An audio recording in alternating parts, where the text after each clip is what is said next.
Chapter 1425, Number 1 Elementalist. Chapter 1425, Number 1 Elementalist. When Zhao Yueru's name appeared on the screen above the main stage, the venue fell silent as everyone turned to the Elementalist incredulously. They wouldn't have been so shocked if Zhao Yueru had simply defeated Enchanting, but the woman had displayed overwhelmingly destructive power. If she were capable of disintegrating everything within a 100-yard radius of herself, who could ever challenge her in a one-on-one PvP match? With that terrifying spell, who could possibly stand up against the Flame Witch? Crap! She beat the second-ranked assassin just like that. Is she an NPC? With such frightening strength and spells, the Flame Witch won't have any issues winning the championship. That's right. Even if she doesn't win, she should rank first on the Empire's Elementalist ranking list. I never thought that Zero Wing had an expert like this. No wonder Zero Wing had become Star Moon Kingdom's overlord. I'm sure it won't be long before Zero Wing joins the ranks of first-rate guilds in the Black Dragon Empire. Zhao Yueru had inspired shock and awe in the crowd. With such an AoE powerhouse, other guilds would have to think twice before starting a war with Zero Wing in the field. Zhao Yueru's firepower alone could likely rival that of a 100-man expert team. We lost. Crimson Fox stared at Zhao Yueru in a daze. At this point, he truly regretted challenging Shifeng to a bet. He hadn't imagined that Zero Wing had hidden a trump card like Zhao Yueru. Now, Crimson Castle had lost all hope of obtaining Hidden Fog Town. Meanwhile, Zero Wing would become Lakeheart City's undisputed overlord once it secured the town. Even with 9 Dragons Emperor's support, Crimson Castle could never compete with Zero Wing guild leader. Are we really going to give up on Hidden Fog Town? Lonely Castle asked, reluctance coloring his face. Give up? Crimson Fox shook his head as he suddenly thought of an idea. Sneering, he said, while it is true that Crimson Castle has to give up on capturing Hidden Fog Town, that doesn't mean that other guilds cannot try. Notify the other guilds immediately and tell them to prepare the necessary manpower. Although we cannot offer any of our forces, we can supply information, weapons, equipment, and siege tools. Understood. Lonely Castle smiled as he listened to Crimson Fox's plan. Hidden Fog Town wouldn't be easy to raid. Even if Crimson Castle couldn't act, they could keep the town out of Zero Wing's hands if several third-rate guilds worked together with the support of Crimson Castle's items and information. If they succeeded, 9 Dragons Empire wouldn't forsake their guild as long as they retained the man's support. Crimson Castle could develop into a first-rate guild eventually. After resurrecting below the stage, Enchanting glanced at Zero Wing's VIP room commander. Iluofe was at a loss for words as she looked at Enchanting, who wore a bitter smile. It was obvious that he had valued Stone Forest Town's garrison rights. Unfortunately, not only had he failed to obtain that right, but he had also lost 10,000 magic crystals and the Dragon's Graveyard's treasure map. He had thought that this was an opportunity, but Zero Wing really is as unfathomable as the rumors say, Enchanting said as he shook his head dejectedly. He then smiled as he continued, it seems that we'll have to see to some more preparations.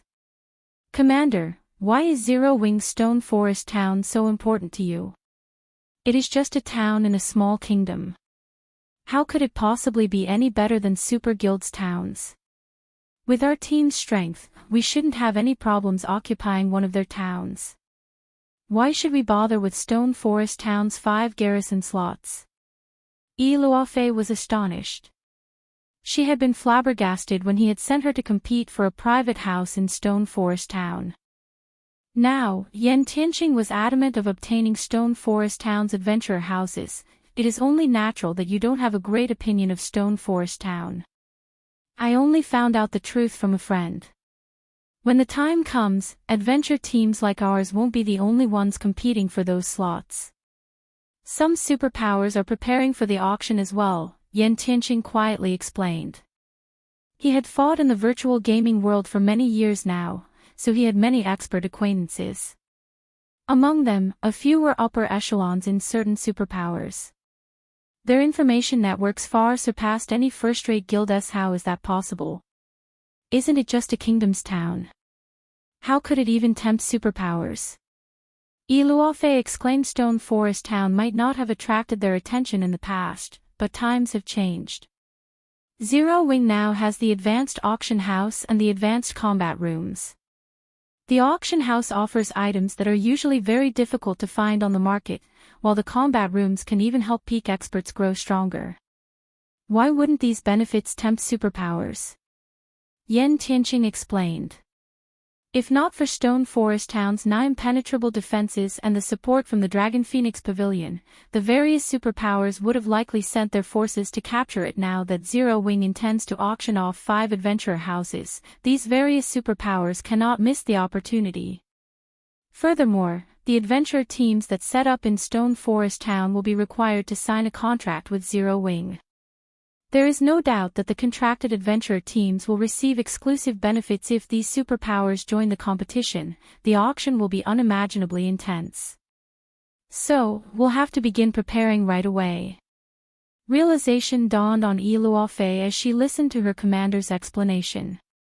She was stunned. She hadn't expected a recently established guild to be capable of nurturing a town that could elicit the various superpowers' desire. Although it was hard to believe, she trusted her commander fully. After all, Yen Tianqing was the one who had introduced her to the Flower of Seven Sins. The fact that Yen Tianqing knew upper echelons of a transcendental power like the Flower of Seven Sins proved how amazing the man was.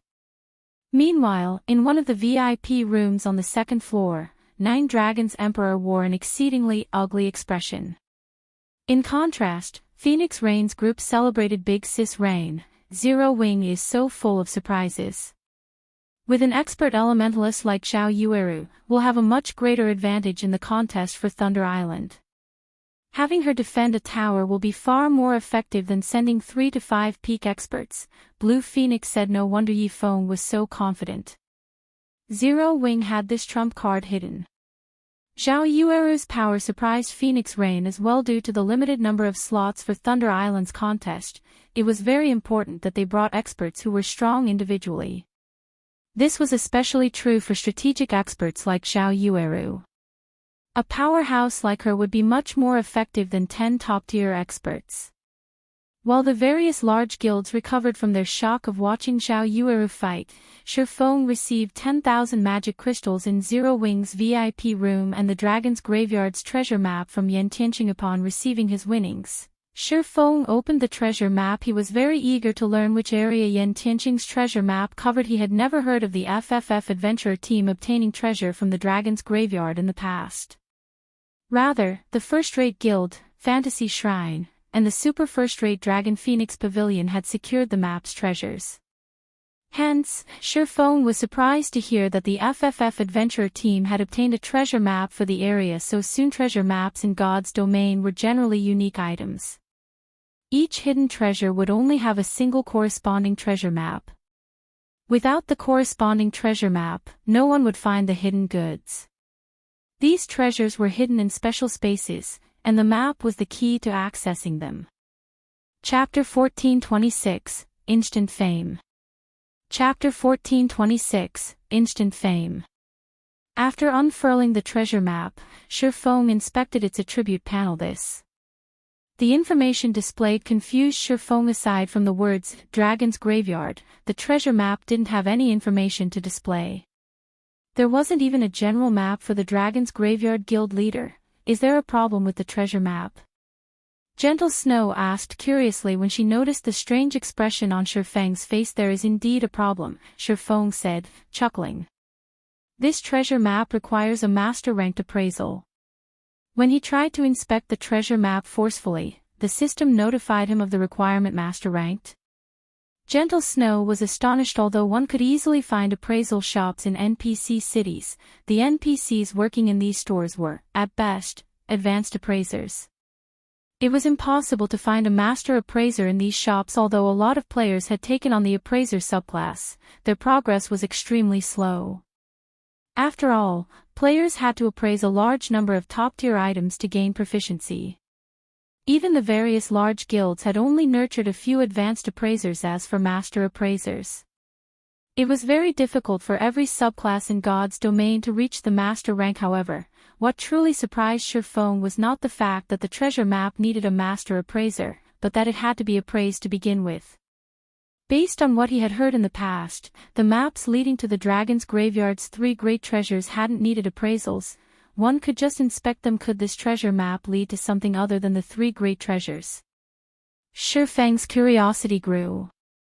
Immediately, he activated Omniscient Eyes to inspect the treasure map. Fortunately, Omniscient Eyes could rival a master-ranked appraisal. After 20 seconds, the treasure map's information began to reveal itself. What? Shifeng was dumbfounded when he saw the displayed information. As he had guessed, the treasure map Enchanting had given him didn't lead to one of the 3 great treasures. This map wasn't even a treasure map. It was a map to the dragon's graveyard's secret land, the Dragon's Nest. This secret land was far more valuable than the 3 great treasures. Unlike the treasures, which would disappear once someone claimed them, players could periodically enter the secret land an indefinite number of times. Like the Sea Dragon's secret land, one could obtain all sorts of precious items in the Dragon's Nest. Yet, funny enough, Enchanting had treated this item like a typical treasure map. After giving the matter some thought, Shifeng realized that it was to be expected. After all, secret lands were incredibly rare. On the other hand, treasure was common in large maps like the Dragon's Graveyard. If a player obtained a map with the words Dragon's Graveyard, it wouldn't be unusual for them to assume it was just a treasure map. Guild leader, it couldn't be a fake, could it? Gentle Snow thought of a possibility when she saw Shifeng surprised. There were many treasures in God's domain. However, there was also a large number of fakes. In fact, a large majority of the treasure maps players obtained weren't real. It is. Shifeng nodded. I knew Enchanting couldn't be that generous. Gentle Snow sighed, somewhat disappointed. If Zero Wing could obtain the Dragon's Graveyard's treasures, it would significantly help the guild's development. If an adventure team like FFF used the treasure, it might even elevate the team's overall strength to a whole new level. How could he have been willing to gamble such a precious item? This isn't a treasure map. It's a map to a secret land in the Dragon's Graveyard, Shifeng said, smiling when he saw Gentle Snow's dejected expression. What? It's a map to the Dragon's Graveyard's secret land. How is that possible? Gentle Snow's eyes widened in shock. For a moment, she even thought Shifeng was playing a trick. Take a look for yourself, Shifeng said, chuckling. He then passed the secret land map to Gentle Snow. It's real. If Enchanting finds this out, he'll lose his mind. Gentle Snow's eyes sparkled as she looked at the map. Needless to say, a secret land in a forbidden area like the Dragon's Graveyard would be high quality. Moreover, the reward for clearing a secret land for the first time would most likely rival, or even surpass, the Dragon's Graveyard's treasure. Although subsequent visits wouldn't yield as many benefits as the first, the secret land could be raided indefinitely. In the long term, the income from exploring the secret land would exceed the 3 great treasures. However, this map had a flaw: the secret land would be very challenging to reach. The Dragon's Nest was located in the Dragon's Graveyard's inner region.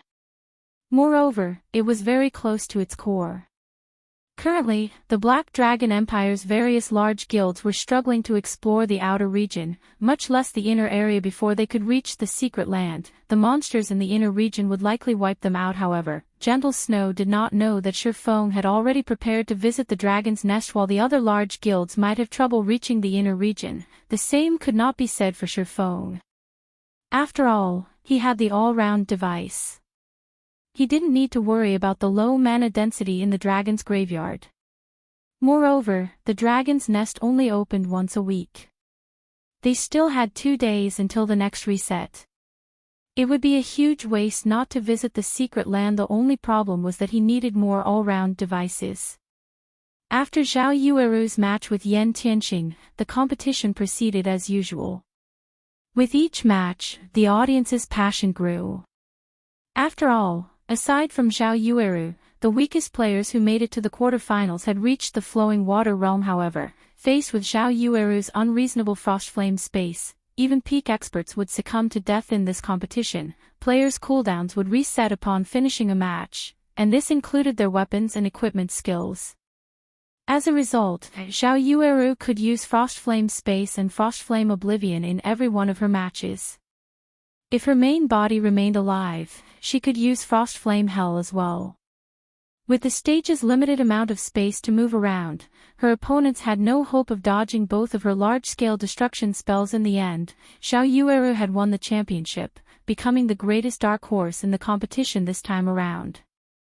At the same time, the Flame Witch's name resounded throughout the Black Dragon Empire as Xiao Yueru became the Empire's #1 Elementalist. As for this uproar's main perpetrator, Xiao Yueru found this situation somewhat unbelievable. If this had been a competition of combat standards, she wouldn't have made it into the top 30, yet she had won the competition with the help of the Frostflame's wrath. The strength of a fragmented legendary weapon had her mesmerized unsurprisingly. Zero Wing had become the #1 guild in this ranking competition and obtained the invitation to participate in the Secret Pavilion's upcoming internal auction. The Black Dragon Empire's official forums were ablaze with activity.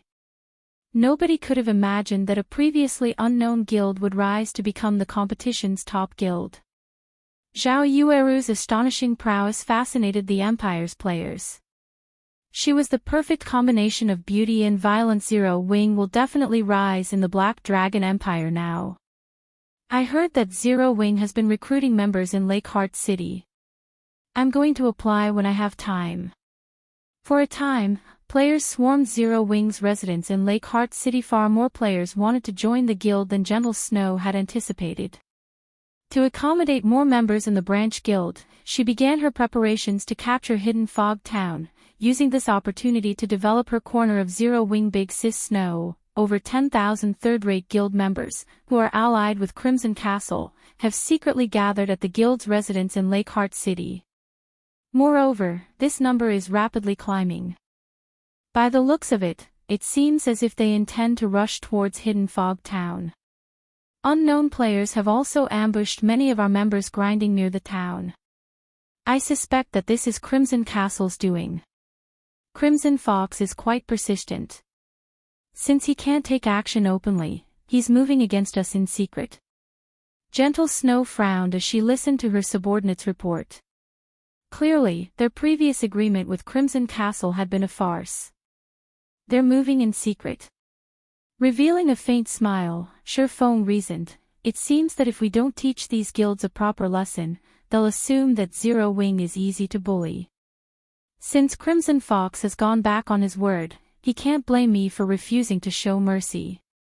Chapter 1427, Causing a Storm with One Sentence. Chapter 1427, Causing a Storm with One Sentence.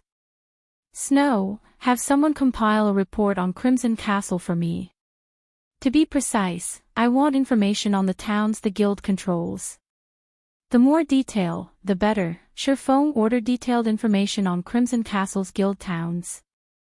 Gentle Snow couldn't help her growing confusion. Very quickly, however, she thought of a possibility. Shocked, she asked, Guild leader, do you intend to raid one of their guild towns? Raid one of Crimson Castle's towns? Shurfeng shook his head. Chuckling, he said, no.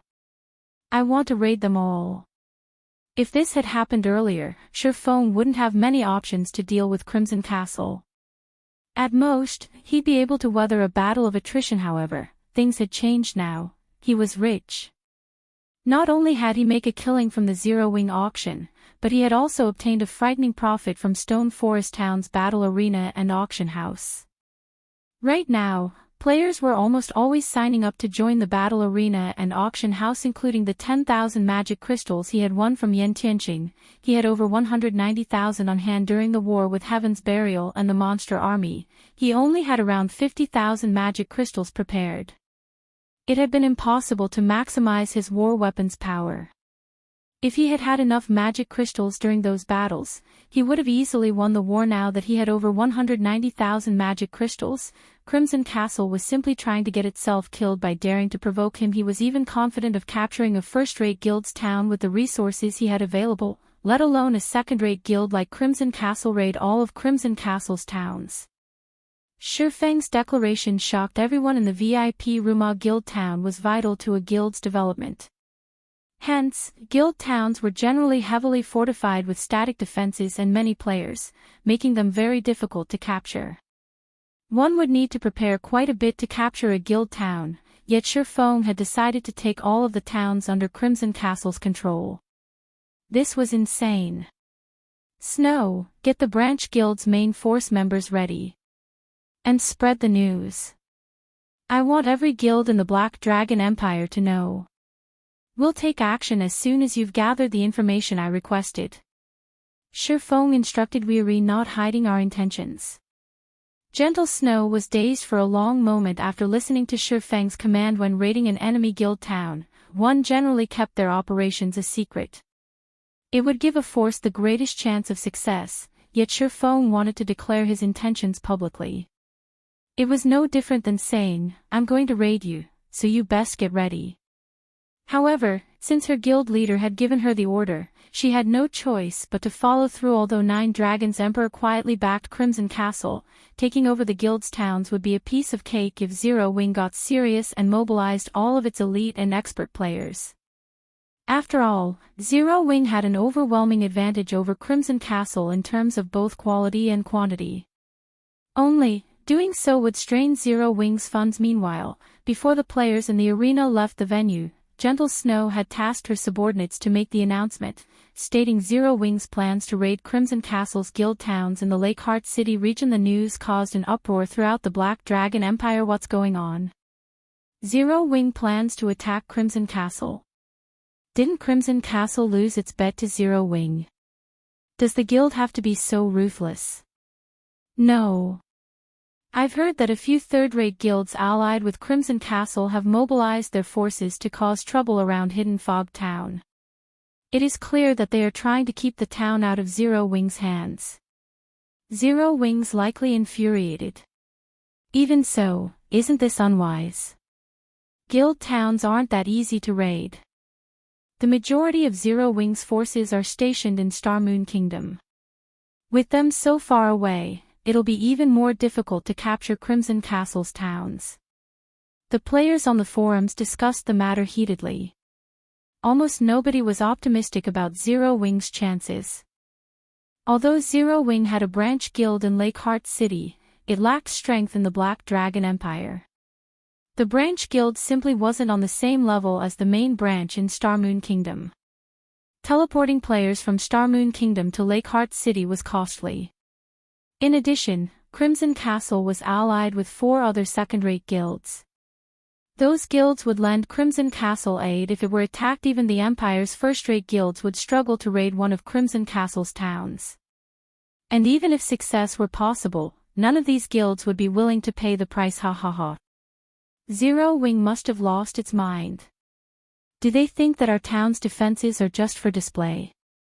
Crimson Fox, who had long since returned to his guild's residence, laughed when he heard the news. He had planned to fight it out with Zero Wing slowly, but it would seem that preparing for such had been a waste. Although the 2 towns Crimson Castle controlled were not particularly popular among the general populace, both were close to ore and herb-rich maps, and the guild and its 4 allies used them as resource warehouses.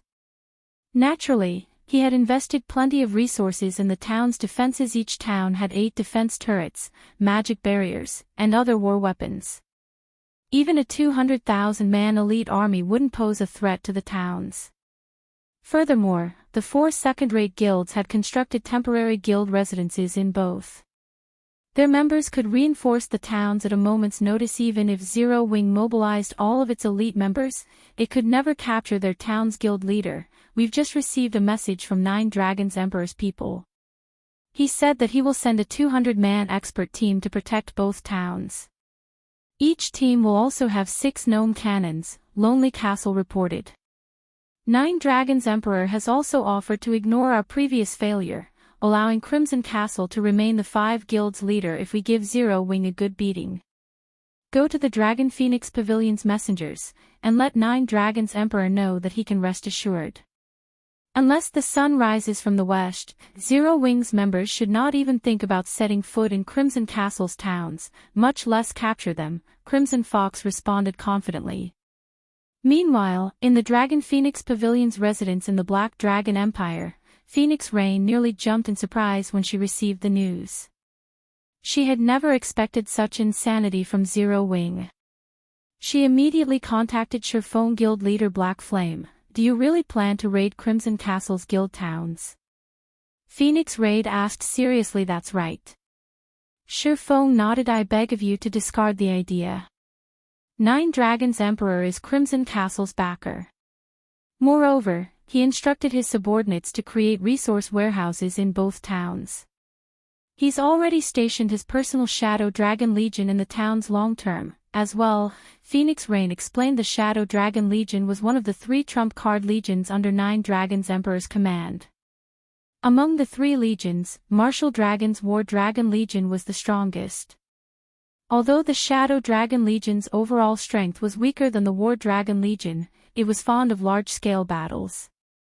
Hence, Nine Dragons Emperor had sent his men to protect Crimson Castle's 2 towns. Zero Wing had just made a name for itself in the Black Dragon Empire. Before accumulating sufficient strength, it was unwise to raid these 2 towns. The Shadow Dragon Legion. Shurfong had heard of the Legion before.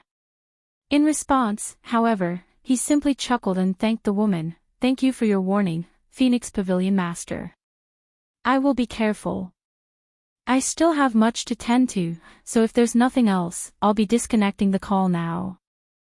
Saying so, Shurfong ended their conversation. What is this man thinking? When Phoenix Rain had seen Shurfeng's calm expression, she wondered if Shurfong actually understood how powerful the Dragon Phoenix Pavilion's trump card legions were. Any superpowers trump card legions could annihilate an elite army of tens of thousands.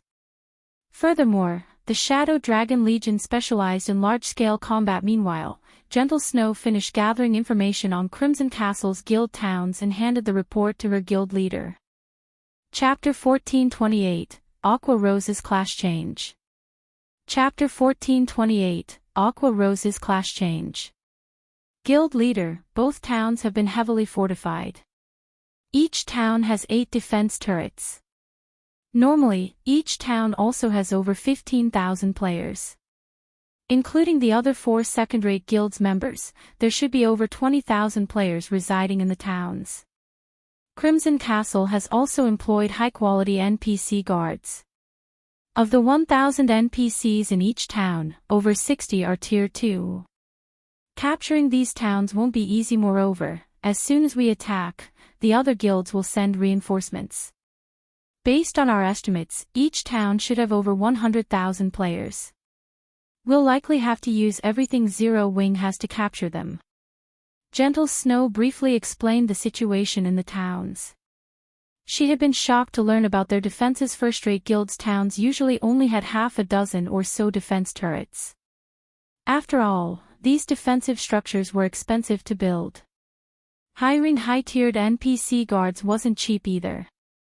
Generally, a town had a mix of Tier 1 and Tier 0 NPCs. Guilds only hired stronger guards if the town were particularly important. Yet, both of Crimson Castle's towns had impressive defenses. Zero Wing couldn't even strike the weaker town first, using its success to damage Crimson Castle's morale. Good. Instruct both the main force and the Dark God's Legion to set out. Since it's closer to Lakeheart City, we'll target Green Rain Town first, Shurfong said and nodded after glancing through the information. We're only mobilizing our main force and the Dark God's Legion. Gentle Snow was stunned. Was this a joke? Together, Zero Wing's main force and the Dark God's Legion only had over 1,000 members. Even if they were experts, sending 1,000 plus players to raid a guild town was reaching for the impossible. Of course. Why would we need so many people just to raid a town? Shurfong asked Gentle Snow curiously. The woman was speechless. They were going to raid a town protected by tens of thousands of players, yet in Shurfeng's eyes, they were just heading out to exterminate a bunch of common monsters. However, once Shurfong had given the order, Gentle Snow had no choice but to dispatch the 2 forces. As Shurfong prepared to lead his army to Green Rain Town, he received a communication request from Aqua Rose. Why are you out so soon? Shurfong asked. It had only been a few days since Aqua Rose and the others had begun to challenge the Sea God's legacy. None of them should have returned this soon. I'm not fast. Time in the legacy space is different from God's domain. For days inside is the equivalent of one in God's domain, Aqua Rose explained after entering the legacy space. The time flow difference had shocked her. If not for the lack of EXP from the monsters inside, she would have leveled up a few times. Instead, she was still level 50. Well, how did it go? Surephone asked. The Sea God's legacy contained 10 individual legacies. Any one of them could improve a player's strength tremendously. Hee. Take a look at this. Aqua Rose said as she waved an icy blue crystalline staff. Streams of water rotated around it, and the staff itself radiated a faint trace of divine might. Could you have? Surephone could not help his shock as he stared at the staff. That's right. I've obtained the Sea God's legacy and have officially become a Tier 2 player, Aqua Rose announced in delight. She had gone through a lot of trouble to obtain the Sea God's legacy. Fortunately, she had consumed the moonlight fruits before entering the legacy space, slightly increasing her physique. With refinement realm combat standards, she was able to clear the legacy trial. Not only had she obtained the Sea God's legacy, but she had also acquired the Sea Dragon Staff, a growth-type weapon specifically made to amplify the Sea God's legacy strengths. Unlike ordinary growth-type weapons, the Sea Dragon Staff could reach fragmented legendary rank. It would help Aqua Rose display the full potential of the Sea God's legacy. Surephone was dazed for a moment. The Sea God's legacy. He had only hoped that Aqua Rose or one of the others would obtain the Sea God's Guard legacy. He hadn't been terribly optimistic that one of them would actually obtain the Sea God's legacy. After all, the Sea God's legacy even surpassed peak legacies. It was extremely difficult to obtain guild leader. You're going to raid a town, right? Can I join you? Aqua Rose asked. Of course you can't, Surephone said, laughing. Even if she hadn't asked, he would have summoned her to join the battle. He was not certain of exactly how powerful the Sea God's legacy was.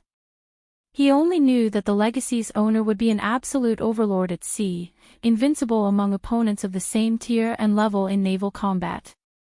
Naturally, he was curious to see how powerful Aqua Rose could become with the Sea God's legacy at her command. Wonderful.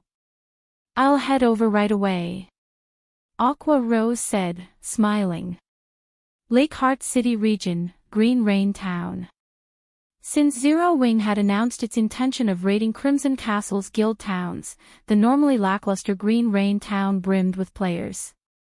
Crimson Castle and its allies weren't the only players in the town.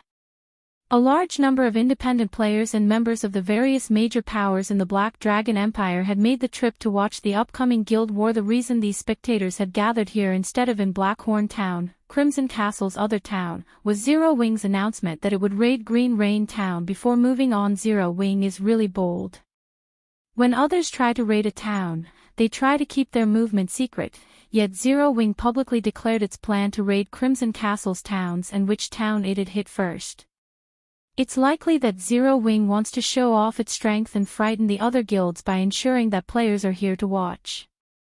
However, doing so will make raiding Crimson Castle's towns much more difficult.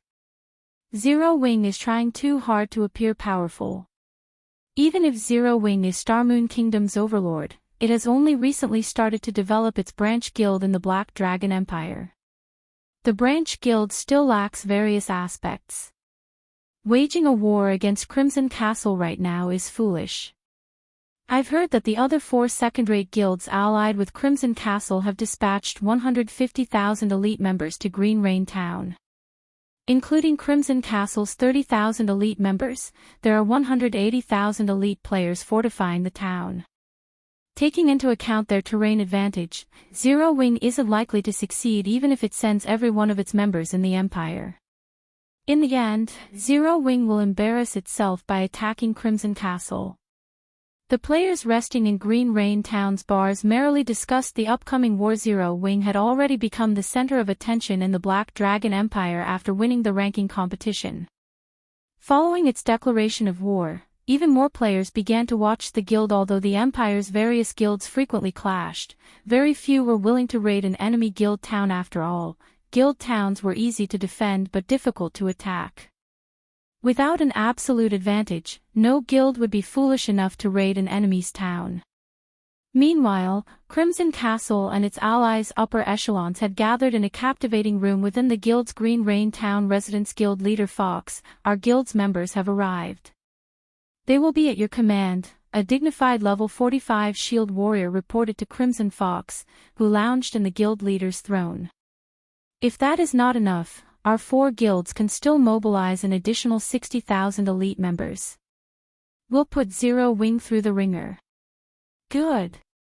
As long as we injure the guild and make 9 Dragons Emperor happy, we'll all receive even more resources in the future, Crimson Fox said, smiling. With over 180,000 elite players fortifying Green Rain Town, not even a superpower had any hope of a successful raid, much less Zero Wing. As long as they devastated Zero Wing's army, the guild's development in Lakeheart City would suffer. Guild leader, our scouts have reported that Zero Wing's members are on the way. Lonely Castle, who stood behind Crimson Fox, whispered in the man's ear. They finally here.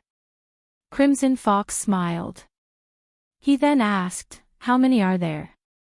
There seems to be only a little over 1,000 players, Lonely Castle replied, uncertain.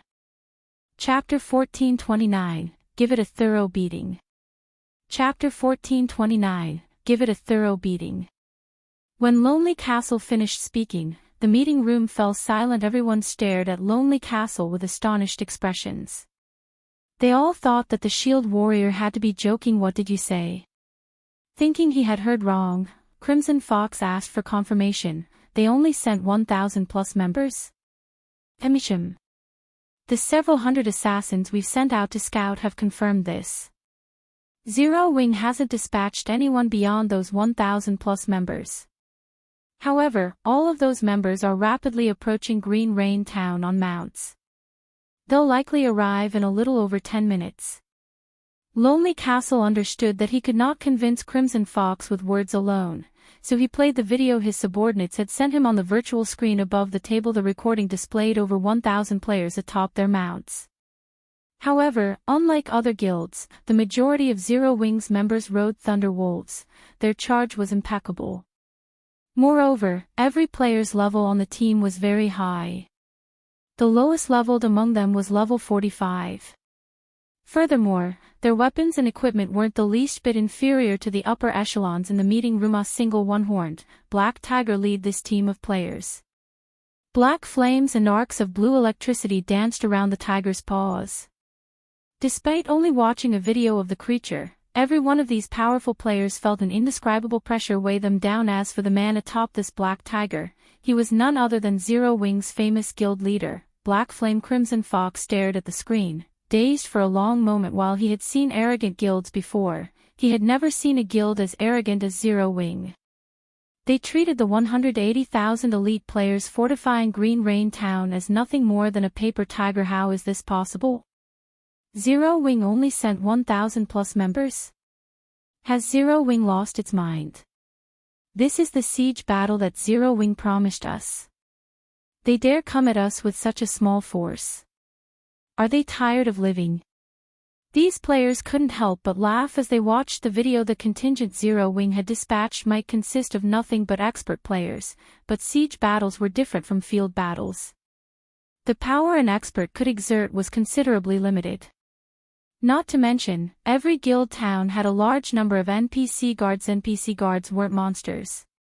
If an ordinary expert player tried to take on a Tier 1 NPC, they'd suffer a one-sided beating. Furthermore, Green Rain Town's NPCs were all level 70 and above. The town even had level 70, Tier 2 NPCs. Even without the 180,000 elite players and the town's defensive structures, the 1,000 NPC guards could easily annihilate Zero Wing's small force. Zero Wing is pretty bold. They dare to attack Green Rain Town with just so few players. Don't they know what death means? At this moment, a burly man wearing silver armor stood up and said, Guild leader Fox, leave this to Immortal Dynasty. There's no need for Crimson Castle to bother with this small group from Zero Wing. It's about time we teach Zero Wing that the Black Dragon Empire and Star Moon Kingdom are not the same. Brother Brighthouse doesn't need to dirty his hands. Let the Shadowlight tribe deal with this. "We'll finish Zero Wing's members off before they even get close to Green Rain Town," the handsome man beside Brighthouse said, laughing. Before Crimson Fox could comment, the 4 second-rate guild's upper echelons voiced their enthusiasm to take the lead against Zero Wing's force. As Crimson Fox attempted to reply, a black-clad man beside him spoke up, "None of you need to get involved. Leave these people to the Shadow Dragon Legion." The moment this black-clad man spoke, the upper echelons fell silent on the surface. Crimson Castle was in charge of this war. In reality, however, this black-clad man was in command. The man was none other than Shadowtooth, the commander of the Dragon Phoenix Pavilion's Shadow Dragon Legion. He was also known as the War Dragon. Not only had Shadowtooth risen to fame much earlier than Martial Dragon, but he had also left plenty of intense battle records in multiple large-scale virtual reality games. This man had participated in hundreds of guild wars, and every time he took the field, he secured overwhelming victories. Hence, he had earned the nickname War Dragon. Individually, he wasn't any weaker than Martial Dragon, although the latter was more well-known due to his status as an up-and-coming monster in the virtual gaming world. Since Shadowtooth had declared his intentions, the upper echelon surrendered the fight for the prestige of defeating Zero Wing. "I'll have to trouble brother Shadowtooth, then." Crimson Fox repeatedly expressed gratitude after listening to the commander's declaration. The Shadow Dragon Legion was very famous in the virtual gaming world. The Legion's experts had fought in countless battles alongside Shadowtooth. Although these players were only top-tier experts individually, they could exert tremendous power on the battlefield. With only a handful working together, they could easily take down peak experts. This was also the reason that the virtual gaming world's various superpowers disliked dealing with the 1,000-man Legion. Meanwhile, news of Shi Feng's 1,000-plus contingent quickly spread throughout Green Rain Town, causing an uproar. Is Zero Wing trying to be funny? And to think they made such arrogant claims earlier. Now that they realized that Green Rain Town is impossible to raid, they've only sent 1,000 members to try to gloss over their insults. I had thought that Zero Wing was some awesomely powerful guild, but it seems that it has nothing more than this. This could be their wisest move. If Zero Wing truly tried to raid Green Rain Town, it'd suffer heavy losses. How boring. I'm heading back to level up. The spectating players in the town were disappointed. They had hoped to watch an interesting battle, but this was just a farce. At the same time, Zero Wing lost the prestige it had earned in the Black Dragon Empire. As players prepared to leave Green Rain Town, Shi Feng's group reached a hilltop 15,000 yards away. Snow, have the main force members guard the mountain pass below us. Everyone else, secure this area. Do not let anybody reach this position. You have my permission to kill any disobedient players, Shi Feng instructed as he gazed down at the distant town. Shi Feng's instructions confused his party members. They were still so far away from Green Rain Town. What was the point in securing such a distant location?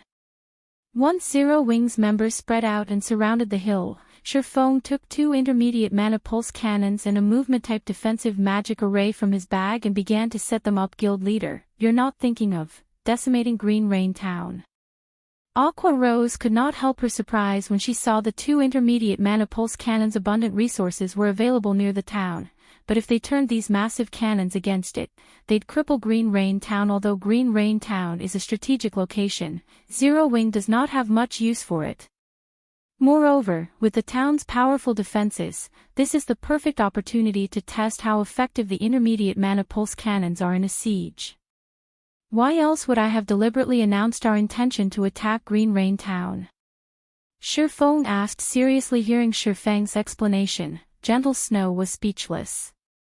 The reason behind his announcement had been to test the intermediate mana pulse cannon's effects. If Crimson Castle's upper echelons knew about this, they'd likely have a heart attack. A moment later, Shi Feng finished setting up the 2 intermediate mana pulse cannons and the movement-type defensive magic array, filling them with magic crystals. Once he had confirmed that everything was in place, Shi Feng issued his command, aim for Green Forest Town and beat the hell out of them. Chapter 1430, Destroying the town's defenses in one hit. Chapter 1430, destroying the town's defenses in one hit. A large number of guild players had been stationed atop Green Rain Town's ramparts. At the base of the walls, the Shadow Dragon Legion stood in neat, orderly rows as expected of the Dragon Phoenix Pavilion's trump card legion. Its members are so strong. Just looking at them makes me shudder. Guild Leader Fox, with them here, you won't have to lift a finger. The Shadow Dragon Legion will bring a swift end to Zero Wing's force. That's right. It's a pity that we won't get to join in. I'd like to show Zero Wing how powerful our guilds truly are. The various upper echelons on the ramparts chatted merrily as they gazed down at the Shadow Dragon Legion. Even if there weren't 180,000 elite players protecting Green Rain Town, Zero Wing's 1,000-man army would fail. After all, the NPC guards weren't just for display. Unfortunately, since the Shadow Dragon Legion had wanted the front line, their guilds had lost the chance to use Zero Wing as a stepping stone to improve their reputations in the Empire. Suddenly, Lonely Castle walked up to Crimson Fox and reported, "Guild Leader, a report just came in. For some reason, Zero Wing's members have stopped their advance and fortified a hill some distance away from the town. They've locked down the area around the hill. We sent several assassins to investigate, but they've all died."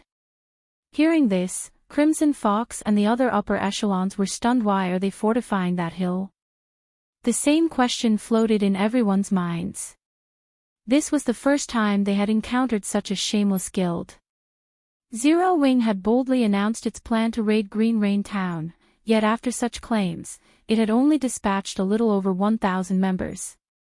Now, for some unknown reason, Zero Wing's members had decided to halt their advance halfway. They were not approaching. Crimson Fox's lips curled.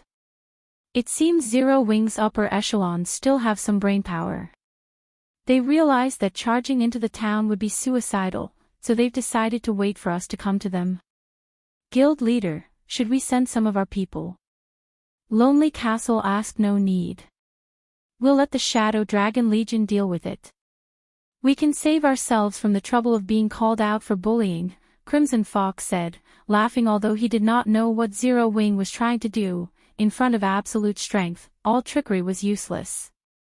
At the end of the day, Crimson Castle would win this war, and Zero Wing's reputation in the Black Dragon Empire would be ruined. However, as the Shadow Dragon Legion prepared to set off for the hill, two spiraling, black and white beams appeared in the distance. Both beams struck the magic barrier around Green Rain Town a split second after they appeared, tearing through it as if it were paper. Boom. In the end, the two massive beams plowed through the town's center. Two towering pillars of light rose from the craters, expanding until each covered a 500-yard radius. One could see these pillars even from tens of thousands of yards away. Both pillars gradually dissipated, leaving two 40-meter-deep craters. Everything that had been caught within the light pillars had disappeared. What? For a moment, every player in Green Rain Town was dumbfounded as they stared at the void the light pillars had left. The various guild upper echelons stared with wide eyes. What had happened? Was the sky falling? Not even Crimson Fox knew what had just transpired. Although the defensive magic array protecting Green Rain Town was only basic rank, it could survive Tier 3 attacks, yet it failed to resist the two beam attacks. "I investigate that attack immediately." Crimson Fox bellowed. Crimson Fox's heart bled over the buildings the attacks had just destroyed, not to mention the number of players that had died. Crimson Castle's members exploded into action. "Guild Leader, it seems that those two beams came from the hilltop Zero Wing occupies," Lonely Castle said as he pointed towards the hill. "So you're saying, that is Zero Wing's doing?" A chill ran down Crimson Fox's spine as he stared at the hilltop, astonishment flashing in his eyes as he muttered, "How is this possible?" He had investigated Zero Wing thoroughly, so he knew that Zero Wing possessed powerful war weapons. However, the hill Zero Wing occupied was over 10,000 yards away from Green Rain Town. According to the reports, Zero Wing's war weapons should only have a maximum range of around 3,000 yards. What Crimson Fox did not know was that the intermediate mana pulse cannon's range was actually 20,000 yards. However, although the cannons could cover so much distance, the beams were straight-line attacks. Hence, the height of these cannons' location would determine their actual range. From the top of Stone Forest Town's magic tower, they could cover around 3,000 yards. Meanwhile, the hill Shurfong had chosen was far taller than his magic tower, increasing the cannon's range significantly. Guild leader, what should we do? Lonely Castle could not help but shudder when he learned that Zero Wing was responsible for the attack. With that kind of range and destructive power, the intermediate mana pulse cannons were a guild town's nightmare. If they allowed Zero Wing to fire those weapons a few more times, Green Rain Town would fall. Kill them. Send everyone to slaughter Zero Wing's members. Do not let Zero Wing fire those cannons again. Crimson Fox shouted, paling with anger. Regret tore at his heart. Had he known that Zero Wing possessed such frightening tools of destruction, he would never have let things go this far with such weapons. Destroying a town would be a piece of cake for Zero Wing. Understood. Lonely Castle immediately organized Crimson Castle's forces to set out towards Zero Wing's position. When the other upper echelons saw the two craters that defiled Green Rain Town and thought about Zero Wing directing those weapons towards their own towns, they shuddered with fear. This Guild leader Fox, something urgent has come up in our guild that requires our immediate attention. I'm afraid we must go. Guild leader Fox, our guild leader has found a rare boss and is in need of manpower. Since you have things under control here, we'll be taking our leave. Immediately, the 4 second-rate guild's upper echelons took out return scrolls and fled. A moment later, all of the allied guild's members vanished from Green Rain Town, leaving only Crimson Castle's members and a bunch of confused independent players. Crimson Fox nearly had a stroke as he watched the crowd disappear. Hadn't they declared that he wouldn't have to take action himself? Chapter 1431, Aqua Rose takes action. Chapter 1431, Aqua Rose takes action. When the intermediate mana pulse cannons had struck Green Rain Town, the resulting devastation hadn't only shocked the various second-rate guilds members. The spectating players retrieved their own return scrolls to flee the town as well. Everyone was afraid that the intermediate mana pulse cannons would strike again. They might not be so lucky in the next assault. None of them were willing to throw their lives away just to watch a battle. Active the Guild War Order. Seal off that hill. I don't want to see any of Zero Wing's members leave this place alive. Crimson Fox lost his composure as he glared at the distant hilltop. In the next moment, Crimson Castle locked down Green Rain Town's map. Return scrolls were rendered ineffective, and players were forced to rely on other means to escape. Once Crimson Fox had issued his orders, he led an army of 10,000 players in a charge towards their enemy. This was his only option left. If he continued to do nothing, he would be slaughtered. With the intermediate mana pulse cannon's power, Green Rain Town would only last a few more hits, yet the town's defense turrets couldn't reach Zero Wing. He had no choice but to lead his own forces to stop Zero Wing. However, the Shadow Dragon Legion had reacted long before Crimson Fox. Shortly after the intermediate mana pulse cannons had attacked, Shadowtooth had led the Shadow Dragon Legion in its own charge. Guild leader, a team of 1,000 players are approaching. They're less than 1,000 yards away. They are very well equipped, and although they aren't wearing a guild emblem, they don't look like independent players. A ranger, Negative Life, reported as he used eagle eyes to scout a strong 1,000-man team without a guild emblem. Could it be the Shadow Dragon Legion? Shurfong suddenly recalled Phoenix Rain's warning. The Shadow Dragon Legion might not be as strong as 9 Dragons Emperor's War Dragon Legion, but it was far more famous. The Dragon Phoenix Pavilion had once dispatched the Shadow Dragon Legion to capture an intermediate city under a top-tier, first-rate guild's control. Naturally, said guild had the support of powerful corporations and plenty of powerful experts. Although it hadn't been a super first-rate guild, it had been beyond ordinary first-rate guilds' reach. Yet, the Shadow Dragon Legion had single-handedly captured the intermediate town. Cities and towns were different. Both basic and advanced towns lacked defenses, but as soon as they became cities, their defenses would undergo a qualitative transformation. With a core magic array, not only could guilds suppress their enemies, but they could also enhance their own forces. The core magic array's buff was even more powerful than the magic towers. Moreover, the various large guilds generally put everything into their city's development. The defensive structures one could build in an intermediate city were far beyond that of a town. A guild could construct hundreds of defense turrets in its city, as well as all sorts of advanced defensive structures. Furthermore, well-funded, first-rate guilds generally protected their intermediate cities with powerful magic arrays. It would take several shots from an advanced mana pulse cannon to break such a barrier. If the magic array had adequate energy, it might even be beyond an advanced mana pulse cannon's power. Yet the Shadow Dragon Legion had captured the intermediate city. News of the successful siege had shocked the various large guilds.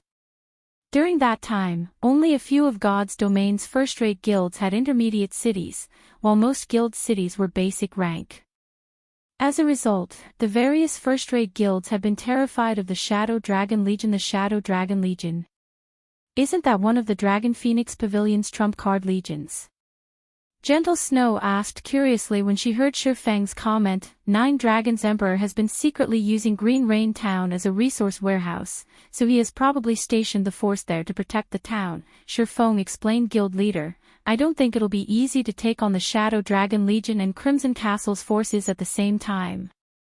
Shadowtooth, the Shadow Dragon Legion's commander, is the Dragon Phoenix Pavilion's #1 assassin. Based on our information on him, he has a top-tier epic short sword called Magic Breaker. It can cut through magic barriers like a hot knife through butter. Our magic array isn't likely to hold the Legion back, Gentle Snow said worriedly. They had considered the possibility of Crimson Castle's forces charging to meet them, but as long as they had enough magic crystals, their movement-type defensive magic array shouldn't have any issues holding back Tier 4 attacks. Unfortunately, it was a different story if Shadowtooth's Magic Breaker got involved. Without the defensive magic array's protection, they wouldn't survive an army of tens of thousands of elite players. Guild leader, leave Shadowtooth to me, Aqua Rose suddenly suggested. As long as I take him down, we can proceed with activating the defensive magic array. But although Gentle Snow tried to argue, Shifeng beat her to it, saying, all right. I'll leave him to you. Send everyone else to stop the Shadow Dragon Legion's advance. Don't let anyone near the cannons. The intermediate mana pulse cannons might be powerful, but they had obvious weaknesses. First, they could be moved freely. Second, like all war weapons, their defense was paper-thin. Even a Tier 0 player could easily destroy them. Hence, the various large guilds usually avoided using war weapons offensively. Guild leader, this Shifeng's decision astonished Gentle Snow. Shadowtooth was an old monster with many years of fame. Even Nine Dragons Emperor treated the man with respect. His title as the Dragon Phoenix Pavilion's #1 assassin wasn't just for show, either. Even a peak expert like Yen Tianqing would struggle to survive a handful of moves against Shadowtooth. Yet, Shifeng had just sent Aqua Rose to deal with the assassin alone. She'd be lucky to survive, much less kill the man. They'd only have a small possibility of defeating Shadowtooth if she, Aqua Rose, and Zhao Yueru work together. Relax. If Shadowtooth reveals himself, leave him to Aqua. You all should focus on the Shadow Dragon Legion's other experts. At the end of the day, that is still one of the Dragon Phoenix Pavilion's trump card legions. The Force has plenty of refinement realm experts. Even with our berserk skills, we don't have much of an advantage, Shifeng said, chuckling. Not only was Aqua Rose a Tier 2 player now, but she also had the Sea God's legacy. Since she had offered to take on Shadowtooth, she was confident in defeating him. If her victory weren't possible, it wouldn't be too late to send Gentle Snow and Zhao Yueru as reinforcement. Suddenly, Negative Life announced, Guild leader, Crimson Castle has sent an army of over 10,000 players. The Shadow Dragon Legion's members are also spreading out. By the looks of it, they plan to split into 4 groups. They sure reacted quickly. Alright, let's fire a round at Crimson Castle's members first, Shifeng ordered when he noticed the intermediate mana pulse cannon's cooldown coming to an end. Aqua, Snow, Yueru, Negative, lead teams of 200 players and intercept the Shadow Dragon Legion. It's about time we teach this legion that Zero Wings shouldn't be provoked. Understood. Zero Wings members couldn't help their growing excitement. Fighting a trump card legion from a super first-rate guild would be far more fun than fighting a bunch of elite players. The Shadow Dragon Legion soon reached the foot of the hill after splitting into 4 groups. In the next moment, a black-clad man dashed ahead of the groups towards the magic barrier protecting the hill. Upon reaching his target, the man swung the dull gray short sword at the barrier pang. Instantly, he shattered the movement-type defensive magic array, the stored energy within dissipating. In addition, the magic array was forced into a 5-minute cooldown. The commander's magic breaker really is impressive. Zero Wings members must be stunned. Not only will they die here, but will also claim their 2 war weapons. As the Shadow Dragon Legion members discussed the vanishing barrier, a mesmerizing beauty appeared on the opposite side. This woman stood alone on the path leading up the hill. She wielded a dark blue crystal staff and radiated an incredible aura. This woman was none other than Aqua Rose. Chapter 1432, Aqua Rose vs Shadowtooth. Chapter 1432, Aqua Rose vs Shadowtooth. Is she from Zero Wing? She dares to come alone. She must be tired of living in this world. The Shadow Dragon Legion members revealed wicked smiles when they saw Aqua Rose on the hillside path. There were over 200 players in their group, and any one of these players would be the strongest expert in a normal, large guild, yet Aqua Rose thought she could hold them off on her own. In their opinion, such an action was foolish and suicidal. We don't have time to waste. A few of you go and finish her off. Everyone else, get to the hilltop. We must get our hands on those war weapons. Shadowtooth shouted as he stared at Aqua Rose. Although she radiated an intense aura, a party from the Shadow Dragon Legion would be more than enough to deal with her. Understood. As soon as Shadowtooth issued his command, a 6-man party split away from the group and dashed towards Aqua Rose. This party consisted of an MT, 1 healer, and 4 DPS. The level 45 shield warrior leading the party used charge at Aqua Rose. A moment after the shield warrior activated his skill, the berserker used charge as well. At the same time, the cleric cast a truth shield and minor recovery on the shield warrior, while 2 magical class experts and 1 ranger attacked Aqua Rose from a distance, aiming to cut off her path of retreat in seconds. 3 different attack methods closed in on Aqua Rose. The 6 Shadow Dragon Legion members' coordination and timing were even beyond most expert parties. However, Aqua Rose showed no intentions of fleeing. Instead, she lightly tapped the butt of her staff on the ground. Immediately, a wall of water rose up before her. The water wall continued to grow taller, and soon, an 8-meter-tall wave protected Aqua Rose. This tidal wave then surged to meet the approaching shield warrior and berserker. The tidal wave had enough range that it blocked the incoming ranged attacks from the enemy rear. It was the perfect combination of offense and defense. Meanwhile, the shield warrior and berserker were too close to the tidal wave's origin to dodge in time, and the massive wave devoured them both. After the tidal wave passed, the berserker, who had close to 40,000 HP, transformed into particles of white light and disappeared from the battlefield, a piece of equipment taking his place. As for the shield warrior, due to his quick reactions and activating shield wall in time, he survived Aqua Rose's attack. However, less than 1/3 of his HP remained. Moreover, this was after Truth's shield had absorbed part of the attack's damage. Just how high is her magic damage? The magical class players were astonished as they stared at the surviving shield warrior. It was obvious that the tidal wave had been the result of a channeled spell. Channeled spells were usually mini AoE attacks. With their magic damage, they'd be lucky to drop the shield warrior's HP by 1/3 with a tier 1 mini AoE spell. Of course, that was if he didn't activate shield war, and without Truth shield's protection. Yuri's still alive. Aqua Rose was slightly surprised to see the MT standing. It seems your magic resistance is quite high. She had used a tier 1 legacy spell called Water Wave. However, despite being only a tier 1 spell, the Sea Dragon Staff had enhanced her attack's power significantly. Overall, it should have rivaled a tier 1 large-scale destruction spell. Her magic damage is too high.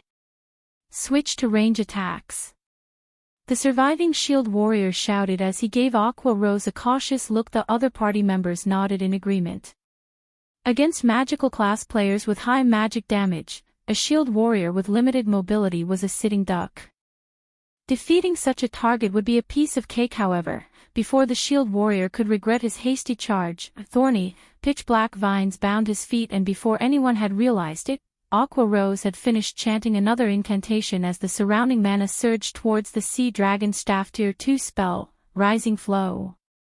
Aqua Rose waved her staff at the shield warrior and magical class players before her. Over a dozen jets of water streaked away from her, dancing and intertwining across 50 yards.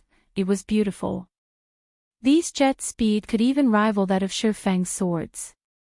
Even the shield warrior, who had kept his guard up against Aqua Rose's attacks, only managed to block 3 jets of water before 5 others struck. The magical class players, the ranger, and the cleric didn't have time to attack since they had assumed the shield warrior had been the woman's only target. By the time they reacted, it was too late.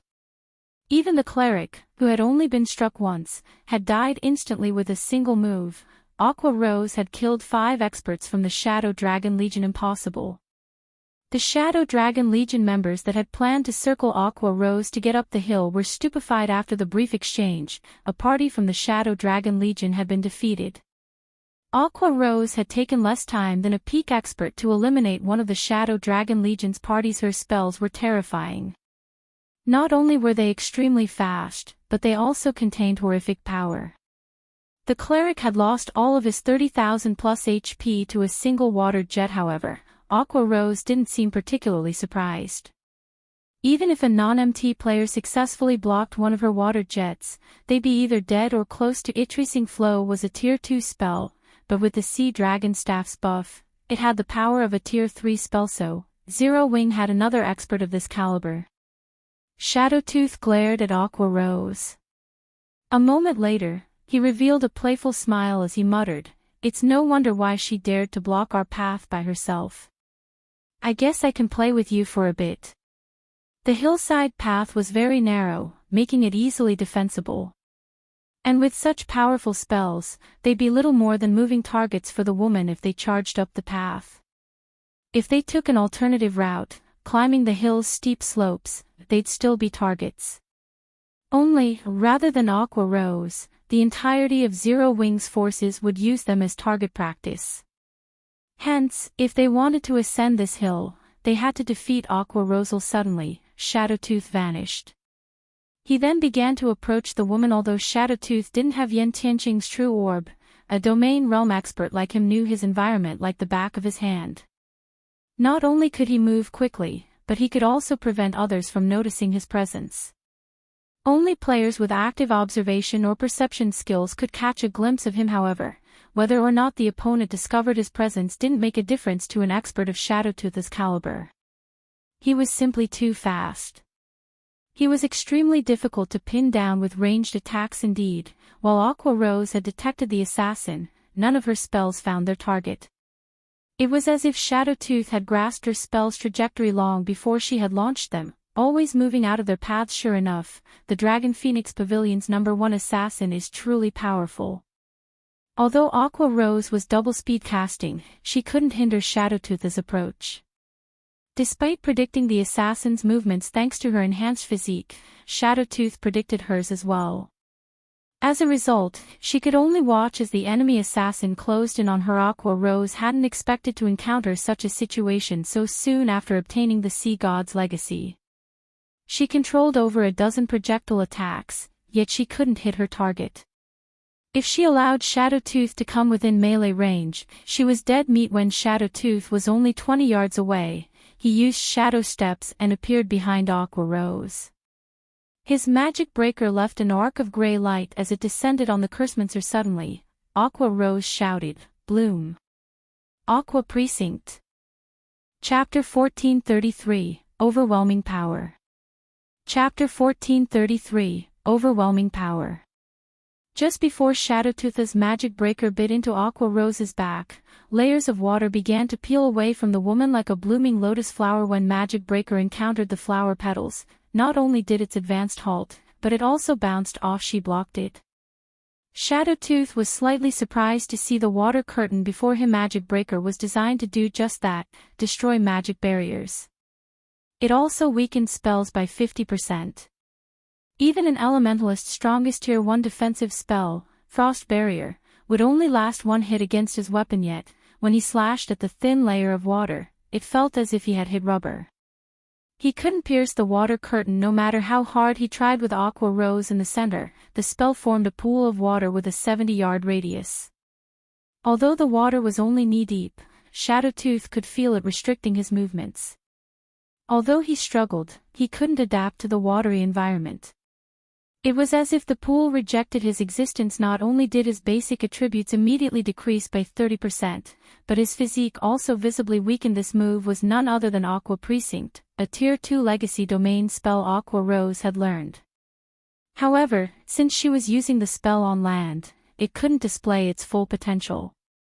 Even so, the spell would reduce all enemies' basic attributes by 30%, physique by 20%, and movement speed by 30%. However, the truly impressive effect wasn't its ability to weaken enemies.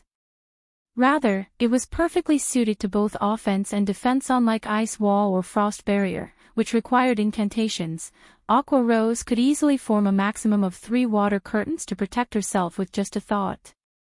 Each water curtain had the properties of a Tier 2 defensive spell. With all 3 layers, the water curtains could even block Tier 3 spells. Aqua Precinct's offensive capabilities were even more impressive. Although the attacks weren't AoEs, Aqua Rose could control a maximum of 12 water snakes to strike her opponents. Each water snake's strength was the equivalent of 140% of the caster's intelligence. Let's take this fight seriously. Standing on the water's surface, Aqua Rose smiled at Shadowtooth as she spoke. 12 8-meter-long water snakes manifested around the caster from afar. It looked as if Shadowtooth were facing 12 great lords. Aqua Rose's intelligence attribute had already been extremely high, but after obtaining the Sea God's Legacy and the Sea Dragon Staff, each of her water snakes possessed strength on par with a great lord of the same level. Moreover, unlike a great lord, the water snakes didn't have HP. As long as Aqua Rose was alive and her Aqua Precinct was in place, they would fight. If this were a naval battle, the 12 water snakes would have double the strength. Even a Tier 2 player with an active Berserk skill would struggle to defeat one. Impossible. What kind of spell is that? Just who is she? The watching Shadow Dragon Legion members were stupefied. The sight of these 12 serpents was petrifying. How was this a PvP fight? Shadowtooth was practically trying to solo a boss. Die! Aqua Rose showed no mercy as she controlled the 12 snakes to strike at Shadowtooth. As the water snakes flew towards him, Shadowtooth felt as if he were watching a massive waterfall pour down on his head. Immediately, Shadowtooth activated his Berserk skill and tried to avoid the approaching attacks. However, the water snakes were astonishingly fast. They crossed a dozen yards and reached the assassin almost instantly. As a domain realm expert, Shadowtooth had a perfect grasp of the snake's trajectories, but he wasn't fast enough to move out of harm's way in time. In the end, one of the snakes slipped past his defenses. Fortunately, Shadowtooth reacted quickly enough to block the attack with Magic Breaker. Due to Magic Breaker's passive, spell weakening effect, the water snake's attack wasn't nearly as powerful. In the end, its attack was slightly weaker than a High Lord's of the same level. Although Shadowtooth's basic attributes had diminished, his strength after activating his Berserk skill could still rival that of a Lord-ranked monster of the same level. He didn't have much of an issue blocking the attack. Though the impact had slid him backward, he had only lost around 400 HP.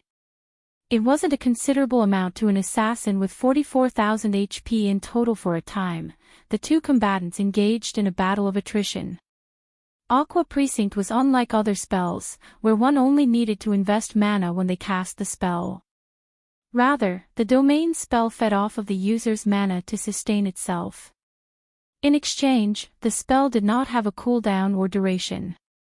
Players could turn it on and off freely. That wasn't to say that Aqua Rose could maintain the Aqua Precinct indefinitely or a long time. The spell consumed a frightening amount of mana every second. Based on her remaining mana, Aqua Rose had about 3 more minutes with the spell. Of course, she could drink an advanced mana recovery potion to restore her mana during the battle. Shadowtooth was in a similar situation. Although he continued to lose HP throughout the battle, each attack only devoured 300 or 400 HP. He could easily replenish the lost HP with an advanced regeneration potion. As a result, the battle was locked in a temporary stalemate. I didn't expect to find an expert like you in Zero Wing as well. No wonder that little girl is trying to recruit your guild. Shadowtooth constantly tried to close in on his opponent. While the battle raged between Aqua Rose and Shadowtooth, the fight stunned Zero Wing's members atop the hill. In their eyes, both players were absolute monsters. If any one of them had to face Aqua Rose or Shadowtooth, they'd likely die in an instant. Sure enough, a domain realm expert isn't easy to deal with. Shadowtooth's prowess even surprised Shurfong. Aqua Rose was a tier 2 player and wielded the Sea God's legacy, yet the assassin bridged the gap between their levels, tiers, and classes with his techniques. Aqua Rose only had a minor advantage. However, Aqua should have exhausted a lot of mana by now. It's about time she took things seriously. Unfortunately for Shadowtooth, while techniques could supplement for one's flaws, there was a limit to how much they could help. Not even domain realm experts were an exception. Take things seriously. The Vice Guild leader isn't fighting with everything she's got. Fierce Snake was confused when he overheard Shurfeng's muttering. He had only ever witnessed a fight of this level when Zhao Yueru had faced Yen Tianqing. In fact, Shadowtooth was much stronger than Yen Tianqing. The fact that Aqua Rose, who didn't have a cataclysmic spell like Zhao Yueru's Frostflame Oblivion, could suppress a monster like Shadowtooth was astounding. Yet, Shurfeng had indicated that she wasn't using her full strength. Even if he heard it from Shurfeng, Fierce Snake found it hard to believe. As Fierce Snake struggled over the revelation, Aqua Rose took a deep breath. Suddenly, dark fog began to surround her body. The intensity of her aura skyrocketed. Could it be? She hasn't activated a berserk skill. Shadowtooth's expression darkened when he sensed Aqua Rose's rampaging aura. During Shadowtooth's brief moment of surprise, a water snake managed to slip his notice. By the time Shadowtooth snapped out of it, he had no choice but to block the attack with Magic Breaker Boom. The impact threw the assassin over a dozen yards away, his HP decreasing by over 4,600. The water snake's attack power had exceeded the limit he could block. In God's domain, players could reduce incoming damage by blocking the attack, but when the opponent's strength was significantly higher than one's, it could break through one's block threshold. If that happened, players would receive a considerable amount of damage despite their defense. Chapter 1434, Power of a Tier 2 Class. Chapter 1434, Power of a Tier 2 Class. After the water snake had sent him flying, Shadowtooth had been forced to take 6 steps back when he landed, even after readjusting his posture in the air. His magic breaker hummed as it vibrated from that one attack. Shadowtooth had lost over 10% of his HP on the spot.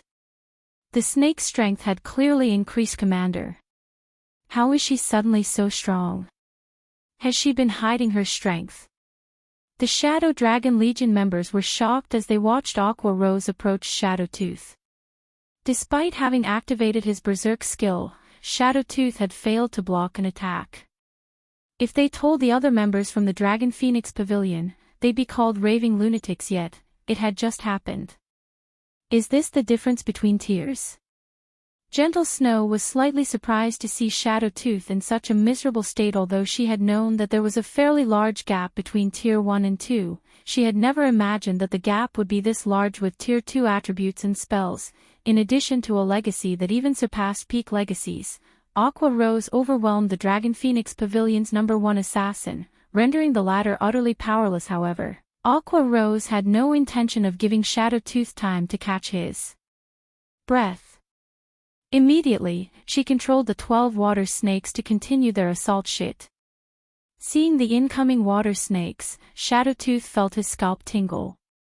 Previously, he had been able to defend himself with Magic Breaker, but now, he couldn't even block an attack.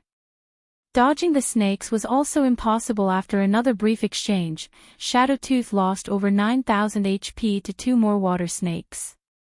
Now, he had less than 50% remaining. It would only take a few more hits to send him to the afterlife. Everyone, charge. Shadowtooth gnashed his teeth and issued the command. He turned to a slim assassin in dark gray leather armor and shouted, "Speeches, find a way to silence her." At this point, he knew that he was no match for Aqua Rose. But this wasn't a competition, it was a real battle. He couldn't order a retreat just because he couldn't defeat the woman. Since one player wasn't enough to deal with Aqua Rose, they needed to fight as a unit. When Shadowtooth ordered the attack, the Shadow Dragon Legion members were shocked. Although this was not the first time their commander had asked for help dealing with a lone opponent, he generally only did so when they faced monster-level existences. This was the first time he has requested assistance against an unknown expert. In other words, Shadowtooth had acknowledged Aqua Rose's strength. While the Shadow Dragon Legion members were shocked, they still joined the fight without hesitation. The healers in the back immediately responded by casting Truth Shield on their commander. They sent a couple of healing spells at the same time, raising Shadowtooth's HP to full. Meanwhile, over a dozen assassins snuck around to Aqua Rose's back.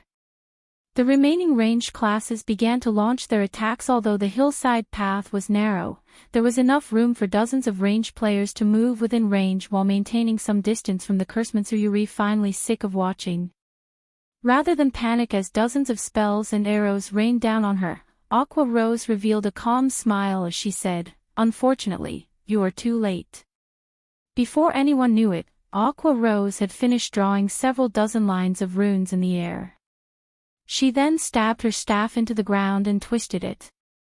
Responding to her command, a massive magic array covered the ground, covering a 100-yard radius. During her fight with Shadowtooth, she had subtly moved closer to the other Shadow Dragon Legion members. However, she hadn't expected Shadowtooth to help her out, calling his allies to join him within her attack range. After gaining the Sea God's legacy, she had learned 3 Tier 2 spells. The strongest among them was Aqua Precinct. Aside from that, she had the Tier 2 curse, Annihilation Torrent. With the Sea Dragon Staff's buff, Annihilation Torrent could rival a Tier 3 large-scale destruction spell. Crap. Everyone, retreat. Shadowtooth had a bad feeling when he saw the magic array under his feet. Unfortunately, it was too late. Suddenly, a torrent of water descended from the sky. Not only did the waterfall shatter all of the attacks against Aqua Rose, but it also formed a massive tidal wave once it crashed to the ground. The tidal wave spread out in a ring, devouring everything in range. In the blink of an eye, the wave swallowed Shadowtooth and his allies. Although some players had reacted quickly enough to activate invulnerability skills, Annihilation Torrent lasted for 10 seconds. Not even those skills could save them. After 10 seconds, none of the 200-plus Shadow Dragon Legion members were anywhere to be seen. Instead, weapons and pieces of equipment, which could even tempt top-tier experts, had taken their places. The Vice Guild leader, also a monster.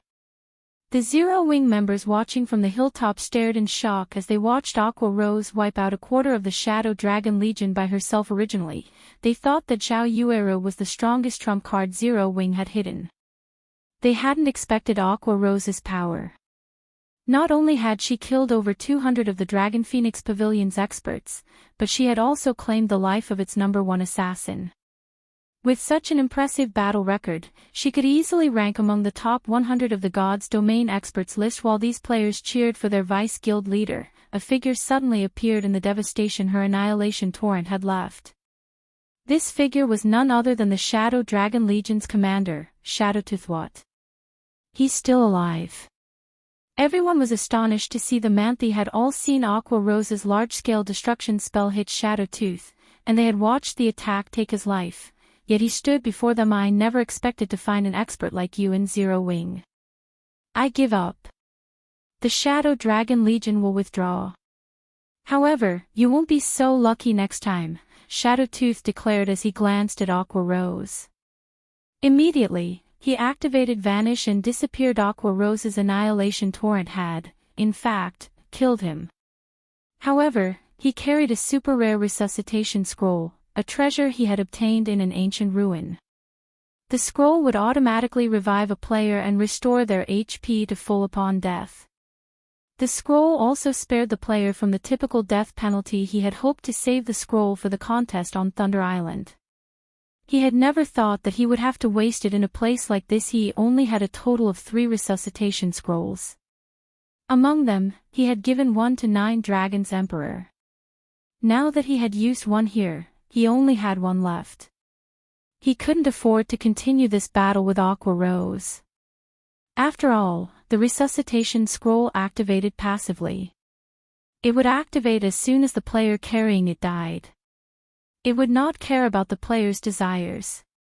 If she killed him a second time, he would lose this life-saving trump card. Shortly after Shadowtooth fled, the rest of the Shadow Dragon Legion followed. It was obvious that they had given up on this siege when Crimson Fox and his army, who had just reached the battlefield, saw the Shadow Dragon Legion's retreat. Confusion flashed in their eyes. What was happening? Chapter 1435, Slaughter. Chapter 1435, Slaughter. Why is the Shadow Dragon Legion retreating? Look! The Shadow Dragon Legion is missing a lot of members. What? The Shadow Dragon Legion actually lost to Zero Wing. Crimson Castle's members were stupefied as they watched the fleeing Shadow Dragon Legion. After all was said and done, the Shadow Dragon Legion was one of the Dragon Phoenix Pavilion's trump card legions. Although it only had 1,000 members, even a 10,000-man army from a first-rate guild would be powerless against the legion. Particularly in narrow terrain such as this, a 1,000-man legion could exert its strength to its full potential. Yet, Zero Wing's 1,000-plus army had defeated this legion. Guild leader, the Shadow Dragon Legion has retreated. What should we do? An indescribable sense of shock gripped Lonely Castle's heart. Useless garbage. Didn't they tell us to leave everything to them? Crimson Fox ground his teeth as he glared at the distant Shadow Dragon Legion. Since we can't rely on the Shadow Dragon Legion, we'll deal with this problem ourselves. I refuse to believe that Zero Wing can take on an army of 10,000 elites. There were always rumors in the virtual gaming world about superpowers trump card legions of 1,000 men slaughtering 10,000 men armies from first-rate guilds. But they were just that, rumors. When it really came down to a fight, the victor was never guaranteed until the end. Advance. Surround the hill. Do not let a single Zero Wing player leave this place alive. Crimson Fox commanded immediately. All 15,000-plus Crimson Castle elites surged towards Zero Wing's hill. However, when Crimson Castle's army was only 1,000 yards away from the hill, 2 beams of light descended from above. Before these players could react, the black and white beams slammed into Crimson Castle's army. Following which, 2 pillars of light rose into the sky. Even Green Rain Town's players could see the spectacle. When the 2 light pillars faded, they revealed 2 large, empty clearings in the middle of the army. Despite the fact that Crimson Castle's members had spread out, the 2 attacks had claimed over 6,000 lives. Although these 2 shots had cost Shurfong 4,000 magic crystals, he considered the exchange worthwhile since he had killed so many players. Zero Wing. Crimson Fox's eyes turned bloodshot when he realized how many of his guild members had vanished. However, although Crimson Fox was furious, his companions didn't share the same sentiment. Rather than rage, fear flashed in these players' eyes. With just 2 shots, Zero Wing had annihilated 1/3 of their forces. If Zero Wing fired the cannons a few more times, their army would be devastated. Elsewhere, when the Shadow Dragon Legion saw the fading light pillars, they were relieved to escape the attacks. If not for their commander ordering the retreat when he had, the intermediate mana pulse cannons would have claimed their lives. They finally understood how pointless it was for a guild to focus on quantity over quality. Collecting war weapons was far more important. Commander, are we really abandoning Green Rain Town? A Shadow Dragon Legion member asked. Shadowtooth. 9 Dragons Emperor had personally tasked them with Green Rain Town's protection. If they packed up and left now, they would most likely have to face the man's wrath. What else are we supposed to do? Fight them. Angrily, Shadowtooth snapped, the only person to blame here is that fool, Crimson Fox. If he hadn't resorted to petty tricks to stop Zero Wing from capturing Hidden Fog Town, Zero Wing wouldn't have decided to make an example of Crimson Castle. Zero Wing isn't what it was in the past. Notify the other guilds under our control, tell them that unless they have a way to deal with those cannons, they should keep their heads down. He hadn't wanted to interfere with the arrangement between Zero Wing and Crimson Castle in the first place, but since the guild had come knocking on Green Rain Town's door, it had forced his hand. In the end, not only had he failed to stop Zero Wing, but he also lost over 300 Shadow Dragon Legion members in a few minutes. It had been a heavy blow to the Legion. What are you all afraid of? These kinds of attacks have a long cooldown. Zero Wing only has 1,000 players. If we finish them off quickly enough, they won't have a chance to fire those cannons again. Crimson Fox bellowed. Although the intermediate mana pulse cannons were powerful, he had a rough estimate of their cooldown. 4 minutes and 30 seconds had passed between the first attack and the second. In other words, the intermediate mana pulse cannon's cooldown should be 4 to 5 minutes long. This was more than enough time for a 10,000-man army to wipe out 1,000 players. Crimson Fox's reasoning shook his players from their frightened daze. Reclaiming their confidence, they dashed for the hillside paths. Guild leader, they're advancing again, Negative Life reported through the team chat. Good. Everyone, maintain your positions. Hold the enemy off for as long as possible. Crimson Fox's determination didn't particularly surprise Shurfong. The man had no more paths of retreat. If he let Zero Wing attack unhindered, he'd lose Green Rain Town and his army. The guild leader had to fight. However, climbing the hill wasn't so simple. Zero Wing's main force and Dark God's Legion members were stationed around the hillside paths. With the terrain, they had the advantage. As for trading the established paths for the steep slopes, doing so was suicide. This was also Zero Wing's main reason for choosing this hill. Otherwise, he would have chosen a farther location. After all, the intermediate mana pulse cannons had a maximum range of 20,000 yards with Aqua rows and the others guarding the 4 available hillside paths. The hill was like an impenetrable fortress. The path Xiao Yueru's team guarded was especially atrocious. With MTs at the forefront, Xiao Yueru could attack freely. Even when Crimson Castle's MTs activated their life-saving skills, receiving all sorts of damage absorption buffs, the Flame Witch's powerful fire-type spells killed them instantly, giving Crimson Castle's healers no time to help their companions. With each volley, Xiao Yueru claimed 2 or 3 dozen lives. All Crimson Castle's members could do at this point was trade blow for blow. However, both Zero Wing's main force and the Dark God's Legion had consumed Sea God's blessings, increasing all of their resistances by 100 points.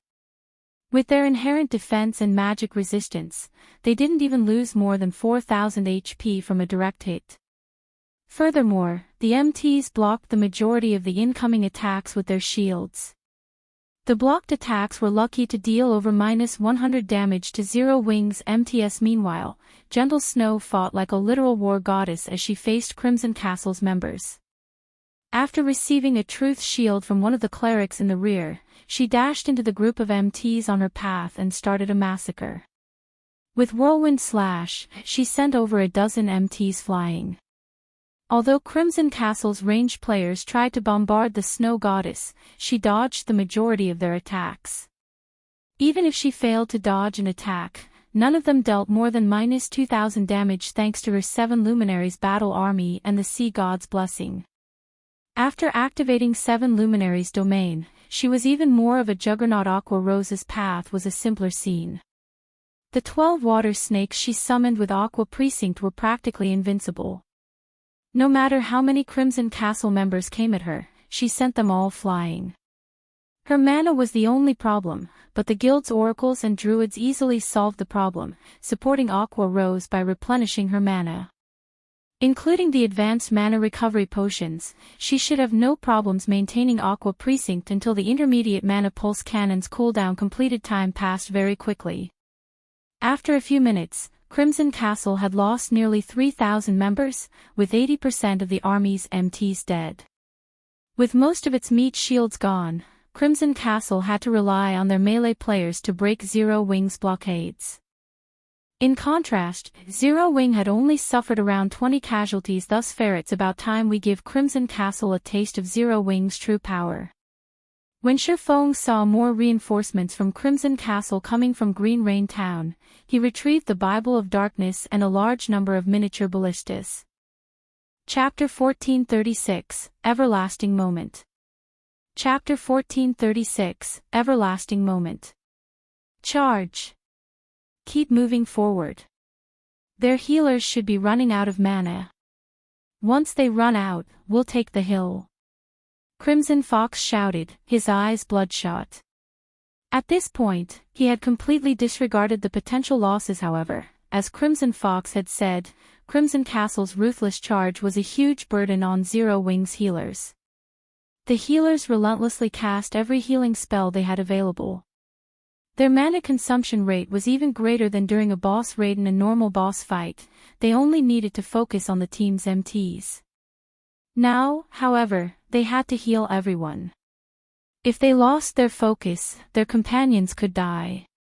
In fact, the 20+ casualties Zero Wing suffered so far were the result of something distracting the healers. Seeing Zero Wing's healers running low on mana, Crimson Castle's members grew even more fervent with their attacks. Zero Wing's members struggled.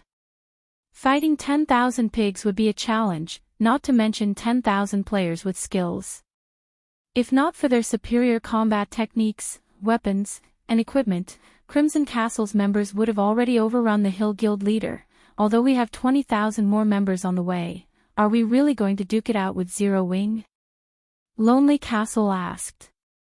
His heart ached as he watched his guildmates die in droves. These players were all elite members from the guild. Even if they defeated Zero Wing, Crimson Castle would likely suffer grievous losses.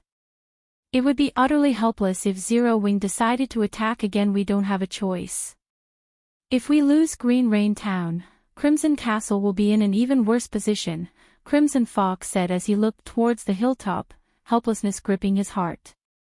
If he had known that Zero Wing was capable of this level of warfare, he would never have played such petty tricks. Unfortunately, it was too late for his regret. If Crimson Castle won this battle, although it would damage the guild's morale, it would still have a chance to make a comeback. In contrast, if Crimson Castle lost, the guild would forever lose its position in Lakeheart City. It wouldn't even be surprising if the guild disbanded as a result of losing Green Rain Town. He was certain that Zero Wing wouldn't last much longer. After all, their enemy had only dispatched a 1,000-man team.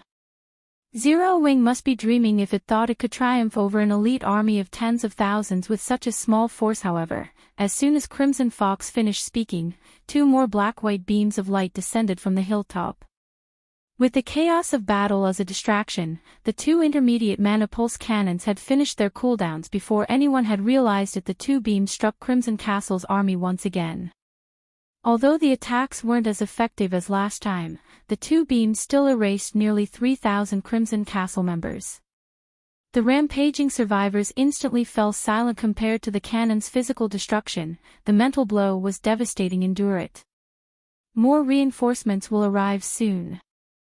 Crimson Fox tried to placate his guild members. Once they're here, we'll prepare Zero Wing for its funeral. None of the drops from their members need to be reported or handed over to the guild. And I'll award any player who kills a Zero Wing member 1,000 GCPs. Killing an upper echelon will earn you 50,000 GCPs. Crimson Castle's members cheered when they heard the potential rewards. Although Crimson Castle's GCPs weren't particularly valuable, 1,000 points were still the equivalent of a little over 1 gold. 50,000 points were worth around 50+ gold. It was enough money to purchase a common mount or a piece or 2 of top-tier equipment. However, following the intermediate mana pulse cannon's attacks, dozens of flaming arrows cascaded down from the hilltop.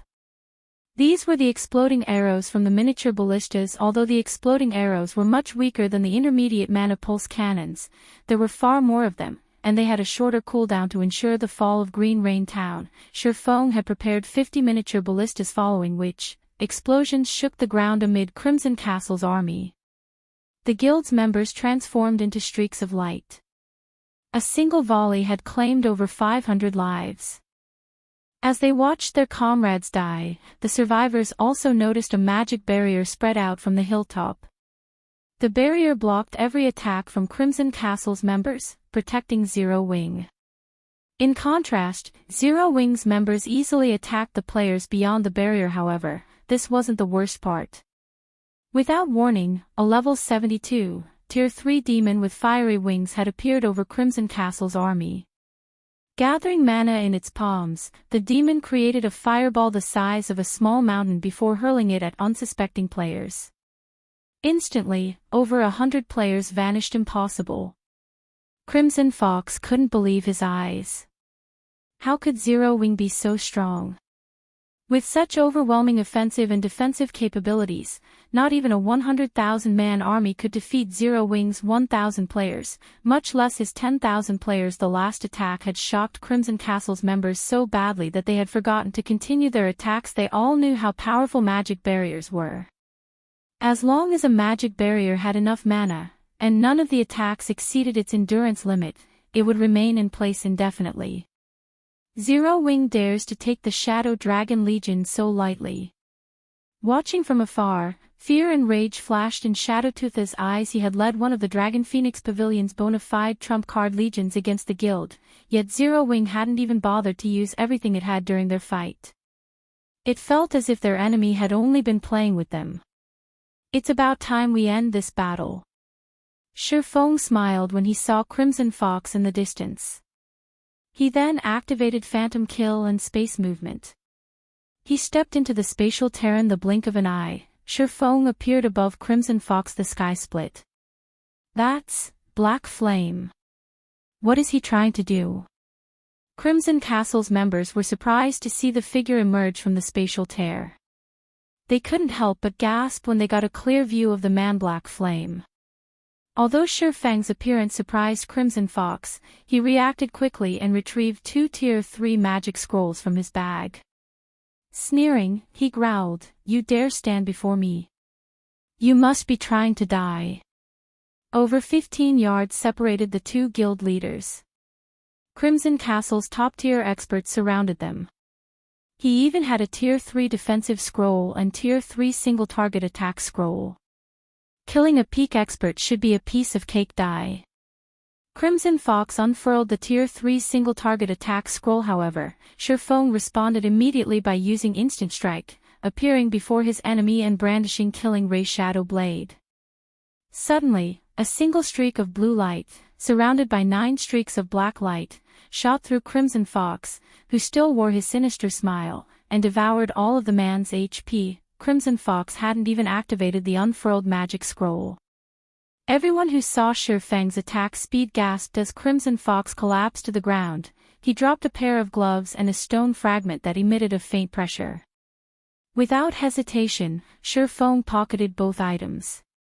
He then switched position with his doppelganger and cancelled Phantom Kill, disappearing as if he had never existed in the first place.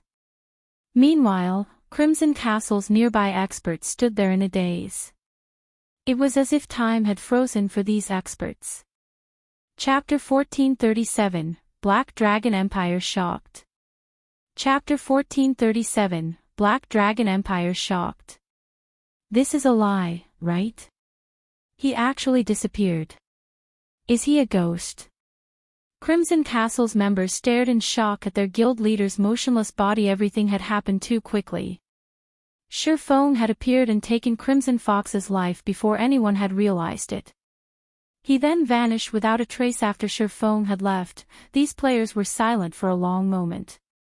When they finally snapped out of their daze, their complexions turned deathly pale as they looked toward Shifeng, who had returned to the hilltop. Fear-dominated Crimson Castle's members. They had stood over 1,000 yards away from the mountain to avoid getting caught in the shockwaves from the intermediate mana pulse cannon's attacks. Originally, they had assumed that they were safe. However, Shifeng only needed a moment to teach them how foolish that hope was. If Shifeng could easily kill an expert like their guild leader despite over 1,000 yards between them, killing them all would be child's play today. They finally learned what a real expert was. They could never use numbers to overwhelm this level of strength. Vice Guild Leader, do we continue the battle? The guild's experts turned to the shield warrior, Lonely Castle. Now that Crimson Fox, their commander and guild leader, was dead, the army fell into disarray. They still hadn't destroyed Zero Wing's magic barrier, and a constant stream of exploding arrows still rained down. Even with 20,000 reinforcements, they would be marching to their deaths. We retreat, Lonely Castle said, shaking his head dejectedly as he stared at Shurfeng, who stood at the top of the hill. The strength Zero Wing had displayed was simply mind-boggling, and with their guild leader dead, Lonely Castle wasn't confident of defeating the enemy guild. Hearing Lonely Castle's order to retreat, Crimson Castle's members breathed a sigh of relief. They abruptly scattered, fleeing the battlefield like madmen. When Crimson Castle's reinforcements caught wind of the order, they, too, fled into the surrounding wilderness, not daring to set foot in Green Rain Town again. The guild members in Green Rain Town began to evacuate, afraid that the intermediate mana pulse cannons would obliterate them if they weren't fast enough. Meanwhile, news of Zero Wing's victory spread throughout the Black Dragon Empire. Although guilds fought each other every day in the Empire, large-scale siege wars were rare. After all, no guild wanted to lose an advantage. These guilds avoided all-out wars unless absolutely necessary. Many of the Empire's players had been watching the battle between Zero Wing and Crimson Castle. Not even the latter's tens of thousands of elite members in Green Rain Town were a match for Zero Wing's 1,000-man team. No matter how they looked at it, the outcome was incomprehensible. Hence, news of the war had spread much quicker than usual. Did you hear? Crimson Castle was defeated. What's going on? Crimson Castle actually lost. Didn't Zero Wing only dispatch 1,000 players? That can't be possible, right? After all, Crimson Castle has an elite army of tens of thousands. They weren't a match for Zero Wing's 1,000-man team. Are Crimson Castle's members idiots? You guys might not realize it since you weren't there, but I watched the battle personally. Zero Wing had used some kind of war weapon to shatter the town's defensive magic array in a single hit and kill several thousand players instantly. The second-rate guilds that had allied with Crimson Castle pulled their forces from the town on the spot. Although Crimson Castle sent its army to meet its enemy, Zero Wing's war weapons wiped out one-third of its forces before Crimson Castle could even reach the guild. Zero Wing even used a fleet of miniature ballistas to bombard Crimson Castle's forces with flaming arrows. Against so many war weapons, not even several 100,000 elite players would have a chance, much less tens of thousands. The Black Dragon Empire's official forums burned with conversation. Some people had even uploaded battle videos of Zero Wing's assault on Green Rain Town. Everyone who saw the two massive craters in Green Rain Town was stupefied. At the same time, they also understood why Crimson Castle had lost. What a joke. With a few more attacks of that scale, Green Rain Town would fall to ruin. Crimson Castle hadn't had any hope of winning. In fact, that battle couldn't be called a fight. This had simply been one-sided bullying. The number of miniature ballistas Zero Wing had employed in the end had been particularly ridiculous. How was a player army supposed to stand against so many war weapons? Meanwhile, the recording of Crimson Fox's death at Shurfeng's hands showed the Black Dragon Empire's players what a Sword King truly was. So, that is Zero Wing. Everyone's eyes glowed when they watched Zero Wing's overwhelming power. Although Zero Wing's performance in the ranking competition had been frightening, it had only proven that the guild had powerful experts. To the Black Dragon Empire's players, Zero Wing had a long way to go before it could compare to the other large guilds' foundations. However, after watching today's battle, everyone believed that Zero Wing deserved the rank it won in the competition. With so many weapons of war, who would possibly dare provoke the guild? For a time after the momentous battle, more of the Empire's players tried to join Zero Wing. Now that they were certain of Zero Wing's rise in the Empire, they knew that it'd be far more difficult to join the guild if they didn't do so now. If they did not join now, it would become much more difficult to do so in the future. At the same time, the Empire's various large guilds held emergency meetings. The goal of these meetings was simple: notify everyone to avoid provoking Zero Wing under any circumstances. At the same time, they began to reorganize their priorities, focusing on exploring ancient ruins to obtain more war weapons. Sure Feng had no idea that due to this war, he had taught these guilds an important lesson. The number of members a guild had would no longer be important in guild wars and siege battles. Defensive magic arrays and war weapons would decide victory. With these armaments, even a 1,000-man team could easily capture a guild town. Meanwhile, every player had fled Green Rain Town. Only the town's NPCs remained. Guild leader, are we going to take over Green Rain Town now? Gentle Snow's excitement grew when she saw the defenseless guild town. From the time they had arrived, the battle had only lasted a little over 10 minutes, and they had captured a guild town while only suffering minor losses. Moreover, Green Rain Town was in a resource-rich area. With this town, Zero Wing would have a much easier time collecting herbs and ores. No. We're going to destroy it, Sure Feng said, shaking his head. But guild leader, it's a ready-made town. If we claim it, we can save on construction costs, Aqua Rose hurriedly advised when she heard Sure Feng's plan. What a joke. It was clear that Crimson Castle must have invested at least several tens of thousands of gold. Moreover, Green Rain Town was a high-resource town. Many guilds would love such an opportunity. If not for Nine Dragons Emperor's secret support, the Empire's first-rate guilds would have long since tried to raid the town and claim it for their own. Yet, Sure Feng wanted to abandon it. This was insane. There's no need to get caught up in this town. We have a much better option, Sure Feng said, smiling. He then took a blood-red stone that radiated a faint pressure from his bag. This was the stone that had dropped from Crimson Fox's body. Chapter 1438, Frightening Harvest. Chapter 1438, Frightening Harvest. A better option. Gentle Snow looked at the blood-red stone in Sure Feng's hand curiously. The stone was the size of a fist. If not for the faint pressure radiating from it, it would be easily mistaken for an ordinary red gemstone. This isn't just an ordinary stone. It's actually made of red luminary stone. Seeing the doubt on Gentle Snow's face, Sure Feng smiled and explained, you know what red luminary stone is. It's far more valuable than magic crystals. It's also a superconductive ore, only second to the 7 Luminaries crystals. But what does this stone have anything to do with a resource town? Gentle Snow asked curiously. I haven't finished. This stone is made of red luminary stone, but it's not complete. Originally, the Black Dragon Empire had created teleportation gates leading to 33 neutral maps outside of the Empire's borders. These locations were the reason the Empire had flourished during the past. However, the teleportation gates had been destroyed during a rebellion, and the teleportation cores that powered the gates had gone missing.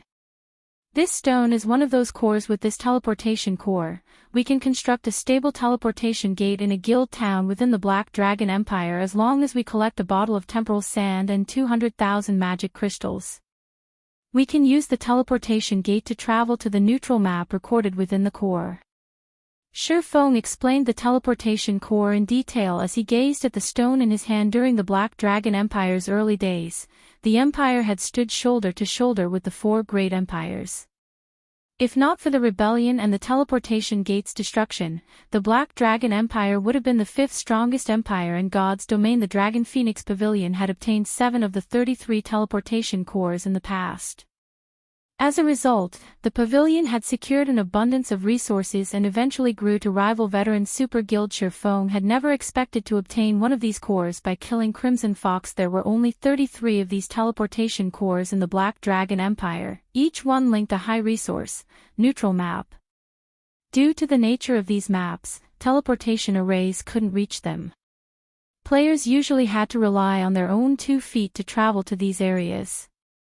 If one had a means to teleport to a particular map, they'd have a monopoly on the map's resources. Sure Feng had considered capturing Green Rain Town, but the town's resources paled in comparison to the teleportation core. As long as Zero Wing captured Hidden Fog Town and constructed a teleportation gate, it'd have access to a large amount of resources, focusing a fraction of those resources into the town's development. They didn't need Green Rain Town, it would just be an additional expenditure for the guild. They didn't need to worry about fending off other major powers contesting for the town, either teleport to a neutral map. Guild leader, are you joking? Gentle Snow stared at the stone in Shifang's hand in shock. She had been playing God's Domain for quite some time now. As a member of the guild's upper management, she kept up on various information about the game. Naturally, she had an acute understanding of the importance of neutral maps. Neutral maps were not under human control. They weren't suitable for human settlements either. However, these locations shared a similar aspect. They had a ridiculous amount of resources, far beyond those found in empires and kingdoms. One could find rare and valuable resources in practically every corner. However, neutral maps were extremely dangerous. They were also far from any civilization. Traveling to and from these areas was troublesome. Furthermore, it was difficult for players to remain in these maps for long periods. As a result, players' harvest was limited. A teleportation gate connected to a neutral map was as good as taking control of that map. One could send players through the gate freely. Not only was it convenient, but it would also help guild towns attract players and the resources they had to offer. One could just imagine how frighteningly valuable the core was. Not even 5 green rain toes would be worth as much as a single teleportation core. Once Zero Wing set up the teleportation gate, it could develop in the Black Dragon Empire without worry, even if it had to face fierce competition from the Empire's other large guilds. Take a look at it yourself. Shifeng then shared the teleportation core's introductory text with Gentle Snow. The text referred to the stone as a teleportation core, as Shifeng had explained. However, there was no mention of its connected location. It only stated that it could be used to construct a teleportation gate leading to an unknown location. After reading the introductory text, Gentle Snow began to search through Zero Wing's database. She quickly found information regarding fallen teleportation gates that had existed within the Empire. These gates had led to 33 different neutral maps. This discovery rendered Gentle Snow speechless. She even wondered if Shifeng were some kind of robot. It was astonishing how much information he knew. The information about the Black Dragon Empire's teleportation gates was fragmented. If not for Shifeng's explanation, she wouldn't have learned anything about these gates. Although the teleportation core was a wonderful item, there was a major problem: the bottle of temporal sand and the 200,000 magic crystals. She had never even heard of the temporal sand. Without the temporal sand, the teleportation core was just a paperweight. Leave the teleportation gate to me. You just need to worry about securing Hidden Fog Town and completing your Tier 2 promotion as soon as possible. You've seen the gap between Tier 1 and 2 for yourself. The sooner you complete your promotion quest, the easier leveling up will be. Shifeng said he was fully aware of the teleportation core's flaws. The required 200,000 magic crystals were enough to choke a first-rate guild. It was already difficult to make ends meet, much less save up. A guild would require a tremendous amount of time to collect so many crystals. The other problem was the temporal sand. Temporal sand was counted by the grain, and each bottle contained 500 grains. Every grain was extremely valuable. Each had sold for 20 gold or more in the past. During its peak, these temporal sand grains had even sold for over 50 gold each. Moreover, there wasn't nearly enough supply to keep up with demand. Aside from its relation to the teleportation gates, temporal sand grains were also used as valuable materials in crafting various epic items. When one used temporal sand in an item's production, not only could it increase the success rate, but it could also enhance the item's attributes. Moreover, the more temporal sand the crafter used, the greater the final product's enhancements would be. Hence, temporal sand had been highly sought after in God's Domain. However, he only knew of 2 methods to obtain temporal sand in the Black Dragon Empire. Fortunately, he was considerably familiar with one method.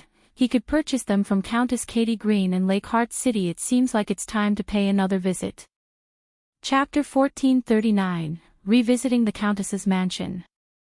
Chapter 1439, Revisiting the Countess's Mansion. Black Dragon Empire, Black Dragon City. People crowded the streets in the city's prosperous trade area. Level 42 and 43 experts were everywhere. Players atop mounts were also a common sight in the luxurious shops lining the streets. One could easily find level 40 secret silver weapons and equipment. A few shops even had level 40 dark gold weapons and equipment on display in their windows. Although more players in God's domain reached level 40 by the day, level 40 weapons and equipment were still extremely rare. Many players that had reached level 40 had to continue using level 35 equipment. Players who obtained even a piece of level 40 secret silver equipment were overjoyed. As for level 40 dark gold equipment, such items were even hard to find in Kingdom's auction houses. Hence, seeing level 40 dark gold equipment on display in the shops here was incredible. Only, the level 40 dark gold weapons and equipment were ridiculously expensive. Their prices were at least 3 times higher than the market price. It was obvious that these shops had no intentions of selling the items, only using them for promotion. Meanwhile, an 8-story tall guild hall dominated the center of the trade area. From the building's top floor, a player could gaze upon the city as if they were its emperor. In the guild hall's top floor hall, Nine Dragons Emperor read a report he had just received from a subordinate. The players next to this intense player felt an intense pressure weigh on their shoulders. They felt as if they had been submerged in water, as they even struggled to breathe. Zero Wing. Nine Dragons Emperor's eyes were icy as he read the report. Does Black Flame think he can afford my enmity just because he has Phoenix Rain backing him up? Not long ago, Zero Wing had utterly destroyed both of the towns under Crimson Castle's control. Although most players didn't know that he, in fact, controlled both of the towns from the shadows, the Black Dragon Empire's various large guilds were fully aware of the fact. Destroying these resource towns was the equivalent of a slap to the face, yet Nine Dragons Emperor couldn't do anything about it. Both towns had belonged to him personally, not his guild. If he tried to mobilize the Dragon Phoenix Pavilion's power against Zero Wing, Phoenix Rain would certainly get in his way, but sending his personal forces against the offending guild was dangerous. Zero Wing was no longer a monster to be taken lightly. Without the Dragon Phoenix Pavilion's foundations, neither the intermediate mana pulse cannons nor the movement-type defensive magic array would be easy to deal with. The guild had items that could cope with Zero Wing's war weapons, but they were under the Great Pavilion Master's control. Unless he became the next Great Pavilion Master, he wouldn't have access to these items. Marshal, tell Beast Emperor that I accept his offer, but I have one condition. He must help us destroy Zero Wing. Nine Dragons Emperor instructed his general in a frosty tone. Pavilion Master, if you agree to Beast Emperor's conditions, it will likely affect the situation at Black Dragon City.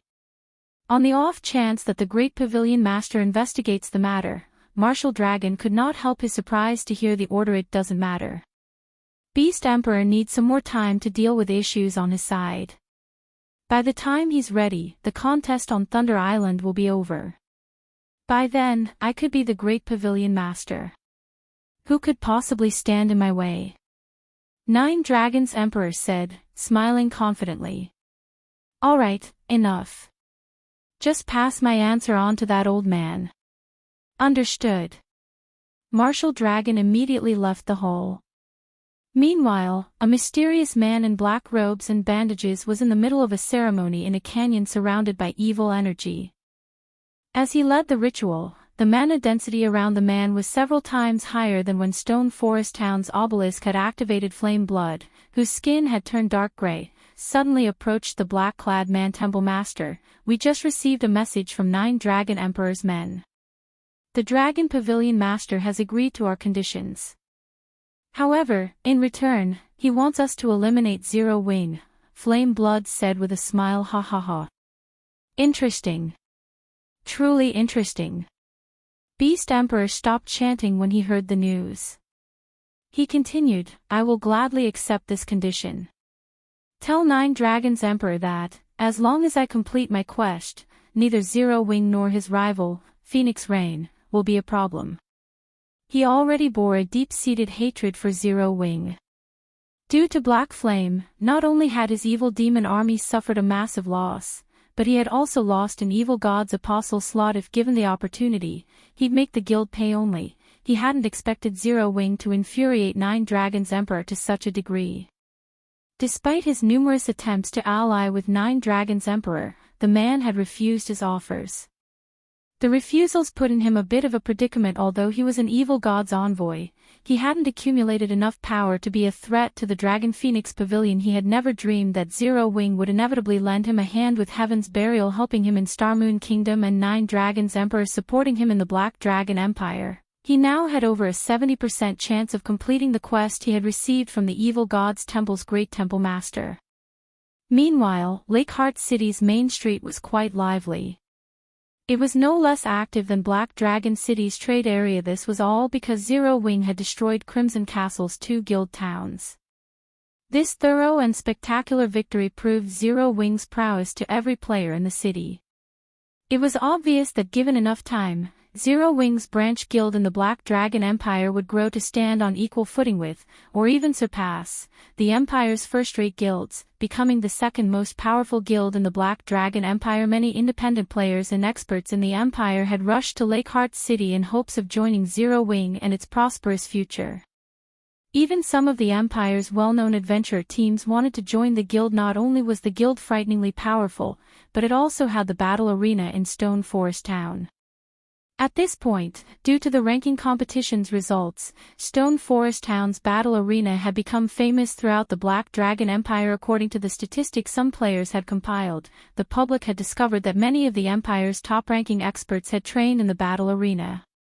To be precise, they had trained in the Advanced Combat Rooms. The Advanced Combat Room was a sacred training grounds that all expert players dreamed of accessing.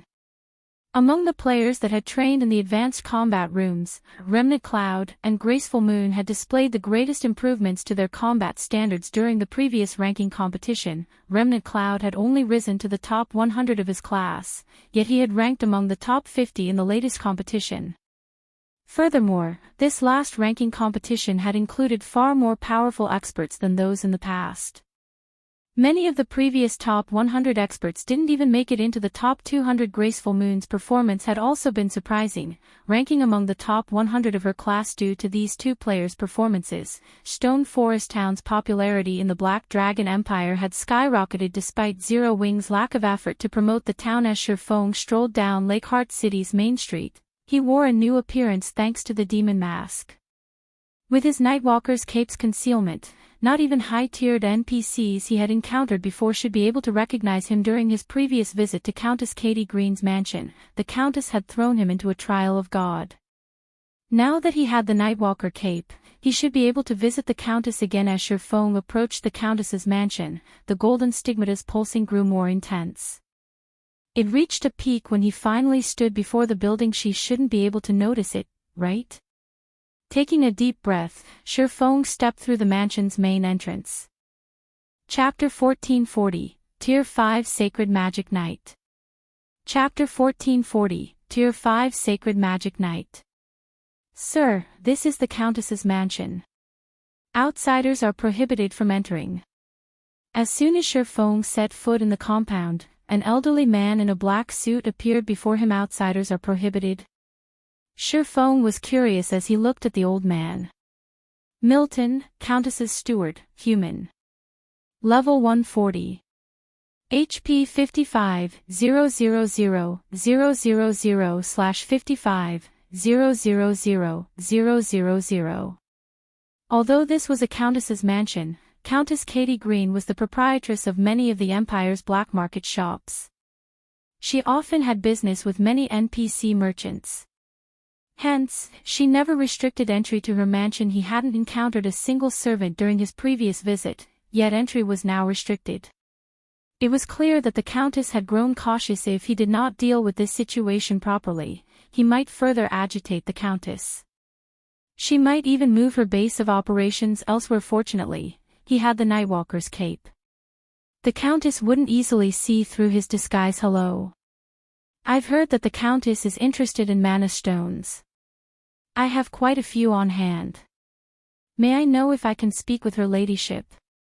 Shurfeng said as he revealed his Demon Hunter title. The Demon Hunter title granted him the authority of a world noble. As such, he enjoyed the status of a noble throughout all of God's domain's human territories. With this title, he could even gain access to a duke's home. So, you are Lord Demon Hunter. Please, follow me.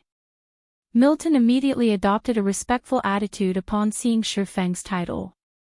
The old man then led Shifeng into the mansion. In the past, Countess Katie Green had been quite famous in the Black Dragon Empire. There were two reasons for her renown. The first reason was Countess Katie Green's ownership of the black market in Black Dragon Empire's Abyss City. Abyss City was like Starmoon Kingdom's Evernight City in that it was also a dark city. Countess Katie Green's black market shop in the city offered players a variety of high-quality items, some of which could even tempt super guilds. However, it was not easy to purchase the items from this shop. To gain access, one first needed sufficient favorability with the Countess. Players would only be able to purchase items after becoming members of the shop. Meanwhile, the shop didn't accept coins or magic crystals as payment. Rather, one had to haggle and offer items of equal value. The second and most important reason for the Countess's fame in the Empire was related to her stock of temporal sand. Temporal sand was incredibly rare. Normally, players only had a chance of obtaining a few grains from super large-scale team dungeons. Depending on the dungeon's difficulty, the drop rate would vary. However, even normal mode super large-scale team dungeons were no walk in the park. These dungeons were generally reserved for large guilds and a small number of well-known and top adventurer teams. Due to its rarity and many uses, temporal sand was an extremely valuable commodity. Normally, the various large guilds reserved it as a strategic resource. Fortunately, one could purchase temporal sand from Countess Katie Green, but there was a limit of 100 grains per day. As for the exchange rate, a single grain of temporal sand cost 1 mana stone. This price was a testament to the grain's value. When players had realized this in the past, it had caused a commotion that had shaken God's domain. Eventually, though, the Dragon Phoenix Pavilion had monopolized this privilege. Since no one knew about temporal sand yet, this was a good opportunity for Shifeng to build up his stock. Luckily, he had accumulated quite a few mana stones thus far. As for the 7 treasures, he would cautiously investigate the matter. After all, as a countess in the Black Dragon Empire, her status was extraordinary. The Countess was a more powerful individual than he was. Naturally, one couldn't just open a shop in Abyss City without enough strength. Countess Katie Green was capable of rivaling Weissman, White River City's magistrate. Her combat power was at the peak of Tier 4. A measly Tier 2 player like Shifeng had no chance against the woman. A short moment later, under Milton's lead, Shifeng arrived before a quiet, elegant indoor garden on the mansion's 3rd floor. A beautiful woman in a luxurious, crimson dress relaxed in the garden center. She sipped from a teacup as she read an ancient tome. The woman gave off a peaceful aura. As the aura swept over him, Shifeng felt as if nature itself had embraced him. The feeling was intoxicating. Why is she so strong? Shifeng stared at Countess Katie Green in shock. He had met the Countess many times in his previous life. However, the Countess had always been a level 180, Tier 4 Sky Knight. Now, however, her statistics revealed that she was a level 180, Tier 5 Sacred Magic Knight. Although only one tier separated the two, the difference was like heaven and earth. If a Tier 4 NPC could dominate and protect a major NPC city, then a Tier 5 NPC could move through a kingdom's capital unhindered. A Tier 5 NPC was an absolute overlord. Normally, one only encountered such existences in imperial capitals. Encountering one in other major NPC cities would rely entirely on luck, yet this Countess had become one such mythical powerhouse. When Shifeng thought about the 7 treasures fragment in this woman's hands, a hint of despair gripped his heart. Even if he became a level 180, Tier 5 player, he still couldn't defeat the Countess, much less at level 57. NPCs and players were on different levels. NPCs had a far more difficult time reaching new tiers. When they succeeded, their strength would undergo a qualitative transformation. Moreover, the higher the tier they reached, the more strength they would acquire. Right now, well-equipped Tier 2 players might be capable of defeating an ordinary Tier 2 NPC of the same level. However, after reaching Tier 4, only peak experts and above could face Tier 4 NPCs. Moreover, a peak expert must be equipped with at least 1 or 2 fragmented legendary items to have a chance.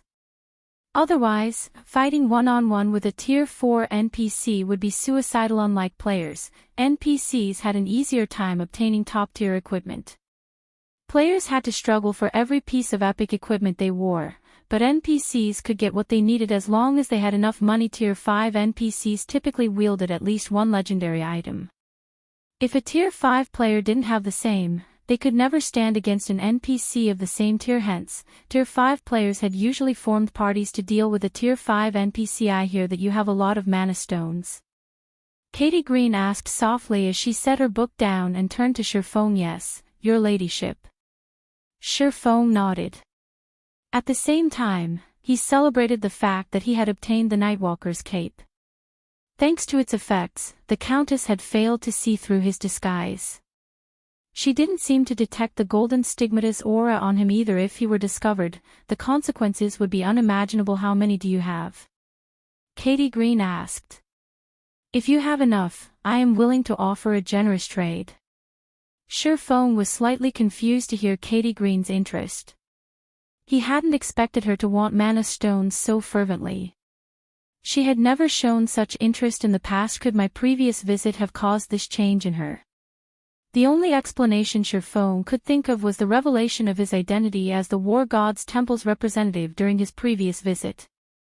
After giving the matter some thought, he stated, I currently have 100 mana stones. Will that be enough? He had prepared the 100 mana stones to purchase the temporal sand. He hadn't brought any extra with him. It seemed as if he had blundered. 100. All right, what do you want for them? Katie Green nodded, clearly satisfied with the amount. If you don't know what items you're looking for, I can offer a few valuables for you to consider. Of course, I will only accept mana stones for these items.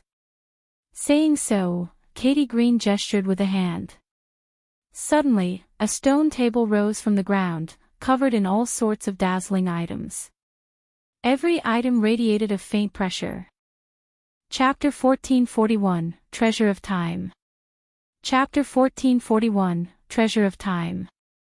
Sherfone was shocked when he saw the items on the table. In the past, the only item the Countess had offered for trade was the temporal sand, yet now she had offered over 10 items. Moreover, none of these items were any less valuable than the temporal sand as expected of the proprietress of Abyss City's black market shop. She even has an item like this. Sherfone's gaze couldn't help but drift to a leaf of lambskin parchment. Although the temporal sand was very valuable, players could obtain it from other sources. However, encountering the lambskin parchment on the table depended on luck. This parchment was none other than the magic thruster design. The various large guild would go crazy over this item. The magic thruster was capable of increasing a ship's movement speed by 30%. To naval players, this item was a godsend. Unlike on land, there were far fewer teleportation points available out at sea. If players wished to travel to a particular island to level, they generally had to travel by boat. A 30% increase to movement speed would undoubtedly save players a lot of travel time. Moreover, there were many sea monsters in the ocean. If an ordinary boat encountered a boss-grade sea monster, escape was practically impossible. With the magic thruster, however, even an ordinary boat had a high chance of getting away safely. Players were even more likely to escape if they had an ordinary speedboat or better. Hence, magic thrusters were highly sought after. Even players with cheap ships would be desperate for one. The magic thruster's only drawback was that it was a consumable item. It would disappear after being used for a certain amount of time. Moreover, depending on how much mana it uses, the magic thruster's duration would differ. The smaller a ship was, the less mana it would cost to enhance its movement speed and vice versa. As an example, on an ordinary speedboat, the magic thruster could last for 48 hours. However, the magic thruster was not cheap. Even once the price had stabilized on the market, each thruster had sold for 1 gold, 50 silver in the past.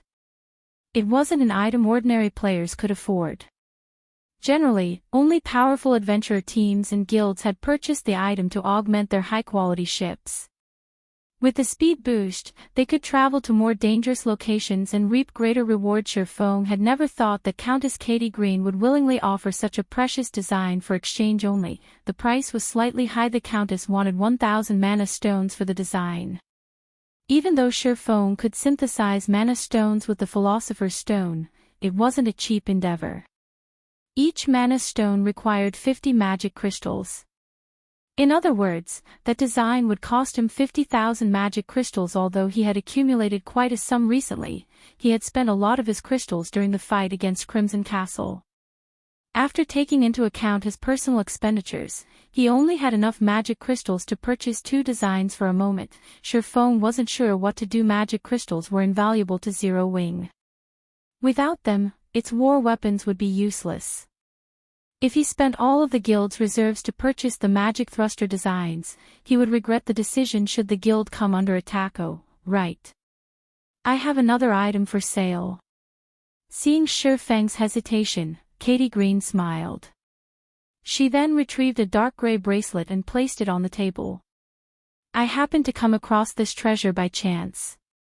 However, it's no longer useful to me. If you can afford it, this item can be yours. This is... Feng was stunned when he saw the dark gray bracelet. The bracelet looked ordinary, like nothing more than a string of dark gray beads. However, the golden stigmata indicated that it was one of the 7 treasures. Unfortunately, due to severe damage, it was only an epic item. Bracelet of Time, epic rank item. This bracelet had once possessed the frightening power of time. Unfortunately, it has sustained heavy damage. Additional active skill dash. Temporal Sand, can produce temporal sand by absorbing mana stones. No cooldown. Each mana stone produces 2 grains of temporal sand. After sustaining damage and being tainted by evil energy, the evil energy within will taint the item's wearer as well. Drops on death. This is one of the 7 treasures. Feng stared at the Bracelet of Time in shock. Although mana stones were expensive and difficult to obtain, temporal sand was far more valuable. It also had far more uses. Practically every lifestyle class could use it. Meanwhile, by using the Bracelet of Time, one only needed to invest 1 mana stone to obtain 2 temporal sand grains. It was certainly a profitable exchange. He had always wondered how the Countess got her hands on so much temporal sand. It turned out that it was thanks to one of the 7 treasures. However, it seemed that his previous visit had interrupted Katie Green's plans, forcing the Countess to collect a large number of mana stones and convert them into temporal sand as quickly as possible. However, the Countess's asking price was exorbitant. She wanted for 100,000 mana stones for the bracelet. Even if he had the Philosopher's Stone, synthesizing 100,000 mana stones would cost him 5 million mana stones. With Zero Wing's current net income, it would take months to save up that many magic crystals. As for stealing the Bracelet of Time, even if Feng had 100 lives, he would not dare do so. Countess, may I know if I can trade mana stones for these items if I visit you in the future? Feng asked. If Countess Katie Green had only offered this Bracelet of Time on a whim, it would be out of his hands. If she were selling it long term, however, he would have a chance to purchase it as long as he obtained the Manatite vein on Karna Island and maintained his hold on the rapidly developing Stone Forest town. He could collect 5 million magic crystals given enough time. He was only afraid that the Countess's offer was a one-time chance. Hearing Feng's question, Katie Green fell silent for a moment. Following which, she replied, "The other items will be available in the future, but I don't want to hold on to this bracelet for long. I am prepared to sell it on the black market to the highest bidder in a month. If you can gather 100,000 mana stones before the auction, I'll sell it to you instead."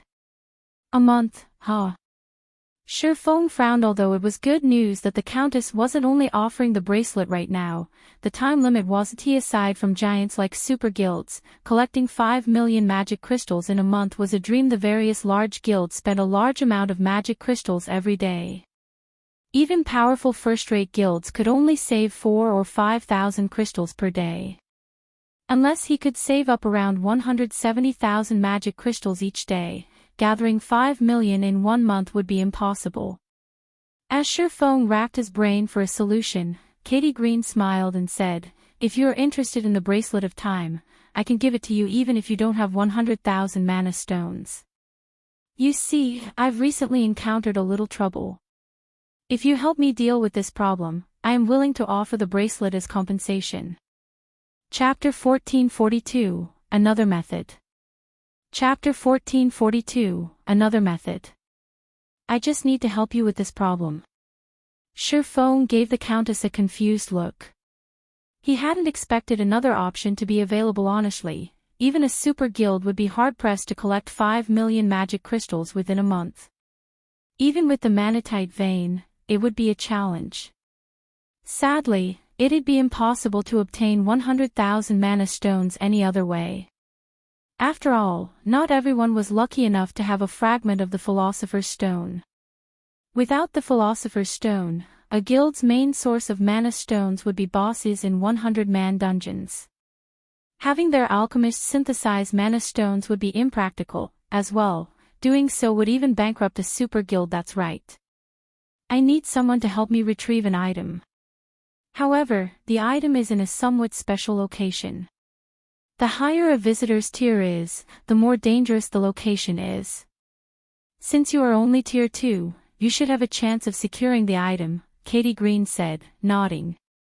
Suddenly, however, she chuckled softly and said, but before you go, you'll have to pass a test of strength. Countess, I am willing to give it a try. Shurfong agreed without hesitation. This was an opportunity to obtain one of the 7 treasures. Naturally, he couldn't afford to turn it down. Besides, the quest was far more reliable than affording the unrealistic price of 5 million magic crystals. Throughout their conversation, Shurfong had understood one thing. The later he discovered Countess Katie Green's ownership of the Bracelet of Time, the harder it would be to obtain it. She had already stated that the quest would become more dangerous as one reached higher tiers, lowering the player's chances of success. Good. Follow me. Katie Green then stood and walked towards a dark corridor in a corner of the indoor garden. The corridor was narrow, and the only light came from candles set in intervals. As they ventured further down the corridor, the air became colder. After walking for about 10 minutes or so, they arrived in an empty hall. A set of locked, steel doors loomed at the end of the room. The steel doors were entirely covered in frost. Even though Shurfang's ice resistance was high, he was still cold. If a player with lower ice resistance came here, they'd freeze to death. Not bad. You've endured this far without my help. You have passed the first test. Katie Green nodded in approval when she noticed the cold barely affect Shurfong. Your second test is next, a test of your combat power. As Katie Green spoke, a silver magic scroll appeared in her hands. She unfurled it and began to chant an incantation. Suddenly, a silver magic array appeared before the Countess, gathering the surrounding mana. A moment later, a 3-meter-tall humanoid creature manifested in the middle of the array. This humanoid figure wore silver armor and carried a great sword that radiated frosty air. Unlike ordinary humans, dark green flames danced in the figure's eyes. Hell Knight, Undead, Great Lord. Level 57. HP 15,000/15,000,000. Kill this Hell Knight, and you will pass the second test, Katie Green said as she gestured towards the Hell Knight. System, you have accepted Katie Green's second test quest content. Clear the second test. Your reward will vary depending on your evaluation. Before Shurfong could even read the system notification, the Hell Knight roared and unsheathed the great sword from its back. It dashed straight for Shurfong, giving him no time to prepare. The Great Lord-ranked Hell Knight crossed the 20 yards separating them in the blink of an eye. Upon arriving before Shurfong, the Hell Knight brandished its great sword, the weapon transforming into 3 streaks of silver light as they flew towards the swordsman. The Hell Knight had completed the entire process as smoothly as flowing water. The Hell Knight moved like an expert with years of combat experience. There were no excess movements in its actions. High intelligence. Shurfong was surprised to see the sword lights moving towards him. He had assumed that he'd have to face a weakened Great Lord, but the Hell Knight's combat techniques were clearly superior to ordinary Great Lords. The Great Lord had obviously reached the half-step refinement realm standard. In response, Shifeng countered with Killing Ray Dang. Dang! Dang!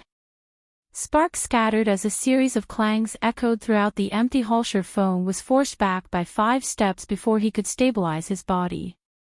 Meanwhile, 3 damages of over -1,500 appeared above his head. In contrast, the Hell Knight remained unharmed. Shifeng's counterattack had only paused the Great Lord's attack after the initial clash. Shifeng knew that he was no match for the Hell Knight's strength. In fact, there was a large gap between them. What power? Shifeng began to take this fight seriously as the Hell Knight charged towards him once again. He immediately executed void steps, vanishing. Although Shifeng had only clashed with the Hell Knight for a moment, he had gained a rough prediction of the monster's standards. Not only did the Hell Knight have the strength of a Grand Lord, but its reactions and speed also ranked near the top among Great Lords of the same level. If not for his 3 fragmented legendary items, it would have already killed him. Not a bad technique. Unfortunately, it is useless against the Hell Knight. When Shifeng had disappeared, Katie Green had been slightly surprised. However, she shook her head and chuckled. The Hell Knight wasn't a living being, and although it could see, it could also rely on its ability to detect living beings during a fight. Even if Shifeng's footwork technique removed him from his opponent's sight, he couldn't erase his aura as a living creature. Unless he entered a different space entirely, the Hell Knight could keep track of him. Indeed, even after Shifeng had vanished, the Hell Knight showed no signs of hesitation. The massive creature thrust its great sword into the ground suddenly. Dozens of ice swords rained down from above, targeting a seemingly unoccupied location. Ping! Ping! Ping! Before the ice swords struck the ground, their trajectories diverted as if they had encountered an invisible wall. At the same time, Shifeng reappeared. Each ice sword carried 100% of the Hell Knight's strength. As a result, Shifeng lost a little bit of his HP each time he deflected an ice sword. In less than a second, he had lost over 20,000 HP. While Shifeng dealt with the descending ice swords, the Hell Knight pulled its weapon from the ground and ran at the swordsman. As it reached Shifeng, it swung its great sword skillfully, matching the timing of its swings with the final 8 ice swords. Each of the monster's swings targeted Shifeng's blind spots. This must be his limit. Not bad. His score should be above 70. Seeing Shifeng's HP near 0, Katie Green prepared to cast a buff. There was no doubt that the Hell Knight was strong. Even a peak, Tier 3 NPC of the same level would struggle in a fight against it, much less a Tier 2 player. She hadn't wanted to lend Shifeng a hand until now because she wanted to see how long the player would hold his ground against the Great Lord. As for her requirement for killing the Hell Knight, she had merely said that to ensure that Shifeng would fight with everything he had. Actually killing the Hell Knight would take a miracle. After all, the Hell Knight was an advanced combat servant she had obtained after plenty of trials. Every Count and Countess in the Black Dragon Empire longed for one themselves, but only she had control of an advanced combat servant. Just before Katie Green stopped the battle, a blue light flashed before the Hell Knight's descending greatsword. Suddenly, the Hell Knight flew through the air.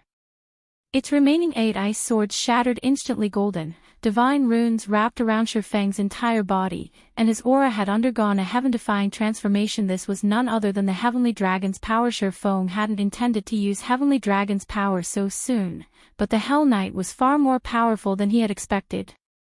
If he continued to hold back, he would only get himself killed. Alright, let's begin the second round. Shifeng shifted his gaze towards the Hell Knight, which had finally regained its footing, and advanced. Chapter 1443, Advanced Combat Servant. Chapter 1443, Advanced Combat Servant. After upgrading Heavenly Dragon's breath, not only did Heavenly Dragon's power increase Shifeng's strength, but it also increased his agility. Shifeng reached the Hell Knight almost instantly, brandishing Abyssal Blade and Killing Ray as he executed swords. Orbit. A galaxy of stars glittered around Shifeng, intertwining as they bombarded the Great Lord, which had just gotten back on its feet. Although the Hell Knight's combat standards were at the half-step refinement realm, it was a child in Shur Feng's eyes. He easily grasped the monster's blind spots and attack trajectory. Shur Feng could have easily dodged the Hell Knight's attacks, but he had chosen to repulse them instead. Now that he had activated Heavenly Dragon's power, his strength was slightly higher than a Grand Lord's of the same level. Hence, he was stronger than the Hell Knight. If he chose to dodge the incoming attacks, he would only reduce his opportunities to deal damage. Boom. Boom. Boom. One sword light after another clashed with the Hell Knight's greatsword, the resulting impacts forcing the Great Lord back and preventing it from stabilizing its posture. After 6 consecutive attacks, the Hell Knight lost its grip on its weapon as the greatsword flew from the monster's hands. Shur Feng activated Flame Burst, a blinding glow enveloping his blades. He assaulted the defenseless Hell Knight with a series of devastating blows. 164, 878. Minus 331,478. Minus 332,015. All 15 attacks found their marks, causing the Great Lord's HP decrease at a tremendous rate. In an instant, the Hell Knight had lost 20% of its HP. Meanwhile, Flame Burst's terrifyingly destructive power sent the Hell Knight crashing into the frozen, steel doors, and they shuddered upon impact. Taking advantage of the Hell Knight's incapacitated state, Shur Feng hurriedly activated Lightning Edge. He couldn't normally use the attack in a high-speed battle due to Lightning Edge's 0.5-second channeling time, but the injured Hell Knight had collapsed to the ground. He had more than enough time to activate the skill. Numerous silver sword lights danced before Shur Feng, forming a silver river that flowed towards the Hell Knight. 244, 678.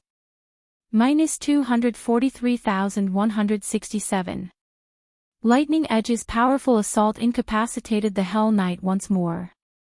The Great Lord was defenseless as the countless sword lights bit into its flesh. After 5 seconds, the Hell Knight only had 2/3 of its HP remaining. Despite dealing 2 successful blows, Shur Feng had no intentions on relaxing his offense. The moment Lightning Edge ended, Shur Feng appeared before the Hell Knight and swung the Abyssal blade down towards the Great Lord. However, the Hell Knight quickly responded. At a critical moment, it reclaimed its greatsword and used it as a shield, blocking Shur Feng's blade. Unfortunately, while it had held off the Abyssal blade, it couldn't do anything about the 9 sword shadows that had appeared around it. Tier 2 skill, Shadow Blade. In the end, all 9 shadows carved into the Hell Knight, devouring the Great Lord's HP at a rate visible to the naked eyes. Overwhelmed it. Surprise flashed in Countess Katie Green's eyes as she watched Shur Feng dominate her Hell Knight. She had never thought that a mere Tier 2 player of the same level could surpass her advanced combat servant. Not even she could have done so when she had been Tier 2. Soloing a Great Lord of the same level was difficult for a Tier 2 class. Great Lord's HP was simply too high. These monsters' battle recovery alone was enough to overwhelm a Tier 2 player. However, Katie Green didn't recognize Shur Feng for the monster he was. Despite only being a Tier 2 player, Shur Feng wielded 3 fragmented legendary items. Although none of them were weapons, their overall effects were astonishing. Moreover, the Hell Knight wasn't actually a Great Lord of the same level.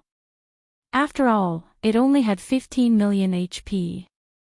An ordinary level 57 Great Lord should have at least 40 million HP. If not for the Hell Knight's strength and high combat standards, Shur Feng could have easily defeated it without a berserk skill. Now that he had activated Heavenly Dragon's power, suppressing the Hell Knight was a piece of cake. Interesting. Truly interesting. He had held back so much of his strength.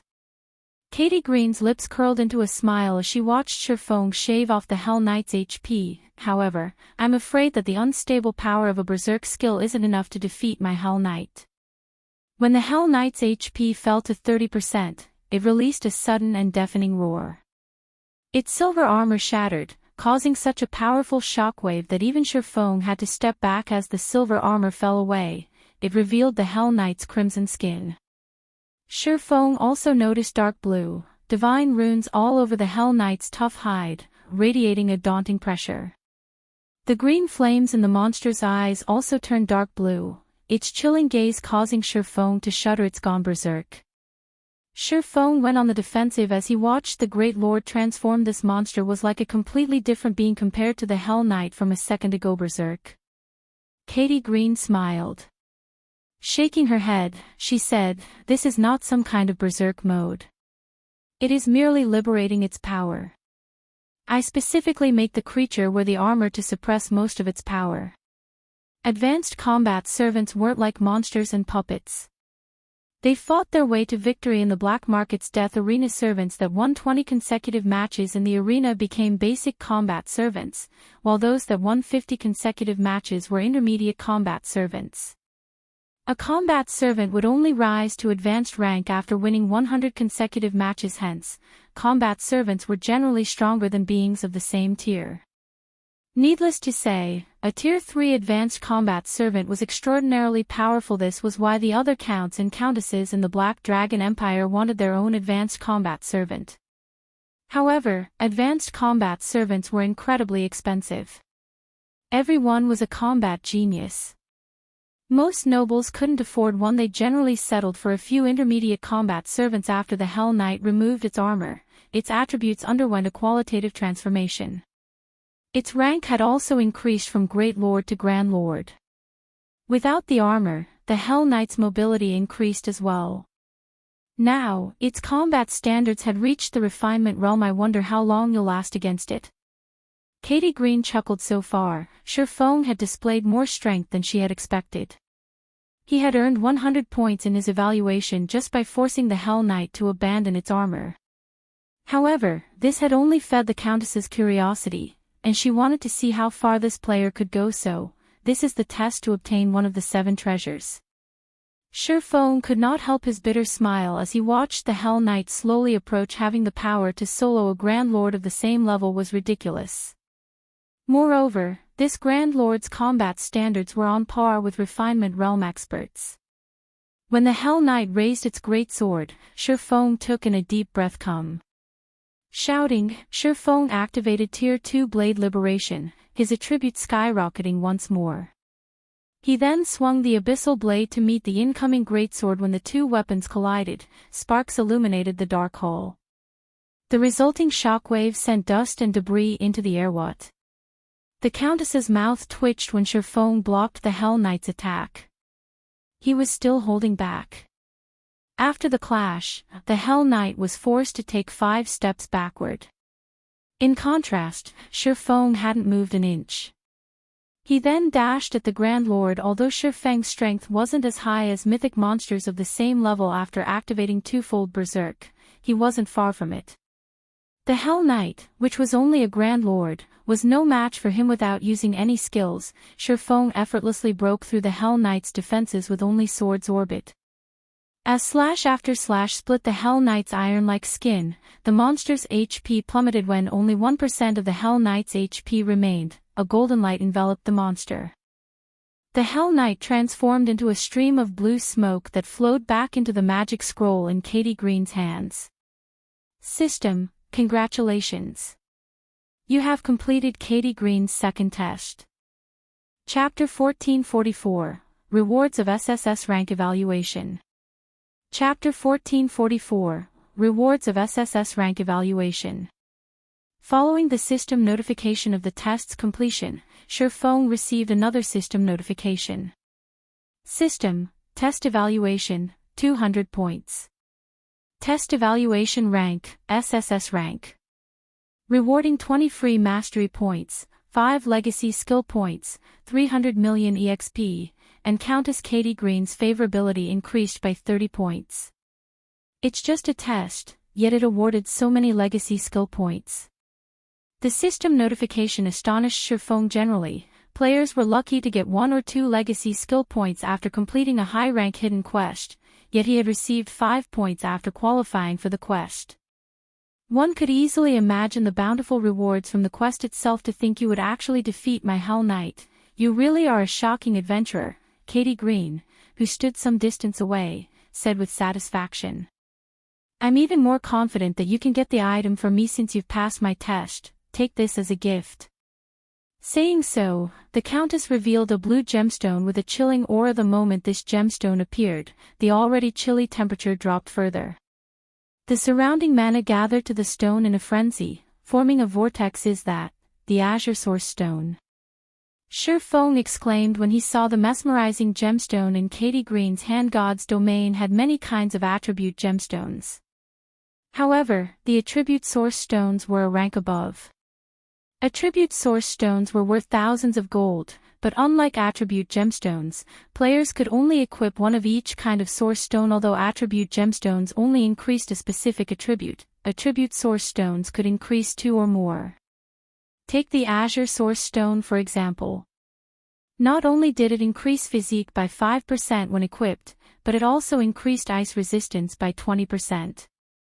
An Azure Source Stone could have easily gone for 6,000 or 7,000 gold in the past, but only a fool would sell one normally. One would have traded an Azure Source Stone for a piece of epic equipment with high attributes. It is, indeed. Moreover, it's an intermediate Azure Source Stone, Katie Green said, nodding. With this item, you'll have an easier time fetching my item. You don't have enough ice resistance right now to survive the area. An intermediate Azure Source Stone. Shurfeng could not believe that Katie Green was actually so generous. Attribute source stones were divided into 4 ranks: basic, intermediate, advanced, and peak. Basic attribute source stones alone were incredibly valuable. In the past, a top-tier expert would be lucky to equip 1 or 2 basic attribute source stones. Even after 10 years in God's domain, Shadow had only acquired a single intermediate attribute source stone. Unlike gemstones, one couldn't increase an attribute source stone's rank by synthesizing lower-ranked stones. These treasures could only be obtained from Grade 1 Forbidden Lands. As for basic attribute source stones, they could be found in Grade 2 Forbidden Lands. Though, only Dark Gold treasure chests and Mythic ranked bosses and above had a chance of dropping them yet, Katie Green was generous enough to give him an Azure Source Stone. Intermediate Azure Source Stone. Only one can be equipped at a time. Equipment requirement, level 50. All attributes plus 120. Increases physique by 8%. Increases ice resistance by 30%. The attribute bonus from one Azure Source Stone was already higher than that of top tier, level 50, Dark Gold equipment. Furthermore, it boosted physique and ice resistance. After receiving the intermediate Azure Source Stone, he replaced one of his tier 3 strength gemstones without hesitation. What Shurfeng didn't know was that the Countess had intended to give him the basic Azure Source Stone before he had surprised her with his performance. Not only had Shurfeng's basic attributes increased after equipping the Source Stone, but his 5 senses sharpened as well. When he had first entered the hall, he had felt slightly cold, but now he didn't feel it at all. Very good. Now, I'll send you to the Ice Crystal World. Once you're there, collect 10 eternal ice crystals for me. Bring them back, and the Bracelet of Time is yours, Katie Green explained, nodding in approval as Shurfeng relaxed, no longer affected by the room's temperature. System: you have accepted Countess Katie Green's epic ranked main storyline quest, Ice Crystal World. Quest content: collect 10 eternal ice crystals from the Ice Crystal World. Quest reward: Bracelet of Time. Why is this an epic ranked main storyline quest? A frown pulled at Shurfeng's lips when he read the system notification. Main storyline quests could significantly affect a kingdom or empire. These effects could be beneficial, but they could also be damaging. They were far more difficult than other quests of the same rank. Although the quest location wasn't a forbidden land on the God's Domain continent, the Ice Crystal World was a forbidden land. Only now did Shurfeng understand why Katie Green had told him that the higher one's tier was, the more danger they would face in the quest location. The Ice Crystal World was a world of its own and highly opposed to visiting lifeforms. The stronger the lifeform was, the more rejection they would face. Upon entering the world, various aspects would attempt to suppress the newcomer. At the same time, foreign lifeforms entering this world would possess unique auras. Meanwhile, the stronger this aura was, the easier it would be to attract the old monsters of the Ice Crystal World. Not even Tier 5 NPCs were a match for those old monsters. Tier 6 gods weren't even allowed to enter. Alright, I'll open the teleportation gate now. I can only maintain the gate for 1 or 2 seconds, so you need to be fast. Otherwise, you'll have to wait another month before I can open the gate again, Katie Green warned Shifeng. In other words, Shifeng only had one opportunity to challenge her quest. If he failed, he would have to earn 5 million magic crystals to purchase the Bracelet of Time. I understand. Shifeng nodded. Inwardly, though, he felt some contempt towards the Countess. Other players might not know what eternal ice crystals were, but he did. It was rumored that the eternal ice crystal contained eternal power. Eternal power was crucial in helping NPCs reaching tier 6 inches. The past, many players with dark gold personal guards had only been able to upgrade their NPCs to tier 5. It was due to the lack of eternal power that these guards had never crossed that final hurdle. Hence, items containing eternal power like the eternal ice crystal had been priceless in the past. One could only have traded rare materials or items of equal value for them, yet this woman wanted him to obtain eternal ice crystals from the ice crystal world. How could they possibly be that easy to acquire? Moreover, she wanted 10 of them. But Shifeng couldn't care less right now. Zero Wing simply wasn't equipped to collect 5 million magic crystals. He had no other choice. If he succeeded, he would obtain one of the 7 treasures, and with the golden stigmata, he could use the item better than Katie Green. Once Shifeng had prepared himself, Katie Green began to chant an incantation. Immediately, mana surged towards the shut, steel gates, slowly forcing them open. A stable, spatial tunnel formed beyond the open doors. Hurry! Katie Green shouted, ignoring his weakened state. Shifeng activated Windwalk and jumped into the spatial tunnel, departing the icy hole. Chapter 1445, Ice Crystal World. Chapter 1445, Ice Crystal World. Inside a snow-capped canyon, a party of 6 fought a level 48, High Lord ranked Ice-Toothed Tiger. Ice-Toothed Tiger, Elemental Creature, High Lord. Level 48. HP 31,000,000/31,000,000. A level 45 shield warrior wielding a crimson longsword and aqua blue buckler stood before this 5-meter-tall monster, and despite its size, it was powerless against the player. Regardless of how the ice-toothed tiger tried to attack the shield warrior, the latter blocked the blows and found gaps to strike, using his skills to deal 6,000 to 7,000 damage per hit. The shield warrior's party members were also quite capable. Not only were they all level 44 and above, but their skills and spells also dealt over -10,000 damage. Their normal attacks alone dealt over -3,000 damage. Everyone, the boss is almost dead.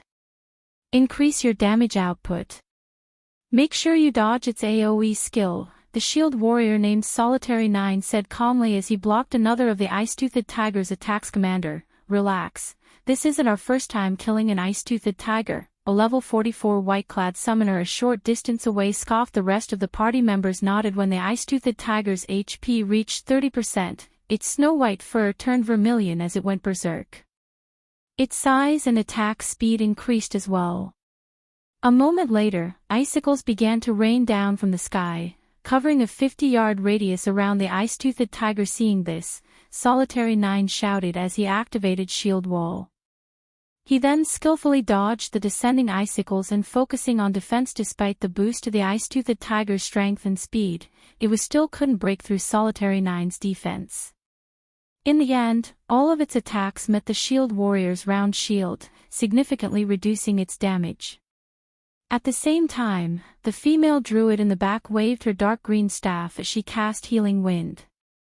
Although the shield warrior was her main target, the rest of her party received a healing buff, gaining over 1,500 HP every second. This kept everyone's HP above a safe level. Every player in the party launched a fierce assault. As a result, the High Lord's HP decreased rapidly. From 30%, it very quickly dropped to 15%. When the High Lord's HP reached 10%, these players launched every skill they had. When the Ice-Toothed Tiger only had 2% of its HP remaining, several scorching flame spears flew in from a distance, striking the High Lord and devouring its remaining HP. As the Ice-Toothed Tiger collapsed, it dropped 5 items. Confused, the party members turned towards the flame spear's origin. A 20-man team stood in the snow some distance away. A male elementalist wielding a Tier 2 magic scroll seemed to be its leader.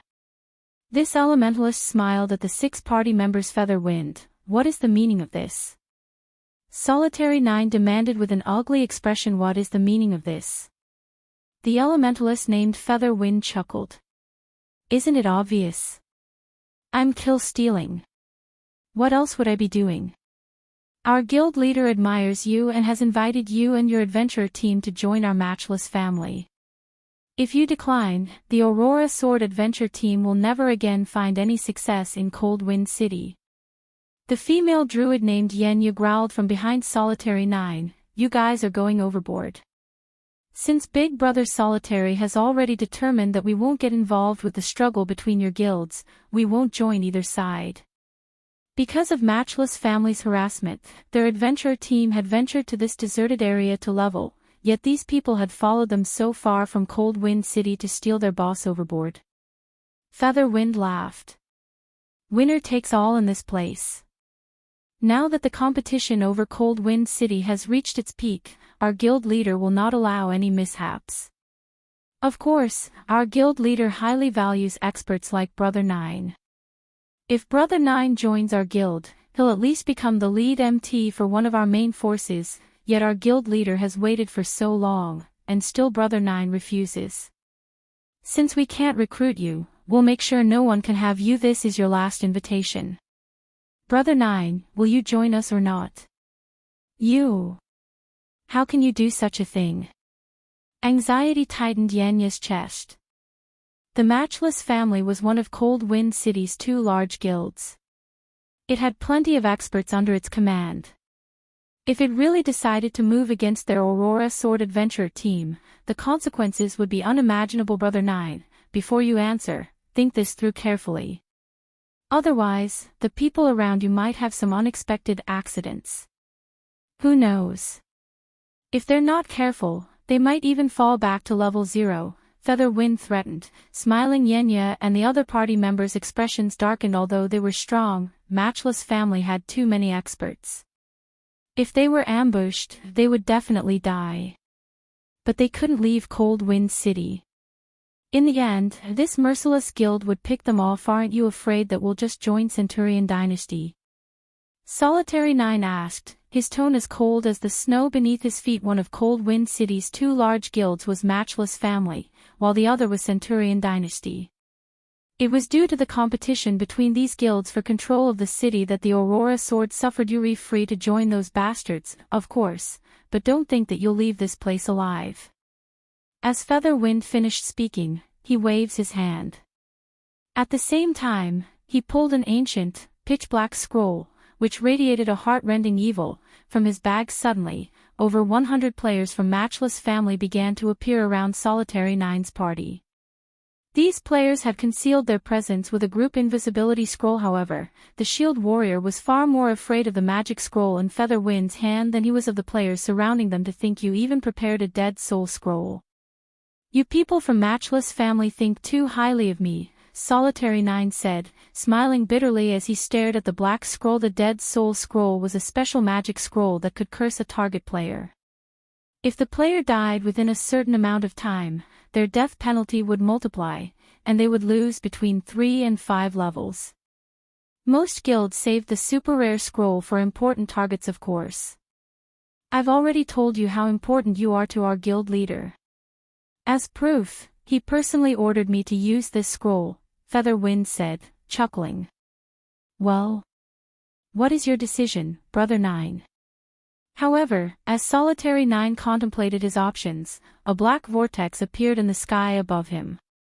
A black shadow shot down from the vortex, landing between the Aurora Sword Party and Matchless family's tyrants. This shadow was none other than Shurfong. This is the Ice Crystal World. Shurfong could not help but glance around him. Immediately, he discovered the players engaged in a confrontation. Every one of these players stared at him in shock. Although Shurfeng had heard about the Ice Crystal World, he had never visited it. However, he wasn't surprised to find players here. After all, it wasn't unusual to find players in other worlds. Take the Dark Den for example. Despite being home to demons, many players lived there. What did surprise Shurfeng were the players' levels. All of these players were at least level 44. There were even quite a few level 45 players. Who are you? Don't you realize that Matchless family is trying to conduct business here? Featherwind haughtily demanded. Chapter 1446, Instant Kill. Chapter 1446, Instant Kill. Hearing Featherwind's question, Shurfeng turned to look at the man. Although Featherwind was a level 45 elementalist, his equipment was ordinary for his level. Only half of his equipment consisted of level 40 dark gold equipment, while the other half consisted of level 40 fine gold equipment. As for the other level 44 players, only a small number possessed 1 or 2 pieces of dark gold equipment, while most didn't even have one. It was astounding to see at this stage of the game, at least half of the equipment worn by the various large guilds experts should be level 40 dark gold rank. It wasn't even surprising to see an expert in a full set of dark gold equipment. After all, God's Domain's mainstream players were still some distance from level 40, so the demand for better equipment wasn't that high. Yet could the drop rate for level 40 equipment be low here? Shurfeng guessed God's Domain had many other worlds. Generally, expert players started to encounter these worlds after reaching level 40. Each world had a different development model. In the Dark Den, for example, players use different play styles from those in God's Domain. Leveling up must be easier in the Ice Crystal World. In return, though, the drop rate for equipment was lacking. Shurfeng glanced around him again. Although he had just arrived, he easily inferred what was going on. Banditry was common everywhere. After all, although large forces fighting over a measly level 48 High Lord were still considerably rare. Of course, Shurfeng was more interested in the ice-toothed tiger's loot than he was in the situation before him. Not a single weapon or piece of equipment lay among the boss's loot. In fact, 4 of the 5 items that had dropped were materials, while the last was a tier 2 magic scroll. Most players would curse their bad luck for such drops, but the High Lord's loot was shockingly attractive to a master forger like Shurfeng. The 4 materials were extremely valuable, and the most valuable among them was the Arctic Manatite. This treasure was even difficult to obtain from a manatite vein. A single ingot of Arctic Manatite would have sold for over 50 gold in the past. It was a necessary material for producing epic ranked weapons with ice effect. Shurfeng was also surprised to find that his weakened debuff from activating twofold Berserk was gone, though his Berserk skills were still on cooldown. What? Didn't you hear what I just said? Featherwind's gaze turned frosty as he glared at Shurfeng. He had only asked for the swordsman's identity due to his sudden appearance. Even with his observation skill, Shurfeng's data listed as unknown. Since he was dealing with an unfamiliar player, he had mentioned his guild's name to gauge Shurfeng's reaction. Matchless family was one of Cold Wind City's 2 major guilds. Everyone in the region recognized the name. The only power capable of competing with the guild was Centurion Dynasty. However, Shurfeng seemed unaffected. The man even ignored him, Matchless family's vice-guild leader. This was the first time he had encountered this situation since joining God's Domain, let alone Solitary 9, Aurora Sword's commander. Even Sky Slicer, Centurion Dynasty's guild leader, would not dare to disregard his existence. Is this guy a fool? Or is he scared senseless? He actually dares to ignore our vice-guild leader. This guy is dead. After angering our vice-guild leader, he'll probably have to delete his account. Matchless family's members watched Shurfeng with ridicule and pity. They still remembered the adventurer team that had refused to leave their guild's leveling spot after Featherwind had warned them not to linger. In the end, Featherwind had led a force to slaughter the adventurer team over a dozen times. Those players had only lingered for about 10 seconds. Now, the mysterious man before them ignored Featherwind entirely. Not even the heavens could save him now. Suddenly, Solitary 9 sent Shurfeng a whisper, "Friend, you best reply to his question and get out of here." He is the vice-guild leader of Matchless family. He can easily eliminate anyone in Cold Wind City. Cold Wind City. The Vice Guild leader of Matchless family. Shurfeng turned to Featherwind in surprise. Hearing Solitary Nine's warning, he realized that this world wasn't like the Dark Denver. This world had NPC cities, and by the looks of it, this Matchless family guild seemed to rule over Cold Wind City. However, the fact that a large guild's vice guild leader wore such poor equipment shocked Shurfeng. Even the upper echelons in Starmoon Kingdom's large guilds were fully geared in level 40 dark gold equipment, much less the vice guild leaders. It seemed that the equipment standards here were far more than a little inferior to those in God's domain. It's too late for you to realize your mistake. When Featherwind saw Shurfeng's surprise, he sneered and said, "I'll bury you alongside Solitary Nine and the others." Saying so, Featherwind activated the Dead Soul Scroll. Suddenly, a magic array appeared above Shurfeng and the party from Aurora Sword. They all felt an evil presence wrap around them, and a special debuff appeared in their status windows. Soul Lock. Death penalty multiplied. Effect will persist after player has died. Duration, 12 hours. The Dead Soul Scroll. Surprise flashed in Shurfeng's eyes once again when he saw his status window. The Dead Soul Scroll was a super rare magic scroll and the best tool to destroy an enemy. Not only did the scroll lack side effects, but it was also an AoE, which made it impossible to dodge. If players died within the 12 hours, they would suffer a far more severe death penalty than normal. Meanwhile, the more times a player died during the debuff's duration, the heavier the penalty would become. Targets weren't even safe in NPC cities, and when they logged out of the game, the duration would pause until they logged back in. Only after 12 hours in God's domain would players be free of the debuff. Hence, the Dead Soul Scrolls were even as valuable as Tier 3 summoning scrolls. Most players avoid using them unless they had a deep hatred for their target friend. I truly apologize for this. I did not expect to drag you into my mess with Matchless family. I'll do my best to open a path for you. Try to escape, Solitary Nine hurriedly said. He then turned towards his teammates and said, "You guys have to try to get away, too." He was a shield warrior. He could never escape so many players without some special tool. He could only help his allies get away. Commander. Big Brother Solitary.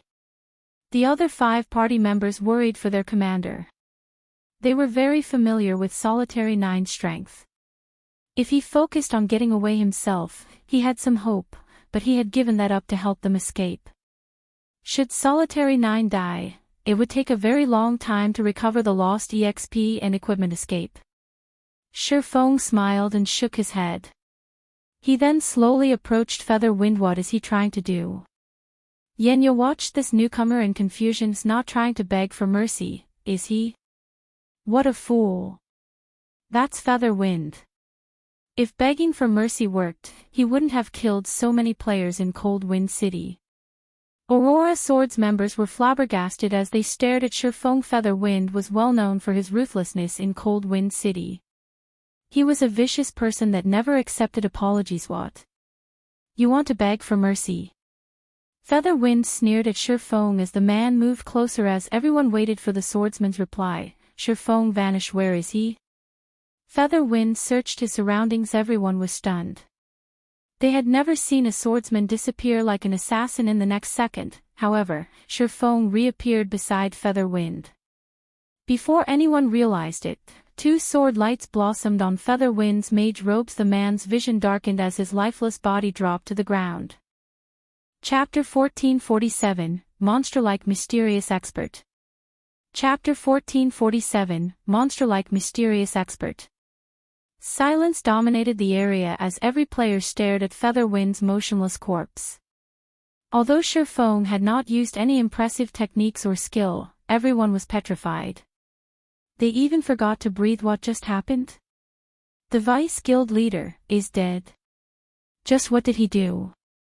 Everything had happened so quickly that by the time they reacted, Featherwind, a top-tier expert and Matchless family's Vice Guild leader, was already dead. He died. This is impossible. That's Featherwind we're talking about. He might not rank among the top 10 in Cold Wind City, but he is still a top-tier expert in the top 20. How could an expert like that die so quickly? Even Lifeless Thorn, Cold Wind City's #1 expert, couldn't achieve such a feat. Could he be Lifeless Thorn? Lifeless Thorn is a berserker, that guy is a swordsman. There's no way he's Lifeless Thorn. Commander, do you know who that guy is? Even Aurora Swords members were astonished. One of Cold Wind City's top 20 experts had died in one hit. If news of this matter got out, it would shock everyone in the city. Solitary 9 stared at Shurfeng in confusion, his mind spinning to figure which expert in Cold Wind City this man was.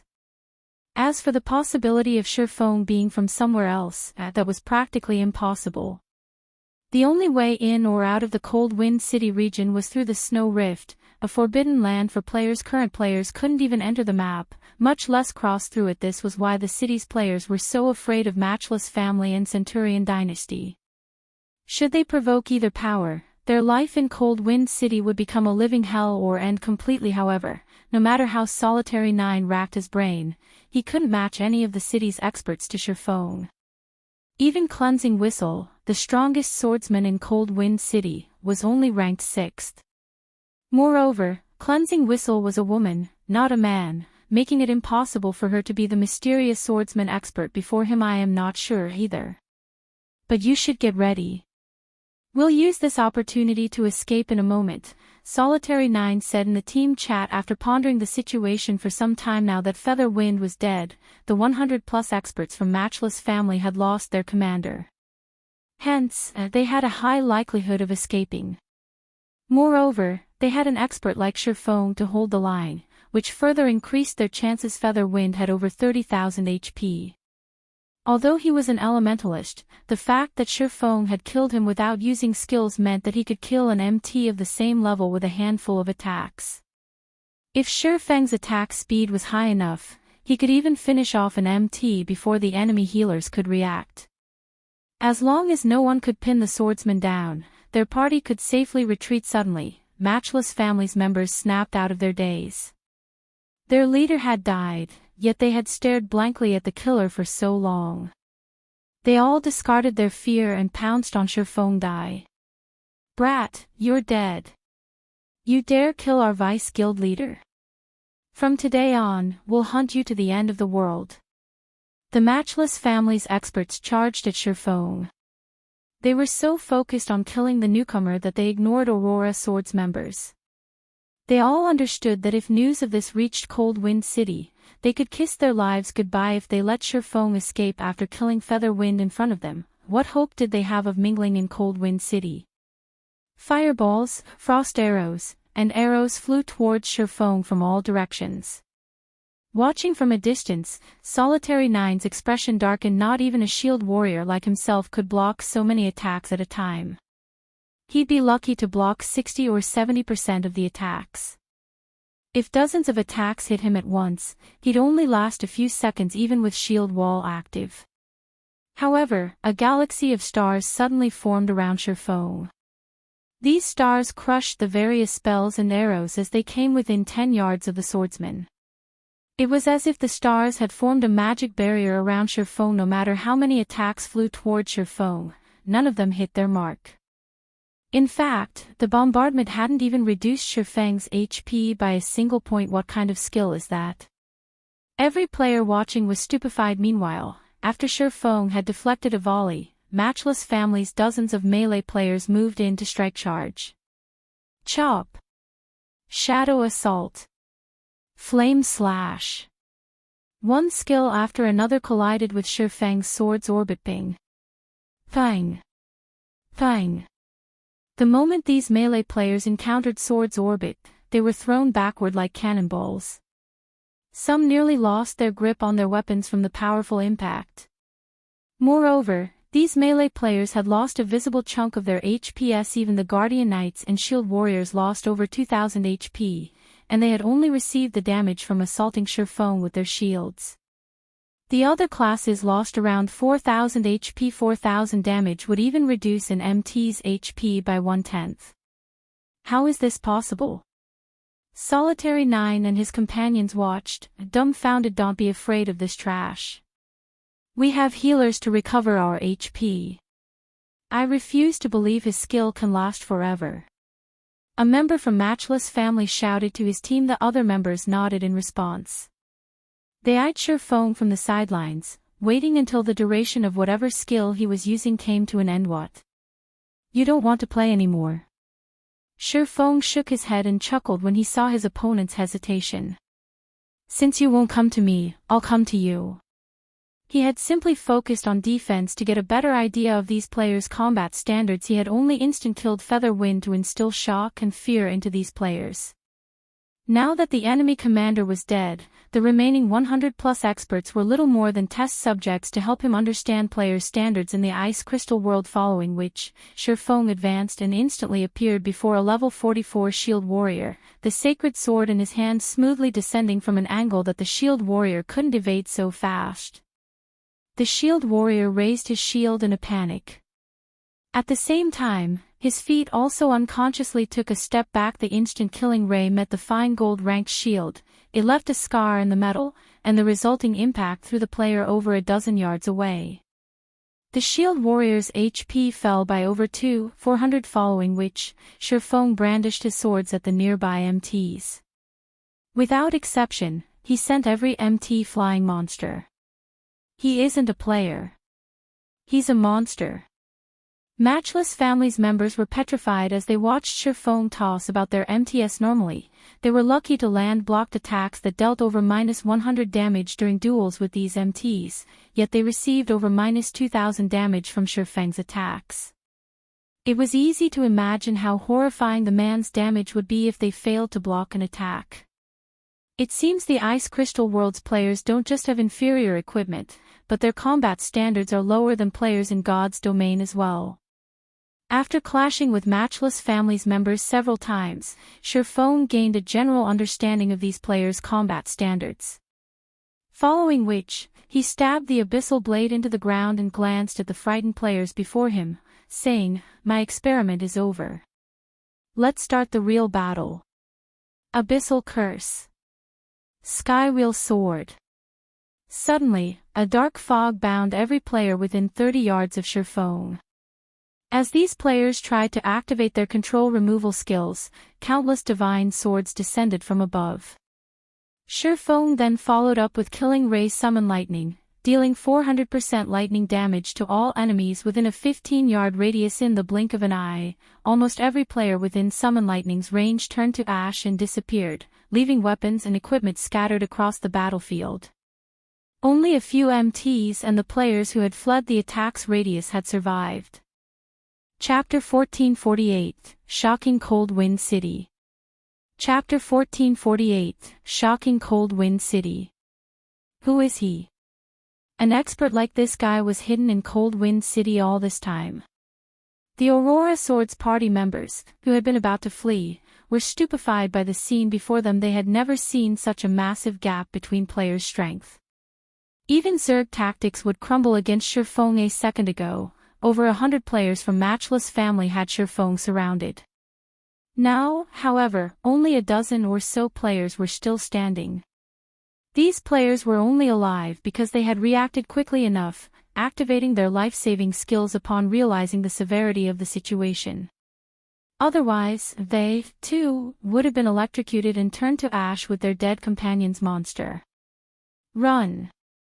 No one knew which player had shouted, but upon hearing the word run, every surviving Matchless family member turned and fled as if a pistol had gone off to sign the start of some race. They all knew that if they fled as a group, none of them would get away, but Shurfong couldn't catch them all if they ran in different directions. However, contrary to expectations, Shurfong didn't immediately run after the feeling players. He simply sheathed his two swords and activated Chilling Field. Chilling Field covered a 50-yard radius. Upon activation, the skill enveloped every fleeing player. 9th, dark gray swords appeared above the guild players as Matchless family's members focused on escape. They did not manage to react to the incoming attacks in time. As a result, the dark gray swords pierced their hearts with zero resistance, plundering the little HP they had remaining after 2 waves of attacks. The last of Matchless Family's players transformed into particles of white light and disappeared, leaving only weapons and equipment in their places. Is he really a swordsman?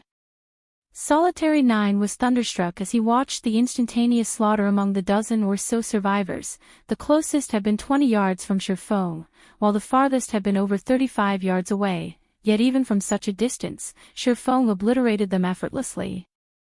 With such attack capabilities, could anyone escape this man's wrath? Solitary 9's party members stared at Shurfong, shock and fear dancing in their eyes. Although they had encountered plenty of experts before, they had never felt so powerless before. When it had taken Shurfong only a few moves to wipe out over 100 experts from Matchless Family. When they had first seen the swordsman, they hadn't thought much of him. However, chills crawled down their spines as they watched Shurfong calmly collect the loot littering the snowy ground. It was as if the thing walking towards them was some prehistoric beast, not a player. As Shurfong collected the dropped weapons and equipment, each item surprised him more than the last. Only a small fraction of the loot was system-made. Most of the weapons and equipment were crafted items. The lowest rank among these items was Secret Silver, while the highest quality items were Dark Gold rank. Every weapon and piece of equipment was level 40 currently. Even Zero Wings' prided Candlelight trading firm could only mass-producing level 40 mysterious iron weapons and equipment. Only the top-ranking lifestyle players were capable of crafting level 40 fine gold weapons and equipment. Moreover, they could only craft a limited amount. One of the reasons for the low production volume was material rarity. Another reason was the low success rate, which resulted in high production costs. Rather than waste time trying to procure rare materials, most players simply purchased their weapons and equipment in the auction house. The fact that the majority of the weapons and equipment Matchless Family's members had dropped were player-made was inconceivable. The development of weapon and equipment production on God's Domain's continent was already quite fast, yet it was nothing compared to Ice Crystal World. While Shurfong collected the scattered items, Solitary 9 took the initiative to approach the man. Friend, thank you for earlier. If not for you, Matchless Family's members would have killed us. I am Solitary 9, the commander of the Aurora Sword Adventurer team. Solitary 9 introduced himself. If you have any problems in Cold Wind City, please feel free to contact me. Although Aurora Sword wasn't one of Cold Wind City's top adventurer teams, it was relatively well known. The team had over 100 members in total, and although they were strong enough to make major changes in the city, they could deal with minor issues. The other party members nodded eagerly. They both feared and revered Shurfong. If they spread the news about what had happened here, it would cause chaos in Cold Wind City. Matchless Family was a peerless organization in Cold Wind City, yet Shurfong had slaughtered over 100 of its experts by himself. He was a monster-like existence. Countless players dreamed of befriending an expert like him. Cold Wind City. After giving the matter some thought, Shurfong asked, "Can you tell me a little about the situation in Cold Wind City?" He had practically no understanding of the Ice Crystal world, let alone any clues leading to eternal ice crystals. Now that Katie Green had sent him here, if he did not acquire the required eternal ice crystals within a month, he would have a far more difficult time obtaining the Bracelet of Time. The first thing he needed to do was learn about the situation here. Once he did, he'd have an easier time searching for the eternal ice crystals. Tell you about Cold Wind City. Solitary 9 was taken aback. He quickly recovered from his surprise and asked, "Could it be that you're not a player from this region?" The others were similarly dumbfounded. Everyone knew that unless one crossed the snow rift, it was impossible to leave or enter the Cold Wind City region. That's right. I'm not from this area. Shurfong nodded, feeling no particular need to hide the truth. After all, players in other worlds didn't always stay there. As they reached higher levels, the system would gradually integrate them into the rest of the game. Besides, it's not like they could do anything about his origin. Realization dawned Solitary 9 and the others. It was no wonder why they had never seen a monster like Shurfong in Cold Wind City. However, Solitary 9 and his companions couldn't help their rueful sighs. Solitary 9 was one of the top 3 MTs in Cold Wind City. He should rank near the top in other regions as well, but they had never imagined that other regions would have experts like this swordsman. It was easy to surmise that the expert standards in other regions were much higher than in Cold Wind City. This revelation was a mental blow at the same time, though. They were eager to leave their city and explore other maps. Only Solitary 9 and the others did not know that Shurfeng was not from a different region in the Ice Crystal world. Rather, he had come from God's Domain's continent. Even in his home region, Shurfeng only ranked among the top 100 on the God's Domain experts list, following which, Solitary 9 explained some basic details and the general situation in Cold Wind City. Meanwhile, an uproar shook Cold Wind City. Matchless Family's failed attempt to annihilate the Aurora Sword Adventurer team had already reached the public. Not only had the guild member failed to kill a single player from the group, but hundreds of its experts had also been eliminated by some passing swordsmen. Chapter 1449, Becoming Famous in Cold Wind City. Chapter 1449, Becoming Famous in Cold Wind City. Cold Wind City, Matchless Family's guild residence. Over a dozen upper echelons occupied the residence's meeting room, an extraordinarily tense atmosphere. A middle-aged man on the guild leader's throne was the cause for this tension. This middle-aged man wore a suit of azure armor. Although he said nothing, the pressure he radiated chilled the room. Even a passing glance from this man felt like that of some ferocious beast. This middle-aged man was none other than Thundering Sky, Matchless Family's guild leader in Cold Wind City. One word from him could easily decide whether a player lived or died right now. Thundering Sky's blood boiled with rage. Can someone tell me where this person came from? Thundering Sky frowned as he watched Shurfeng's battle video. It's been so long since the incident, yet none of you know anything about him. Guild leader, we've launched a full investigation on the player.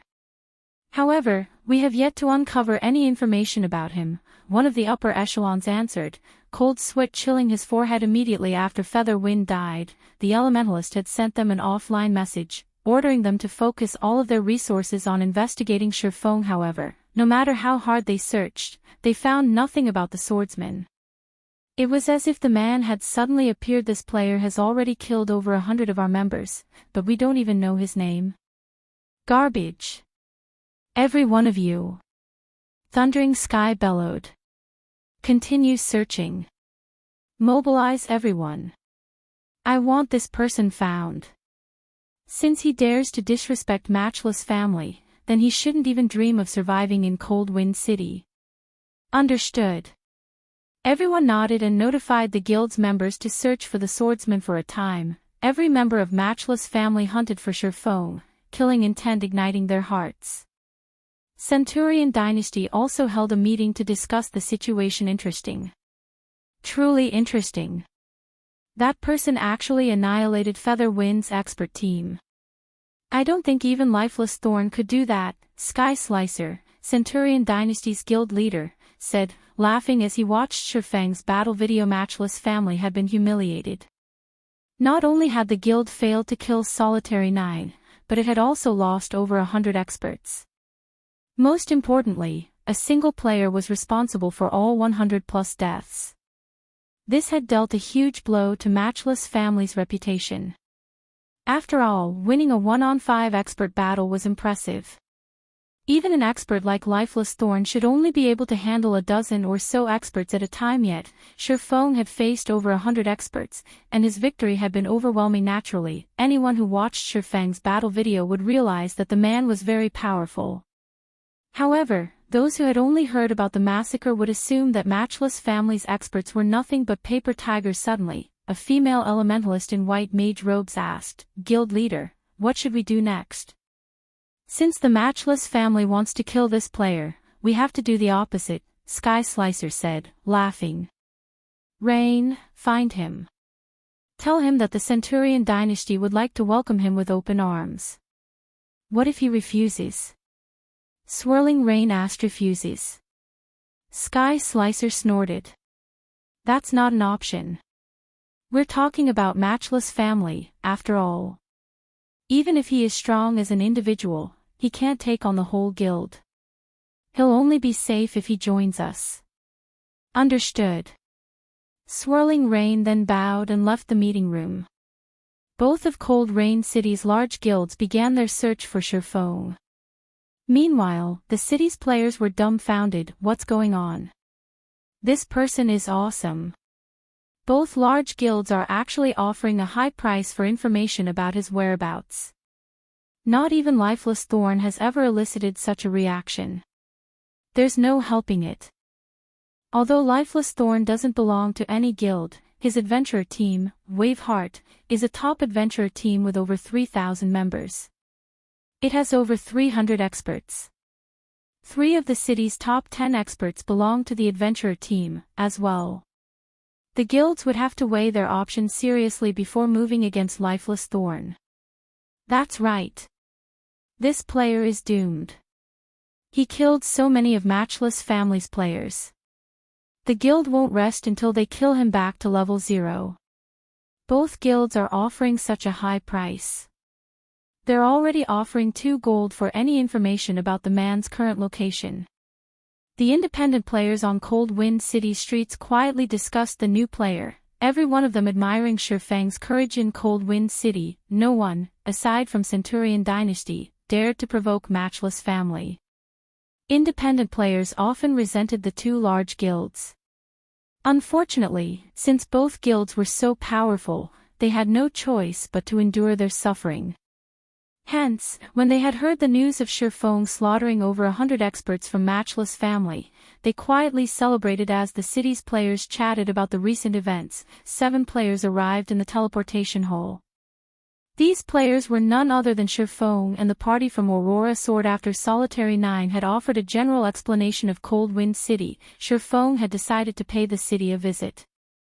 Hence, Solitary 9 had given Shifang a few return scrolls for Cold Wind City so that he could return via teleportation alongside his people. Cold Wind City was the only NPC city in this particular zone.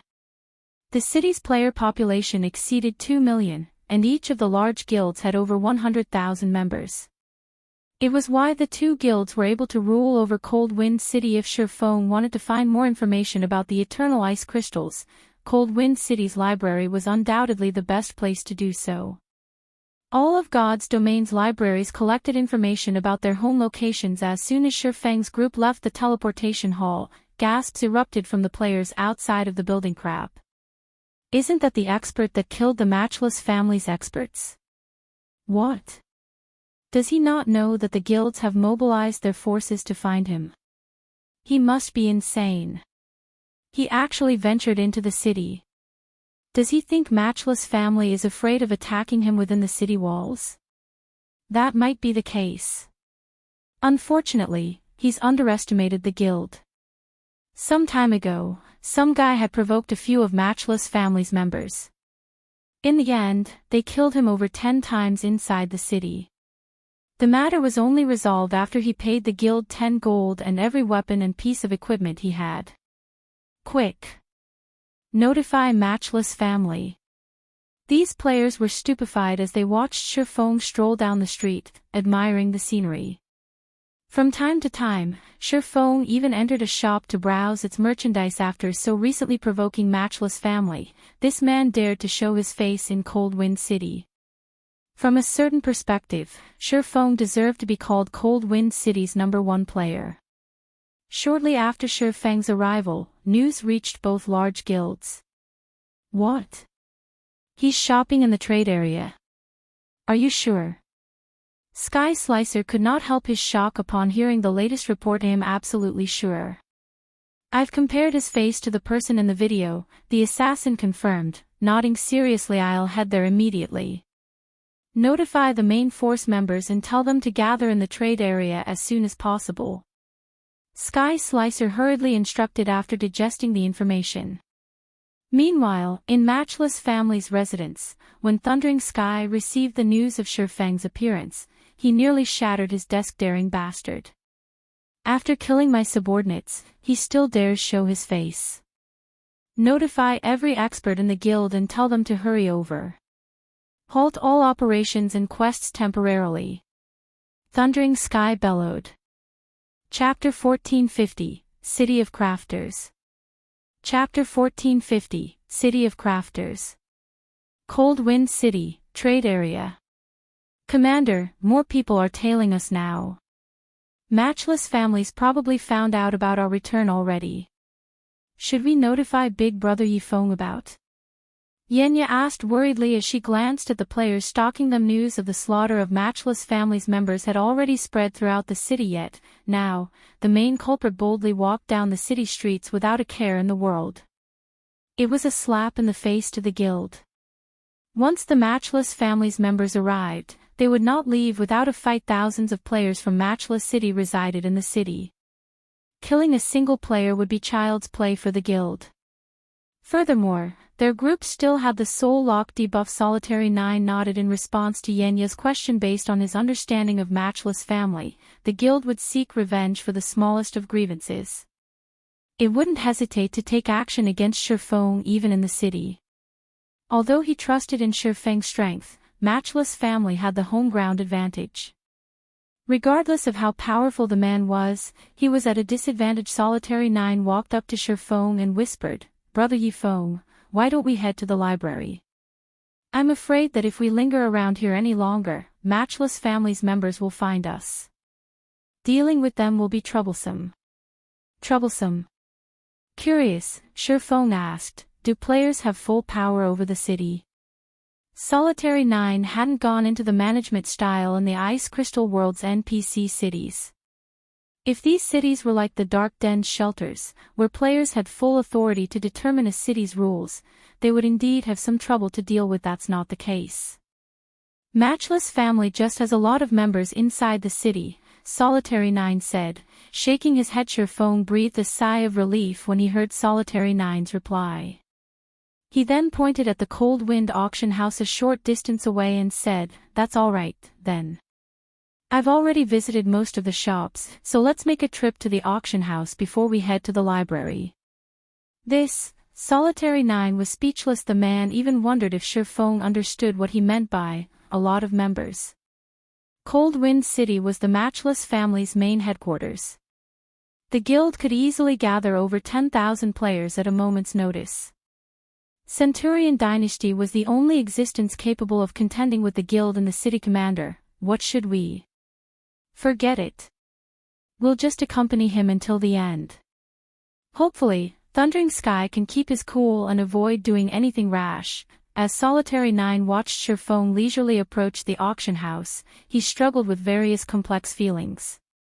He could not understand what was going through Shifeng's mind. However, since Shifeng had saved his and his teammates' lives, he could not escape by himself. He could only pray that Matchless family did not do anything too reckless. After all, they were currently standing in the heart of the city. Patrolling NPC guards were everywhere. If it really came down to a fight, Matchless family would not have too much of an advantage. Either upon entering the auction house's main hall, the sight of players hawking their items greeted Shifeng selling cheap, top-tier level fortifying gold weapons. 10 gold per item. Get a 5% discount if you buy 2. Selling refined meteorite copper for 3 gold per stack. Selling frost steel ore for 1 gold per stack. The players selling items in the hall outnumbered the shopping players. The items these players were selling shocked Shifeng. On the God's Domain continent, even the cheapest level fortifying gold weapon could sell for 15 gold or more, yet players here were offering the same for 10 gold each. Moreover, they were all player-made weapons. With how high current demand was for level fortifying gold weapons in his world, he could easily turn a massive profit if he bought and resold these player-made weapons. As for the refined meteor copper, the rare forging material currently sold for 30 silver per ingot. Moreover, it was very difficult to purchase. Each stack, containing 20 ingots, sold for 6 gold, yet these players were selling each stack for half that. The various forging materials sold in the hall were all significantly cheaper than those in God's Domain. In addition, this world had an abundance of forging resources. Even empires famous for producing ores paled in comparison to the Ice Crystal World. This place is really impressive. It's a pity that I don't have a way to return once I leave. I guess I have no choice but to stock up on rare materials before I depart. Shifeng sighed ruefully as he looked through the various items these players offered. If he could travel between the Ice Crystal World and the God's Domain continent, he could earn more income from reselling items than what he earned from Stone Forest Town. Moreover, he could rely on the large quantity of materials to nurture the candlelight trading firm's forgers. If luck would have it, he might nurture a few master forgers. After all, creating new items required experimentation with various materials. With so many rare materials in the ice crystal world, one could experiment to their heart's content. This was most likely the reason that the standard of Cold Wind City's forgers was far above those in the candlelight trading firm. Based on Solitary Nine's explanation, the ice crystal world should have other NPC cities. As players reached higher levels, Cold Wind City's guilds began to prepare to challenge the Snow Rift.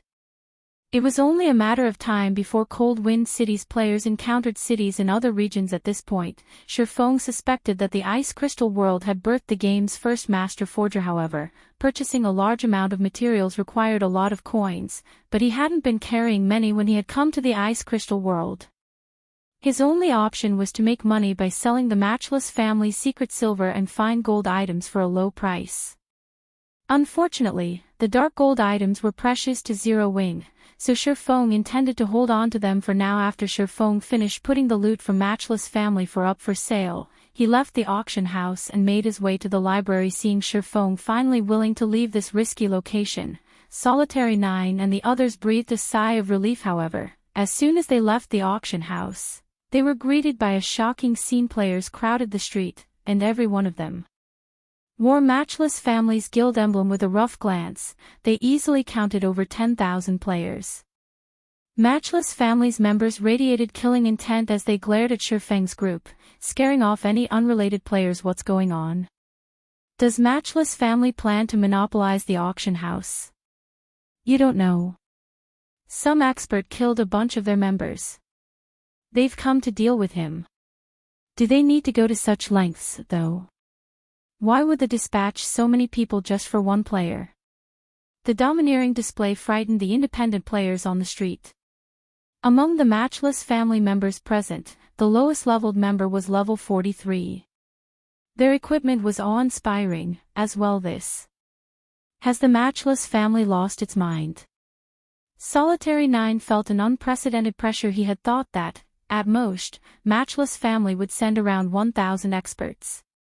He hadn't expected Thundering Sky to be mad enough to dispatch a 10,000-man army. Not even Lifeless Thorn, Cold Wind City's #1 expert, could elicit such a reaction. However, after Matchless family's members had gathered in front of the auction house, another commotion shook the street. Another player army slowly approached from the other end of the street, and although this army was smaller than Matchless family's, it still included around 3,000 players. These new arrivals wore Centurion Dynasty's guild emblem. For a time, experts from both of Cold Wind City's large guilds stood before the auction house's entrance. Following which, both guilds' leaders pulled away from the crowd. Both men looked at Shifeng Yuri, the expert that killed Featherwind. Thundering Sky and Sky Slicer asked in almost perfect unison. The spectating players were stupefied. Chapter 1451, Obliterated. Chapter 1451, Obliterated. That guy is so amazing. Both guild leaders actually came looking for him. Just who is he? The distant spectating players were shocked to see the two men. Solitary Nine, who stood behind Shifeng, was at a loss for words. Both Thundering Sky and Sky Slicer were top-tier existences in Cold Wind City. Normally, they were very difficult to meet, yet these two had gathered here due to Shifeng. That's right. What business do you have with me? Shifeng calmly replied to the guild leader's question. An army of 10,000 players might be shocking to ordinary players, but not even a million-player army could surprise Shifeng. Besides, they were still inside an NPC city. Good. I never thought you would have the guts to admit it. Thundering Sky's face twitched in anger as he glared at Shifeng's calm composure. I am Thundering Sky, the guild leader of Matchless family. Since you admitted to killing my guild's experts, that makes things simple. Hand over every item and piece of equipment you have and let me kill you once, then we'll consider the matter settled. Otherwise, bear the consequences at your own risk. Guild leader, aren't you letting this bread off too lightly? The guild leader's demand confused his upper echelons. They had assumed that Thundering Sky wouldn't rest until he forced this newcomer to delete his account. He had just offered to let Shurfeng off with such a light punishment enough. I have my reasons. Thundering Sky shot his subordinates a withering glare, immediately silencing them. What these guild upper echelons did not know was that Thundering Sky was far more interested in Shurfeng's weapons and equipment than he was in avenging Featherwind. After watching the swordsman's battle video, he realized that the man's basic attributes were ridiculously high. Not even Thundering Sky was confident of killing Featherwind in one hit. After all, Featherwind's weapons and equipment were considerably good. The Elementalist's HP was also over 30,000. PvP battles were different from those with monsters. A player's damage would scale down when they struck another player. Killing expert players of the same level was very difficult, yet Shurfeng had done it. Moreover, he had thrown level 44 and 45 shield warriors with his normal attacks. His strength could definitely rival that of a great lord of the same level. With such powerful attributes, Shurfeng had to have more than one top-tier weapon or piece of equipment. He might even have something Thundering Sky could use. However, if they killed this man while the Soul Lock debuff was active, Shurfeng would only drop a few pieces of equipment. On the off chance that he had stored his items in the bank, they would lose any chance of obtaining them. Ha ha ha. Fellow friend, ignore this man's foolish demands. If you join Centurion Dynasty, I guarantee that no harm will come to you within the Cold Wind City region, Sky Slicer said as he sent a contemptuous glance at Thundering Sky before turning back to Shurfeng. In addition, I'd like to offer you the position as our guild's main force vice commander. Insane. This is madness. I didn't hear wrong, right? Sky Slicer actually offered so much to an unknown expert. They haven't even been that generous to Lifeless Thorn. Sky Slicer's voice had been quite loud, so the spectating crowd had heard every word. The offer confused Thema Guild's main force was a guild's core of power. The main force generally only answered to the guild leader. Not even vice guild leaders had the authority to mobilize the main force. Hence, the main force's commander was even more important than the vice guild leader. Although the vice commander wasn't as important, it was still a crucial role. Sky Slicer had offered Shurfeng such an important position right off the bat. Slicer, do you intend to make an enemy of Matchless family? Thundering Sky shouted, enraged. Although he had expected Sky Slicer to oppose him, he hadn't expected the man to be so brazen about it. Have our guilds ever been friendly? Sky Slicer sneered. Their two guilds had fought countless battles against each other, and neither feared their rival. Now that he had an opportunity to suppress his rival's momentum and recruit a powerful expert, he couldn't miss the chance to kill two birds with one stone. Good. I'll take care of your Centurion Dynasty as well. Thundering Sky's expression darkened. Immediately, he commanded, everyone, attack. Yes. Let's see who is afraid of whom. Sky Slicer also commanded his guild members to fight. For a time, the Matchless family and Centurion Dynasty's members slaughtered each other inside the city. Due to so many players involved, the NPC patrols couldn't quell the incident quickly.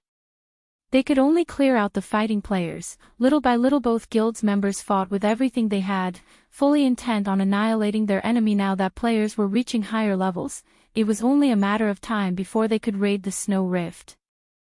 To compete with guilds in other NPC cities, they first needed to deal with Cold Wind City's problems. Otherwise, they would have to face enemies on both fronts. The entire street had transformed into a battlefield. Spells and arrows blotted out the sky, and explosions and screams filled the air. Unfortunately, as Centurion Dynasty had brought fewer members, Matchless family quickly suppressed its players. As a result, the former guild's members were forced to retreat. Of course, Matchless family couldn't eliminate their rivals' members as Centurion Dynasty's reinforcements began to arrive. All Matchless family could do was push the other guild back. Shortly after the battle had begun, the dead players' weapons and equipment littered the street. Even experts were forced to use their life-saving skills. The weaker players died before they could even react as numerous attacks struck the spectators were stunned. This fight helped them realize just how weak an individual was compared to a guild. Even the well-known adventurer teams were nothing. Very quickly, Sky Slicer was forced into a corner. Meanwhile, Matchless Family's members surrounded the auction house. Do you think that we can't touch you just because Centurion Dynasty wants to lend a helping hand? Thundering Sky sneered at Shurfong, who had not participated in the battle. I guarantee you that no one can protect you in the Cold Wind City region. If you hand over all of your weapons and equipment now, I can still let you off the hook. If you try to retaliate, I'll eliminate you, Solitary 9, and his group hiding behind you. The watching crowd gasped when they heard Thundering Sky's threat. They all knew that Thundering Sky was a man of his word, but they hadn't expected him to be ruthless enough to target Solitary 9's group as well. However, as soon as Thundering Sky finished speaking, Shurfong, who had maintained a relaxed posture, unsheathed Killing Ray.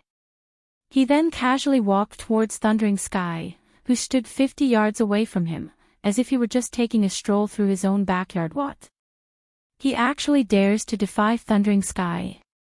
Is he insane? Even Matchless Family's members were stunned. Setting aside Thundering Sky's individual prowess, the man was surrounded by hundreds of his experts. These subordinates would likely kill the swordsman before he got close to their guild leader. You asked for this. Thundering Sky frowned. He hadn't thought this newcomer would be so foolish. He gestured with a hand and ordered, "Kill him." The instant Shurfong was within the ranged player's reach, over 100 spells and arrows flew towards him, forming a tight wall that left no room for Shurfong to dodge. However, Shurfong raised the sacred sword and swung it forward. Lightning edge. Suddenly, countless arcs of blue lightning streaked towards the incoming spells and arrows. In the blink of an eye, the lightning destroyed everything in a 50-yard cone. I am only one person. However, you can't just kill me because you want to, Shurfong calmly stated as he watched Thundering Sky and his numerous subordinates transform into particles of white light. Chapter 1452, Overwhelming Difference. Chapter 1452, Overwhelming Difference. Silence. It seemed as if time had stopped. The fighting players from both guilds froze as they stared at the particles of light that had once been Thundering Sky and his subordinates. All of a sudden, a large, empty space had opened on the crowded street. Even now, faint arcs of electricity flickered around the clearing. In a single move, Shurfong had killed hundreds of Matchless Family's players. Thundering Sky, who ranked among Cold Wind City's top 10 players, had died before their eyes. He hadn't even put up the slightest fight before he had died. It was hard to believe that an ordinary-looking swordsman with a blue longsword had been responsible for this. When Solitary 9 and the others, who stood behind Shurfong, saw this, they could not help but gasp, the corners of their lips twitching slightly. They already knew that Shurfong was very powerful, but it now seemed that Shurfong hadn't taken his fight with Featherwind seriously. Just who is this guy? The corners of Sky Slicer's eyes twitched as he stared at the empty clearing a short distance away. He wouldn't have been so surprised if Shurfong had been a magical class player. However, this was the first time he had seen a swordsman in God's domain possessing such a powerful skill. Moreover, this skill had such a short channeling time, giving the skill's targets no time to react. How is this possible? The guild leader died. Matchless Family's members were at a loss. Everything had happened too quickly. He killed our guild leader. We can't let him get away. That skill must have a long cooldown. He can't use it again anytime soon. Kill him. Suddenly, Matchless Family's members turned their attention away from Centurion Dynasty as they charged at Shurfong. A guild leader was directly connected to the guild's reputation. The fact that this man had killed their guild leader instantly humiliated every one of them. If they did not kill Shurfong right now, Matchless Family's reputation would suffer. This would severely impact their guild's development. Damn it. Matchless Family's players have lost their minds. Tension gripped Solitary 9 as he watched the players swarm towards him. However, before the Matchless Family's members reached their group, Shurfong pointed Killing Ray at the approaching crowd. Dragon Breath. Suddenly, a beam of white light shot forth. The white light vaporized any player it touched in the blink of an eye. Several hundred more players had died. After using Dragon Breath, Shurfeng followed up with Dragon's Authority, inflicting the fear debuff on all enemies within a 50-yard radius, reducing their movement speed and attack speed by 40% for 1 minute. Everyone within the skill's range felt as if they had plunged into a muddy swamp. Following which, Shurfeng activated Defensive Blade, increasing his attack range. He then took a step forward and vanished. Where is he? As the crowd recovered from the shock and fear Shurfeng's Dragon Breath had inflicted, the man had disappeared. They could not help their growing confusion, however. Before anyone had realized it, Shurfeng had reappeared among Matchless Family's members. He lightly swung his 2 swords at the nearby enemies. Boom! A tornado formed around Shurfeng.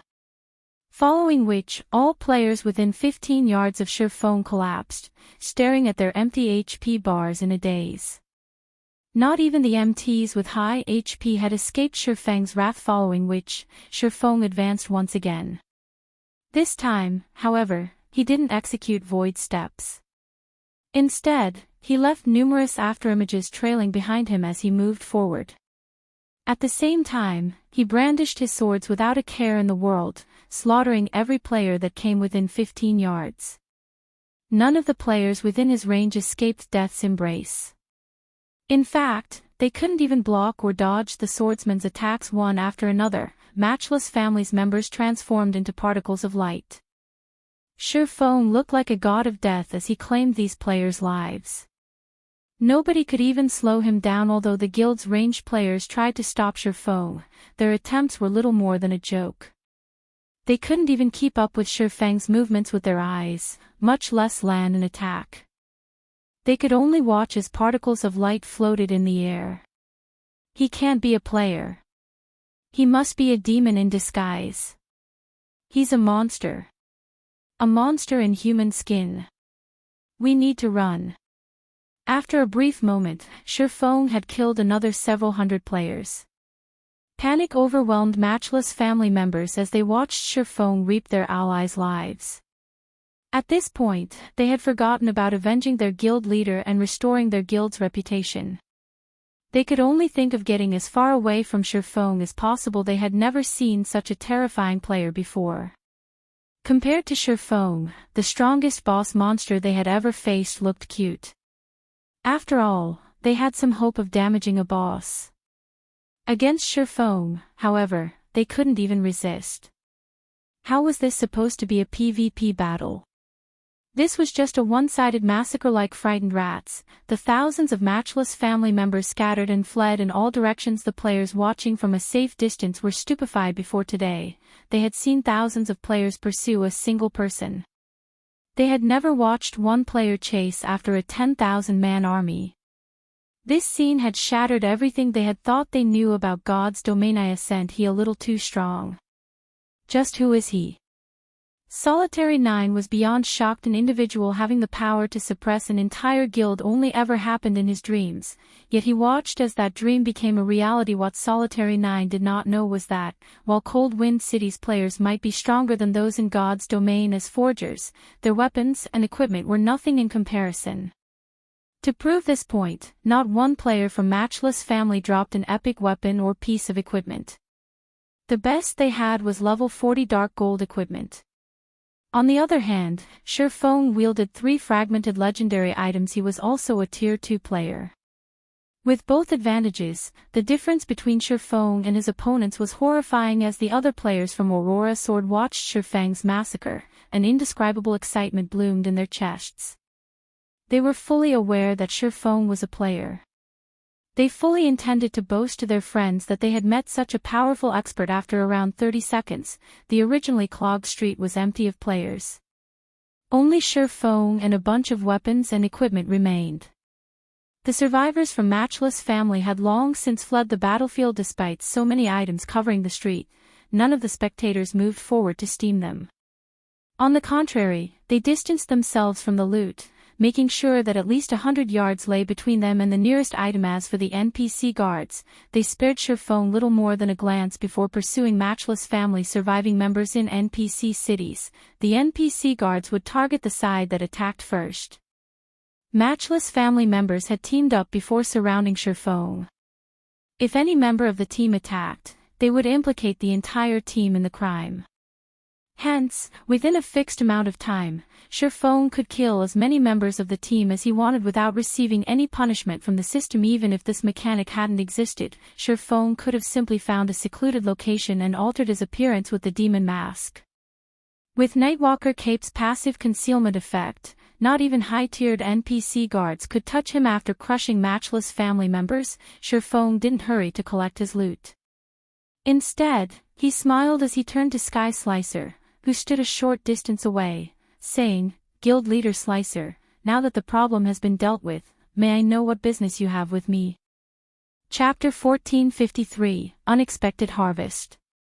Chapter 1453, Unexpected Harvest. As Centurion Dynasty's members watched Shurfong walk towards them, their breath caught, and cold sweat drenched their backs.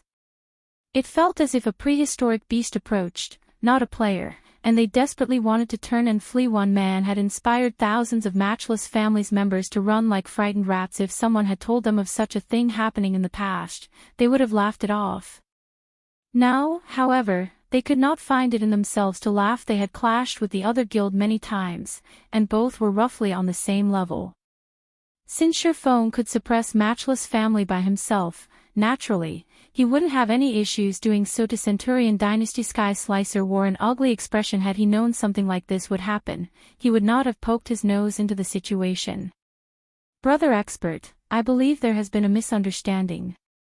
I only came here to recruit you because I have a grudge against matchless family.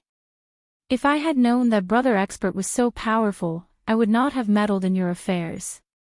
For this offense, I am willing to pay 10,000 magic crystals as compensation," Sky Slicer respectfully told Shurfong. His previous pride had faded like smoke. What a generous offer.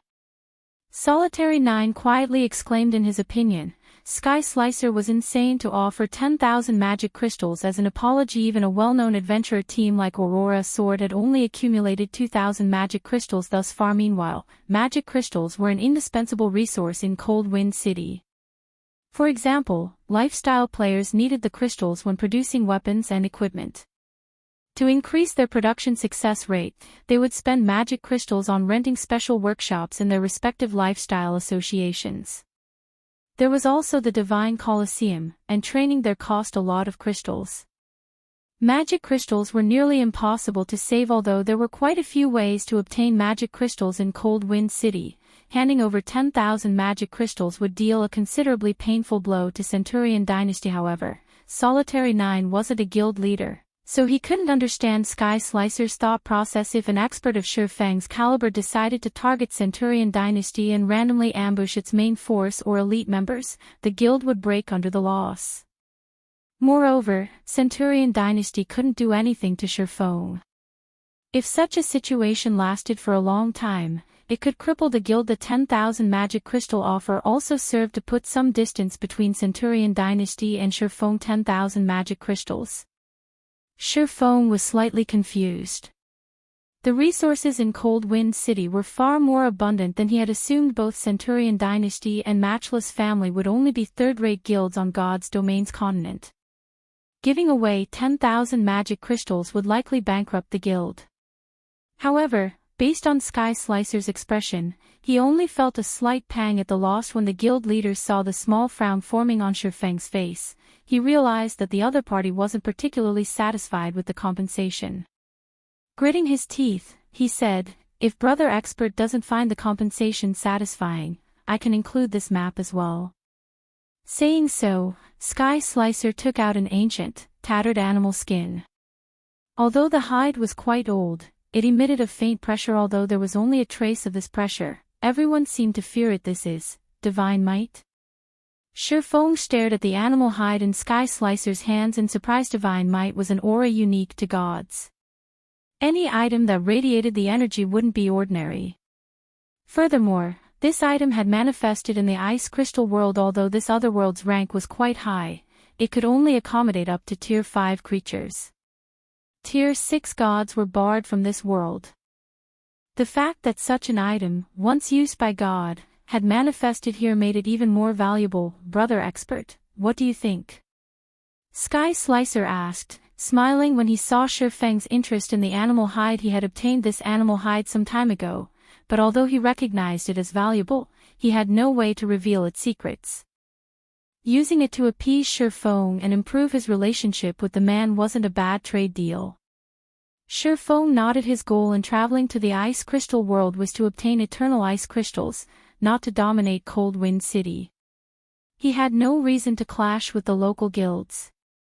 If not for Matchless Family's determination to pick a fight, he wouldn't have bothered with them. Hearing Shifeng's reply, Sky Slicer breathed a sigh of relief. He then handed over the 10,000 magic crystals and the animal hide.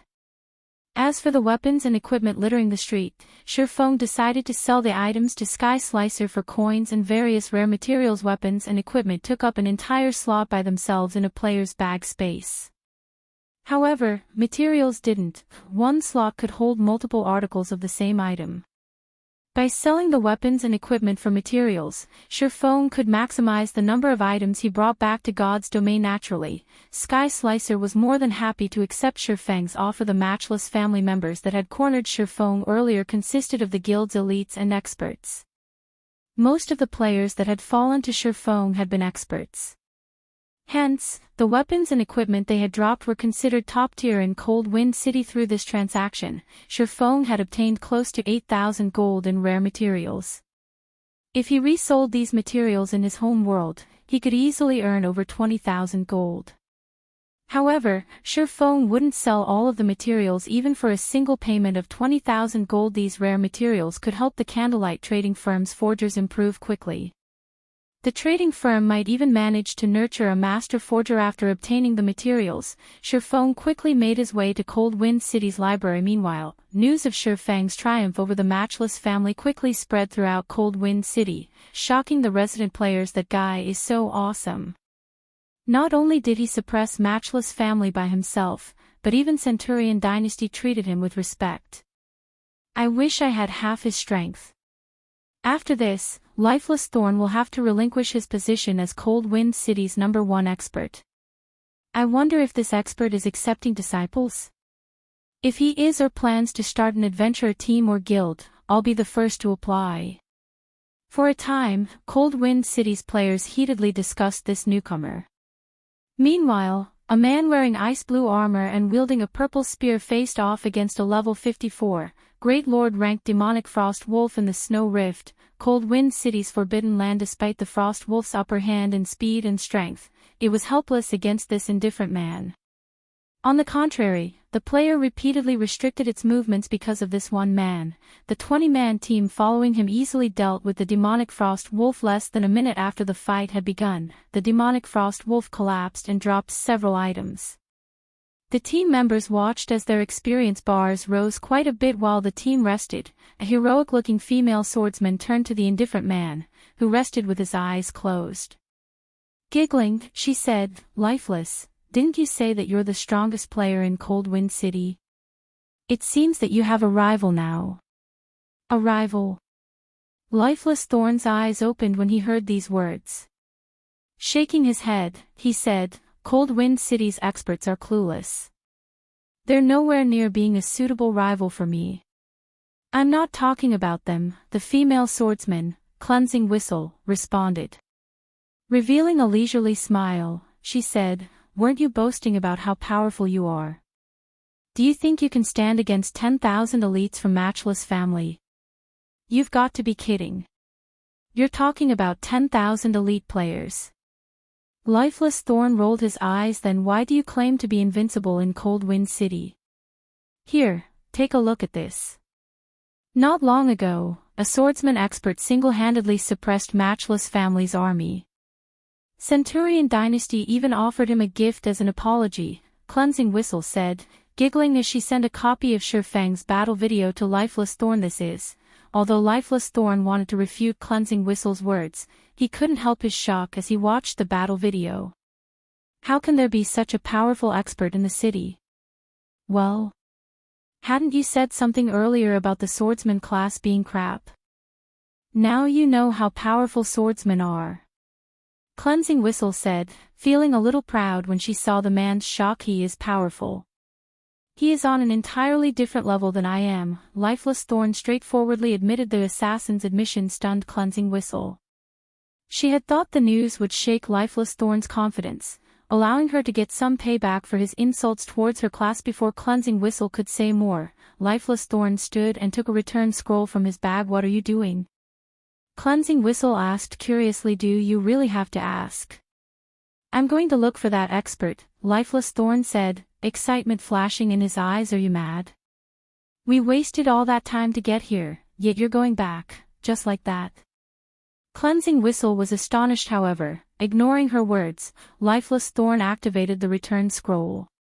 He then transformed into a streak of light as he left the snow rift.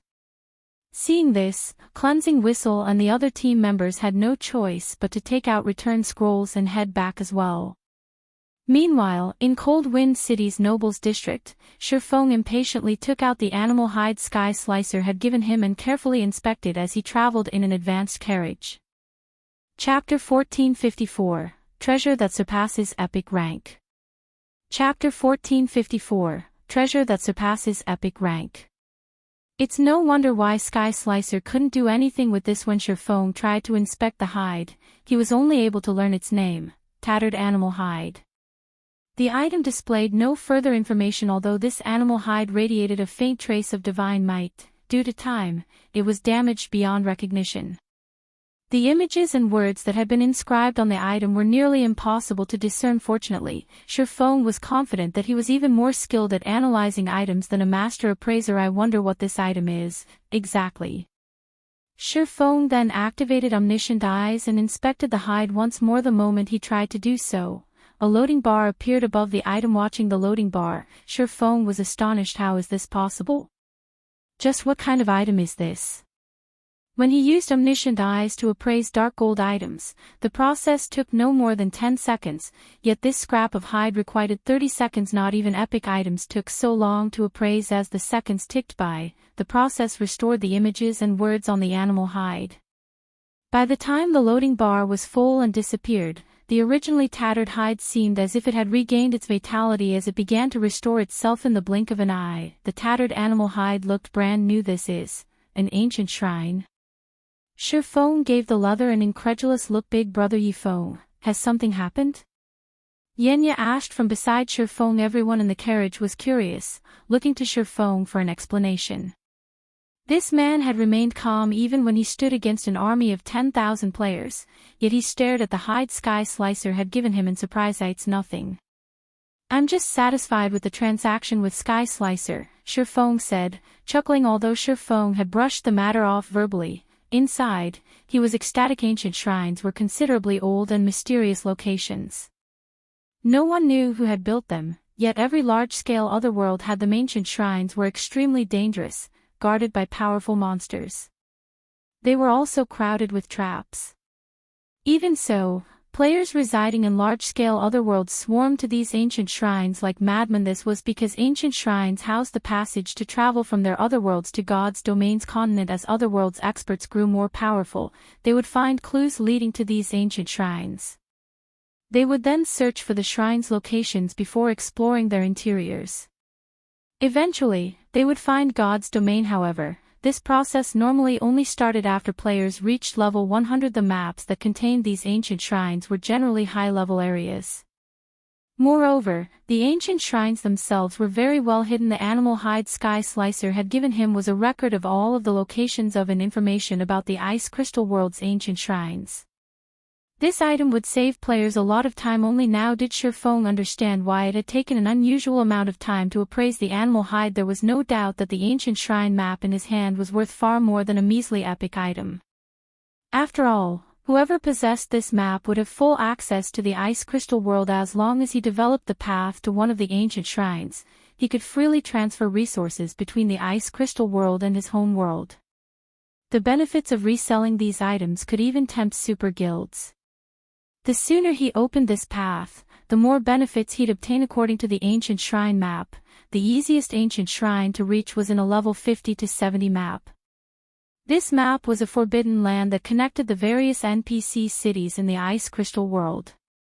For Cold Wind City, this map was the Snow Rift only. The map indicated that the Snow Rift's ancient shrine lay under its core region, so it would be extremely difficult to locate by the time anyone discovered the hidden map. Ice Crystal World's mainstream players would have exceeded the recommended level with this map. My trip here has certainly been worth it. Shurfeng began to formulate numerous plans as he inspected the ancient shrine's location. He had come to the Ice Crystal World because of a quest. Originally, he would have had to wait until someone from the Ice Crystal World activated an ancient shrine's teleportation gate to return to this world after finishing his quest. Moreover, that was dependent on whether or not the player who discovered the shrine would publish the teleportation gate's location. After all, he wouldn't be able to return to the Ice Crystal World unless he found another teleportation gate on God's Domain's continent. However, things had changed. If he could activate an ancient shrine before he left, he would travel between worlds unhindered. This would give Zero Wing an advantage. Moreover, unlike the Dark Den, where he could only take one person with him, the ancient shrine's teleportation gates wouldn't have such a restriction. Of course, he'd have to pay the teleportation fee. Incredibly powerful NPCs guarded ancient shrine's teleportation gates, and each of these NPCs determined the fees based on how much distance separated the two worlds. Generally, the fee ranged between 20 and 50 magic crystals per person. Although Shurfeng had once encountered a gate that charged 1 mana stone per person. Usually, only independent elite and expert players could afford to travel back and forth between worlds. However, the cost was nothing compared to the potential profits guilds could gain. After all, every other world had its own specialty resources that were extremely rare in God's domain. If guilds had to pay a small teleportation fee to obtain these precious resources, they would be more than happy to part with the cost. Right now, opening a path to the ancient shrine was far more important than obtaining eternal ice crystals to Shurfeng. As long as he activated the ancient shrine, he'd accept failing the quest and losing his chance to trade eternal ice crystals for the Bracelet of Time. He could simply rely on the Ice Crystal World's resources to earn 5 million magic crystals within a month and purchase the Bracelet of Time for the originally stated price. It seems I'll need to make a trip to this ancient shrine later. Thinking up to this point, Shurfeng carefully inspected the information on the animal hide. No one should ever underestimate an ancient shrine. Based on his memories, an ancient shrine required a considerable amount of time to raid and conquer. And he was alone in the Ice Crystal World. It wouldn't be easy to clear a path. As for the eternal ice crystals, Shurfeng intended to visit the library before making his decision. If he could find a way to obtain the 10 eternal ice crystals, he would save a massive amount of magic crystals. After looking at the ancient shrine map for some time, Shurfeng felt his head ache. The ancient shrine in question would be extraordinarily difficult to raid. Only now did he understand why the various other worlds' large guilds required a month to clear out a single shrine. Even a low-level ancient shrine, like the one located below the Snow Rift, was guarded by a level 70 mythic monster. Even the Snow Rift's final boss was a level 70, Grand Lord ranked 9-headed Earth Dragon. Although only one tier separated the two, the difference in strength was like heaven and earth alone. He could never defeat a level 70, mythic ranked boss. When Shurfeng finished examining the ancient shrine map, he turned to Solitary 9 and asked, "Brother 9, would you to help me with something?" "Help you?" Solitary 9 asked, confused. "Yes. I wish to establish an adventurer team in Cold Wind City," Shurfeng stated. Chapter 1455, Adventurer Team Established. Chapter 1455, Adventurer Team Established. Establish an adventurer team. Big Brother Yifeng, are you joking? For a moment, everyone in the advanced carriage looked at Shurfeng in surprise, wondering if they had misheard. Shurfeng had previously expressed his lack of interest in establishing his own force. He had only come to Cold Wind City from another region to complete a quest, yet this man had just stated that he wanted to establish his own adventurer team. They were both confused and excited to hear this. If Shurfeng formed an adventurer team, it would undoubtedly flourish. In addition, during the previous battle, Shurfeng had made a name for himself in Coldwind City. He wouldn't have any issues establishing a guilds, much less an adventurer team. They could already see players lining up to apply. What do you need our help with? Solitary 9 asked, practically glowing. He had already decided to join any force this man established. After all, Shurfeng's strength and combat standards were far more impressive than his own. Watching Shurfeng's battle had opened the doors to a completely new world for him. Unfortunately, Shurfeng hadn't shown any interest in setting up his own force, so he hadn't asked the swordsman about it.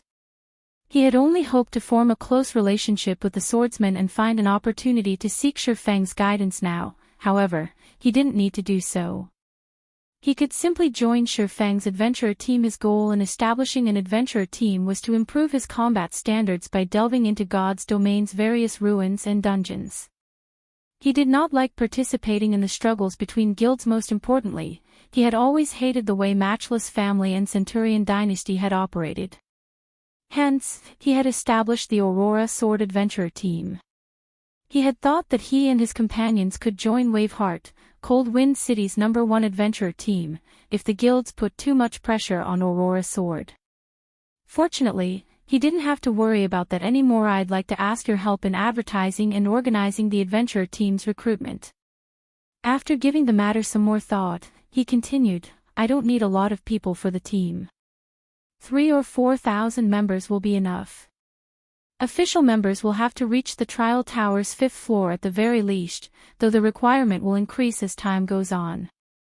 Coldwind City had its own Divine Coliseum, and although it wasn't connected to those in other cities, it wouldn't affect players' evaluations. The 5th floor. Yenya's jaw dropped. Big Brother Yifeng, very few people in Coldwind City will be able to meet that requirement. Most experts can only reach the 4th floor. Yenya was one of Aurora Sword's top-ranked experts, but even she had only recently made it to the 5th floor. Quality is more important than quantity. Of course, we could let players take another set of tests before joining the adventurer team, Shurfeng said. He then took out the list of Zero Wing's test criteria when recruiting members, displaying it for Solitary 9 and his party. Not all talents in God's domain were powerhouses. Rather than only recruiting those who were already strong, they could also look for players with potential. Players with potential would become reserve members for the moment. Reserve members would then be tested and judged based on their improvement speed. They could become official members once they reached a certain standard. If not, they would have to resort to the primary test, reaching the Trial Tower's 5th floor. Although this two-stage process was tedious, it helped Zero Wing avoid missing out on potential experts. Of course, there was a minimum requirement to become a reserve member. Players had to reach the Trial Tower's 4th floor at this stage of the game. The Trial Tower's 4th floor was still a fairly difficult hurdle for players. However, as player standards continued to improve, more of them would reach the 4th floor.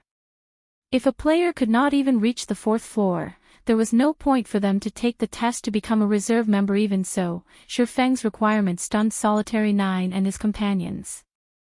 In Coldwind City, players who could reach the Trial Tower's 4th floor were generally recruited to become elite members in one of the two major guilds, yet they would only be reserve members in Shurfeng's adventurer team.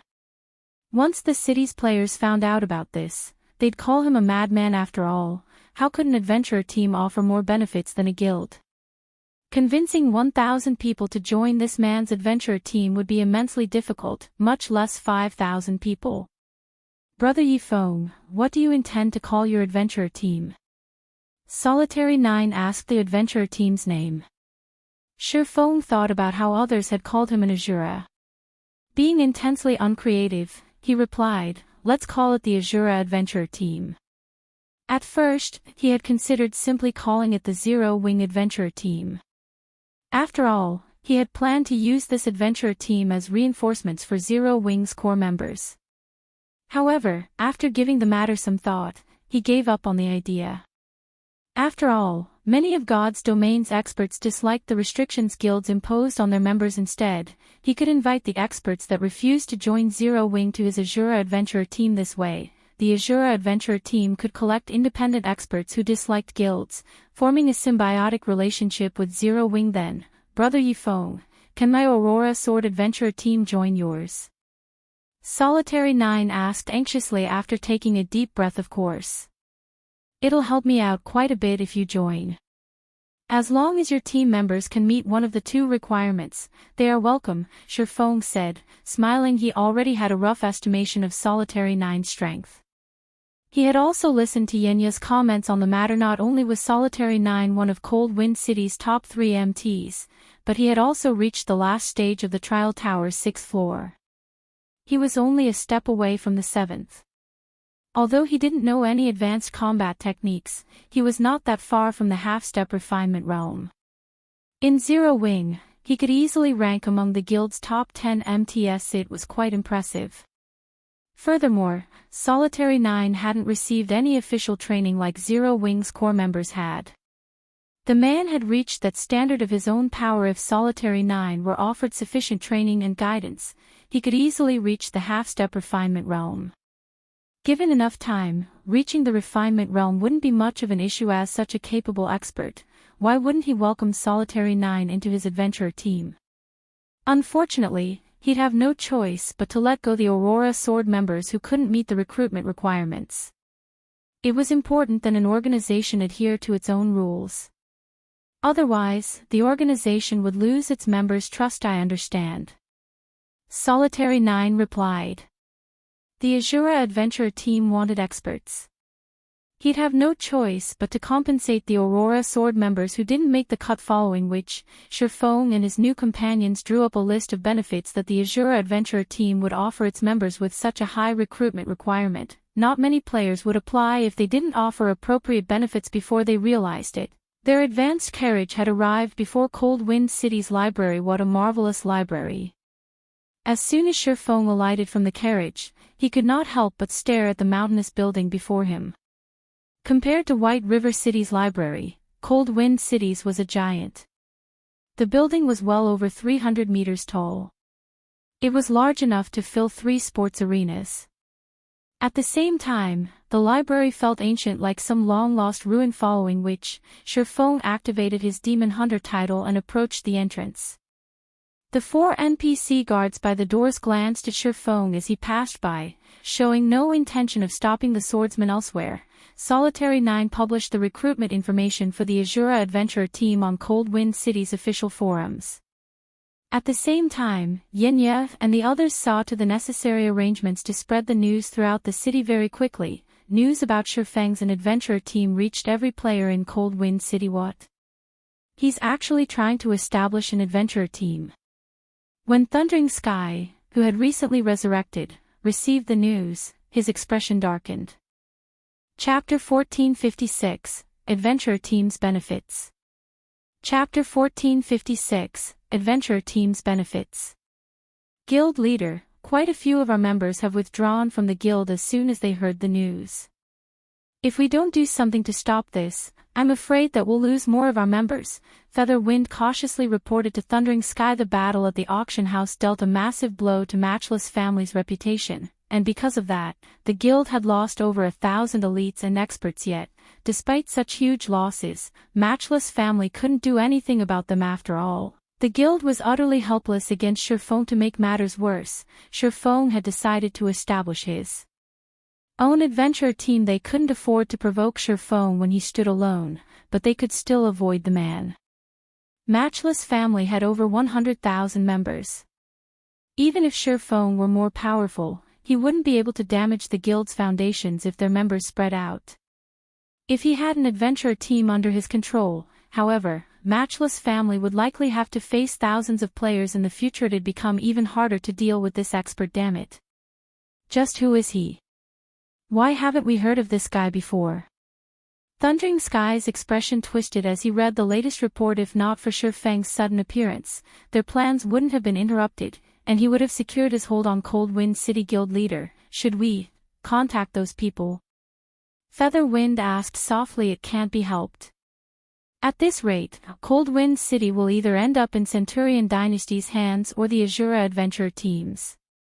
Since they've taken Cold Wind City from me, I won't let them have it either, Thundering Sky growled, a cold glint flashing in his eyes. Contact them. Tell them that Matchless Family is willing to join their guild. However, we require that they destroy Centurion Dynasty and the Asura Adventurer team. Although Cold Wind City's players couldn't travel to other NPC cities right now, they could communicate with players in these cities offline. An upper echelon from Hecate, a large guild in another NPC city, had contacted Matchless Family, stating Hecate's interest in purchasing the guild initially. Thundering Sky had hesitated. After all, Hecate was far more powerful than Matchless Family, controlling more than 5 NPC cities. Hecate even ruled over Ice Crystal City, the Ice Crystal World's largest NPC city. Thundering Sky wasn't confident of Matchless Family's survival should it insult this massive guild. He had hoped to solidify his control over Cold Wind City before anyone cleared the Snow Rift.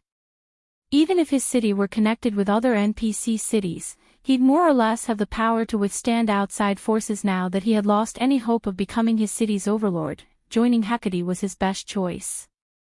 Once the passage opened, with Hecate's secret support, Matchless Family would send both Centurion Dynasty and Shurfong to meet their maker. Understood. I'll see to it right away. Featherwind then logged out of the game and disappeared from the office. Elsewhere, after splitting up, Solitary 9 and the others took the 3,000 gold Shurfong had given them to purchase a considerably large plot of land from the city hall. They then visited the Adventurers Association to begin their residence's construction. Although the residence was not as luxurious as a guild residence, it could easily accommodate 1,000 people at a time. Hopeful applicants had already surrounded Asura's residence. Over 4,000 players waited for their evaluation, and this was only the beginning as expected of the adventurer team established by Cold Wind City's #1 expert. Asura's residence is even larger than Wave Heart's. That's right. I bet it won't be long before Asura becomes the #1 adventurer team in Cold Wind City. While the crowd waited for the application process to start, Solitary 9 emerged and posted the recruitment requirements at the entrance. As Asura's recruitment standards went public, many players were shocked. Is the Asura adventurer team crazy? Only those who reached the Trial Tower's 5th floor qualify to join. Do they not know what it means to reach the Trial Tower's 5th floor? What? Even those who can reach the 4th floor have to deal with further testing. If I had that kind of strength, I would have joined a guild as a core member.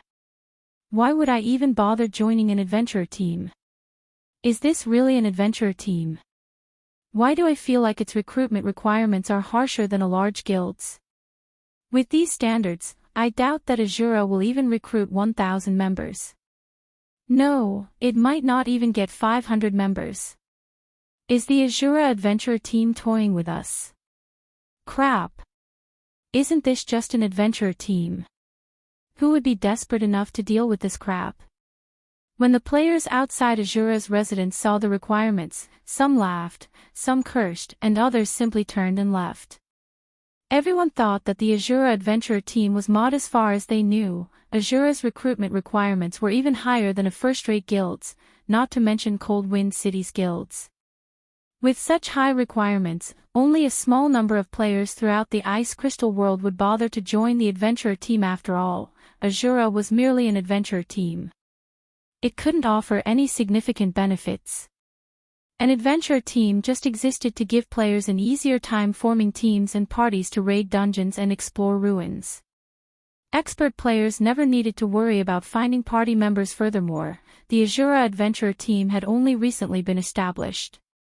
Even with an expert like Shurfong, without dungeon raid or ruin exploration results, expert players were less inclined to consider an adventurer team commander. Players have stood outside our doors for quite some time now, yet only a few have applied. What should we do? Yenya stated at the crowd outside in frustration. Yenya, stop calling me commander. Now that we've joined the Asura adventurer team, Yifeng is the commander. I am simply one of Asura's party leaders, Solitary 9 said. Regarding the recruitment issue, the commander has stated that if people don't apply, we'll reveal this benefit to the public.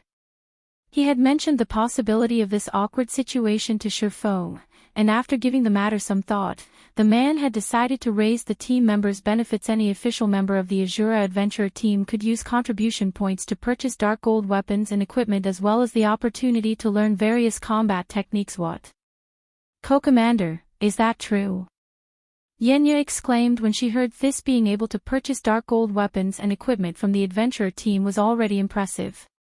Even Cold Wind City's experts only had a few dark gold items on them. Usually, only Guild's core members had any access to such items, yet the Asura's official members could bid on these items. However, the dark gold items paled in comparison to the combat techniques. Most players knew something about combat techniques, mysterious techniques that could significantly improve one's combat power. Unfortunately, very few players actually knew any of these techniques. In fact, neither of Cold Wind City's two large guilds had any players that had learned a combat technique yet. The Asura adventurer team offered to teach its members various combat techniques. This felt like a dream. Emisham. The commander made the decision, so don't worry about it. In any case, publish the information outside. Solitary 9 nodded. He, too, had been surprised when he had heard Shifeng's decision, following which, Yenya ran to the notice board outside the residence's entrance and published this shocking announcement. Chapter 1457, Clue to Evolution. Chapter 1457, Clue to Evolution. Cold Wind City's library. As soon as Shifeng entered the library, he felt as if he had just stepped into a different world. The library didn't contain any books whatsoever. Instead, the hall included a starry sky and organized shrubbery. Creeks and bridges snaked through the main hall. From time to time, one caught sight of glittering, translucent balls of water rising from the creeks before they dispersed into tiny drops. All of these creeks originated from a single location, the massive water ball hovering in the center of the hall. Not even Starmoon City's library was this beautiful. What an amazing library! It's fully automated with the use of magic water balls. The mana density is double that of outside. If players could practice their spells in here, their learning efficiency would double, maybe triple. Shifeng could not help his surprise when he sensed the building's mana. However, Shifeng was surprised to see only a few magical class players in the library. At a glance, he only counted 200 to 300 players. It was an abnormally small number for a library. What he didn't know was that one had to become a baron before they could enter Cold Wind City's library. If not for Shifeng's the Demon Hunter title, the level 180 NPC guards at the entrance would have chased him away. He didn't give the matter too much thought, though. He approached the central water ball and began to search for information on the eternal ice crystals. It was far more convenient to search through the magic water ball than it would be to leaf through numerous books. There sure is a lot of information here. Shifeng was astonished when his search for the eternal ice crystal came back with over 100 results. Normally, he'd be lucky if he got 10 or so results for a particular search. Fortunately, it was usually enough information to find the item they wanted, yet hundreds of entries mentioned the eternal ice crystals. This almost guaranteed that he could find the crystal's location, following which, Shifeng browsed through the information. How is this possible?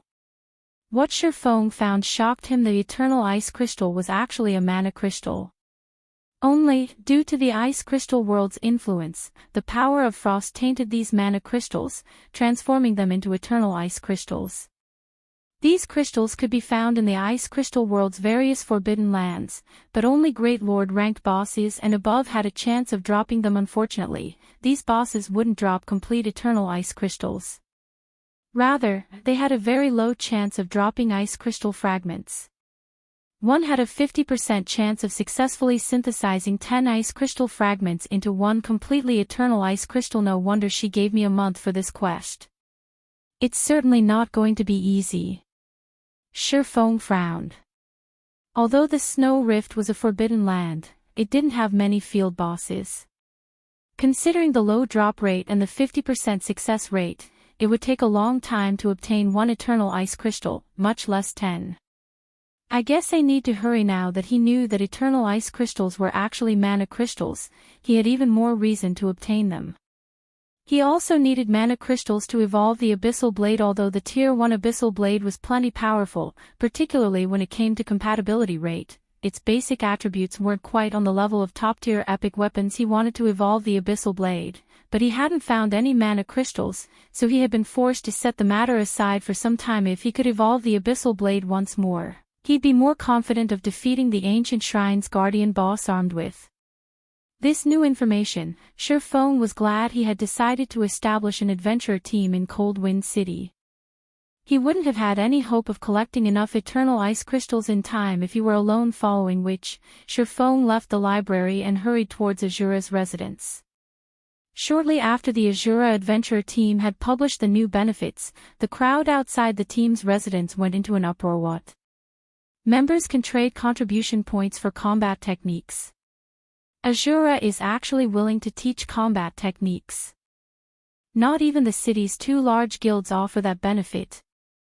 Although Cold Wind City had many experts, only a handful had learned combat techniques. These experts treated these techniques like family heirlooms, refusing to teach any outsider, but the general public knew how powerful combat techniques were. A player with a combat technique could easily defeat one without. Moreover, unlike skills and spells, players could improve their combat standards while they learned a technique.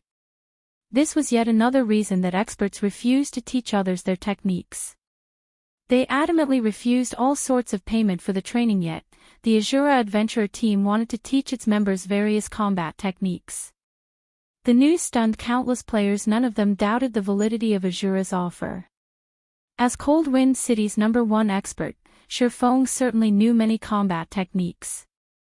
There wasn't anything surprising about him teaching his members one or two of these techniques. Moreover, the more powerful an expert was, the more they would value their promises. After a short moment, players crowded the previously empty registration area. The crowd even included players who had yet to reach the trial tower's 4th floor. These players begged Solitary 9 to give them a chance and let them become reserve members for a time. Solitary 9 and the other players manning the registration area were incredibly busy. More players had come to apply than they had expected. Even 5th floor experts were rushing to put in their applications.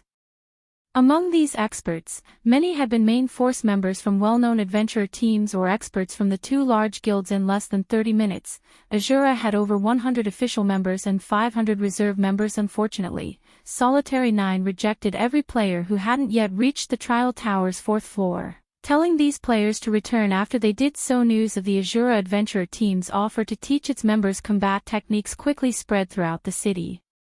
It became a hot topic among these players, and many expressed their intention to join the organization. The city's two large guilds suffered headaches because of this. They had planned to ridicule Asura for its high recruitment requirements, but now, they were only frustrated over the new adventurer team. If Asura gathered enough experts and taught them combat techniques, there was no doubt that the adventurer team would become Cold Wind City's overlord. Guild leader, I've notified Hecate. However, more than 500 players have already joined Asura. At this rate, Asura will rule the city long before Hecate opens a path to Cold Wind City, Featherwind said, shocked as he overlooked the statistics he had recently received. This won't do. Go, Anne. No. We'll go and find Waveheart.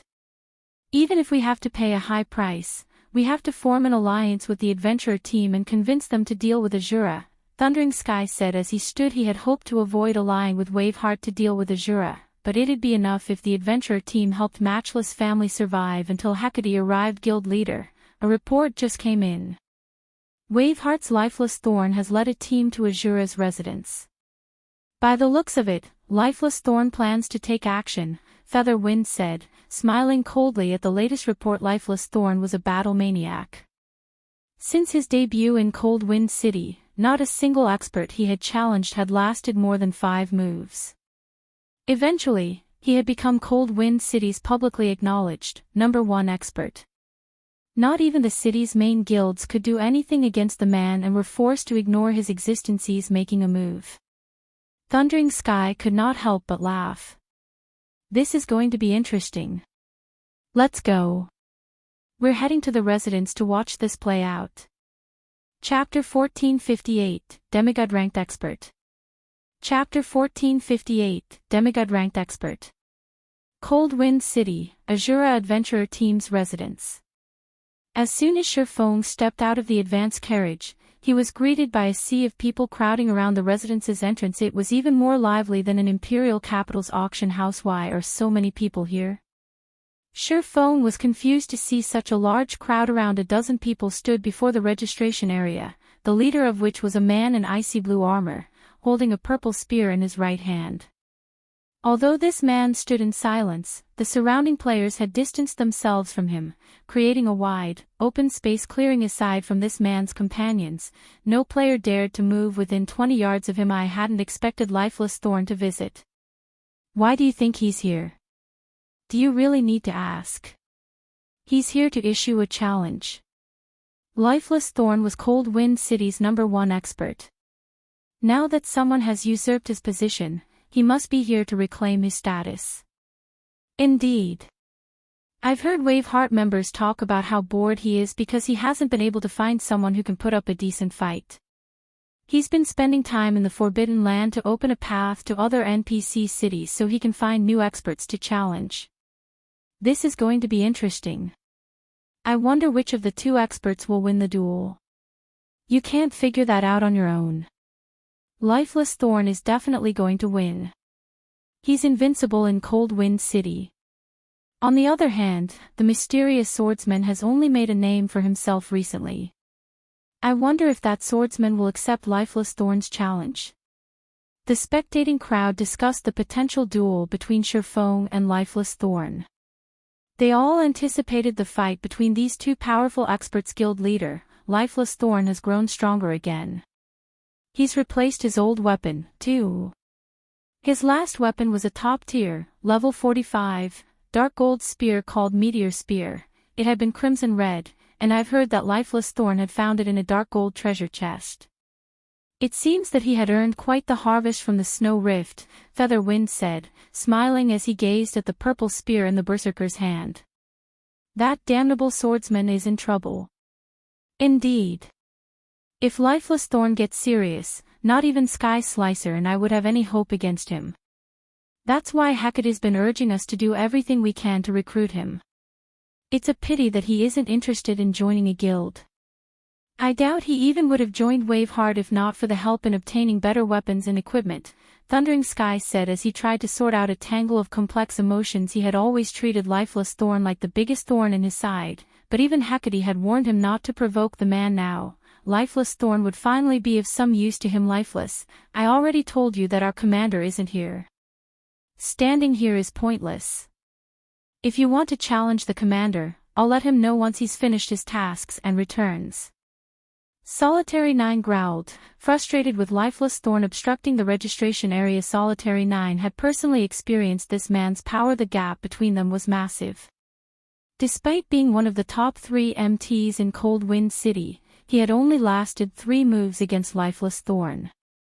From start to end, he had been powerless to retaliate. Moreover, their duel had been over a month ago. Now, Lifeless Thorn radiated an even more frightening feeling. With a single glance from the man, Solitary 9 felt as if he trudged through a muddy swamp, his movement growing sluggish on the surface. The 2 large guilds ruled over Cold Wind City.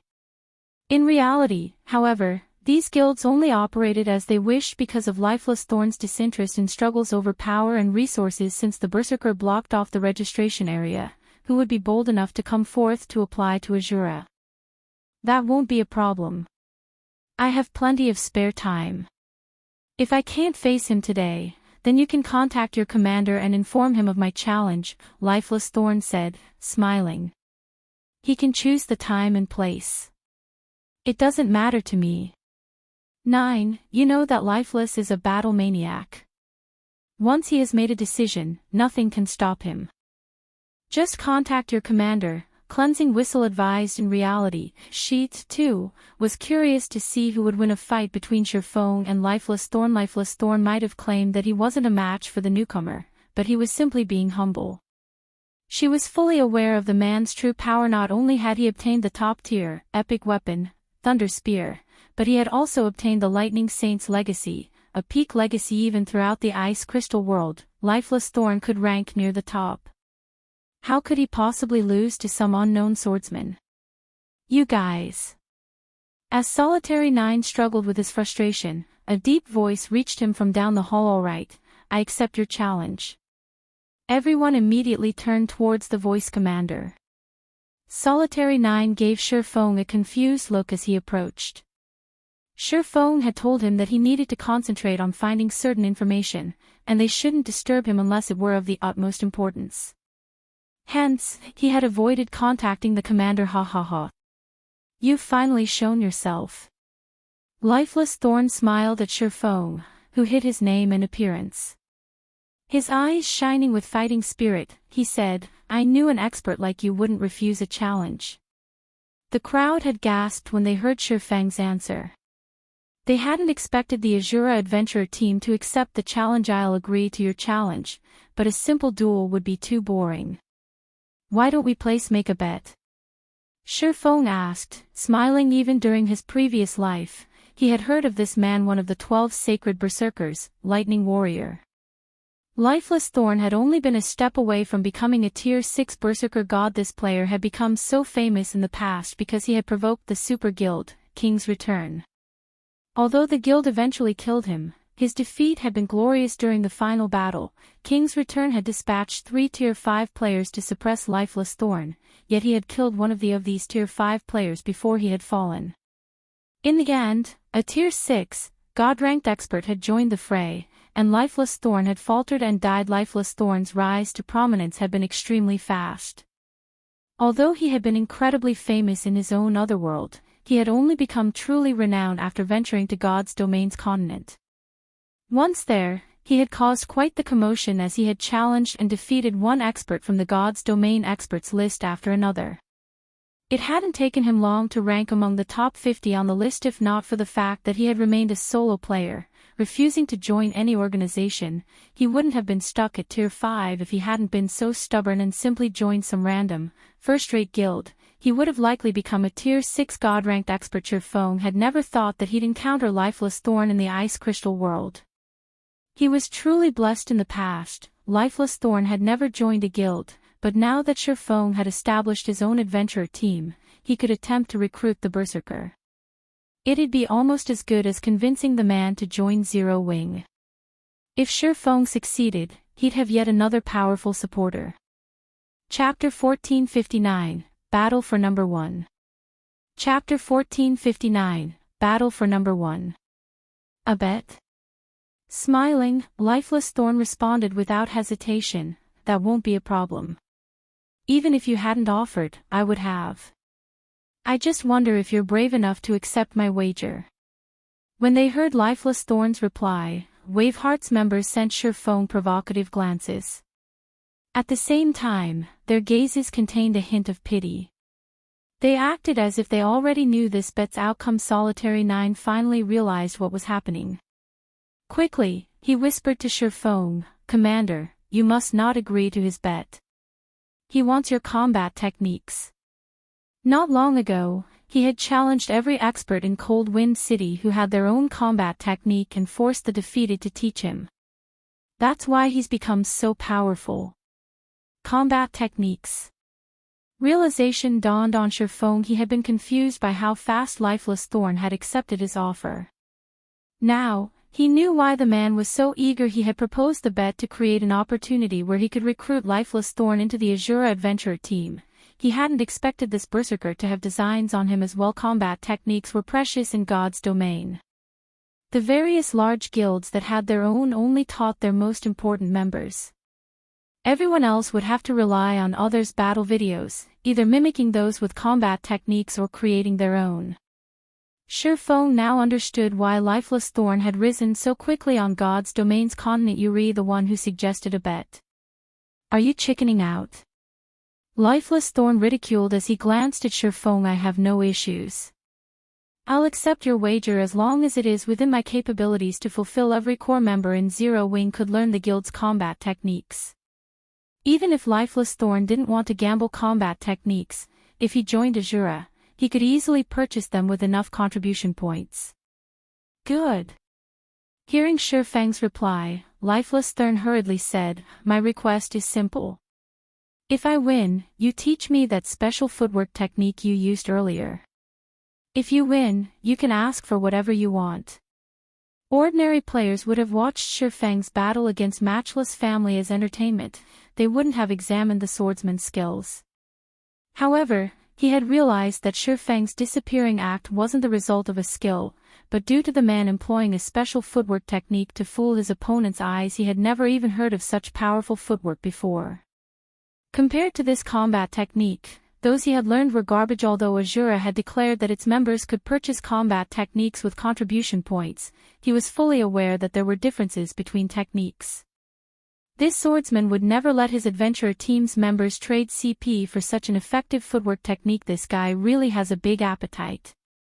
He's actually aiming for Big Brother Yifeng's unique combat technique right off the bat. He is shameless. Yenya stared at Lifeless Thorn with contempt. Solitary 9 and the others nodded in agreement. They had a rough understanding of combat techniques, as well. For example, offensive combat techniques were the most common, while defensive combat techniques were much rarer. Footwork and breathing techniques were the rarest, capable of enhancing a player's maneuverability. If a player learned one of those, their combat power could reach a whole new level. Yet, despite understanding the value of such a technique, Lifeless Thorn shamelessly asked for it. That's all? Shifeng asked. Yeah, that's all I want. Do you accept? Lifeless Thorn nodded, curious about Shifeng's calm reaction. I don't have any problems with that. My request is pretty simple as well. If I win, you have to join the Asura adventurer team, Shifeng said, smiling. Deal. I'll join Asura if you can defeat me, Lifeless Thorn agreed without hesitation. However, he continued, to ensure that our duel is fair, we'll use balance mode. An uproar ripped through the crowd when they heard this. Lifeless Thorn, aren't you asking for too much? Not only have you asked for a powerful combat technique if you win, but you dare to ask for balanced mode. You're Cold Wind City's #1 expert. How is this fair? Solitary 9 cursed. In a balanced mode PvP, the opponent's basic attributes would equalize, and any level or tier suppression would be rendered useless. Normally, players only use this mode if they wanted to compare their techniques. Although I like PvP, I have no interest in one-sided oppression, Lifeless Thorn declared righteously. After watching Shifeng's battle video, he realized how high the swordsman's basic attributes were. He definitely wasn't a match for the swordsman. Although he was proud of his strength, he wasn't blindly confident. Alright. Let's use balanced mode. The suggestion didn't particularly surprise Shifeng. If Lifeless Thorn could not tell the difference between their basic attributes despite watching his battle video, he wouldn't want to recruit the man for the Asura adventurer team. Good. Let's sign a contract, then. Hearing Shifeng's consent, Lifeless Thorn pulled out a contract he had prepared earlier. All it was missing was Shifeng's signature. After reading through the contract, Shifeng signed it. With the main god system as the judge, no one could deny the duel's outcome, following which, Shifeng and Lifeless Thorn headed to one of the Divine Colosseum's combat rooms. The combat room, which could accommodate up to 10,000 spectators, was full. The large screen in the main hall would live-stream the duel. Almost every player in Cold Wind City with nothing better to do made their way to the Divine Colosseum to watch the match. This duel would determine Cold Wind City's true #1 expert. No one wanted to miss this. Asura's commander is pretty arrogant. He dares to face Lifeless Thorn in balanced mode. He'll humiliate himself, Cleansing Whistle stated, smiling faintly at Shifeng, who stood in the arena. That's right. Brother Lifeless Split Spear is no laughing matter. Even Shadowless, the city's second-ranked expert, couldn't evade it after activating a berserk skill. Now that Brother Lifeless has the Thunder Spear, his Split Spear is even stronger. He can probably instant-kill Shadowless now, a level 45 shield warrior said, nodding while Waveheart's members merrily chatted. The timer above the stage began to count down as if he had become someone completely different. Lifeless Thorn began to release a bone-chilling killing intent. The look in his eyes had changed as well. He felt like a ferocious beast. Tension gripped the stage as the seconds ticked by, and the players in the stands felt stifled the moment the timer reached 0. Lifeless Thorn activated twofold Berserk, his aura becoming explosively intense. The Berserker knew he couldn't afford to be careless against Shurfeng. If this fight had happened before he had obtained the Lightning Saint's legacy, he would have hesitated to challenge Shurfeng. The swordsman's combat techniques were clearly superior to his. He would have been asking for a beating if he had challenged the man to a balanced mode duel. However, Peak Legacies granted Legacy Berserk skills, which could be used in conjunction with ordinary Berserk skills. If he activated twofold Berserk, his basic attributes would exceed Shurfeng's by leaps and bounds. Even if Shurfeng's combat standards were superior, the swordsman could never make up for the gap in attributes. I have a hidden class. Don't blame me for hiding it. You only have yourself to blame for being careless. I'll gladly take that footwork technique now. Lifeless Thorn smiled at Shurfeng before activating charge and advancing. Chapter 1460, Complete Suppression. Chapter 1460, Complete Suppression. After activating charge, it took only an instant for Lifeless Thorn to cross the 20+ yards separating him and Shurfeng. As soon as Lifeless Thorn reached his opponent, he thrust Thunder Spear at the other player, sending over 20 afterimages at Shurfeng from different angles. It was impossible to find the real weapon among the fakes. How has his split spear become so much stronger? Solitary 9 could not help but gasp when he had dueled Lifeless Thorn. The Berserker had only produced over a dozen spear images. Even with his shield, he hadn't been able to block every spear image, forced to rely on luck and hope he blocked the real weapon. Yet, the Berserker could now produce over 20 images, nearly double what he had previously been capable of. Just watching the images was confusing, not to mention trying to block the attack. Brother Lifeless twofold Berserk is impressive. Not even an MT can block so many images.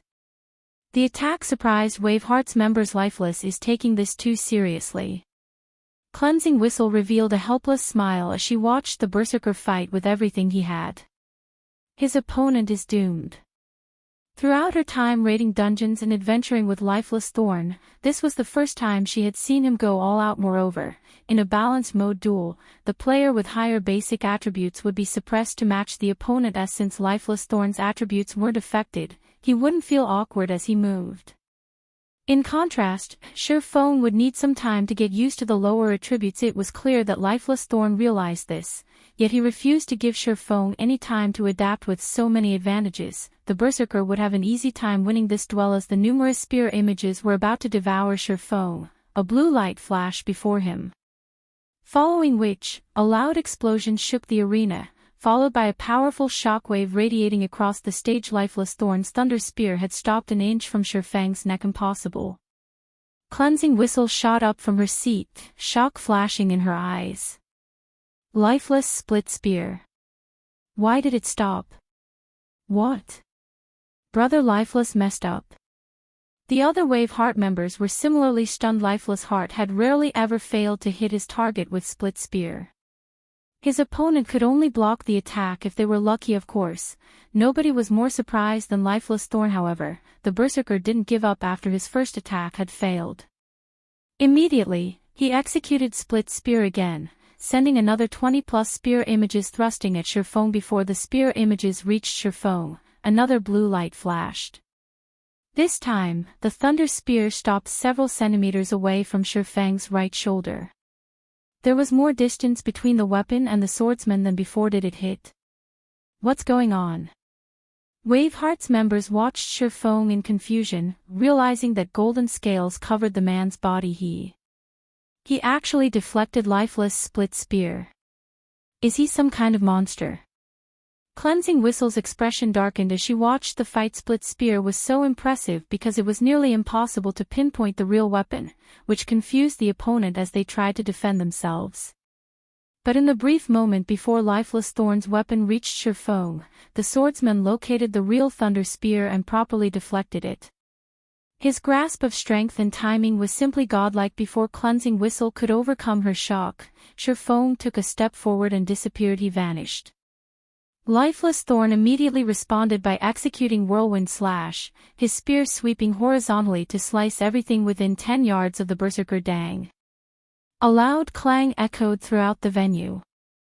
Following which, Shurfeng reappeared as he flew over a dozen yards backward before landing. Despite being knocked back so far, Shurfeng hadn't lost a single HP. He had nullified Lifeless Thorn's horizontal slash with parry as expected of the Lightning Warrior. His reactions are so fast. Shurfeng smiled faintly as he glanced at the still vibrating killing ray split sword was Lifeless Thorn's trademark combat technique. He had used it plenty of times against the experts on God's Domain experts list. However, the technique was still immature right now. Although he could create over 20 spear images, his attacks were monotone against Shurfeng, who was capable of pushing his five senses to their very limits and had a perfect grasp over his environment. The immature technique was useless moreover. Although balanced mode would equalize the combatant's basic attributes, it wouldn't affect the player's physiques to Shurfeng, whose physique exceeded that of an ordinary Tier 2 player. Lifeless Thorn's split spear was a joke meanwhile, the berserker felt. An unprecedented pressure weighed down on him as he watched his opponent in a clash of techniques. The player that used a skill first would lose. Although this duel wasn't a pure exchange of techniques, it was the first time he had encountered a player who could treat his split spear like a normal attack. You are incredibly strong. Despite the minor loss, Lifeless Thorn wasn't discouraged. Instead, he smiled as he said, "I admit that I am no match for you in terms of technique. However, combat techniques aren't the only factor that determine a player's strength. One must also take into account attributes and skills." Saying so, Lifeless Thorn's thunder spear shuddered slightly. Suddenly, 6 golden replicas of the weapon appeared around him. This move was Adjudication Spear, one of Thunder Spear's skills. Every Adjudication Spear carried 100% of Lifeless Thorn's strength. Moreover, he had complete control over the weapons and could use them alongside his split spear. The only downside was its 10-second duration. However, in a fight between experts, it was more than enough time. Guild leader, Lifeless Thorn is really scary. Asura's commander will definitely lose, Featherwind excitedly announced. Good. As expected of the publicly acknowledged, #1 expert. If Shurfeng lost, Lifeless Thorn would be Cold Wind City's undisputed, #1 expert. The Asura adventure team's reputation would plummet, and although it would still pose a threat to Matchless Family, it wouldn't rule over Cold Wind City. As the upper echelons of Cold Wind City's large guild sighed with relief, Shurfeng walked towards his opponent. You are correct. A player's strength doesn't solely depend on their combat techniques. Attributes and skills do play a factor, Shurfeng said, nodding. He then activated Tier 2 Blade Liberation and 9 Dragon Slash. Suddenly, the intensity of Shurfeng's aura skyrocketed. At the same time, 12 Abyssal Blade Phantoms manifested around him. You have a hidden class as well. Lifeless Thorn was dazed as he felt the power of Shurfeng's aura, his heart pounding madly. Suddenly, he lost his previous confidence. Twofold Berserk was his biggest trump card. With absolute power, he could easily overwhelm his opponents, even if his techniques were inferior. However, based on the man's aura, Shurfeng's basic attributes were now much higher than his. His opponent's 12 Phantom Swords even outnumbered his prided Adjudication Spears. As Lifeless Thorn stared, Shurfeng appeared before him and lightly swung Killing Ray Tier 2 Legacy skill, Shadow Blade.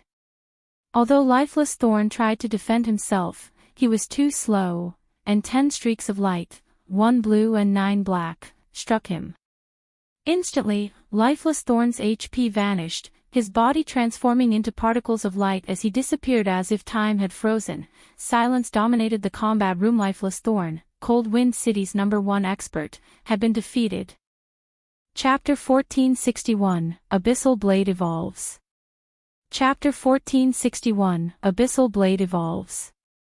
Only after the system had announced the duel's outcome did the audience react. He won, just like that. So fast. I couldn't even see what he did. Is this really a balanced mode PvP duel? Why do I feel like that guy is much stronger than Lifeless Thorn? Most people weren't surprised by the battle's outcome. After all, both Shifeng and Lifeless Thorn gave the city's large guilds headaches. It wasn't surprising to discover that one was stronger than the other. Rather, they were shocked over the battle's process after watching the duel. The expert players that had hesitated over joining the Asura adventurer team swore that they would join. Just who is this guy? Despair tore at Thundering Sky's heart as he watched Shifeng descend from the stage. He had hoped that even if Lifeless Thorn weren't a match for the swordsman, the difference between them wouldn't be so great. However, that clearly wasn't the case. Even an amateur could tell that Shifeng and Lifeless Thorn were on completely different levels. Thundering Sky could already foresee the Asura adventurer team lording over Cold Wind City within a short time. His only choice was to rein in his members, avoiding provoking Asura's members as he bided for time until Hecate arrived. He had no other options. The commander is so amazing. I want to see what Waveheart intends to do now. Yenya and the other Asura members were ecstatic. They had personally watched as Lifeless Thorn's undefeated legend was shattered, and a new legend was born in Cold Wind City. Asura could become one of the top adventurer teams in the Ice Crystal world, not to mention becoming Cold Wind City's overlord. Below the stage, Lifeless Thorn wore a blank look as he resurrected. I lost. He couldn't help but recall the final scene of the battle. Although Shifeng had used the opportunity to attack while he had been stunned, he wasn't sure that he could have blocked all 10 attacks as they aimed for his blind spots even if he hadn't been dazed. Even with his adjudication spears, he would have been lucky to block half of those attacks in the end. Nothing would have changed. He would have died all the same. He now realized that, aside from inferior basic attributes and combat standards, he didn't even have enough combat experience to stand against Shifeng. The man had the kind of combat experience that only came from risking one's life in one battle after another. Taking a few deep breaths, Lifeless Thorn approached Shifeng. I sincerely accept my defeat. I will adhere to my promise and join Asura. However, I'd like to ask you about something. Of course, you may also refuse to answer, Lifeless Thorn said. Ask away. I'll answer as best as I can, Shifeng offered. If I'm not mistaken, you should be a player from another region, correct? Lifeless Thorn asked, a hint of excitement coloring his voice. That's right. I'm not from the Cold Wind City region, Shifeng acknowledged, not bothering to hide the truth. The conclusion was easy to reach if one watched carefully. God's domain had launched some time ago, and experts who were capable of becoming famous had already made a name for themselves. Even if they weren't well known, there should be some news of their achievements. It simply wasn't possible for such a terrifyingly powerful, unknown expert to pop in out of nowhere. The only explanation was that he had come from another region. If an ordinary player's arrival from another region were discovered, it could cause the player a lot of trouble. Shifeng, however, wasn't worried. Cold Wind City didn't have a player who would dare cause him trouble. I knew it. Eagerly, Lifeless Thorn asked, are there a lot of experts where you come from? A lot. Too many to count, Shifeng responded after giving the matter some thought. Shifeng realized what Lifeless Thorn was trying to say. To put it simply, the Berserker wanted to know if there were a lot of experts who were stronger than him. In reality, Lifeless Thorn was a refinement realm expert. However, he lacked combat experience. There weren't enough experts in Cold Wind City to spar with. As a result, his combat style was monotonous. Although it was effective against weaker players, experts of the same caliber could easily overcome his attacks. Of course, Lifeless Thorn wasn't the only person in such a predicament. Solitary 9 and the other experts faced the same problem. Unfortunately, there was nothing they could do about it due to the Ice Crystal world's unique rules. Fortunately, if Lifeless Thorn and the others were trained properly, they could increase their strength in a short amount of time. Currently, Zero Wing was expanding on two fronts. Although the guild seemed strong on the surface, it sorely lacked experts. Recruiting Lifeless Thorn and these other experts would be of great help. Then, can you take me there? I promise that I'll fully devote myself to the Asura adventure team. I won't join any other power. Hearing Shifeng's words, fighting spirit burned in Lifeless Thorn's gaze. He wanted to rush out of the Ice Crystal world and face those experts as soon as possible. Not now. I still have some matters that I need to deal with. Once I've finished, I'll lead the top-ranking experts in Asura to develop elsewhere, Shifeng said, shaking his head. In reality, he wanted to leave this place as soon as possible as well, but he couldn't return to God's domain until he collected the eternal ice crystals. And unfortunately, he didn't have a strong enough team to raid the Snow Rift's ancient shrine yet. We'll leave once you finish your task. Lifeless Thorn's excitement grew. Commander, just tell me what you need. My team will accomplish it for you. I need to collect a sufficient number of ice crystal fragments. The more, the better. Only the Snow Rift's boss monsters, Great Lord rank and above, have a chance of dropping them, Shifeng explained. Understood. I'll lead a team and kill those bosses right away. Lifeless Thorn nodded, turning to prepare to depart. Hold on a minute. Before you go, take a look at these. Shifeng snatched the impatient berserker's collar. First, he added Lifeless Thorn as a friend. He then sent the man a tutorial video for Void Steps. This is only a tutorial. How much of it you learn depends on you. Void Steps was an advanced footwork technique, which Shifeng taught Zero Wings core members. Even if a player failed to learn the full technique, they could grow stronger by studying it. Now that Lifeless Thorn had officially joined Asura, it was best that he learn the technique as quickly as possible. This is, shock-colored Lifeless Thorn's face as he watched the tutorial video. He had never expected Shifeng to give it away so nonchalantly. His heart warmed, and his respect of this swordsman grew after the duel. Cold Wind City's experts surged towards Asura's residence in a few short hours. Asura's member count shot past 5,000. Although only 1,000 or so were official members, the rest became reserve members. Even so, so many experts made it easier for Shifeng to kill the Snow Rift's field bosses easily. He split the 5,000 plus Asura members into 50-man teams and sent the teams to various locations of the Snow Rift. Any team that encountered a Great Lord or higher boss was to contact him immediately. This way, he could use space movement to transport Lifeless Thorn, Solitary 9, and the others helped. Their grinding efficiency was leaps and bounds above what Shifeng could accomplish on his own. In addition, he activated Divine Providence before landing the final blow, using the skill to increase the drop rate for ice crystal fragments. He had to admit again that Icarus's heart was a godly tool. With Divine Providence, he claimed one ice crystal fragment from every 6 or 7 Great Lords. He also obtained a fragment from every 3 or so Grand Lords he killed. Unfortunately, Snow Rift had a limited number of Grand Lord-ranked field bosses. On the bright side, since no one had pioneered the Snow Rift yet, plenty of bosses were available in the Forbidden Land. Their spawn rate was incredibly fast as well. As a result, Shifeng constantly slaughtered bosses. Shifeng only gathered 100 ice crystal fragments after 3 days of grinding. By relying on Divine Providence, he transformed those 100 fragments into 10 eternal ice crystals during this period. Shifeng had also risen from level 57 to level 58. Naturally, Lifeless Thorn and the others' levels skyrocketed, rising from level 45 to level 48 in just 3 days, pulling far ahead of Cold Wind City's other experts. Although Shifeng had achieved his goal, he didn't rush to turn in his quest. Rather, he ventured to a deserted location and took out the Abyssal Blade. He then attempted to evolve the magic weapon with the eternal ice crystals. I hope this will work. Shifeng took in a deep breath and clicked the Evolve button on the Abyssal Blade's attribute panel. He chose the eternal ice crystals as the evolution material. Chapter 1462, Tier 2 Magic Weapon.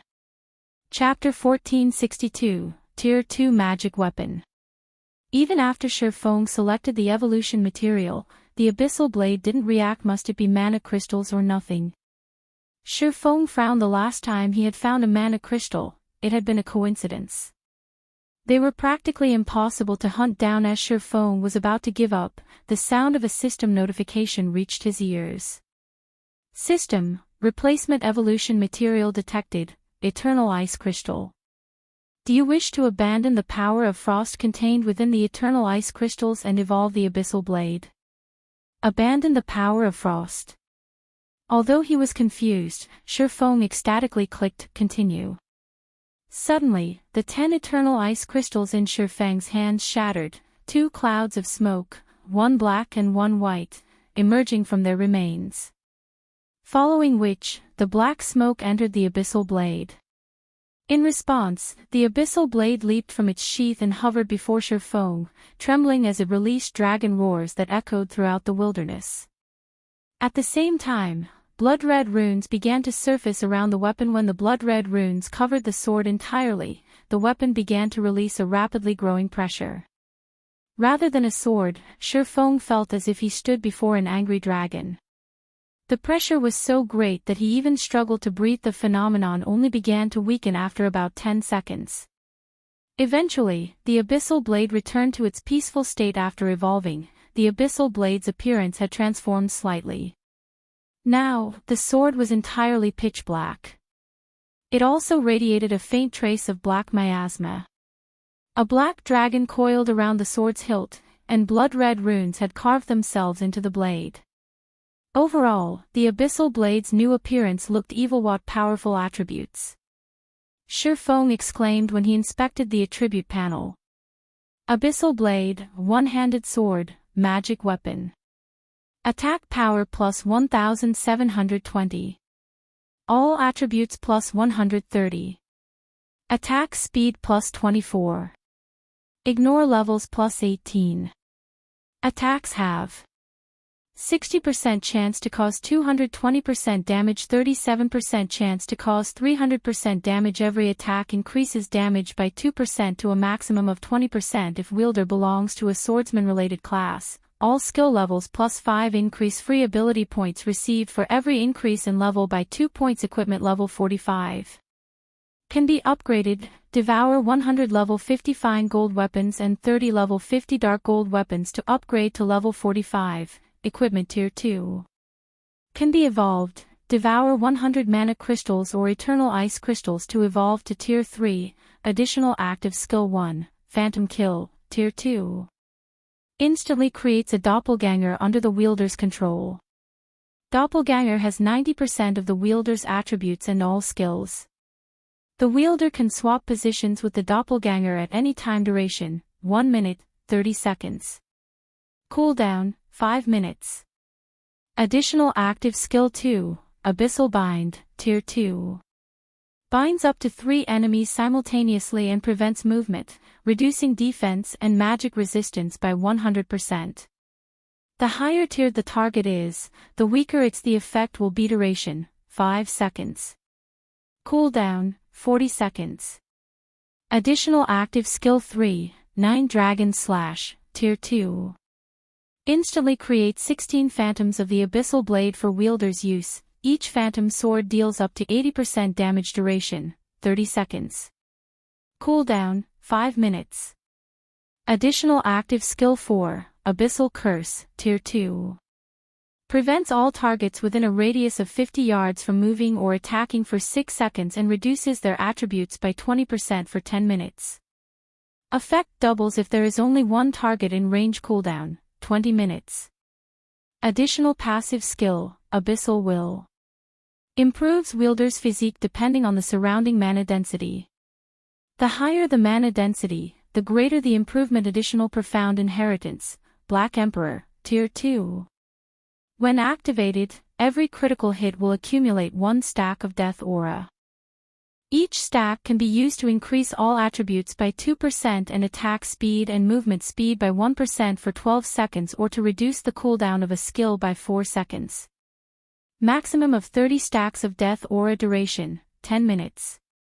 Cooldown, 8 hours.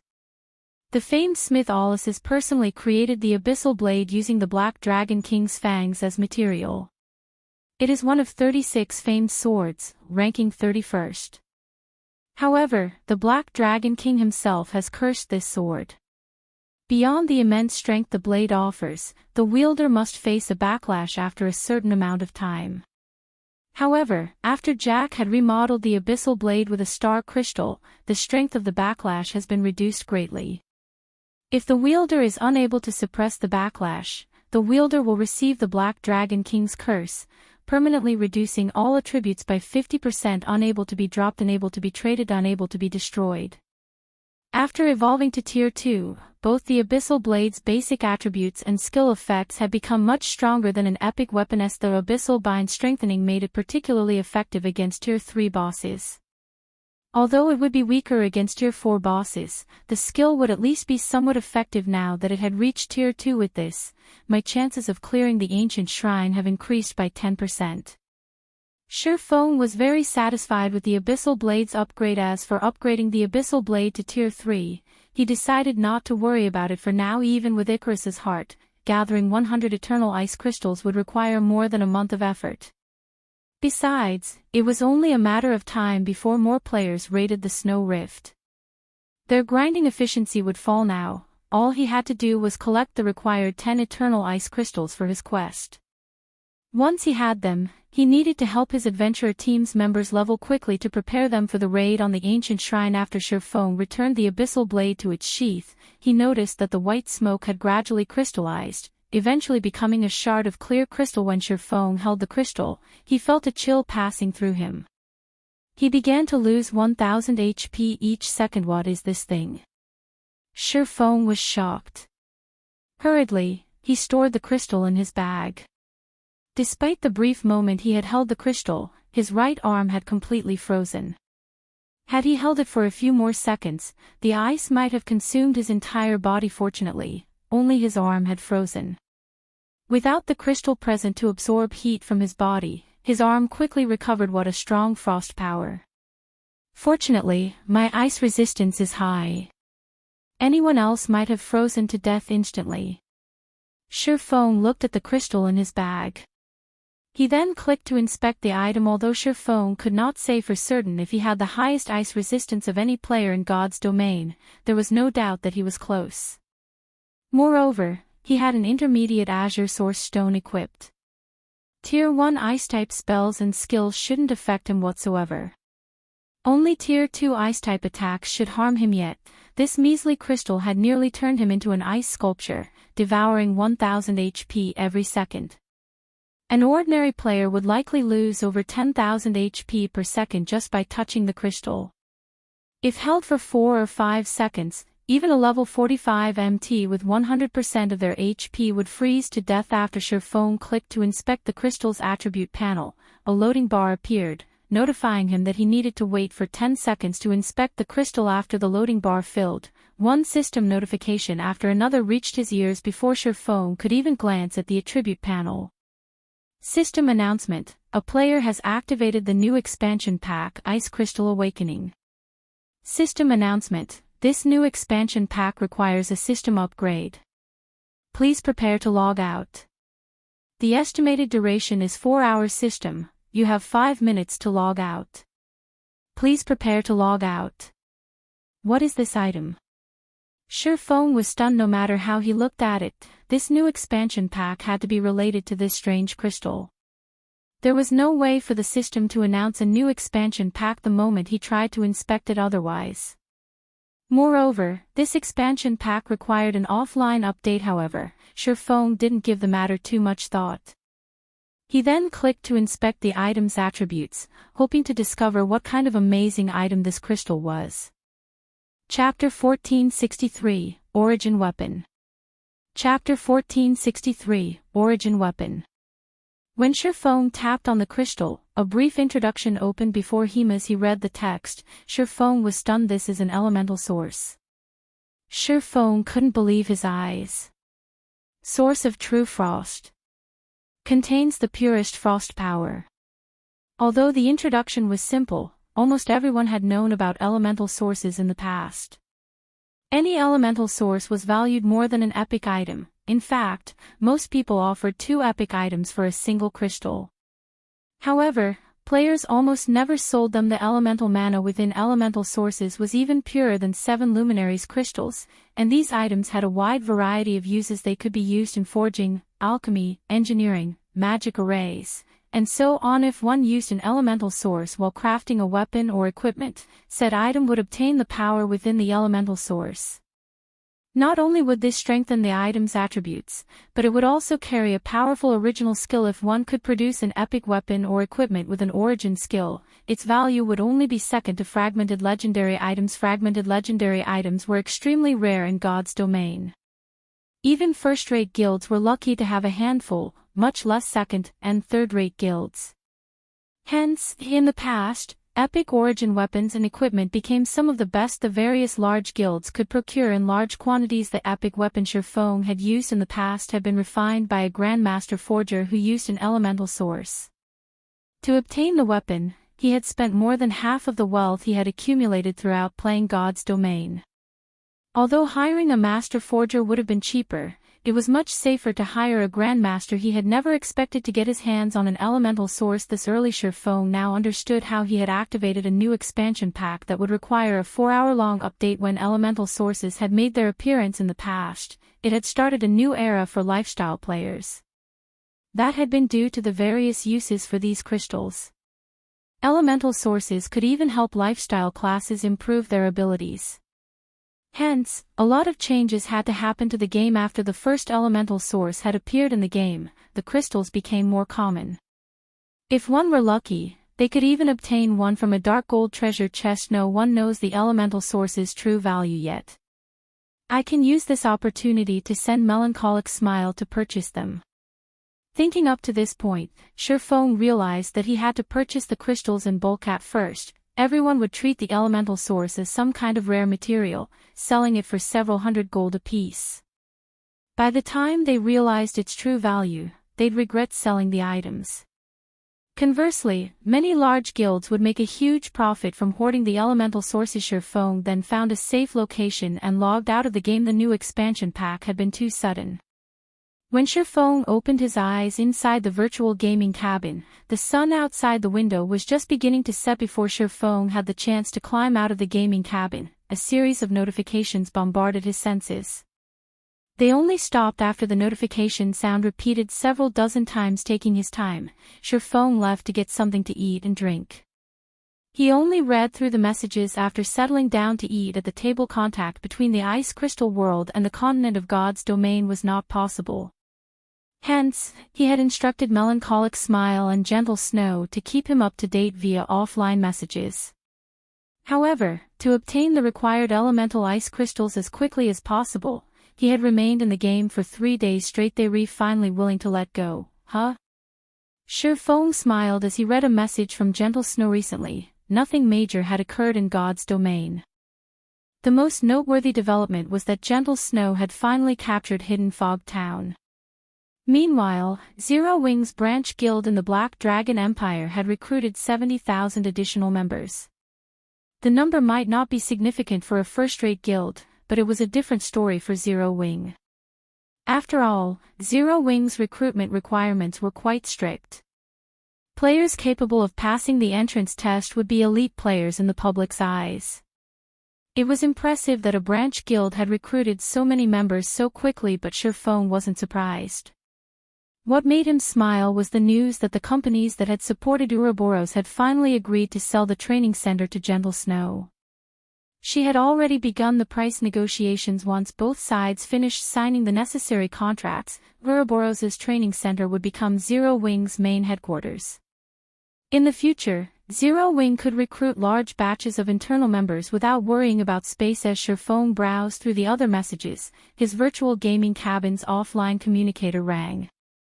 The caller ID belonged to Phoenix Rain. Shurfong reconnected to the game and entered his offline rest space. After doing so, he accepted the call. Immediately, a virtual screen appeared before him.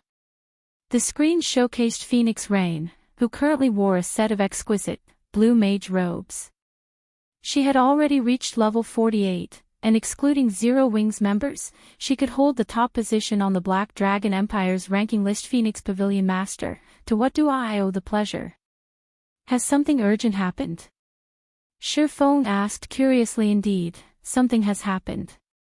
I've been competing with 9 Dragons Emperor on a quest, but for some reason, something has changed on his side.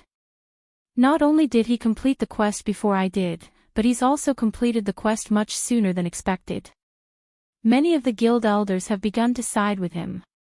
Now, the Dragon Phoenix Pavilion just so happens to be activating some ancient ruin. I hope that guild leader Black Flame can lend me a few experts on the raid, Phoenix Raid said straightforwardly, not bothering to hide anything from Shifeng. As for the remuneration, I'll sell you a high-potential shop in the Apocalypse Empire's capital. What do you say? She had an acute understanding of Zero Wing's experts. This was especially true for Zhao Yueru, who had participated in the Black Dragon Empire's ranking competition.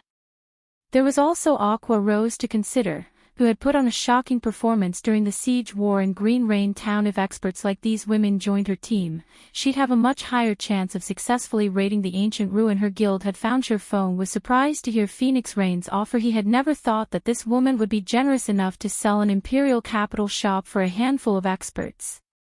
Such shops were incredibly hard to come by. Many organizations offered 2 or 3 times the market price for them, but only a fool would willingly sell an imperial capital shop so early in the game. Ancient ruins? Can you tell me which ancient ruins you intend to raid? Shifeng asked after calming down. We've activated the Apocalypse Empire's Sunset Forest, Phoenix Rain answered, confused as to why he'd ask such a question. I see. Realization immediately dawned on Shifeng. After giving the matter some thought, he said, if you wish to borrow some manpower, then you shall have it. However, I have a better proposal. I'll help you clear the ruins. In return, I want 20% of the resources we obtained during the raid. God's domain had countless ancient ruins, many of which stored various items and materials that had been hidden since before the Great Destruction. Normally, these items wouldn't surface on the market. Meanwhile, the Apocalypse Empire's Sunset Forest had been particularly famous in the past due to its ancient origin. Wood, a top-tier material used in ships' construction. Phoenix Rain couldn't help but frown when she heard Shifeng's counteroffer. Seeing the man's confidence, she had to ask, that's a level 50 to level 60, grade 1 ancient ruin. Are you confident in clearing it? Will you believe me if I say that I'm 60% confident? Shifeng understood that she had many questions, but he had no solid explanation. After all, he couldn't possibly tell her that he had learned about the Sunset Forest during his previous life, or that he knew certain tricks to raid the ruin. Chapter 1464, Mutated Magic Array Scroll. Chapter 1464, Mutated Magic Array Scroll. Phoenix Rain hesitated for a moment after hearing Shifeng's answer. 9 Dragons Emperor had activated the quest for the ancient ruin before she could, so he had a considerable advantage in the raid. Hence, she had decided to borrow experts from Shifeng. After all, the resources inside the ancient ruin would be of considerable help to the contest on Thunder Island. An ancient ruin was like a land of treasure. It was a type of secret land. By completing special quests, one could obtain a key to open the secret land's gates. Since 9 Dragons Emperor had completed the activation quest, he had obtained the first key. As a grade 1 ancient ruin, the Sunset Forest only allowed each team to enter with 1,000 members. In addition, there was a time and level limit. The ancient ruin hid bountiful treasure, and one could obtain as many items as they wanted within the allotted time. Players raiding the ancient ruin for the first time would gain the most. Only, Shifeng's asking price was a little too high. She had already invested a lot of manpower and resources, yet this man wanted 20% of the harvest. Most importantly, the Sunset Forest was a grade 1 ancient ruin. It would be far more difficult to raid than a 100-man, Hell Mode team dungeon of the same level. She wasn't confident that Zero Wing had the strength to raid the ancient ruin. Take some time to consider the matter. In any case, Sunset Forest will activate on the same day as the contest for Thunder Island, with one in the morning, and the other at night. There's still some time, Shifeng said. You know the activation time? Phoenix Rain asked, confused. Sunset Forest's activation time was a secret.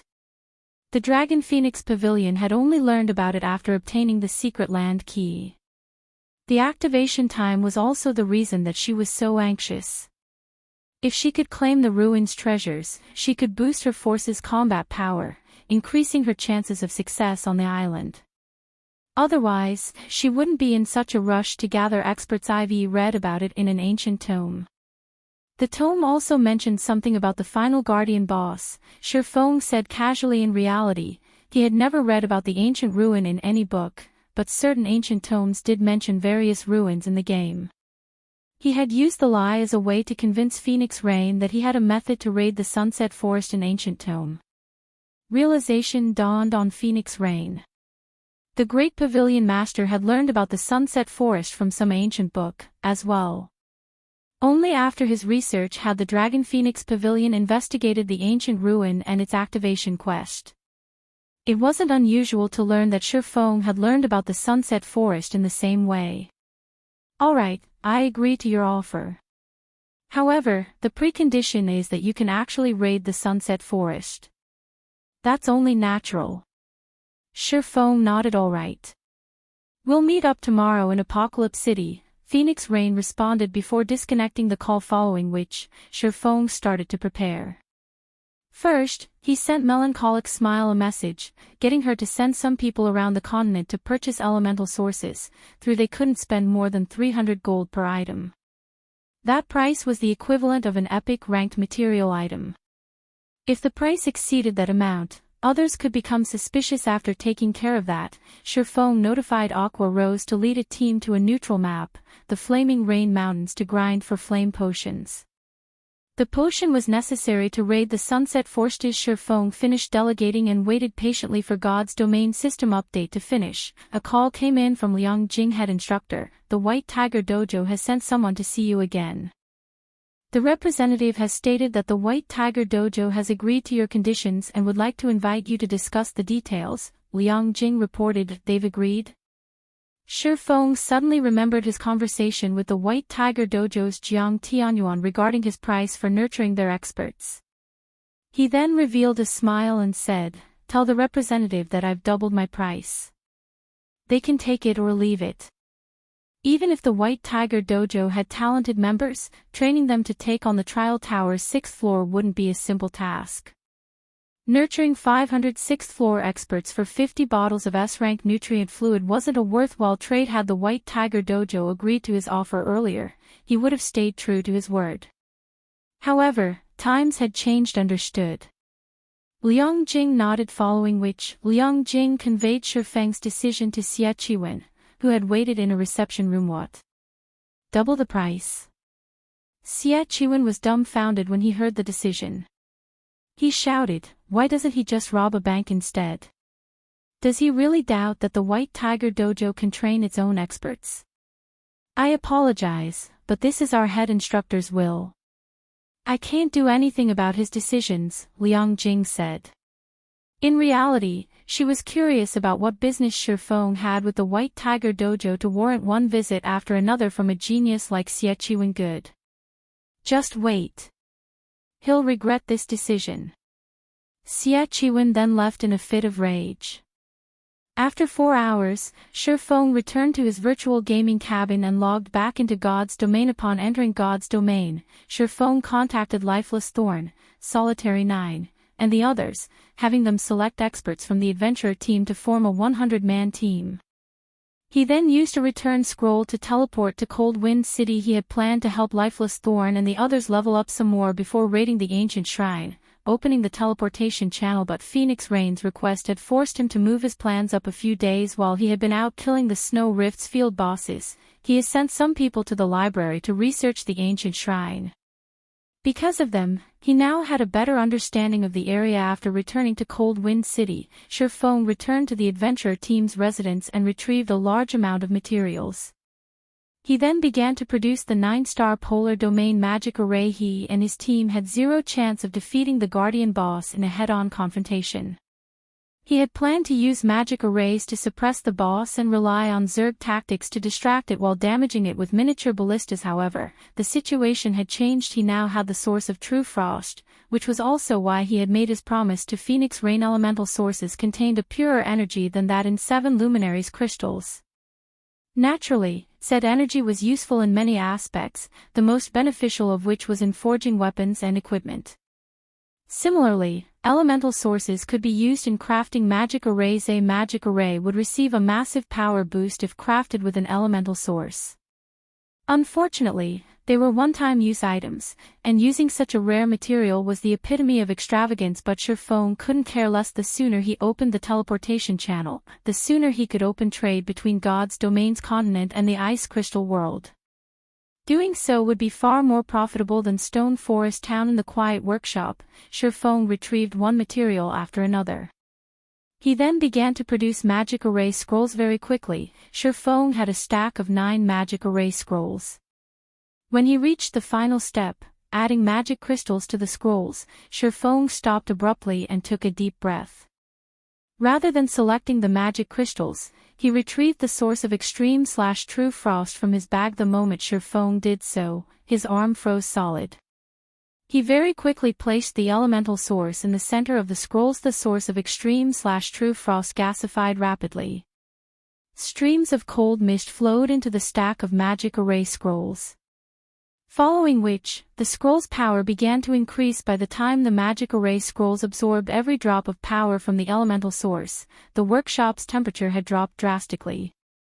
Even with his high ice resistance, Shurfong couldn't help but shiver. The originally dark purple magic array scrolls lightened to an icy blue. Had Shurfong not been prepared, using earth dragon skin as the scroll's base material, the magic array scrolls would have exploded from so much energy. Shurfong waited until the turbulent power within the magic array scrolls calmed before storing the magic array scrolls produced with elemental sources are pretty impressive.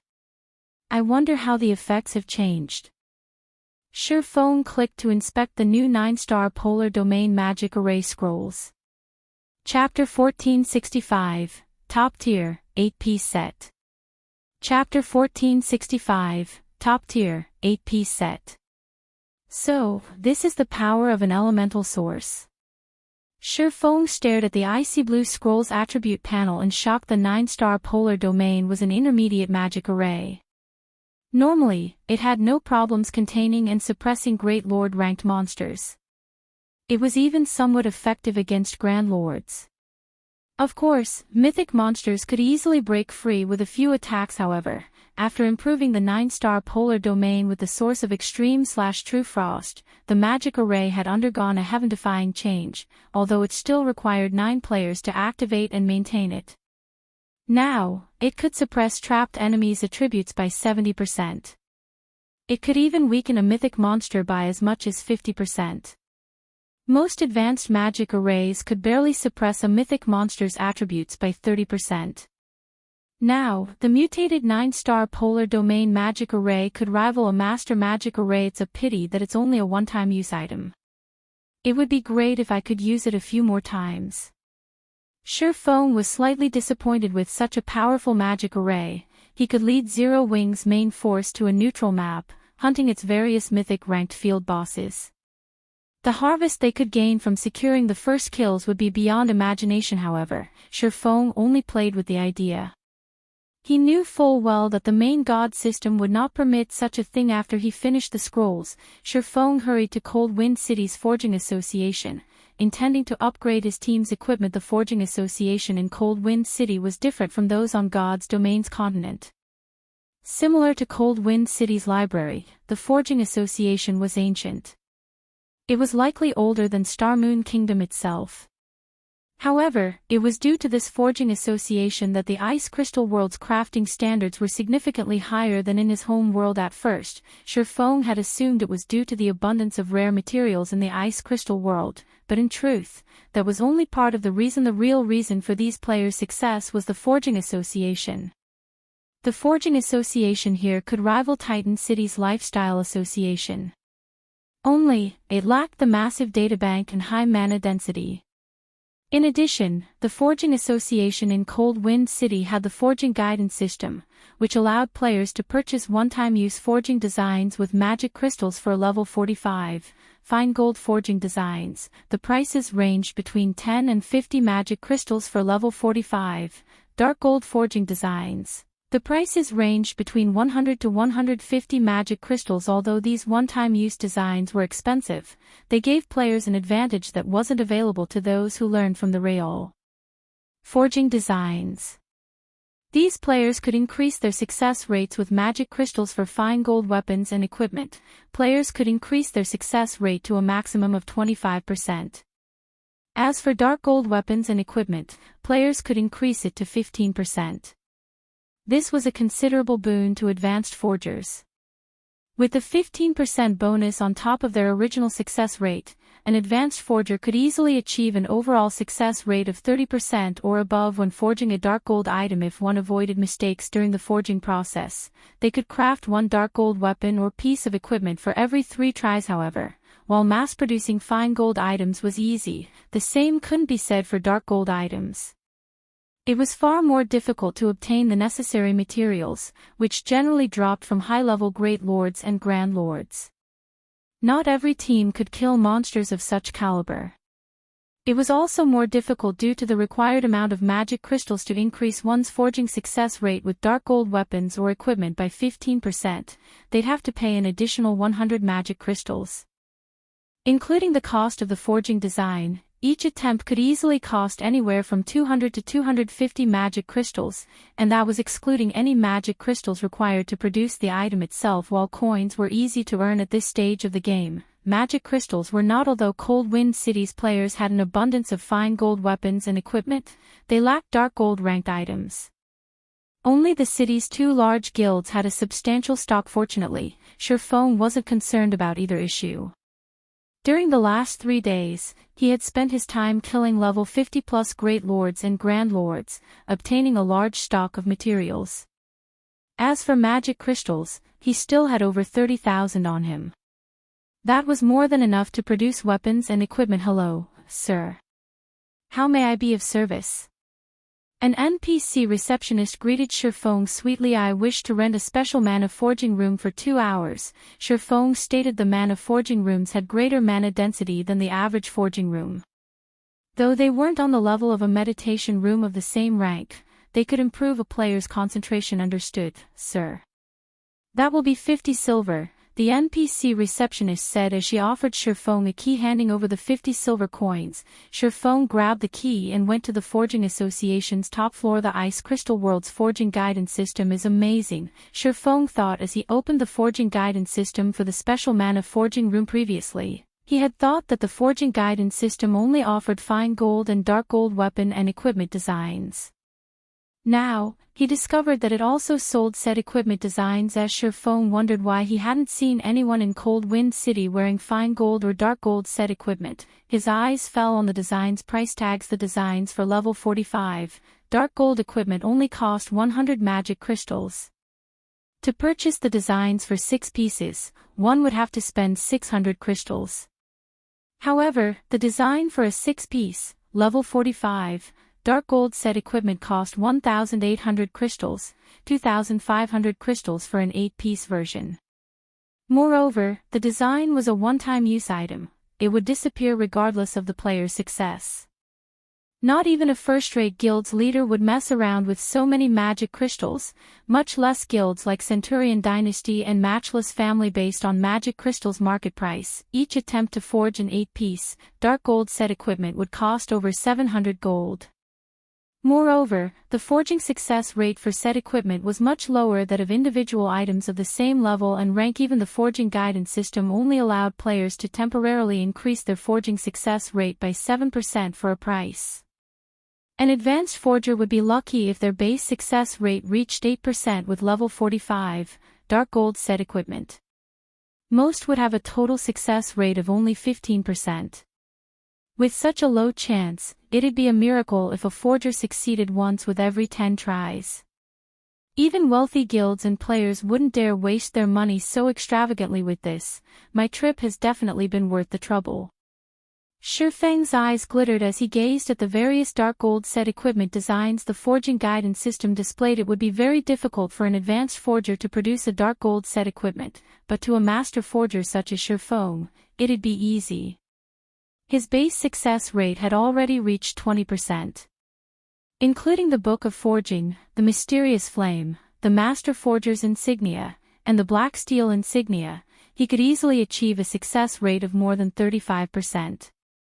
With the forging guidance system, that would put his forging success rate at over 42%, following which, Shurfeng bought the design for an 8-piece, level 45, dark gold set equipment for shield warriors and began to craft. Shurfeng started to refine and shape one material after another. Due to the Abyssal blade, the density of the ambient mana rose even higher, increasing his concentration. Before Shurfeng knew it, he had produced the protector set. This set's attributes are really powerful. No wonder it costs 2,500 magic crystals per attempt. Shurfeng was astonished as he inspected the protector set's attributes. The set's basic attributes could already rival that of individual level 50, dark gold equipment. The set effects would greatly enhance a shield warrior's skills as well, following which, Shurfeng forged one of each of the following sets: Burning Fire set, Courage set, and Icicle set. All three were 8-piece, level 45, dark gold set equipment and were meant for the Berserker, Guardian Knight, and Swordsman classes, respectively. After producing the 4 sets, Shurfeng couldn't bear to push his luck. Producing the 4 sets had already cost him over 15,000 magic crystals. If he tried to forge more, he'd run out of magic crystals. He could only select a few level 45 dark gold weapons and equipment to craft at this point. After forging over 40 items, Shurfeng noticed that his 2-hour session was almost over. He packed up and hurried to the Snow Rift to meet up with Lifeless Thorn and the others. The Snow Rift's core was in the middle of a mountainous region. Solitary 9, Lifeless Thorn, and the other team members had gathered their commander. I've selected the required members. We are ready to move out on your command, Solitary 9 reported upon seeing Shurfeng approach. We have also investigated the cave entrance's guardian boss. It is a level 67 Grand Lord. Its speed, attack power, and perception are extraordinary. We sent one of our scouts ahead, and the boss discovered him before he was within 150 yards of the monster. He died instantly. Even though our MTs tried to tank it, we only lasted 2 hits. With our team's current strength, I'm afraid. Fear filled everyone's hearts. The strongest boss they had ever fought was only a level 60 Grand Lord, and they had already witnessed this level 67 boss's power. To put it simply, its destructive power was terrifying. I understand, Shurfeng said after watching the battle video Solitary 9 had sent him. He then took the weapons and equipment he had forged from his bag and said, "For now, put these on. We'll raid the boss once you've gotten used to them. We're replacing our equipment." Every member of the team stared at Shurfeng in confusion. They didn't understand why he wanted them to replace their equipment. They already wore the best in Cold Wind City, and they were used to their old weapons and equipment. These are. Commander, how did you get these? However, when these players saw the items Shurfeng had given them, their eyes widened in shock. Chapter 1466, First Kill Jackpot. Chapter 1466, First Kill Jackpot. How is this possible? Both Lifeless Thorn and Solitary 9 were stupefied by the items Shurfeng had brought them. If Shurfeng had revealed a bunch of level 45, dark gold weapons and equipment, they would have only been surprised at how many dark gold items he had obtained. But when they saw the 4 dark gold sets, as far as they knew, Cold Wind City didn't have a single available dark gold set, not to mention level 45 dark gold set equipment. Not even Centurion Dynasty or Matchless Family had succeeded to forge a full set, yet Shurfeng had brought 4. Moreover, they were all 8-piece sets: 9, Lifeless, Whistle, and Madness. You 4 will be the team's main force, so put these sets on, Shurfeng instructed his players after glancing over the team. After the Asura adventurer team had developed for some time, Lifeless Thorn had finally persuaded Dark Madness, Waveheart's commander, to join. As a result, the rest of the Waveheart adventurer team had followed his lead, helping Asura become Cold Wind City's bona fide #1 adventure team. At this point, Asura had over 2,000 official members with over 10,000 reserve members.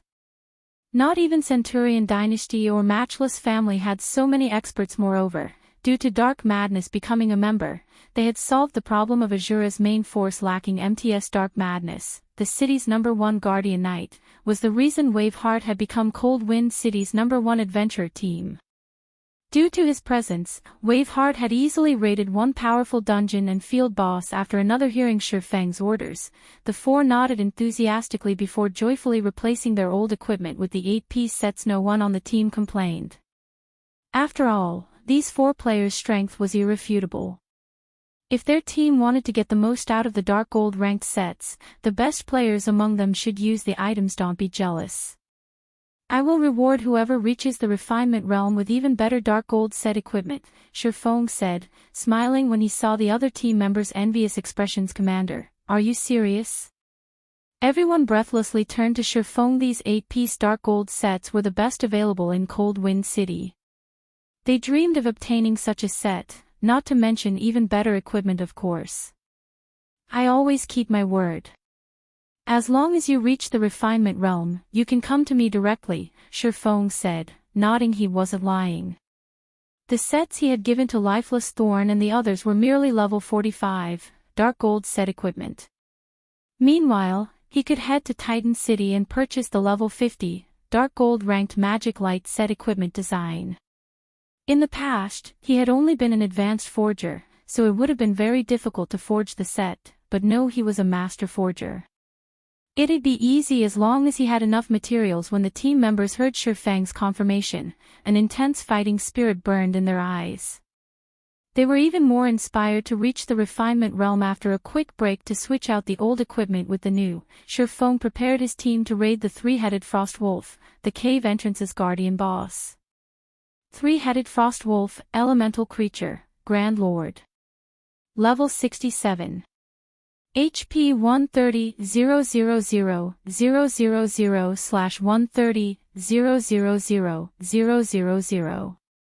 Despite the upgrade to better weapons and equipment, these players stared anxiously at the three-headed Frost Wolf, standing over 20 meters tall, as their hearts began to pound. Although their basic attributes had increased, defeating a Grand Lord that was over 20 levels higher than they were was unrealistic. 9. Dark, you'll be on support. Everyone else, spread out alongside the boss, Shifeng commanded the team as he watched the sleeping Frost Wolf. He then took out the Bible of Darkness and activated demon summoning. With the team's current strength, it was impossible to raid the ancient shrine. However, he had the Bible of Darkness, so he could, more or less, make up for the lack. Following which, a massive demon gate appeared before Shifeng. A Tier 3 demon wielding a dark blue greatsword then emerged. Fear Demon, Dark Creature, Demon. Level 73. HP 23,500,000/23,500,000. When the Fear Demon arrived, Lifeless Thorn and his companions gasped, wary of the human-like creature. Although the Fear Demon wasn't as powerful as the three-headed Frost Wolf in terms of attributes, its intellect was much higher. To players, a high-intellect monster with low attributes was far more frightening than a dumb monster with high attributes. Don't be afraid. This demon is under my control, Shifeng hurriedly explained. The Fear Demon will tank the Frost Wolf. You just need to deal as much damage as possible. Commander, this is your summoned creature. Solitary 9 and the others were astonished. Shifeng had already impressed them when he had defeated Matchless Family's 10,000-man army by himself, and now they found out that he could summon such a powerful demon. These players only recovered their wits after some time. They then moved into position. Once everyone was where they needed to be, Shifeng commanded, "Charge." Suddenly, the Fear Demon's wings shuddered. It moved within the three-headed Frostwolf's perception range in the blink of an eye. Taking advantage of the opportunity while the Frostwolf woke, Shifeng directed the Fear Demon to use the Tier 3 skill, Darkness Blade. 3 massive blades of shadow appeared above the Guardian boss, smashing into the drowsy Grand Lord's heads. A moment after, 1,576 for 87. -1,754,374. -1,945,344. Each subsequent blade dealt more damage than the previous, slamming the boss, who had just stood up, back to the ground. So powerful. Why does it seem like the commander doesn't need us to deal with this three-headed Frostwolf? The team members gasped when they saw the damages above the Frostwolf's heads.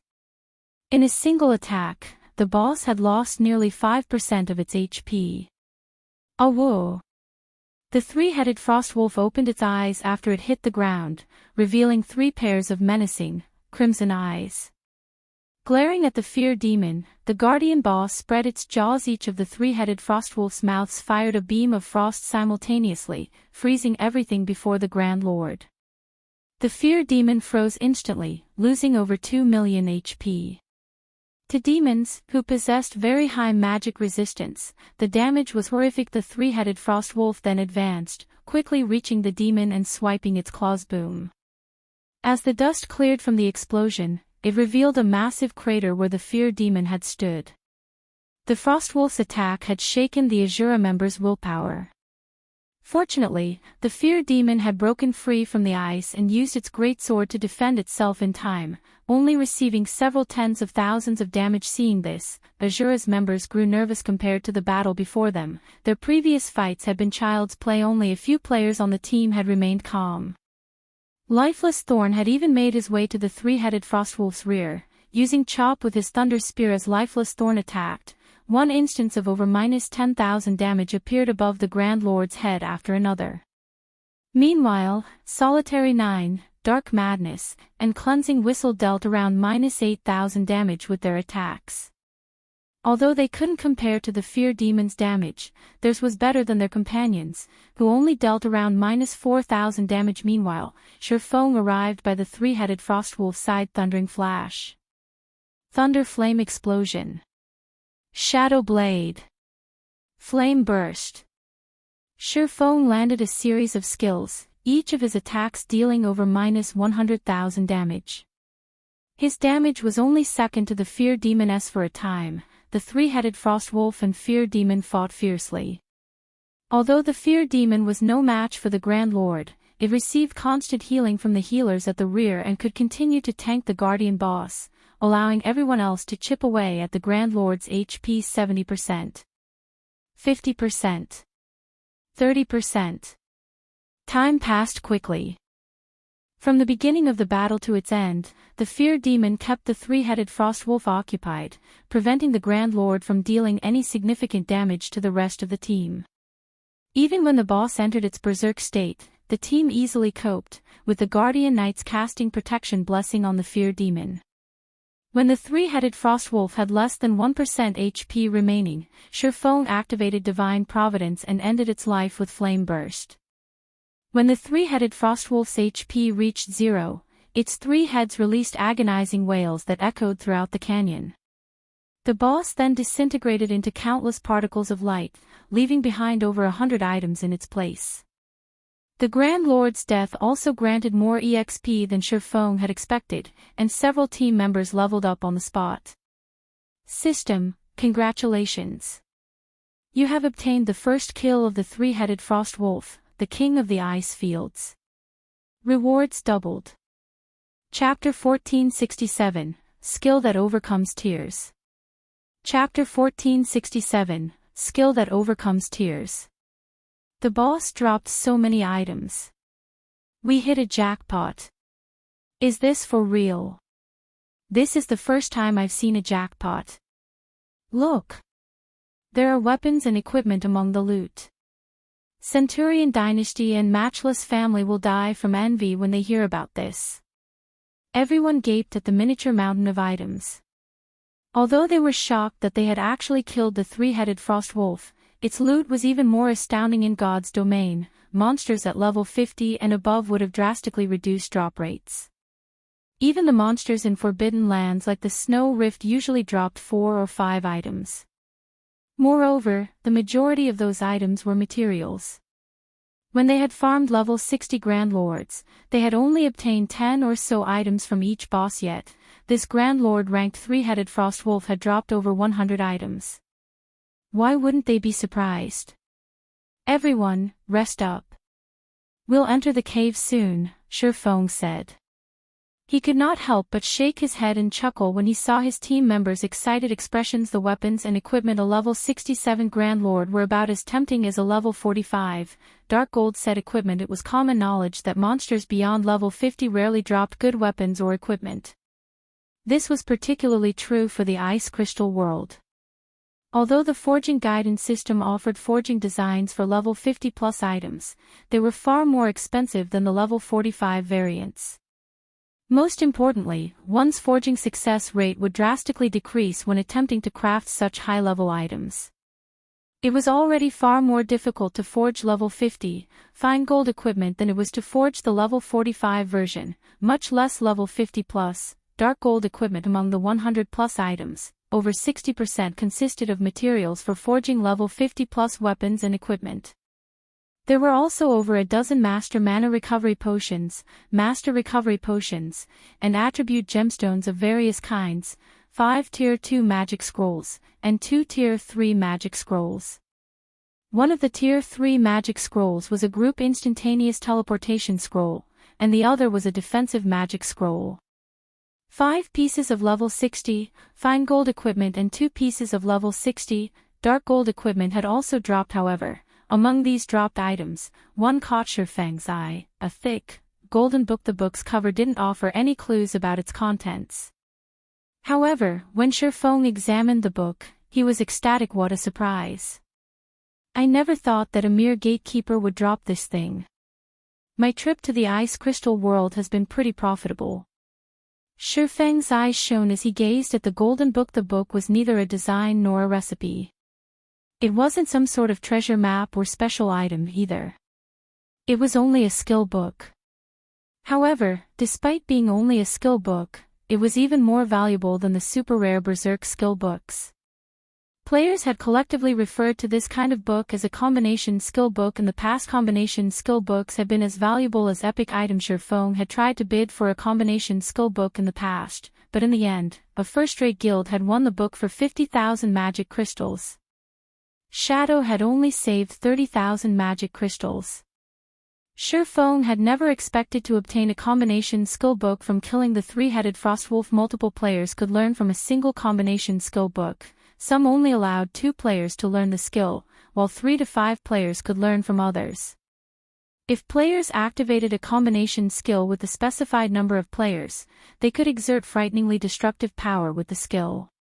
In the past, this had been the various large guilds' main method of dealing with powerful bosses. After all, God's domain had many incredibly powerful monsters. Even with the aid of magic arrays, players were no match for these bosses.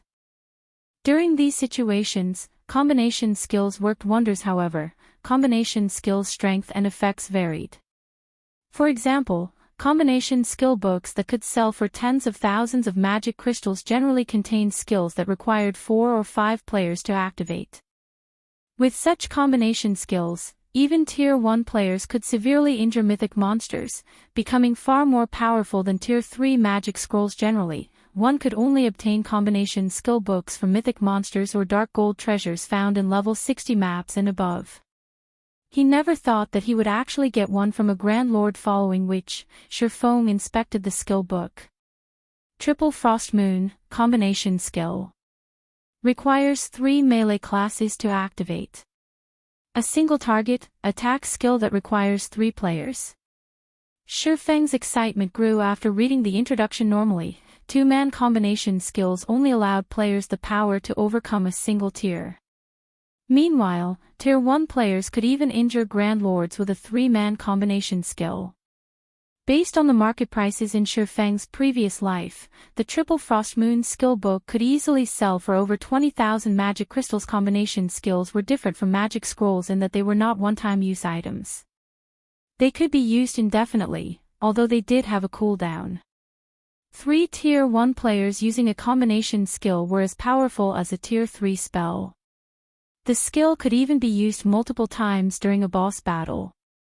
A skill like this could significantly increase a team's overall combat power. However, Shifeng had no intention of learning this combination skill himself. Instead, he gave it to Lifeless Thorn, Solitary 9, and Dark Madness Commander. If we learn this skill, what about you? After Solitary 9 read the Triple Frostman's introduction, he realized how powerful the skill was. It was the equivalent of Tier 1 players being able to use Tier 3 skills limitlessly.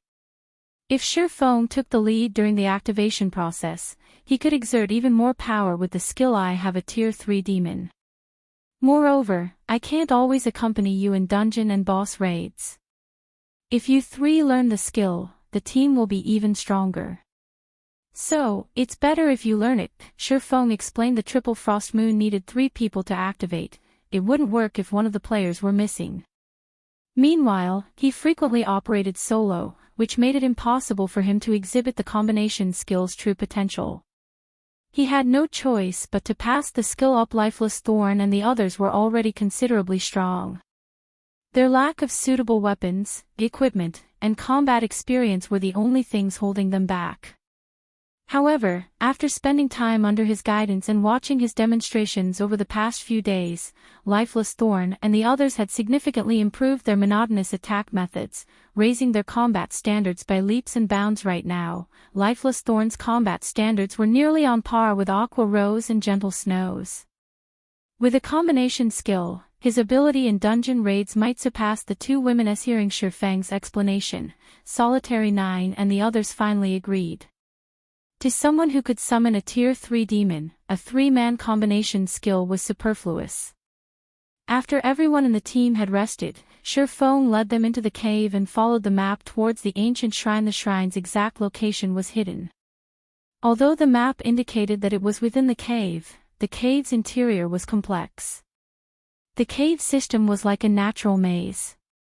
If not for the map, Shifeng might not have found the ancient shrine's cave in the first place. Much less locating the shrine itself. The team frequently ran into frenzied monsters that attacked without hesitation after they entered the cave. They even ran into the occasional Grand Lord. Although these Grand Lords weren't as strong as the 3-headed Frost Wolf, they weren't easy to deal with.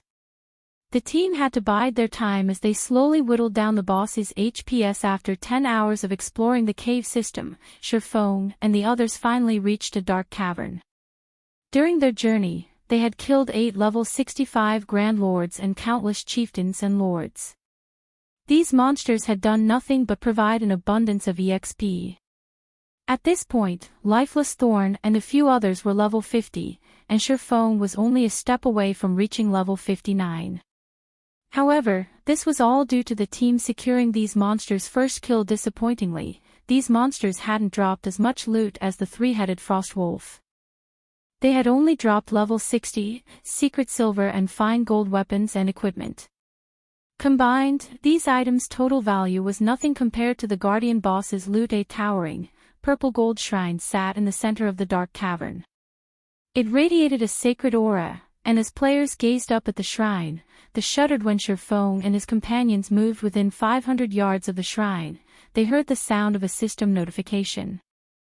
System, you have discovered an ancient shrine. As they were alerted of the system notification, a magic array appeared on the ground in front of the shrine, illuminating the cavern. Following which, a 10-meter-tall, humanoid robot emerged. The instant this humanoid robot appeared, everyone, including Shifeng, felt a stifling pressure weigh them down. Even an expert like Lifeless Thorn paled under this pressure. The weaker team members nearly lost their footing. Chapter 1468, Raiding a Mythic. Chaptering 1468, Raiding a Mythic. Mythic. Before they even checked the Titan Warrior statistics, the pressure it radiated overwhelmed the team. Now that they had seen its information, they were shocked. No one throughout Cold Wind City, not even an expert like Lifeless Thorn, had ever seen a mythic monster. Now that they stood before one, they were terrified to stand within 500 yards of the Titan Warrior, not to mention attempt to fight the thing. This was the first time they had felt anything like this since they joined God's domain. Their minds screamed at them, warning that if they proceeded, they would dance with Death. Commander, this monster is too powerful. We can't afford to provoke a monster like this yet. Do we have to fight it?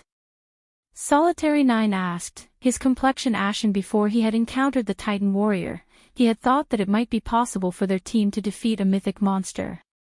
However, after experiencing the Titan Warrior's near-tangible killing intent and absolute power, he knew that Tier 1 players had no hope against it. The Titan Warrior's battle recovery alone would regenerate 3,600,000 HP every 5 seconds. If their team couldn't deal over 720,000 damage each second, their team would never kill it. even if the Titan warrior stood there and watched them try. This wasn't a battle. This was a suicide mission, a mechanical life form. Shifeng fell into deep thought as he watched the Titan warrior. Although he had known that the final guardian boss would be a mythic monster, he hadn't expected it to be a mechanical life form. Mechanical life forms were famed for their high defense, strength, and magic resistance. Because of these stats, they were known to be the best guard monsters available. Even Super Guild struggled against mechanical life form bosses since they couldn't take advantage of their collection of high-tiered magic scrolls and mana pulse cannons. Even magic arrays had little effect against these creatures. Players could only defeat a mechanical life form with brute strength. There simply weren't any loopholes. Commander, are we still going to fight that thing? Lifeless Thorn asked hesitantly. Before they had come here, Shifeng had told Asura's upper echelons that they could travel to another world if they finished this quest. They wouldn't have to stay cooped up in Cold Wind City, but as they faced an insurmountable mythic monster, even Lifeless Thorn felt helpless. This wasn't some random dungeon. If they died in this cave, they would lose an entire level. At their level, recovering the lost EXP would take a lot of time. Let's make an attempt, Shifeng said after giving the matter some thought. The attempt? Lifeless Thorn and the others were slightly confused. Shifeng took a Tier 2 summoning scroll from his bag and summoned a Tier 2 Gale Cheetah. He then used Phantom Kill, sending his doppelganger forward while he directed the Gale Cheetah to circle the boss. He wanted to test the Titan warrior's reaction and turning speed. Although mechanical life forms had high defense and strength, they also had a glaring weakness: slow reaction and turning speed. Of course, this was only compared to monsters of the same rank. A mythic rank mechanical life form's reaction and turning speed should be higher than a Grand Lord's of the same level. As his doppelganger approached the Titan warrior, Shifeng sat down and focused on controlling his summoned twin. 400 yards. 300 yards. When the doppelganger moved within 200 yards of the guardian boss, the previously immobile mythic monster abruptly opened its eyes, revealing two dazzling, crimson orbs. It advanced on the doppelganger so quickly that by the time the watching crowd reacted, the boss had crossed 40 yards. When the boss had moved, it had created a massive crater where it had originally stood. It looked like a cannon had bombarded the area, so fast. Upon seeing the Titan warrior approach, Shifeng immediately had his doppelganger activate Defensive Blade. In the blink of an eye, the boss reached the doppelganger, swinging its colossal greatsword down at the invader. The moment the greatsword began to descend, the doppelganger jumped out of from the weapon's path. However, the Titan warrior nimbly adjusted its attack trajectory halfway through the swing, slicing at the doppelganger, who had yet to land. Boom. Immediately, a deep gash over 30 yards long tore through the ground. Although Shifeng's doppelganger had nullified the attack with Defensive Blade, the boss's strength was overwhelming.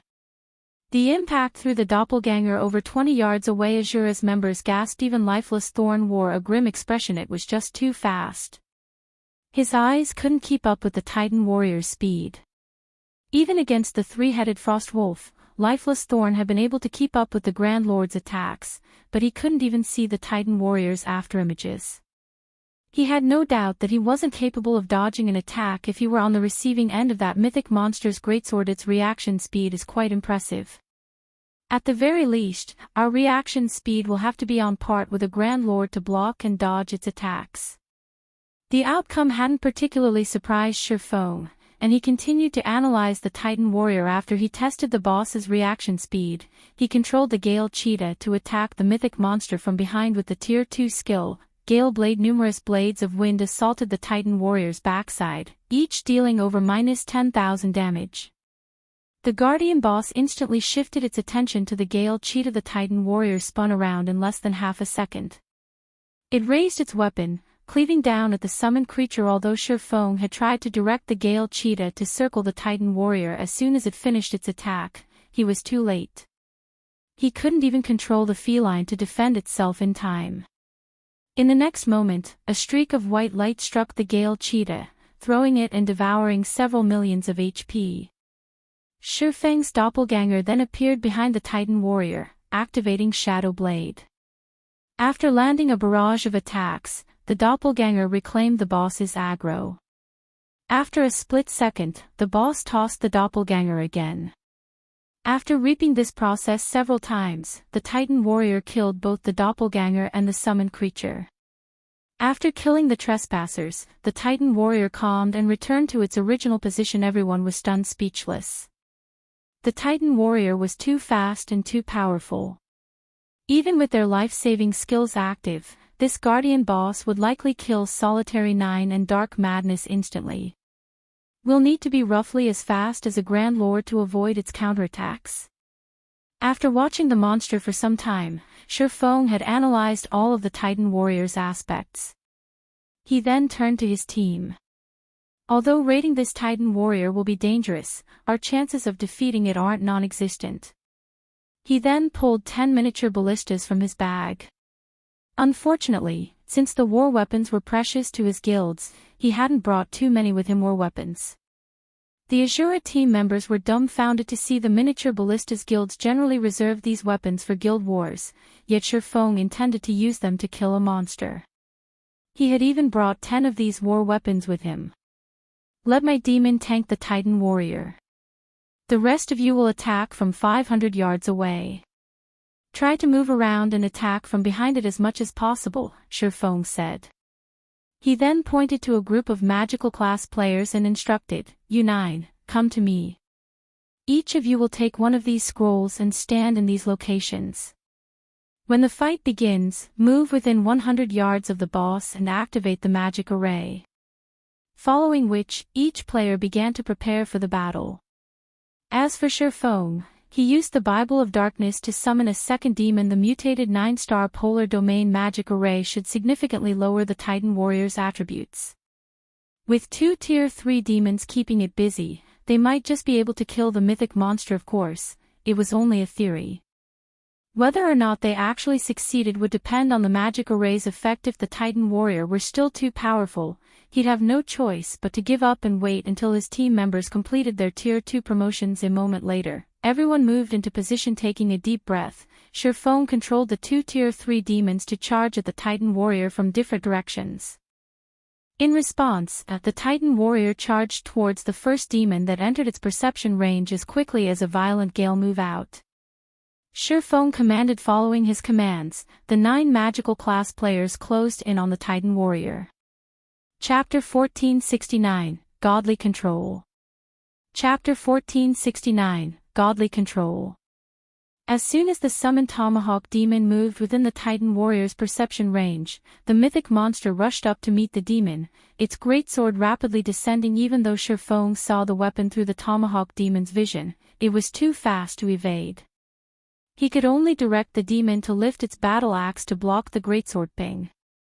The impact instantly threw the Tomahawk demon over 30 yards away, and although it had blocked the attack, it still lost tens of thousands of HP. Before the demon could land, the Titan warrior had appeared behind it, swinging its greatsword once again. Although Shifeng had tried to maneuver the demon to defend itself, it suffered a brief numbness from the first impact. As a result, its reaction speed had fallen considerably, and it couldn't keep up with the Titan warrior. As the greatsword descended, the weapon tore through space itself. Tier 4 skill, Spatial Rend. This time, the Titan warrior's attack struck the Tomahawk demon squarely in a single attack. The Tomahawk demon, which had over 25 million HP, lost nearly 1/5 of that total. The watching players were stupefied to see such destructive power. Even a Tier 3 demon was powerless against the Titan warrior. If they fought the mythic monster, the consequences would be unimaginable. Only Shifeng remained unfazed. A battle between monsters wasn't like one between monsters and players. When monsters fought players, their attacks would deal less damage to make up for the difference in HP. However, there was no such dampening effect during a battle between monsters. Naturally, the Titan warrior dealt horrific damage to the summoned demon. It was a system mechanic that prevented players from using summoned creatures or NPC guards to toy with powerful bosses. Moreover, the Tomahawk demon was only Tier 3, whereas the Titan warrior was a Tier 4 mythic. Due to the tier suppression, the Titan warrior's attacks were enhanced to a certain degree. There was also the fact that demons generally had much lower HP than monsters of the same rank. So, he really wasn't surprised to see a tier 4 skill destroy 1/5 of the Tomahawk Demon's HP, following which, the Titan Warrior dealt one blow after another. Despite the Tomahawk Demon's attempts to defend itself, its HP fell rapidly. In seconds, the demon had less than 50% of its HP remaining. Fortunately, the 9 magical class players had surrounded the Titan Warrior. Begin. Shifeng shouted with Shifeng's command. The 9 players unfurled the magic array scrolls and began to chant the required incantation. Suddenly, an icy blue magic array appeared above all, enveloping the Titan Warrior inside it completely. The cavern's mana rampaged as it surged towards the array's core. Following which, a blue magic barrier manifested, enclosing the Titan Warrior within. Boom. The instant the barrier took shape, a layer of mist wrapped around the guardian boss's body. Its joints began to freeze, and its basic attributes rapidly decreased 90%. 80%. 70%. So, this is the power of an origin magic array. Shifeng could not help his surprise at seeing how much the barrier weakened the mythic monster in the blink of an eye. The Titan Warrior's basic attributes had fallen to 60%. Although it wasn't as high as the stated 50%, it was impressive. After all, mechanical lifeforms had very high magic resistance. In fact, Shifeng hadn't expected to reduce the Titan Warrior's attributes by as much as 40%. Even better, the magic array's freezing effect had slowed the boss's movements. Unfortunately, despite the suppression, the Titan Warrior still overwhelmed the Tomahawk Demon. Only, its HP didn't fall as fast. That didn't even do much. Lifeless Thorn and the others stared at the boss, dumbfounded. At this rate, it was only a matter of time before the Tomahawk Demon died as expected of a mythic monster. Even with the suppression, a tier 3 demon still can't put up much of a fight. Shifeng smiled bitterly. However, this wasn't unexpected. Following which, he took out the Ring of Gospel and fed it 5,000 magic crystals to activate world projection. The Ring of Gospel's skills were not considered magic arrays and could stack with the 9-star polar domain. The Titan Warrior's attributes fell further. However, the decrease wasn't as significant as the first. In the end, the Titan Warrior still had 50% of its original attributes. Titan Warrior, Ancient Shrine Protector, Mechanical Life Form, Mythic. Level 70. HP 180,000/180,000,000. Continuing its assault, the Titan Warrior brandished its great sword, sending several sword lights at the Tomahawk Demon. Suddenly, the Fear Demon flew into the fray, meeting the Titan Warrior's great sword with its own dang. Dang! Dang! A series of clangs shook the cavern. Although both the Tomahawk Demon and the Fear Demon were forced to retreat over a dozen yards, they had blocked the boss's attacks. The two demons had only lost a few tens of thousands of HP, which wasn't considerable when their maximum was over 20,000,000. They blocked every attack. Shocked gripped Solitary 9 as he watched the battle between the demons and the mechanical lifeform. Logically, the two tier 3 demons shouldn't be able to keep up with the mythic monster, even if the Titan Warrior's attributes had been suppressed by 50%, yet they had blocked every one of its attacks. The commander is awesome. Lifeless Thorn glanced at Shifeng in shock, watching him control the two demons from afar. The other team members might not have realized what had just happened, but he had caught a glimpse. Although the tier 3 demons weren't a match for the Titan Warrior and even began to show signs of momentary paralysis after blocking the attacks, Shifeng had controlled them to alternate. Doing so had allowed the paralyzed demon a split second to recover. Although the technique sounded simple, without a precise grasp of the Titan Warrior's timing and perfect control of the two demons, it was impossible to perform. Shifeng's control was godly.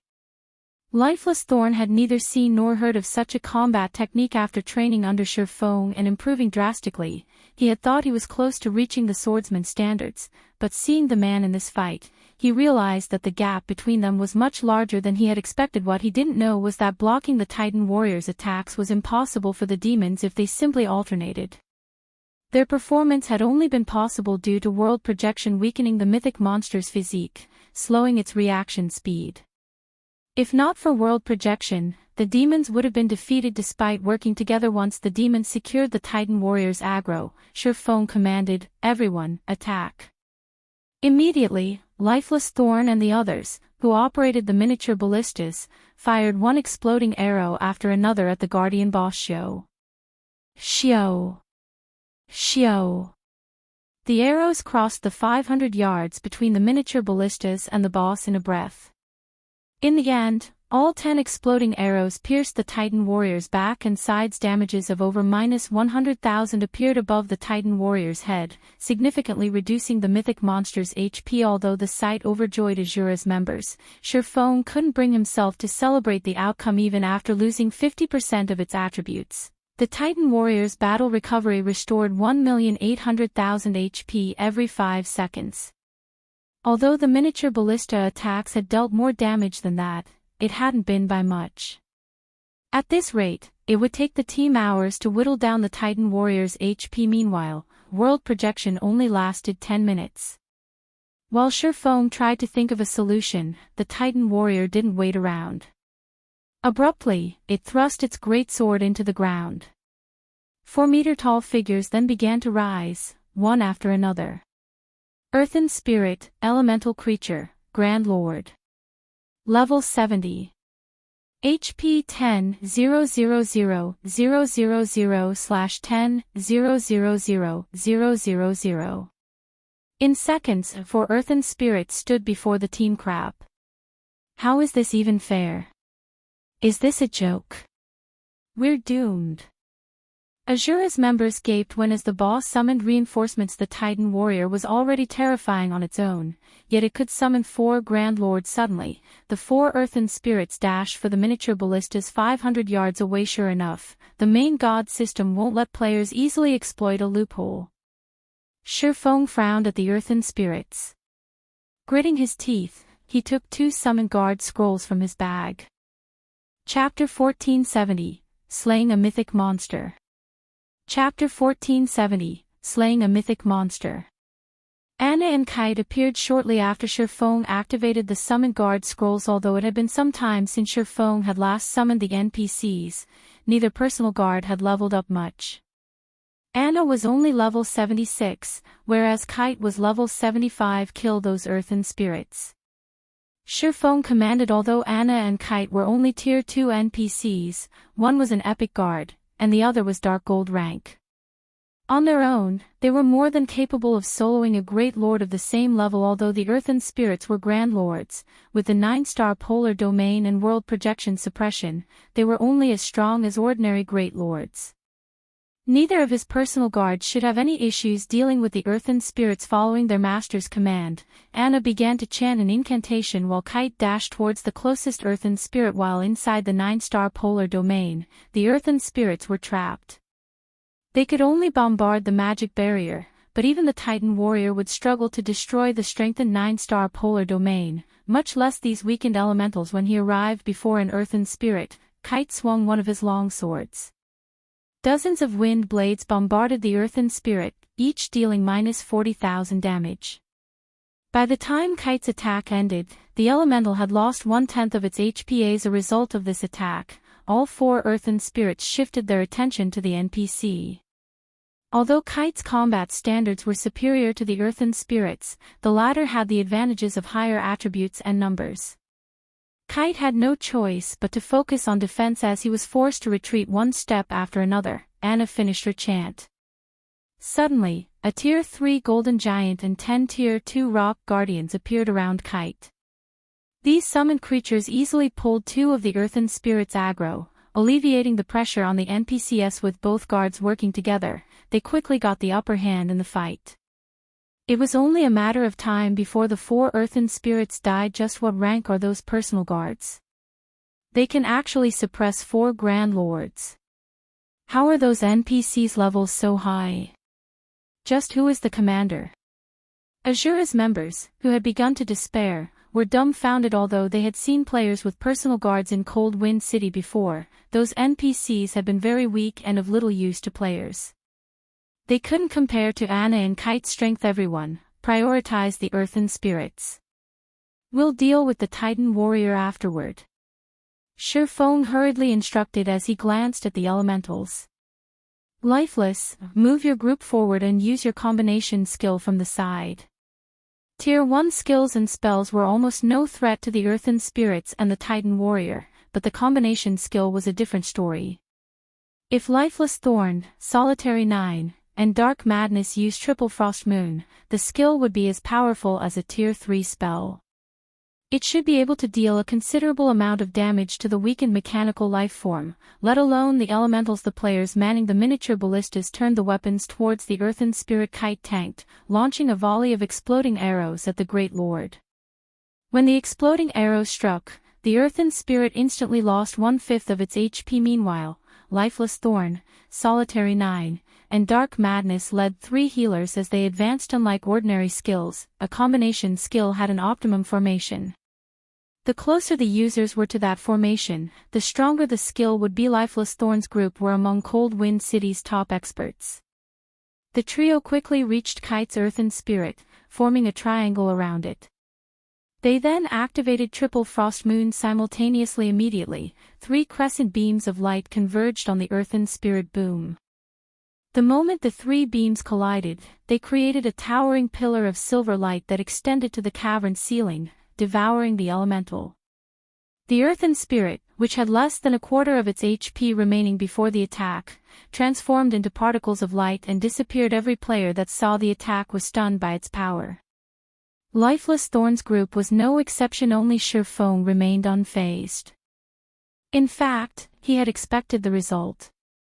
Combination skills were extraordinarily rare. If a team had one, it would elevate the team's damage output to a whole new level. Needless to say, the effects of such a skill against the Earthen Spirit, which had been suppressed to a Great Lord standard, would be marvelous. However, although combination skills were very powerful, their cooldowns were long. These cooldowns generally lasted a minute or longer. The Earthen Spirit's death granted the team members a large amount of EXP. Unfortunately, the Grand Lord hadn't dropped any items. On the bright side, with 1 Earthen Spirit down, it became much easier to deal with the remaining 3. Less than 1 minute had passed between the first elemental's death and the last. When the team saw their overall damage, they felt as if they were dreaming. Everyone, focus, you're on fire. The Titan warrior. Shifeng shouted once the Earthen Spirits were gone. Lifeless, only jump in after Triple Frostman's cooldown has ended. Understood. The team turned towards their last, and largest, target. With Anna and Kite's help, the team's overall damage output increased by a large chunk. As a result, the Titan warrior's HP steadily fell. 98%. 95%. 90%. Time passed quickly. Throughout the battle, Shifeng focused on controlling the 2 demons, distracting the Titan warrior. When the demon's HP fell below 30%, he moved forward and activated Life Domain, healing all allies within a 50-yard radius by 10% every second for 30 seconds. The rest of the team bombarded the mechanical life form with attacks. While Triple Frost Moon was on cooldown, Lifeless Thorn's group used Tier 2 magic scrolls to attack. By the time World Projection's duration ended, the Titan warrior only had 63% of its HP remaining. Shifeng then fed the Ring of Gospel another 5,000 magic crystals and activated the skill once more. However, with this investment, Shifeng ran out of magic crystals. When the Titan warrior's HP reached 30%, the mythic monster bellowed and tossed its greatsword away. It then retrieved the 2 crimson sabers from its back and changed its attack pattern. Although its attack power had declined, its attack rate had doubled. Shifeng had already struggled with maneuvering the 2 demons to block the Titan warrior's attacks, but the sudden change overwhelmed him. As a result, the demons' HPs began to plummet. Even when Kite and the Golden Giant tried to help, they only slowed the draining HP slightly. When one demon's HP fell below 50%, and the other fell below 30%, the Titan warrior merged its twin sabers. It pointed its weapon at the demon with less than 30% of its HP. Suddenly, a scorching, red beam of light shot forward, tearing through the demon and only stopping after it crashed into the magic barrier. Even the magic barrier trembled when the beam struck. The fear demon died on the spot.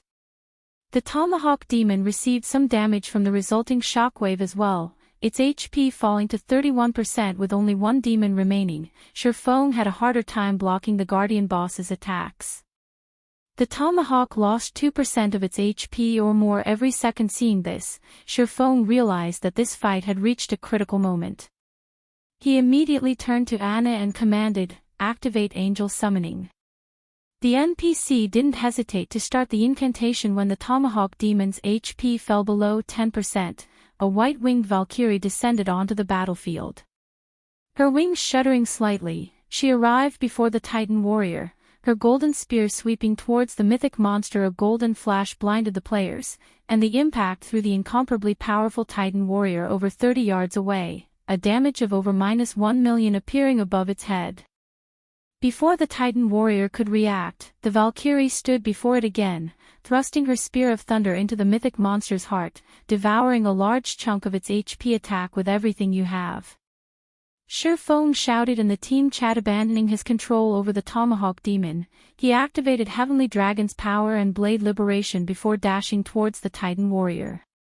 Following suit, Lifeless Thorn, Solitary 9, and Dark Madness also activated their berserk skills and charged towards the boss with the Valkyrie as the team's MT. They overwhelmed the Titan warrior.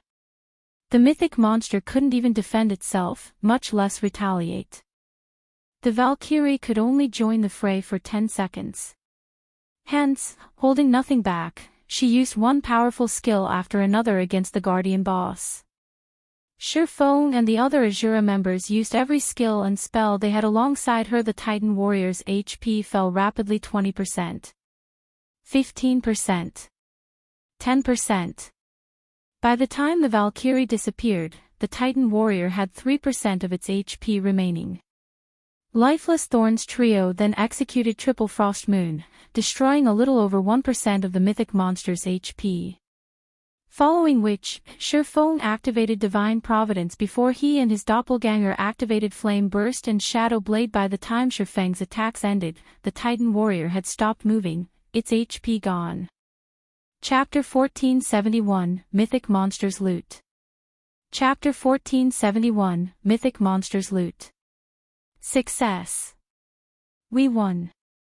We actually killed a mythic monster. Despite their miserable state, when these players looked at the Titan warrior's corpse, excitement welled within them. For a moment, they even felt as if they were dreaming. Even the Snow Rift's gatekeeper had only been a level 70 Grand Lord. Even so, it was invincible to Cold Wind City's players, yet they had just defeated a monster even more powerful than that gatekeeper. Why wouldn't they be excited? Shortly after the Titan warrior's HP reached 0, it collapsed to the ground before transforming into numerous, large particles of light. As the light faded, they revealed many dazzling items. System, congratulations. You have obtained the first kill of the Ancient Shrine Protector. Rewards doubled. Rewarding Shrine Warrior title. After the announcement, the team members' experience bars rapidly increased while bountiful EXP. Shurfeng was astonished at how much his experience bar grew. After all, he had already reached level 58. He needed a tremendous amount of EXP to level up, yet even after it had risen from 95% of level 58 to level 59, it continued to increase. Level 59, 10%. 30%. 60%. His experience bar only started to slow after it passed 85% of level 59. It gradually increased until he eventually reached level 60. Shurfeng wasn't the only one to experience the sensation. Everyone else had leveled up at least twice. Both Solitary 9 and Dark Madness had reached level 53, whereas Lifeless Thorn, who had a peak hidden class, had only reached level 52 after so many evolutions in God's domain. A team's EXP distribution had changed. If high-level players attempted to power-level low-level players, the newer players would receive a much smaller share of the EXP. Even with this new system in place, The Asura adventurer team members, who were 10 levels lower than Shurfeng, still received so much EXP. However, Shurfeng was more interested in the Titan Warrior's loot and the title from securing the first kill than he was in the EXP Shrine Warrior. Shurfeng then clicked to inspect the title. Shrine Warrior. Grants wielder the ancient shrine's favor. Reputation gain increased by 20%, and teleportation fees halved. It halves teleportation fees and increases reputation gain by 20%. No wonder so many guilds had eagerly hunted ancient shrines guardians in the past. Shurfeng was slightly astonished. In Shurfeng's previous life, ancient shrines had been very popular as many players loved to visit otherworlds. Otherworlds had a lot of money-making potential since they all had their own unique resources. Unfortunately, ancient shrines' teleportation fees had been quite high.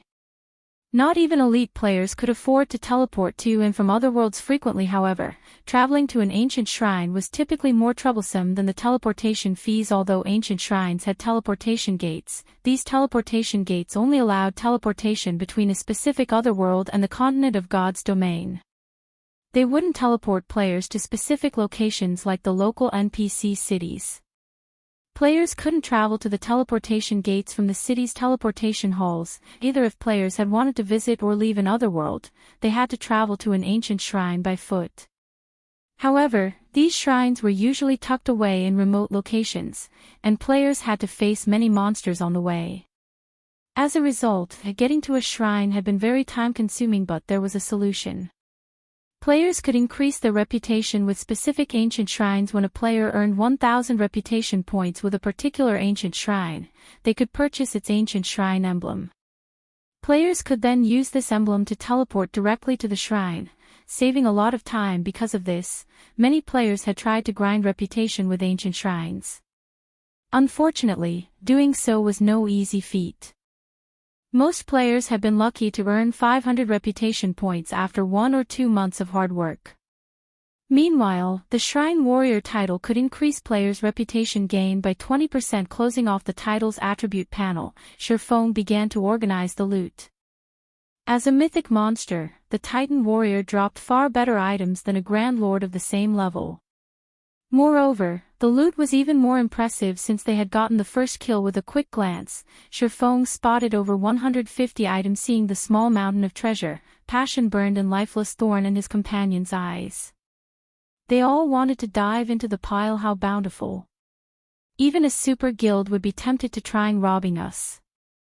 Shurfeng's excitement grew as he looked at the items in his bag. Although he had killed a lot of mythic monsters in his previous life, the difference between their loot and that of the Titan Warrior was like heaven and earth. Generally, mythic monsters had a high chance of dropping epic items. Some special mythic monsters could even drop fragmented legendary items. For example, the final boss in the Dragon's Graveyard, a forbidden land in the Black Dragon Empire, had a chance of dropping a fragmented legendary item. Although the Titan Warrior wasn't as powerful as the Dragon's Graveyard's final boss, its loot was quite impressive. The majority of the 150+ items were rare materials for crafting epic weapons and equipment, all of which could easily fetch over 100 gold on the market. Among them, a particular item was an important component for forging the epic ranked broken steel set equipment Nucleus of Life.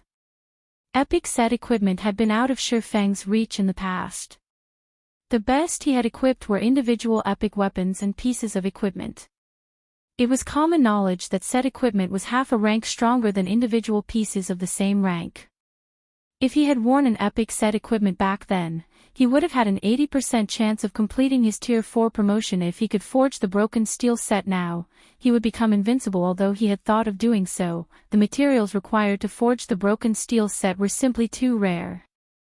Aside from the required mana stones, he had no way to collect the Titan ore or the flame, water, wind, and earth source crystals. And then there was the Nucleus of Life. One could only obtain a Nucleus of Life if they were lucky. There was no set method to obtain it. One could say that it was the most difficult material to obtain among the various required materials. Shurfeng had never expected a Nucleus of Life to drop. Although he knew where he could obtain the rest of the materials, he wasn't strong enough to reach them yet. The Titan Warrior had also dropped plenty of master-ranked potions and magic scrolls of various tiers. Among the most precious scrolls was a Tier 4 magic scroll, Titan's Wrath, a Tier 4, large-scale destruction magic scroll. In a guild war, it would be a nightmare for the enemy. There were also quite a few Tier 2 skill books for various classes. The system only allowed players to learn low-tiered skills from NPCs during the early stages of the game to help them adapt to the game's environment. Players could only learn Tier 2 and above skills or spells from loot or purchasing them with legacy skill points. Skill books containing Tier 2 skills were incredibly rare, and many players in the past had only found a handful after reaching Tier 2, obtaining most from completing their promotion quest. As a result, those players hadn't been able to exhibit the true strength of their Tier 2 classes. The Titan Warrior had dropped over a dozen Tier 2 skill books. It had even dropped the popular Tier 2 spell for healers, Combat Resurrection. With this skill, healers could resurrect a fallen companion even while still in combat. It also reduced the normal death penalty by 40%. The only downside was the spell's 12-hour-long cooldown. There were also 2 combination skill books. However, one particular item had caught Shurfeng's attention, a shield radiating a faint trace of divine might. It was the most eye-catching item among the loot. A shield. Shurfeng activated Omniscient Eyes and began to appraise the item. Chapter 1472, Titan Guard. Chapter 1472, Titan Guard. In God's domain, any item that radiated divine might was extraordinary, even more so were the weapons and equipment pieces that emitted the energy. After Shurfeng scanned the shield with Omniscient Eyes, the system informed him of appraisal time 20 seconds. Shurfeng rejoiced. Normally, epic items only took a dozen or so seconds to appraise. Since the shield had a 20-second appraisal time, it must be particularly high-quality. Shields were very important to a team. If a team's MT had a powerful shield, the team would have a much easier time against boss monsters. Because of their importance, they were hard to find on the market. Furthermore, these shields were generally worth twice as much as a weapon of the same level. Once Omniscient Eyes finished appraising the Crescent Shield, the shield's attribute panel revealed itself to Shurfeng. What an awesome growth-type shield! Shurfeng was ecstatic when he saw the shield statistics. Titan Guard, Shield, Bronze rank can grow.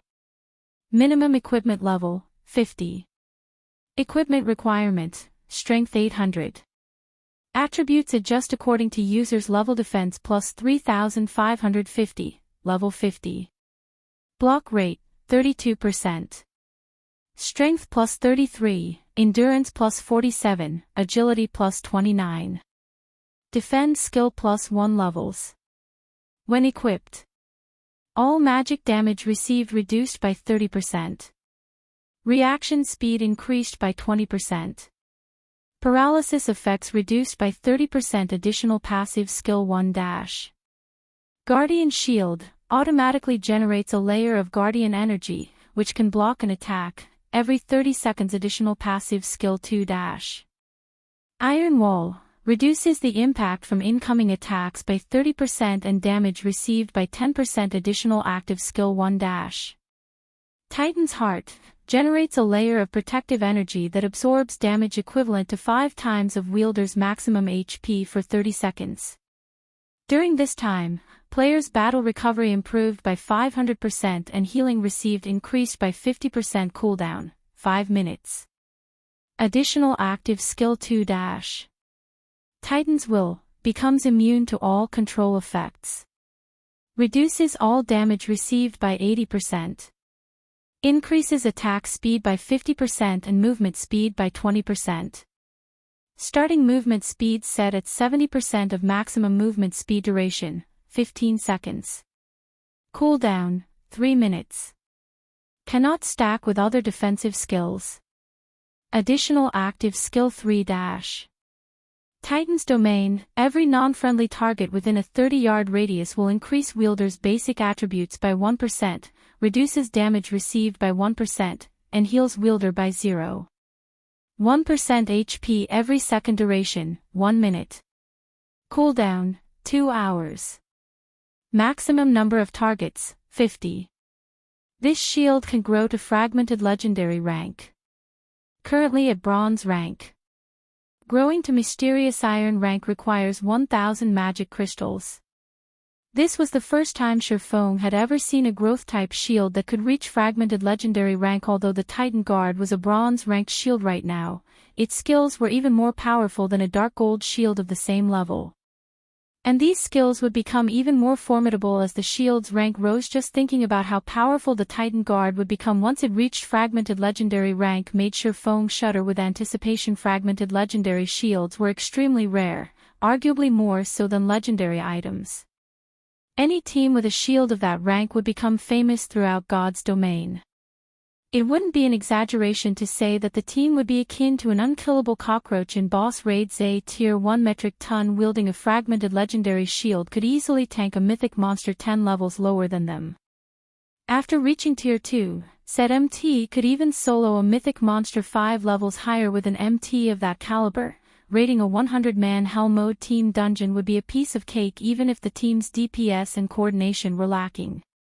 It might even have a chance of raiding high difficulty, super large-scale team dungeons. With this, we won't need to worry about raiding super large-scale team dungeons.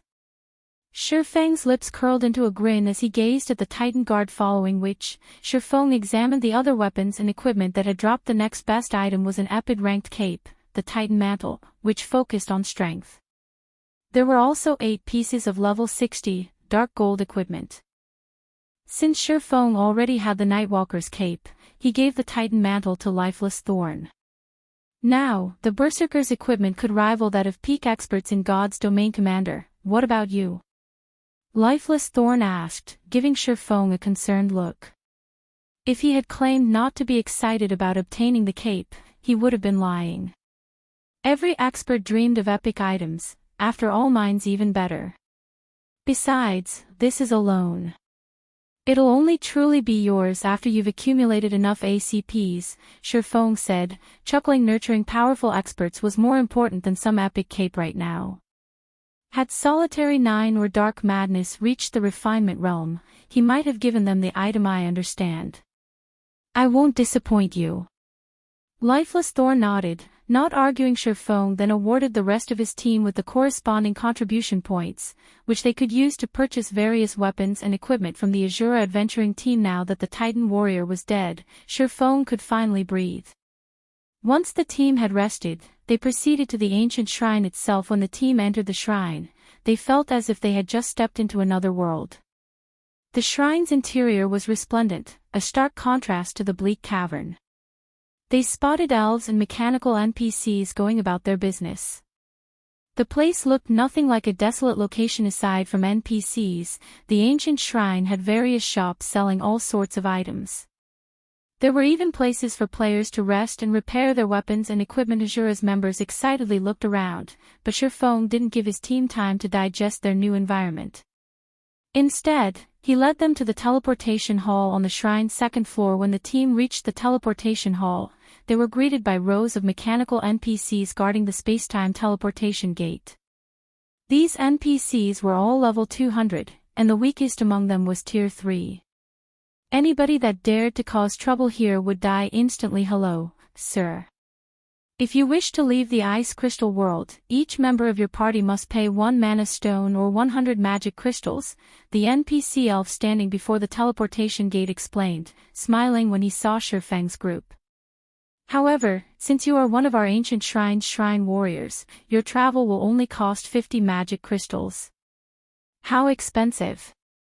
Shurfeng frowned slightly. Among the various other worlds he had visited in the past, the most expensive had cost him 80 magic crystals, yet leaving the Ice Crystal world cost 50 after his 50% discount. Asura's members, who had been elated to leave Cold Wind City's region, were stupefied by the price. Although they could afford it, they would only have a few magic crystals left. Here's 50 mana stones. Shurfeng didn't hesitate to hand over the mana stones he had prepared to trade for the temporal sandus for the Countess's quest. He could send the Asura adventurer team to grind for the remaining ice crystal fragments.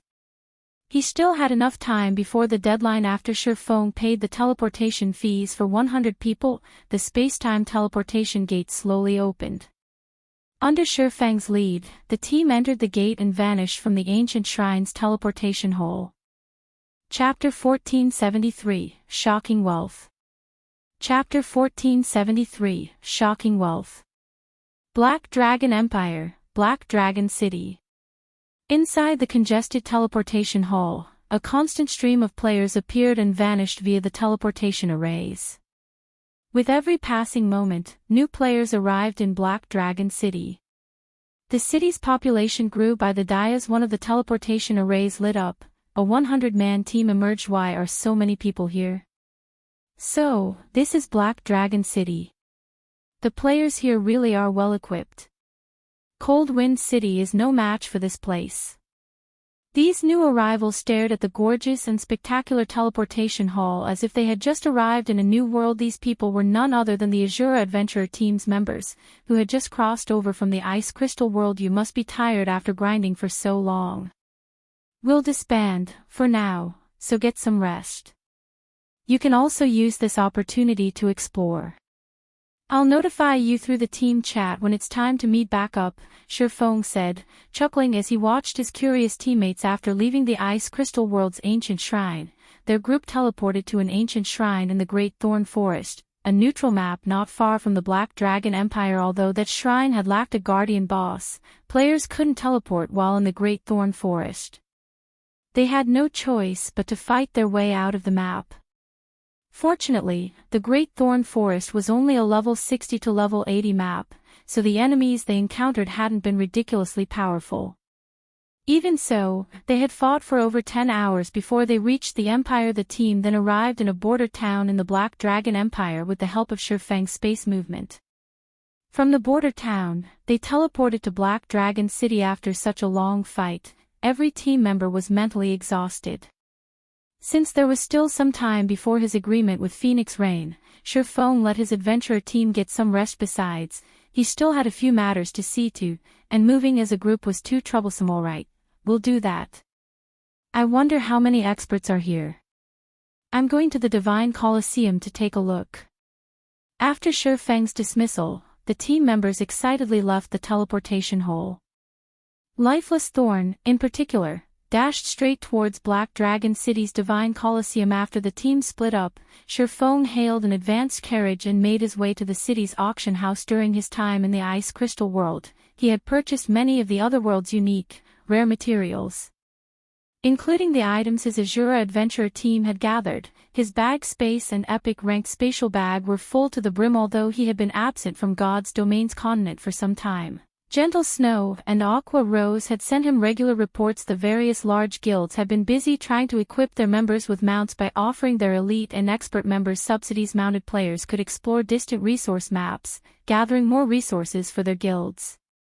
They could also level up faster due to fewer competitors. Naturally, Zero Wing couldn't fall behind. Although Zero Wing earned a lot from Stone Forest Town's Battle Arena and Auction House and White River City's Candlelight Trading Firm and Teleportation House, it didn't have much to spare to purchase mounts for its elites due to its expansion on two fronts. Hence, this was a good opportunity to earn a quick buck from selling the Ice Crystal world's rare materials and set some aside for guild mounts. Many of the materials he had gathered during his trip were ice-type items. Not only could they be used to craft weapons and equipment, but they would also be useful in brewing potions that increased ice resistance and ice-type damage, both of which God's Domain's continent sorely lacked. Mainstream players had already begun to encounter leveling maps with various environments, and as a result, increasing one's resistances had become a necessity. Without those resistances, players' leveling speed and combat power would suffer. Frost steel ore, in particular, was the main material to produce ice resistance armor kits, and mysterious iron and secret silver with ice resistance. In the Ice Crystal world, a stack of 100 frost steel ore only sold for 1 gold. In God's Domain, a stack could go for more than 5 gold. Shifeng had intentionally collected a large stock of the material. He had planned to sell the materials in Zero Wing's auction house, but at the end of the day, Stone Forest Town didn't see enough traffic. It was no match for Black Dragon City. Moreover, only a high-population city like Black Dragon City could exhaust his stock. If he tried to sell the materials in Starmoon Kingdom, he'd saturate the market, and the prices would eventually fall. Half an hour later, Shifeng arrived before the Black Dragon auction house. He saw far more players than his visit a few days ago. There were several times more merchant players from other kingdoms and empires specifically. These merchant players hawked their wares outside the building in an intense competition. After entering the auction house, Shifeng found a secluded corner and took a seat. He then called up the auction house's system interface and began to place various items up for sale. He had bought almost every ingot of frost steel or Cold Wind City had to offer, collecting over 5,000 stacks. Aside from the frost steel ore, Shifeng had over 3,000 stacks of ice-capped grass, a required component for brewing intermediate ice resistance potions. Each stack had sold for 60 silver in Cold Wind City, but in the Black Dragon Empire, they could sell for 3 gold. Overall, Shifeng had over 16,000 stacks of materials.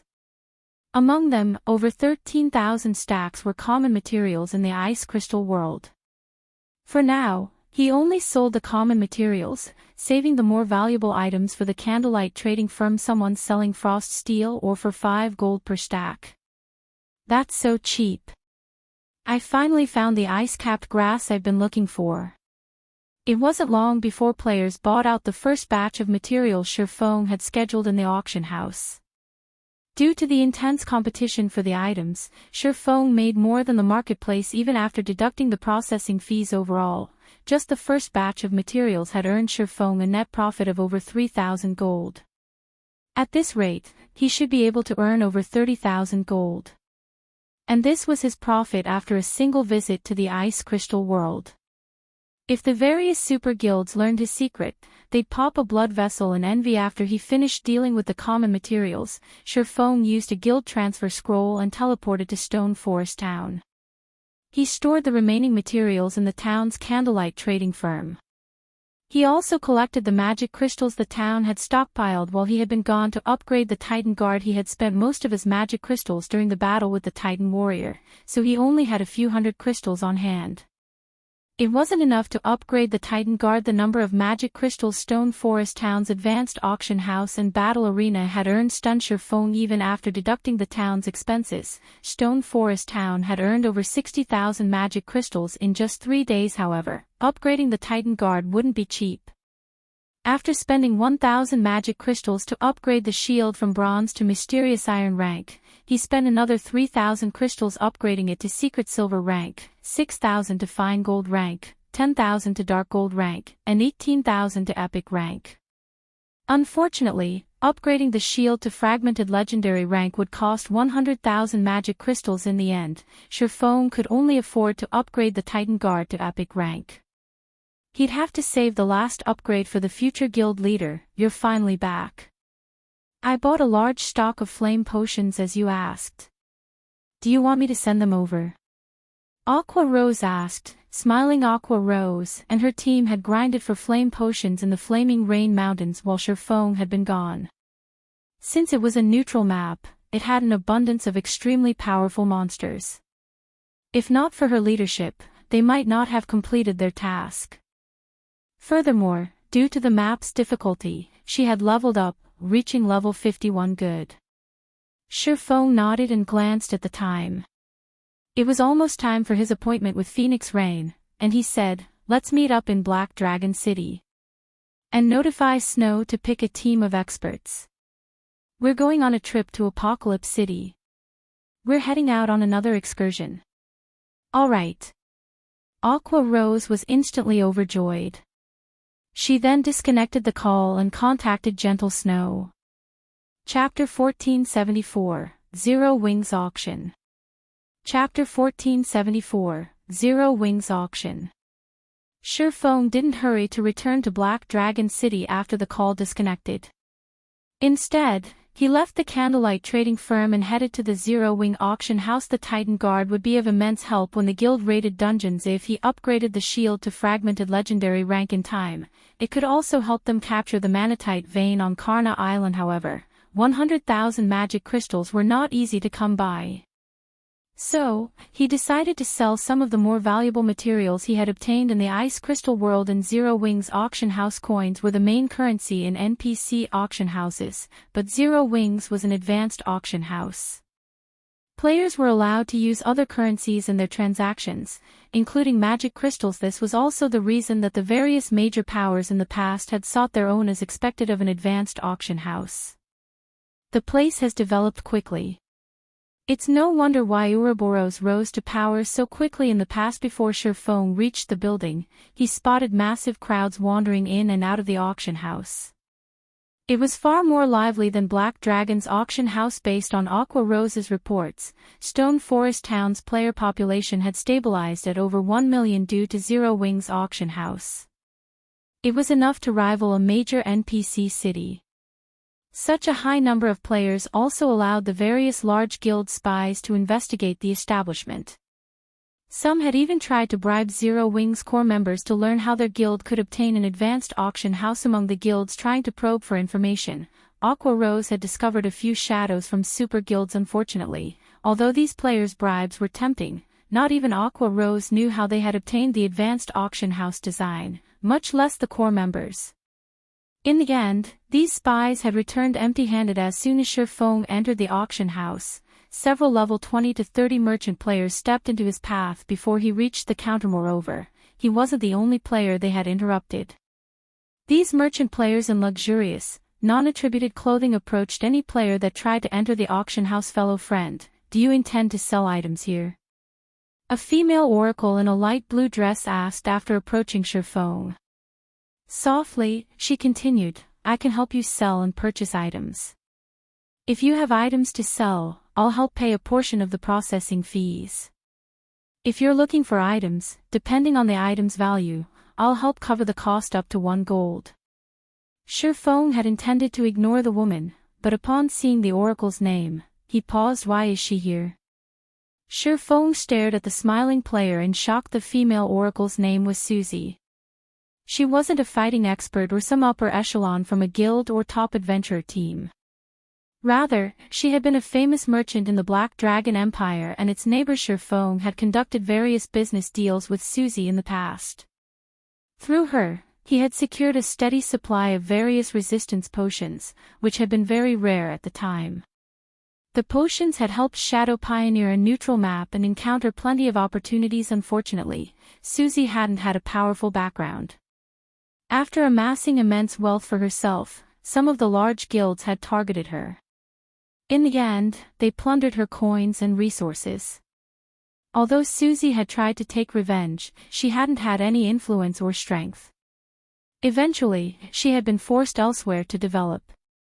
After that incident, Shurfong had lost track of the woman. Shurfong had never thought that he'd run into her here. What benefits do you offer for helping foot a portion of the processing fees? Shurfong asked curiously. I am trying to join Zero Wings auction. To do so, I need to meet a certain transaction quota. I'd like to use your items to meet that quota, Susie explained without withholding anything. Hearing this, realization dawned on Shurfong. An advanced auction house would periodically hold NPC auctions. During these auctions, players could bid on all sorts of precious items. However, not just any player could participate. Players needed to complete a specified number of transactions first. Fulfilling these quotas might be easy for adventurer teams and guilds, but they were quite demanding of individual merchant players. How many are you missing? Shurfong asked. Susie frowned at the question, but she offered an answer. I'm roughly 500 gold away from qualifying for the intermediate auctions. Although she put up quite a few of her own items in Zero Wings auction house, many of them hadn't sold due to the intense competition. She was forced to resort to other methods to fulfill her quota. All right. Help me sell these items, then. But I'll only accept magic crystals. Shurfong handed the woman 10 ingots of the absurdly rare Arctic Manatite. The market price for Arctic Manatite was over 50 gold per piece, and even then, no one willing sold theirs Arctic Manatite. Susie's jaw nearly hit the ground when she saw the material this swordsman intended to sell. Ordinary players might not recognize Arctic Manatite, but merchant players were very familiar with the material. Many of the various large guilds were preparing to pioneer neutral maps, and they all needed various materials to craft resistance items. Arctic Manatite was one such example. 1 ingot could easily sell for 180 magic crystals or more. Meanwhile, magic crystals' current market price had climbed to 30 silver each. Even at such a high price, guilds would fight over the metal, yet Shurfeng wanted to sell 10 ingots. "Are you sure you want to consign them with me?" Susie asked, giving Shurfeng a surprised look. She understood what it meant for a player to so easily collect 10 ingots of Arctic manatite. With Shurfeng's wealth, he likely wasn't worried about processing fees. "MHM.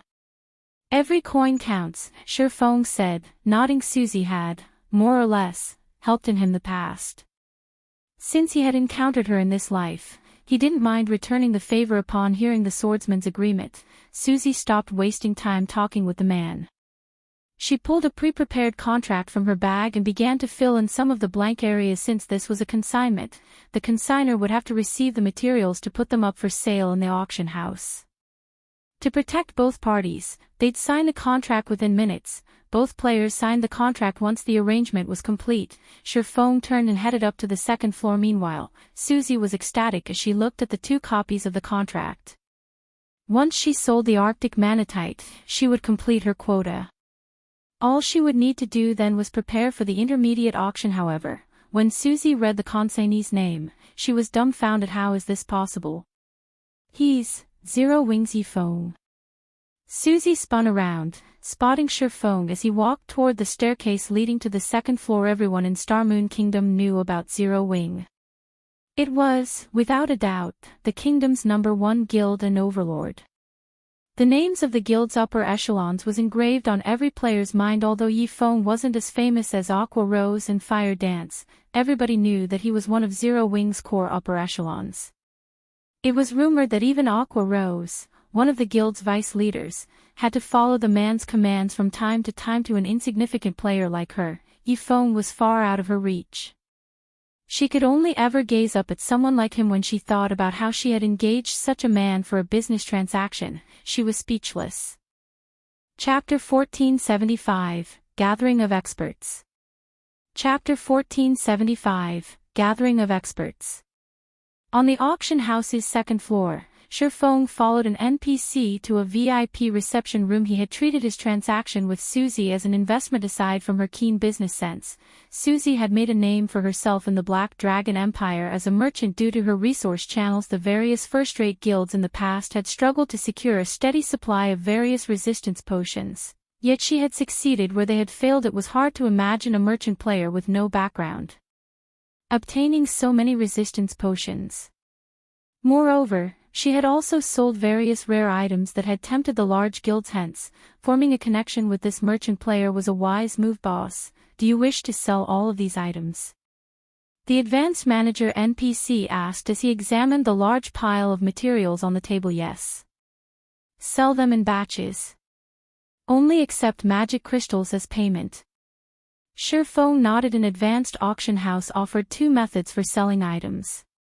With the first, players could manually decide when their items went up for sale, while the second option allowed them to leave that up to NPCs. NPCs would then sell the items based on the player's requirements and the current demand, putting them up for sale when they could generate the most profit. However, only the auction house's advanced members had access to the second method. Every player dreamed of accessing this option. Not only would it save them the hassle, but their items would also sell at an appropriate time.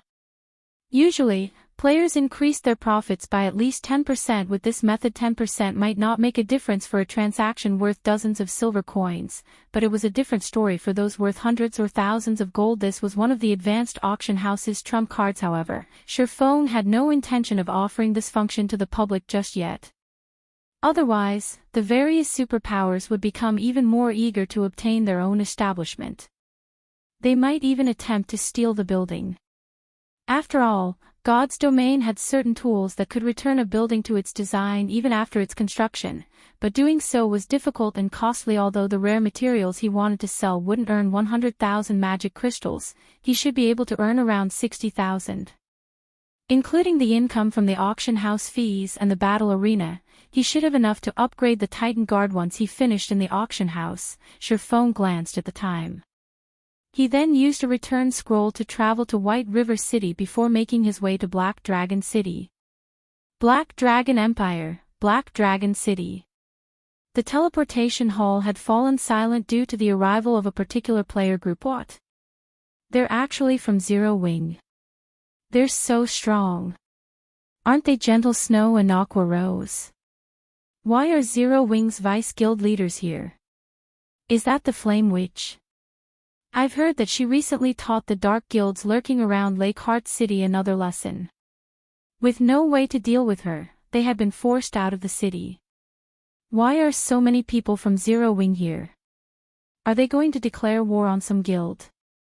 When Gentle Snow and the other core members of Zero Wing arrived in the teleportation hall, everyone turned towards the party. Every player in the area felt an immense pressure weigh down on them the moment the group arrived.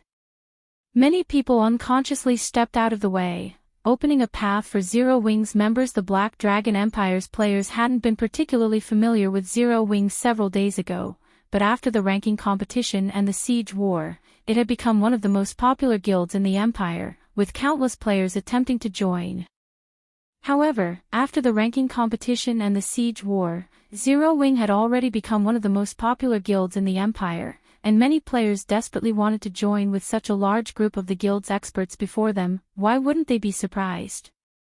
In the past, almost no one knew how strong Zero Wing was, but looking at these members, every player in the teleportation hall sighed with admiration. Not only were Zero Wing's members sitting atop their mounts, but their levels were also awesomely high. The lowest leveled among them was level 48. Even the number 1 expert on the Black Dragon Empire's ranking list was only level 48. Guild leader, everyone's arrived. We can set out at any time, Gentle Snow said when she noticed Shurfong approach. Good. Shurfong nodded in satisfaction at the strict, orderly 100-man team before him. Take a quick break. The others will arrive shortly. We'll head over once everyone's here. There are more. Gentle Snow was a little confused. As far as she knew, they were here to help Phoenix Rain raid the Sunset Forest. She hadn't heard of the woman asking for other reinforcements. As soon as Gentle Snow finished her question, a team entered the teleportation hall, approaching her group. Every player on the team wore a black cloak, hiding their levels, but she felt the threat of death around all of them. When Gentle Snow looked a particular berserk with a dark purple spear across his back, she felt as if she were looking at a ferocious beast that had been released from its cage. The berserker's aura was also as sharp as a blade. For a moment, Gentle Snow sensed the threat of death radiating from this berserker. A peak expert? Gentle Snow was surprised and alert as she quietly examined the berserker. In fact, Gentle Snow wasn't the only one who felt it. Aqua Rose and Zhao Yueru were also aware of this particular player. This berserker was none other than Cold Wind City's number 1 expert, Lifeless Thorn. Lifeless Thorn also felt a great deal of pressure from Zero Wing's team. Although he had never fought any of these players, his senses as an expert told him that few were strong enough of rivaling his strength among Zero Wing's 100-man team. Let me introduce you. These two are Gentle Snow and Aqua Rose, Zero Wing's Vice Guild leaders. This is Lifeless Thorn, who hails from the Ice Crystal World, Shurfong said. He could not help but chuckle as the players eyed each other. Both of your teams will be involved in this undertaking. Guild leader. Commander. All 3 players turned to Shurfong in unison. Confused Shurfong then patiently explained Zero Wing's guild and the Asura adventurer team to both sides. The news shocked all of them, and both teams struggled to digest the information. Guild leader, just how many secrets are you hiding? Shock overwhelmed Gentle Snow as she watched Asura's members. Although the black cloaks prevented her from gauging the adventurer's strength, based on their movements, she could tell that every member of the team was an expert. The various large guilds would offer insane prices to recruit such experts, and even then, they had only succeeded in convincing a small number to join them. Yet, Shurfong revealed one ally after another. Now, he even had a top-tier adventurer team. For a moment, Gentle Snow wondered if the man was backed by some super guild. What other explanation was there for the continued emergence of so many experts in Zero Wing? Once Shurfong confirmed that everyone had arrived, he smiled and announced, "Since we're all here, let's head out to Apocalypse City." Chapter 1476, Zero Wing arrives. Chapter 1476, Zero Wing arrives. Apocalypse Empire, Apocalypse City, Dragon Phoenix Pavilion's residence. As the Dragon Phoenix Pavilion's main headquarters, the residence was lively as members often came and left. At this moment, however, tension gripped the residence's front courtyard. Both pavilion masters and their respective forces stood in the courtyard, each occupying one side with a clear divide between the two. The smell of gunpowder wafted between the forces. Most of the uninvolved guild members were too afraid to enter the residence. It was common knowledge in the Dragon Phoenix Pavilion that Phoenix Rain and Nine Dragons Emperor were in a constant struggle for the Great Pavilion Master's position. At this point, neither side held anything back. If players weren't careful, they could get caught in the crossfire and die without know what killed them. What's going on? Why are both pavilion masters here? Don't you know? I've heard that a historical site is going to open today, so they've gathered here before setting out. Look, some of the guild's more elusive experts are among them, too. Our guild's experts aren't the only ones here. Look at those players. They aren't wearing our guild's emblem. They must be hired help. I've heard that the historical site they plan to raid is particularly powerful, a Grade 1 ancient ruin. The treasures in the ruin will definitely help whichever side gets them first. The Nine Heavens Pavilion's 9th floor master raided a Grade 2 historical site. Nobody knows what items he found, but the elders promoted him to 8th floor master. It caused quite a commotion in the guild. It's no wonder why our pavilion masters are so desperate to compete for the ancient ruin. The Dragon Phoenix Pavilion members chatted quietly as they watched the guild's two major factions stare each other down. The requirements to become the next great pavilion master had already been announced to the guild as a whole. Now, all they had to do was wait and see which pavilion master completed the requirements first. Since they had found a Grade 1 historical site, the two factions would spare no effort in obtaining the first clear. After all, this competition over the ruin might affect the outcome on Thunder Island. Big Sis Rain, those people seem to be from Bloody Paradise, Blue Phoenix said, her expression darkening as she watched the several dozen players behind Nine Dragons Emperor. One thing separated these players from the Dragon Phoenix Pavilion's members, a blood-red pattern on the back of their hands. Bloody Paradise was not a guild, but a famous adventurer team in the virtual gaming world. Although Bloody Paradise was only an adventurer team, it had outlasted many large guilds. However, Bloody Paradise was powerful because, to the adventurer team, strength was everything. The adventurer team had become famous in the gaming world due to its history of provoking super guilds. The adventurer team had even foiled these super guilds' attempts to eliminate the team. Bloody Paradise would do anything for money. For a high enough price, they'd even strike out against a super guild. Nine Dragons Emperor really has gone all out. Phoenix Rain could not help but frown as she watched a black-clad, middle-aged man chat merrily with Nine Dragons Emperor. She was very familiar with Bloody Paradise. Although it wasn't a super guild, its experts were no less powerful than many of those in the various superpowers. This was especially true for the adventurer team's current commander. Undead had ranked 18th on the God's Domain experts list, but he had recently risen to rank 11. Even the Dragon Phoenix Pavilion's old monsters were afraid of the man. The black-clad man beside Nine Dragons Emperor was none other than the monster known as Undead. Phoenix Rain also noticed quite a few familiar experts among her competitors' team. Only, these great experts were not as famous as Undead. Although she had recruited quite a few experts herself, even inviting Quiet Melody, the Vice Temple Master of the Super Guild, Sacred Temple, they were insignificant compared to Nine Dragons Emperor's recruits. Furthermore, Quiet Melody was only helping as a good friend. Phoenix Rain hadn't been able to borrow the Sacred Temple's true strength. Nine Dragons Emperor flashed Phoenix Rain a gleeful smile. He could already see the Sunset Forest's treasure in his bags. Nine Dragons Pavilion Master, your opponent seems quite formidable. She's invited quite a few exciting experts to help her, Undead said, smiling as he glanced at the people beside Phoenix Rain. True, she has recruited a good number of experts, but how can any of them compare to you, Commander Undead? Your team will likely have an easy enough time defeating them, Nine Dragons Emperor responded. He had already investigated Phoenix Rain's allies. Only Quiet Melody and the few experts she had brought with her were worth any concern. Moreover, this was a historical site raid, not a PvP battle. Once we enter the ruin, I'll rely on you to take the lead. The team Undead had brought with him was leagues above. Quiet Melody's Bloody Paradise was precisely the reason that the Nine Heavens Pavilion's 9th floor master had secured the first clear of a Grade 2 historical site. On his own, the 9th floor master would have failed. Rest assured, I've already collected quite a bit of information on the Sunset Forest and seen to ample preparations, Undead stated. However, Nine Dragons Pavilion Master, you have to fulfill your promise as soon as possible. Of course. Nine Dragons Emperor nodded. As the Sunset Forest's activation time approached, both sides completed the final groundwork for the raid. A historical site was far more dangerous than a dungeon. Multiple team wipes were normal. Players would also go through resources such as stamina, concentration, and mana far faster than outside of the ruin.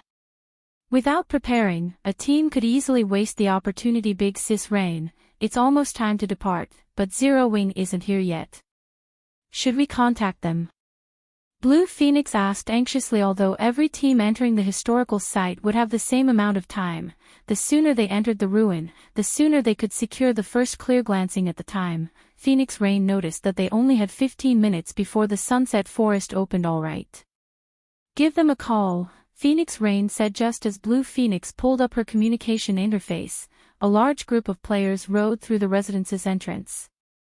The moment these people arrived, the Dragon Phoenix Pavilion members in their way instinctively parted to open a path as the pressure the team radiated swept over them. Zero Wing? A cold glint flashed in Nine Dragons Emperor's eyes when he saw Shurfong at the head of the group. Due to Zero Wing, the resource towns he had invested in had been destroyed. Although Zero Wing hadn't captured the two towns, they had flattened them. They would be incredibly expensive to rebuild. Even if he had the funds, Zero Wing could simply destroy them all over again.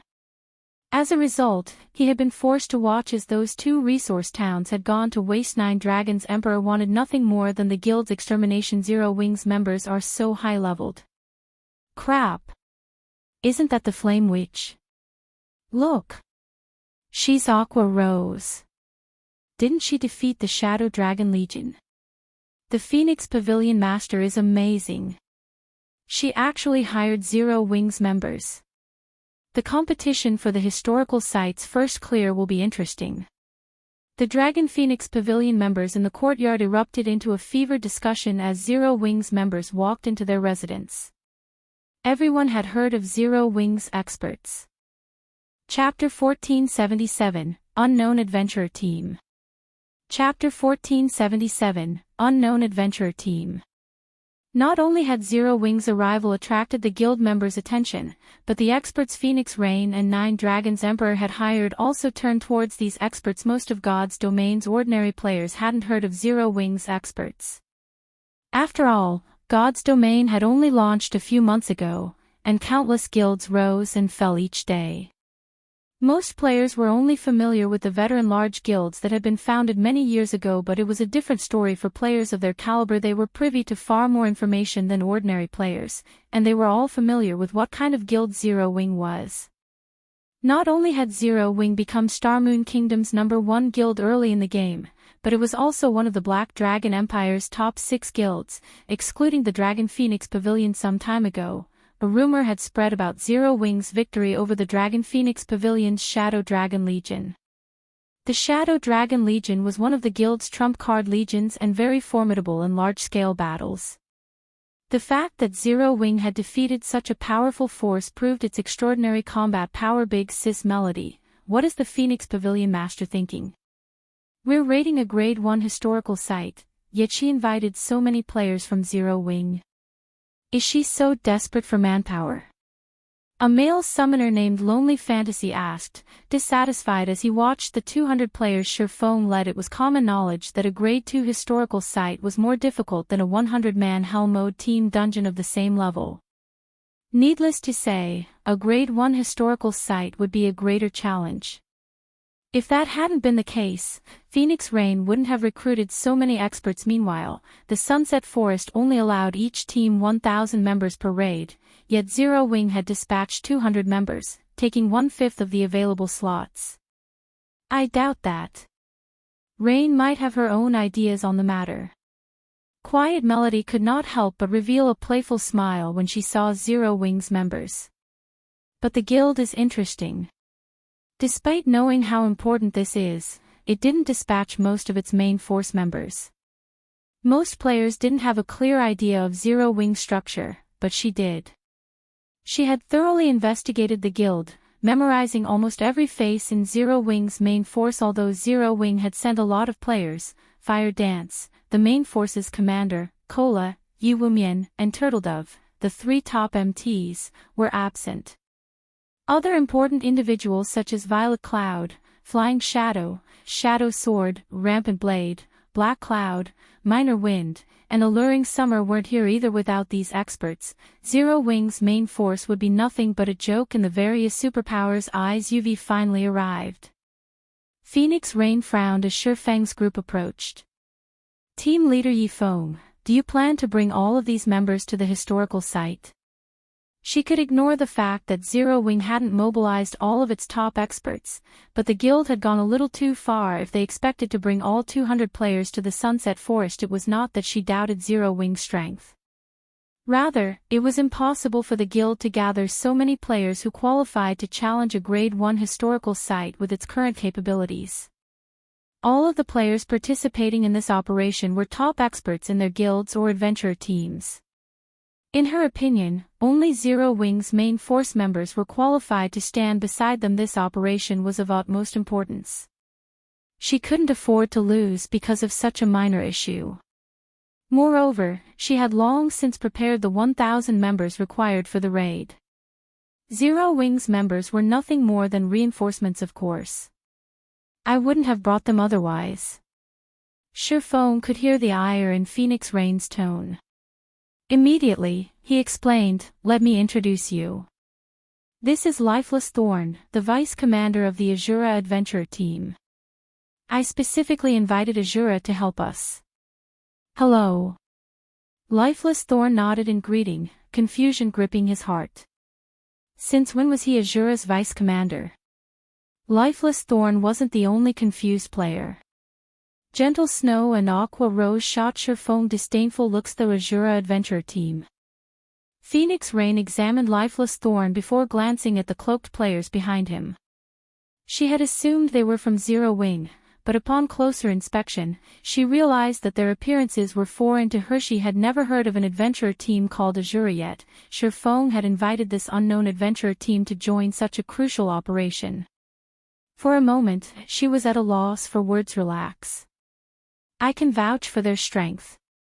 Shifeng was fully aware of the questions plaguing Phoenix Rain's mind.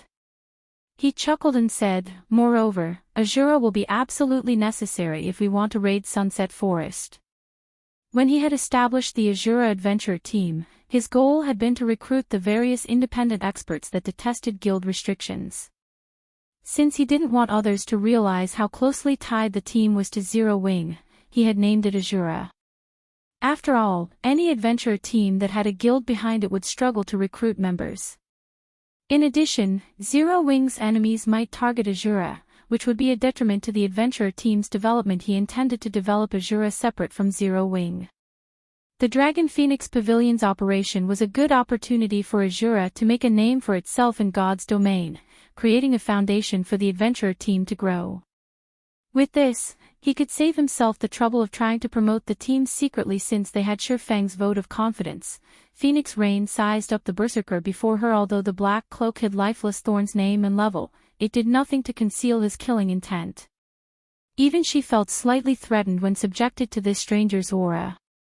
As for the purple spear on Lifeless Thorn's back, although he had hidden the weapon's glow effect, she guessed that it was at least dark gold rank based on the design on the shaft and the small arcs of electricity dancing around it. It was very likely that the spear was, in fact, an epic weapon. The black cloak hid most of the berserker's equipment as well, but after a close look, she noticed that every piece had a unified theme. In addition, a distinct pattern flowed from one piece to the next. Its glow proved that it was dark gold rank, proving that Lifeless Thorn wore a dark gold set equipment. Moreover, it was an 8-piece set, the level 40, 8-piece barbarian set. Phoenix Rain guessed. No. The barbarian set is silver. This one is crimson. Could it be a level 45 dark gold set equipment? When Phoenix Rain considered the possibility of this man wearing an 8-piece, level 45, dark gold set equipment, the gaze she gave the berserker changed. Although the Dragon Phoenix Pavilion had level 45, dark gold set equipment as well, the guild had only collected a dozen or so 6-piece sets. Naturally, they weren't as strong as an 8-piece set. The fact that an adventurer team had obtained such a set, in addition to an epic weapon, proved Asura's prowess. Fine, have it your way. We'll enter the Sunset Forest together. Phoenix Rain still questioned Shifeng's claim, but when she thought about her agreement with the man, she gave in. However, we need to finish the raid as soon as possible. 9 Dragons Emperor has invited Bloody Paradise. I've heard that they helped the 9 Heavens Pavilion raid a grade 2 historical site. They should know what they're doing. Bloody Paradise. Hearing this, Shifeng could not help but turn towards 9 Dragons Emperor's group. He quickly spotted Undead, Bloody Paradise's commander. Bloody Paradise had been a top adventurer team in his previous life. Although it hadn't achieved as much as the Midnight Tea Party had, the adventurer team had been absurdly powerful. This was especially true for the adventurer team's commander, Undead. He had been a madman who had dared to kill a super guild's leader and countless players from the Midnight Tea Party. Eventually, however, the various super guilds and Midnight Tea Party had hunted the man down, removing him from God's domain entirely. In any case, we need to raid the Sunset Forest as fast as possible. If you need recovery items, let me know, Phoenix Rain offered as she glanced at the time. Only a few minutes were left before the Sunset Forest opened, and even though Shifeng now knew about Bloody Paradise's participation, nothing had changed. All they could do was rest up and prepare for the raid. When 9 Dragons Emperor's players saw Zero Wings members join Phoenix Rain's forces, the laughed Phoenix Rain has lost her mind. She actually let Zero Wing bring 200 members. Blood Dragon, the guild leader of the Dragon Phoenix Pavilion's branch guild in the Black Dragon Empire, could not help but laugh when he looked at the opponent's team composition. Have you looked into these 200 members yet? 9 Dragons Emperor asked as he glanced at Shifeng's group. Although he didn't think that Zero Wing could make much of a difference, there was no harm in being cautious. After all, this raid was incredibly important. I sent someone to probe for information. Among those 200 players, 100 belong to Zero Wing, while the other 100 are from an adventurer team called Asura. Unfortunately, we don't know anything about this adventurer team. My guess is that they've only recently established. Many of Phoenix Rain's experts aren't happy about the situation, Blood Dragon reported, chuckling. A new adventurer team. The news stunned 9 Dragons Emperor, but after a moment, he laughed uncontrollably. Phoenix Rain is trying her best to sabotage herself. Have someone leak the information to those obstinate elders. Let them know who they should truly support. Understood. Blood Dragon began to compile the information and sent his subordinates to spread rumors. The last few minutes passed quickly. When the Sunset Forest activated, both Phoenix Rain and 9 Dragons Emperor retrieved a silver crystal ball from their bags at almost the same time, shattering it.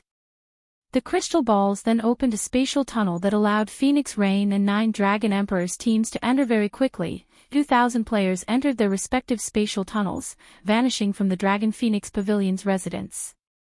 A breath later, the spatial tunnels also disappeared.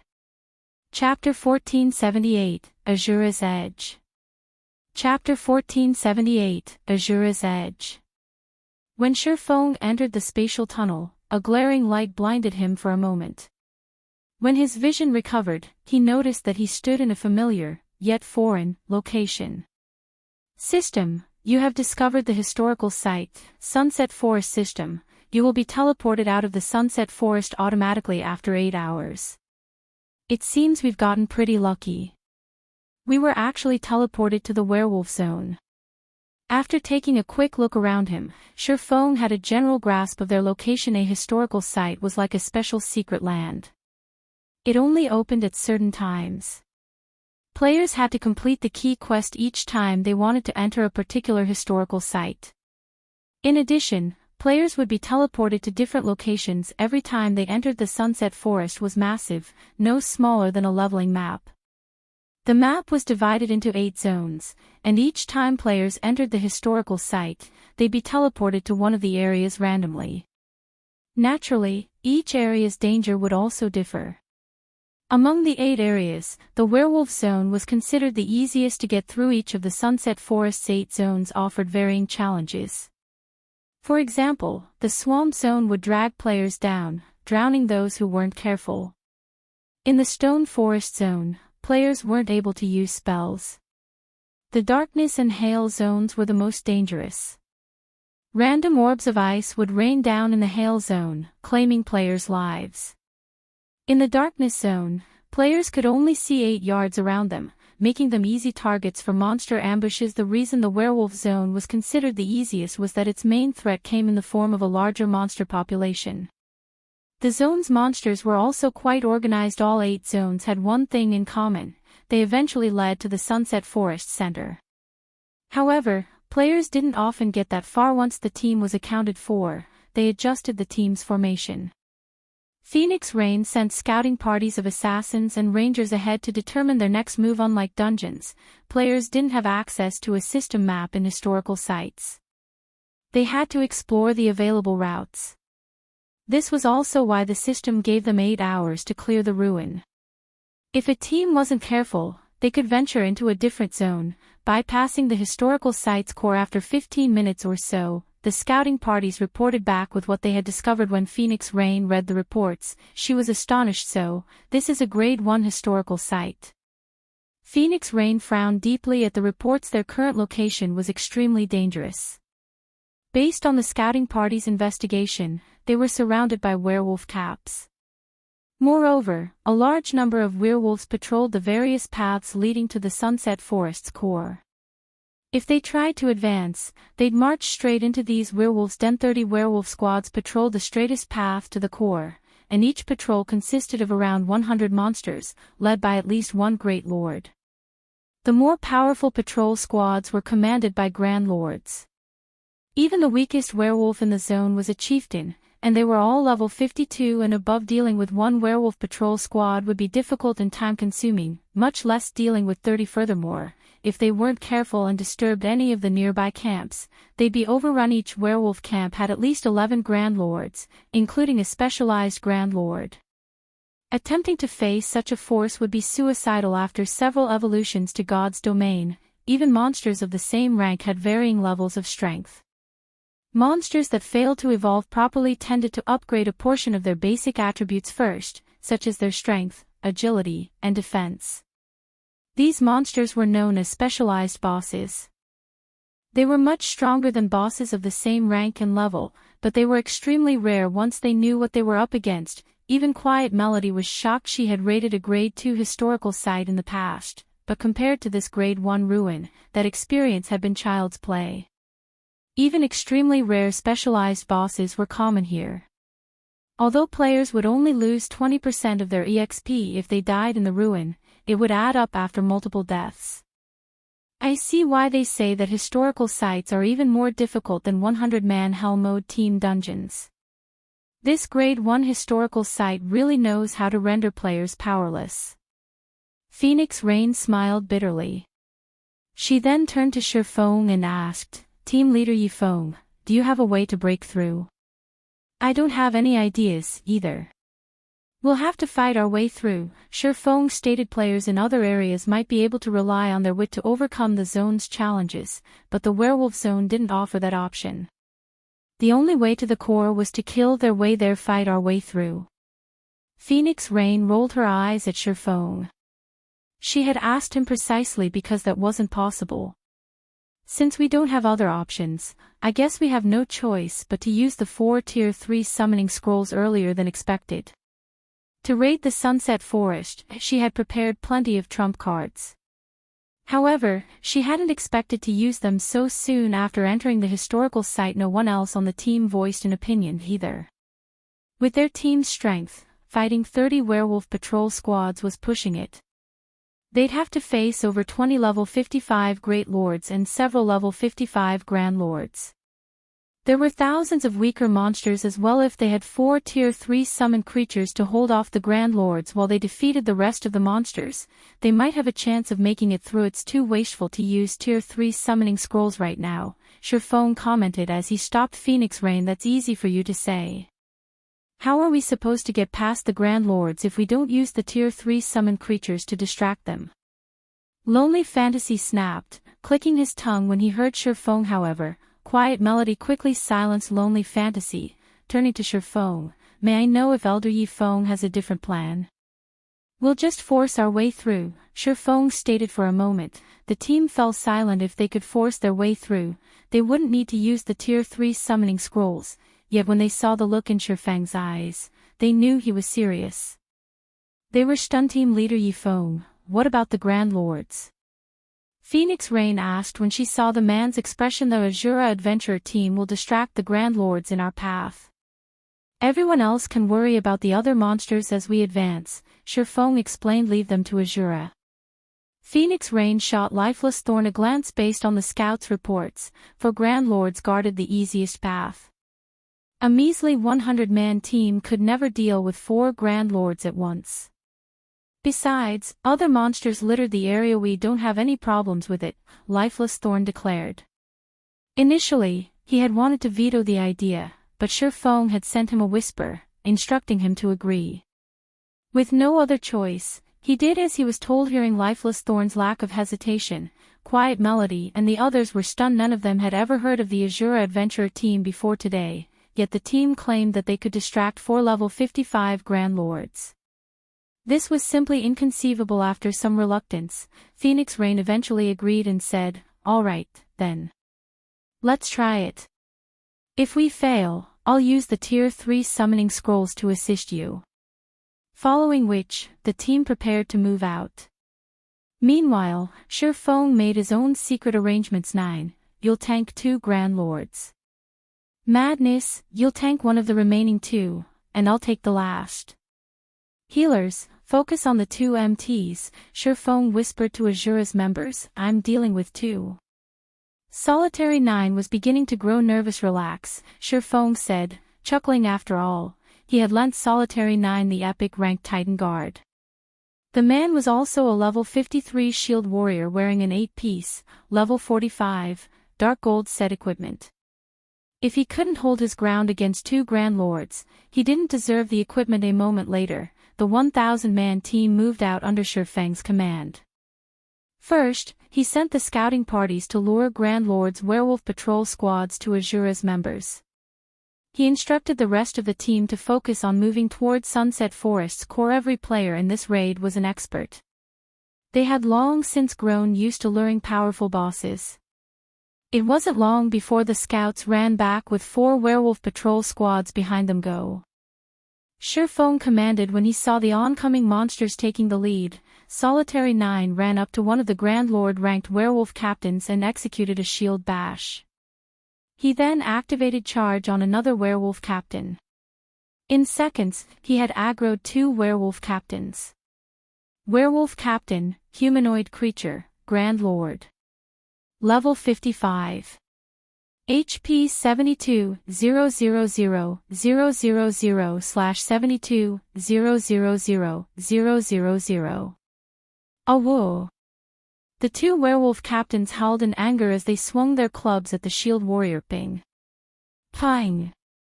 Both clubs struck Solitary 9's shield, emitting 2 loud, buzzing sounds. 2 damages of over -10,000 appeared above the Solitary 9's head, devouring nearly 2/5 of the man's HP. Fortunately, the 4 healers in the rear restored him back to full. How is this possible? As Phoenix Rain and the others fought their way towards the distant core, they were stunned when they saw the scene. Chapter 1479, Brutish Team. Chapter 1479, Brutish Team. How did he do that? Did he activate a life-saving skill? Lonely Castle gaped at the recovered Solitary 9. Everyone who had underestimated the Asura Adventurer team was stupefied. Normally, the strength of a team's MT was synonymous to the team's overall strength.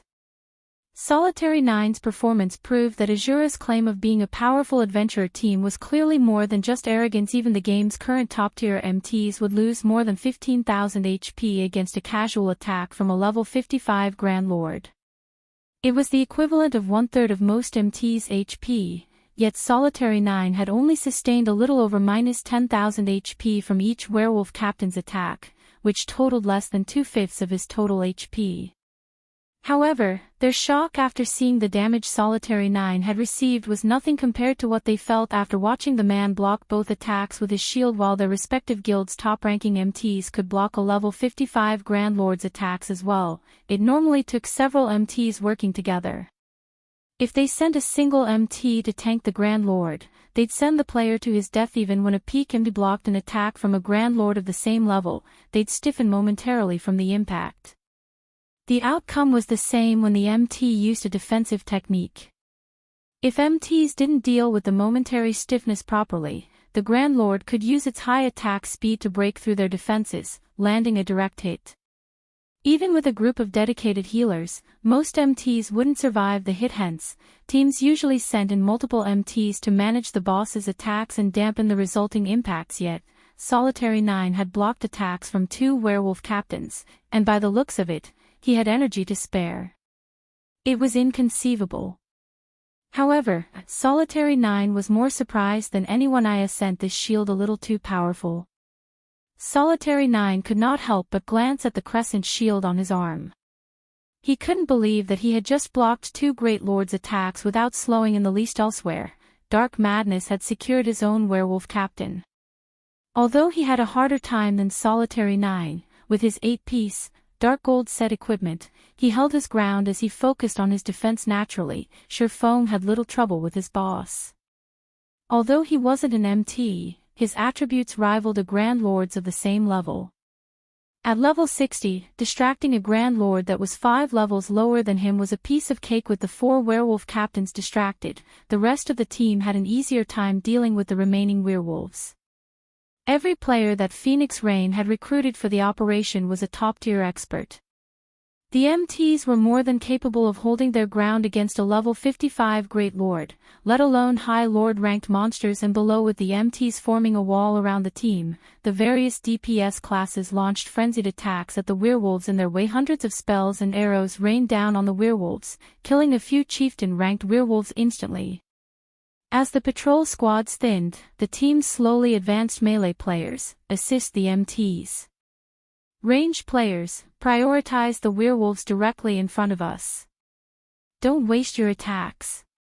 Healers coordinate and make sure there aren't any long breaks between heals on the MTs.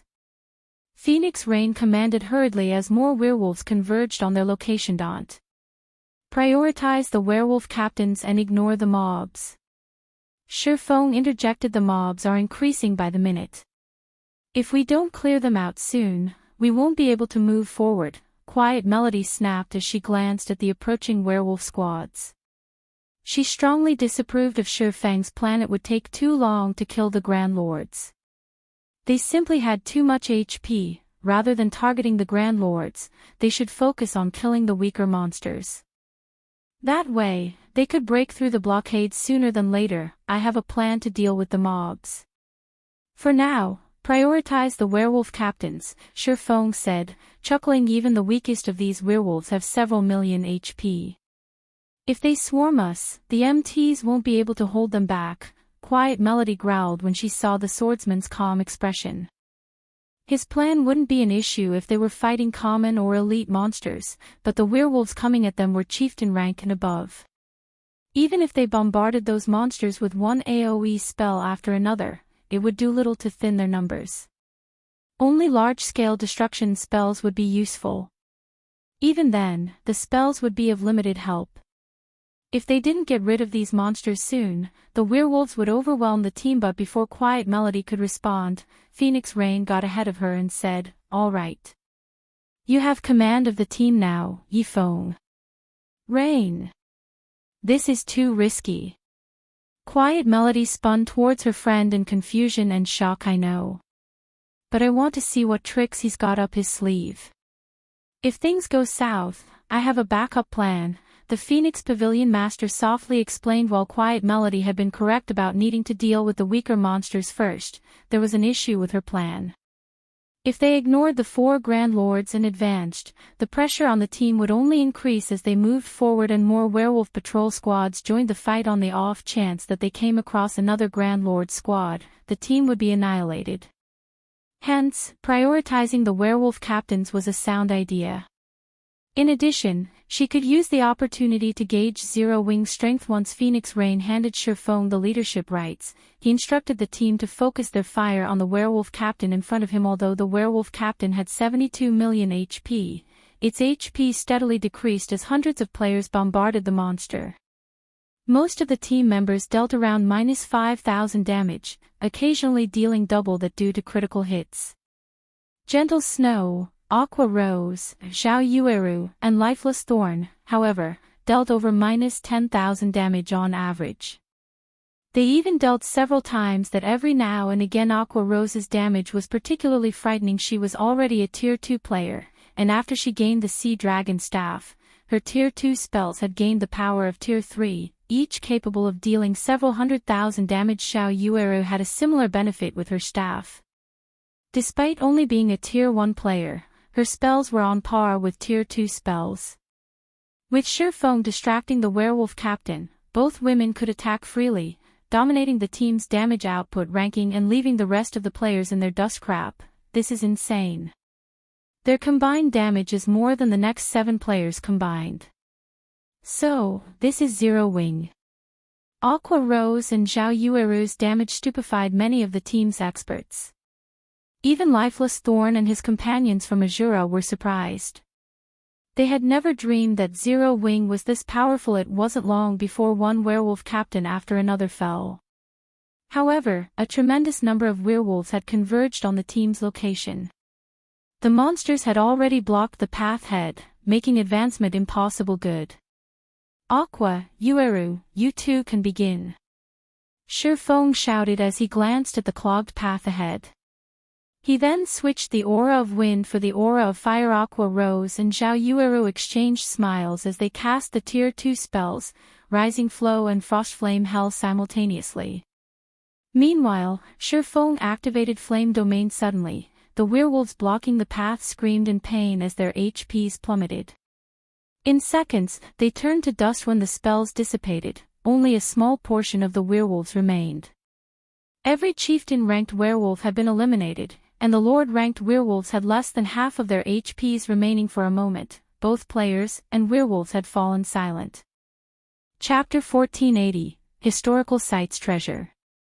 Chapter 1480, Historical Sites Treasure. What destructive power! Am I seeing things? All of the chieftains are dead. An indescribable shock overwhelmed the team members as they stared at the clearing in the enemy lines. Moreover, after the deaths of so many werewolves, everyone's experience bars had risen by a significant chunk. They still have 3 large-scale destruction spells of such power despite so many of their main force members missing. Quiet Melody stared at Shifeng on the front line in confusion. The various large guilds constantly searched for large-scale destruction spells, but such spells were extremely rare. Even a super guild like the Sacred Temple only had 30+ players who could wield such power, and she was one of them. Players in guilds who didn't fully understand large-scale destruction spells treated them like war weapons or powerful tools to use when grinding monsters.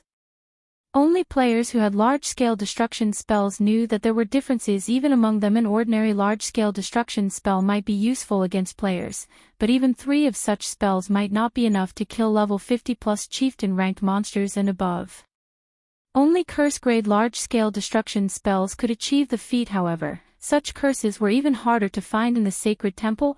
Only 6 players possessed such curses, and the guild's upper echelons fought over every one of them. Quiet Melody found it hard to believe that, despite the majority of Zero Wing's main force missing, the guild could still employ 3 curse-grade, large-scale destruction spells. It's no wonder why Yifeng claimed that we can clear the Sunset Forest. It seems he had hidden his guild's true power. Phoenix Rain shook her head and smiled bitterly at the empty plot of land before her. Curse-grade large-scale destruction spells were extremely useful when raiding a dungeon. It was especially true as players took on the dungeon bosses. Although she had prepared her own curse, that was it. None of her subordinates wielded such a spell. She had never expected to see 3 players from Zero Wing use one. The path ahead is clear. Everyone, charge. Ranged players, use your control skills on the monsters. Don't let them fill the gap. Shurfeng shouted in the team chat. If Tier 1 players tried to grind all of the Werewolf Zone's monsters until they reached the Sunset Forest's core, they'd never reach it. The only way through this zone was to run, avoid as many battles as possible, and only stop when they came across a Grand Lord. The Werewolf Patrol Squad respawned very quickly. Moreover, their hunting range extended throughout the zone. If they discovered players, the werewolves would chase them to the ends of the earth. Fortunately, Shurfeng's command snapped everyone out of their daze, and the team began to advance with the team's MTs on the front lines, and everyone following closely behind. The team soon broke through the werewolves' blockade. Although the team had encountered plenty of werewolves as they moved, they hadn't run into any Grand Lords. Hence, the MTs had remained within their block limits. Including their mobile turrets, such as Xiao Yueru and Aqua Rose, the team knocked aside the Grand Lord-ranked werewolves that had stood in their path. This allowed everyone to approach the ruins core relatively easily. After a little over 4 hours, Phoenix Rain's team reached the isolated area separating the werewolf zone and the center of the Sunset Forest. Some players had even leveled up during the past 4 hours. Those who hadn't had seen a 30% rise in their experience bars. These players were a little reluctant to leave the werewolf zone after realizing their leveling speed. Big Sis Melody, the Dragon Phoenix Pavilion has pretty good luck. Although the Sunset Forest is a Grade 1 historical site, it's much easier than the Grade 2 historical site we previously raided. Even after gathering so many experts, the Sacred Temple had only reached the core after using all of our allotted time. Lonely Fantasy enviously commented as he gazed at the dense forest before them, which was currently protected by a magic barrier. Unfortunately, despite all of the EXP they had obtained, the historical site's monsters hadn't dropped any loot. To secure a historical site's treasure, they had to search its core. With over 3 hours remaining, they could recover some of the Sunset Forest's items, even if they failed to clear it. In contrast, when the Sacred Temple had raided the Grade 2 historical site, they hadn't returned with anything. To top it off, they had team-wiped twice easy. Quiet Melody glanced at the werewolf army standing near the edge of the isolation area before turning toward Shurfeng, who had sat down to rest. It seems I'll need to report to the guild leader. Their journey might have seemed easy, so much so that Phoenix Rain hadn't had to use a single trump card she had prepared for this trip, but they had only come this far due to Shurfeng's efficient command and Zero Wing's incredible DPS. If the Sacred Temple hired Zero Wing to raid historical sites in the future, their chances of success would increase tremendously. After the team rested for a bit, they marched towards the protected forest ahead of them. The moment they pushed through the magic barrier, they felt as if a great weight had dropped on their shoulders. They also struggled to concentrate. Everyone, be careful when we face the monsters in this area. The mana here is very thin, and the gravity is 3 times that of other zones, Shurfeng warned his companions in the team chat. Scouting parties, be wary of traps as you explore ahead. Report back immediately if you spot monsters. The Sunset Forest's mana was paper thin. After factoring in the high gravity, players would struggle to display their full combat power in this area. Even experts would be fortunate to exhibit 60 or 70% of their total combat power. Ordinary players might not even display 30%. Fortunately, the core didn't have many monsters. Each group the team encountered only consisted of several hundred forest dryads. Meanwhile, the strongest among these dryads was a level 58 Grand Lord, whereas the weakest were level 55 lords. While exploring the Sunset Forest, the team annihilated over a dozen dryad groups. They had discovered 3 dryad nests as well, each of which was like a miniature treasure trove. Although numerous dryads protected these nests, the strongest fortified nest they had found only had 6 Grand Lords and a single specialized Grand Lord. Seeing the potential harvest she could obtain from these nests, Phoenix Rain used all 6 Tier 3 summoning scrolls she had prepared. Each summoning scroll had a 3-hour duration, just long enough to last them until their time in the Sunset Forest came to an end with the 6 Tier 3 summoned creatures, Solitary 9, and Dark Madness tanking the Grand Lords. The team swiftly cleared out the Dryad nests, taking roughly 30 minutes to do so. Meanwhile, each of the nests they found had contained over 30 treasure chests, the lowest rank of which was Secret Silver, while the best they had found thus far was a dark gold treasure chest. After raiding 3 Dryad nests, the team had obtained 11 dark gold treasure chests and 43 fine gold treasure chests. In addition, the team had found various materials the Dryads had collected. Among the materials, they had found precious ancient origin wood. Even Quiet Melody was a little jealous. The Sunset Forest was a level 50 to level 60 historical site. Needless to say, its treasure chests would drop level 50 to 60 weapons and equipment. At this stage of the game, level 50 plus, fine gold equipment was still incredibly rare, much less dark gold rank. Commander, we've discovered something, a scouting party suddenly reported. It looks like a Dryad nest, but there's a shrine inside it. A lot of Dryads are patrolling the nest, too. I don't think we can investigate further without being detected. Good.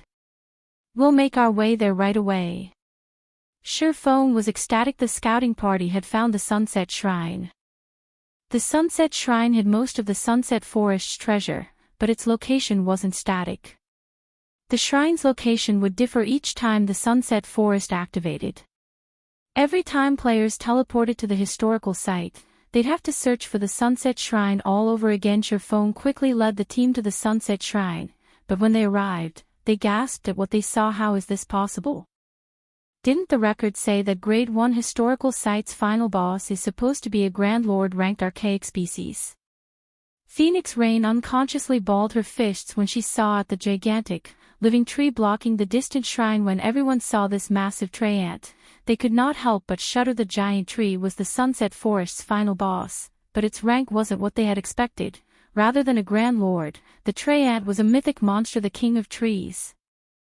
Chapter 1481. Challenging the King of Trees. Chapter 1481, Challenging the King of Trees. Why is it a mythic monster? Is the system toying with us? When everyone saw the colossal tree looming over 100 meters above them, their relaxed, confident expressions vanished. Even Quiet Melody, a vice temple master from the Super Guild, Sacred Temple, could not help her grim expression. King of Trees, plant life form, mythic. Level 60. HP 600 000 000 /600 000 000. Just looking at the King of Trees sent shivers down her spine. Even before the fight began, the pressure of King of Trees' intense aura weighed down on her. This was only the tip of the iceberg. What truly made her feel powerless was the thick tendrils extending from the Trent's body. The Grand Lord-ranked Dryad they had previously faced had only wielded 4 tendrils, each possessing 60% of the Dryad's strength, yet the King of Trees has 12 tendrils. She wouldn't have worried if the tendrils had 60% of a Grand Lord's strength, but against 60% of a level 60 mythic monsters, even Tier 3 summoned creatures would be defenseless, much less players. Moreover, a large number of Dryads accompanied the King of Trees. At a glance, a Quiet Melody counted over 200 Dryads, including 6 Grand Lords and 60 Great Lords. All of the Dryads were clustered together, so attacking one might lure the whole group. Even Phoenix Rain and Quiet Melody, who had survived countless raids and battles, couldn't help their despair. Rain, let's give up on the King of Trees. It's simply too powerful. We can't raid that boss right now, Quiet Melody advised her friend, who had been silent all this time. We still have plenty of time left. We can raid other Dryad nests. We don't need to waste our time here. The best part about historical sites was their plethora of treasure-laden locations. Although the quantity and quality of treasures they would find in other Dryad nests couldn't compare to those in the Sunset Shrine, they'd walk away with far more than what they'd find in a 100-man Hell Mode team dungeon. I understand, Phoenix Rain responded, reluctance filling her eyes as she watched the King of Trees. She knew that trying to fight that thing would be suicidal. Not even the numerous trump cards she had prepared would help her against the mythic-ranked King of Trees. Immediately, she issued a command in the team chat, "Everyone, rest up. Scouting parties, continue your search for other dried nest." Just as the scouting parties prepared to head out in search, Shurfeng shouted, "Hold on a minute. Does he have a plan?" Phoenix Rain could not help but turn towards the swordsman. "How can he? The surrounding, high-tier dryads will be difficult enough to clear out, not to mention the King of Trees. Not even 6 tier 3 summoned creatures can hold up against the boss's tendrils. Without anyone tanking the tendrils, it'll only be a matter of time before we're annihilated," Quiet Melody argued while she acknowledged that they had only made it this far so easily thanks to Shurfeng's leadership and ingenuity. She couldn't bring herself to believe that they had a chance against the King of Trees. Compared to the 3 dryad nests they had already exterminated, raiding the King of Trees would be a nightmare. The boss wasn't a foe that they could defeat with good leadership and strategy. They also needed to be strong enough, and it was obvious that their team wasn't. "I'll admit, I didn't expect the King of Trees to be a mythic monster. However, it isn't exactly impossible to defeat. I just need to adjust my original plan," Shurfeng explained. He, too, was surprised to see the boss's mythic rank. When he had come here in his previous life, the King of Trees had only been a Grand Lord-ranked archaic species with a unique bloodline. This time, however, the raid would be twice as difficult. The King of Trees was also set to face a team of 1,000 players. Although its strength was no match for the Titan warriors, it had far more HP. It would undoubtedly be more difficult to raid just due to its battle recovery, which would heal it for 6 million HP every 5 seconds. The boss is a mythic monster, yet he only needs to adjust his plan to defeat it. For a moment, Quiet Melody wondered if she had heard wrong. She had encountered mythic-ranked bosses before, and she was certain that they were invincible to current players. Without siege weapons and disregarding all cost, the team had 0 chances of defeating a mythic boss. Unfortunately, historical sites were similar to dungeons in that siege weapons were prohibited. Otherwise, the various large guilds wouldn't suffer such massive headaches when dealing with 100-man hell mode and super large-scale team dungeons. Whatever plan you have in mind, tell us. If we have any hope, we'll give it a try. Although Phoenix Rain doubted their chances of defeating the King of Trees, she knew Shurfeng's personality. The man had never lied to her, so she was inclined to listen to him before dismissing his ideas. In any case, it was better than outright giving up. "Rain. You." Quiet Melody was at a loss for words when she saw the slightly excited expression on Phoenix Rain's face. "Fine. Do whatever you want. But we're only giving it one try. If we fail, we'll search for other dryad nests." How could a mythic monster possibly be an easy foe? Even the various superpowers in God's domain were utterly helpless against these monsters. They were all forced to take the long way around when they found one. If it were possible to raid mythic monsters, they would have started their raids on the super large-scale team dungeons already. "Thank you," Phoenix Rain offered. Quiet Melody was only helping her as a good friend and hadn't asked for any payment for the work. If the woman didn't want to do something, she wouldn't force her. Unfortunately, if Quiet Melody decided not to participate in the fight against the King of Trees, the team would lose a large fraction of its firepower. "Before this, I'd like to sign a new contract," Phoenix Pavilion Master. "Our previous agreement didn't include a mythic-ranked final boss," Shurfeng said as he handed Phoenix Rain a new contract. Most of the contents hadn't changed. Zero Wing would still obtain 20% of the harvest. The only difference was that after the raid, Zero Wing would have priority when choosing 5 items from the Sunset Shrine while Shurfeng could ignore the treasures a Grand Lord-ranked archaic species guarded. It was a different story for items under a mythic monster's protection. "Renew our contract." Phoenix Rain read through the new contract. Shortly after, she said, "I don't have any problems with this as long as we clear the Sunset Shrine." Although Shurfeng's demands were high, it was much better than leaving empty-handed. Each of the 3 dryad nests they had already raided had contained over 100 precious items, excluding the material stashes in each nest.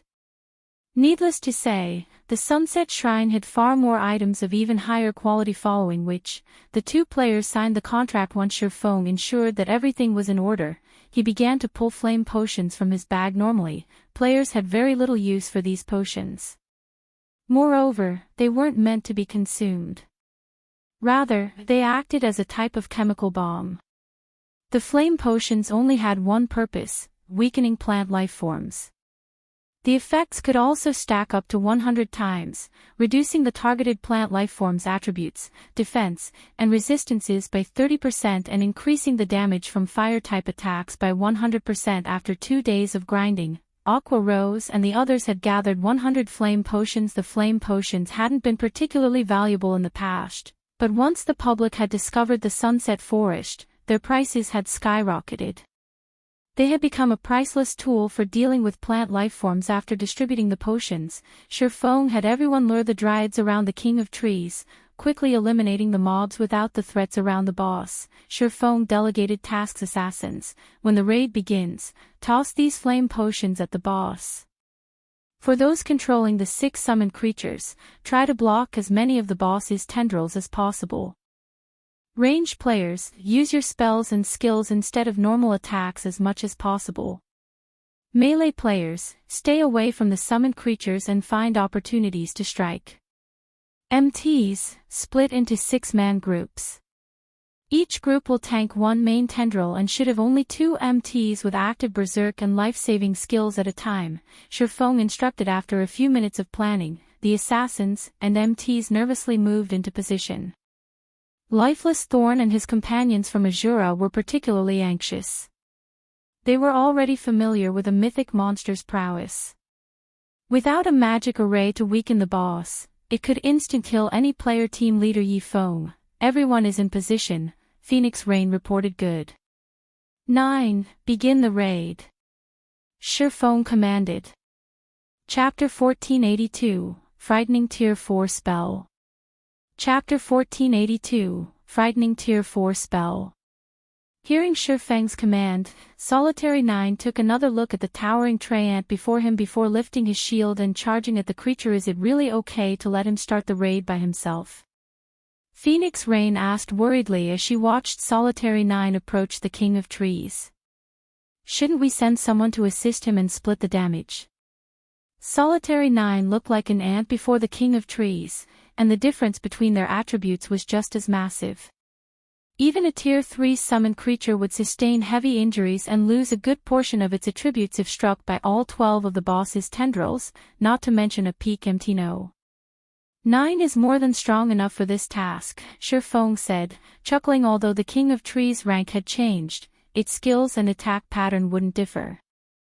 This boss always used the Tier 3 skill, Thorn Smash, on its first target. This move could even wound a Tier 3 summoned creature of the same level, much less a player. Tier 3 summoned creatures were a precious source of combat power for the team right now, so they couldn't afford to risk them needlessly. In the past, teams had usually sent a player's sacrifice to take on Thorn Smash before sending the MTs. Unfortunately, Solitary 9 wielded the epic ranked Titan Guard.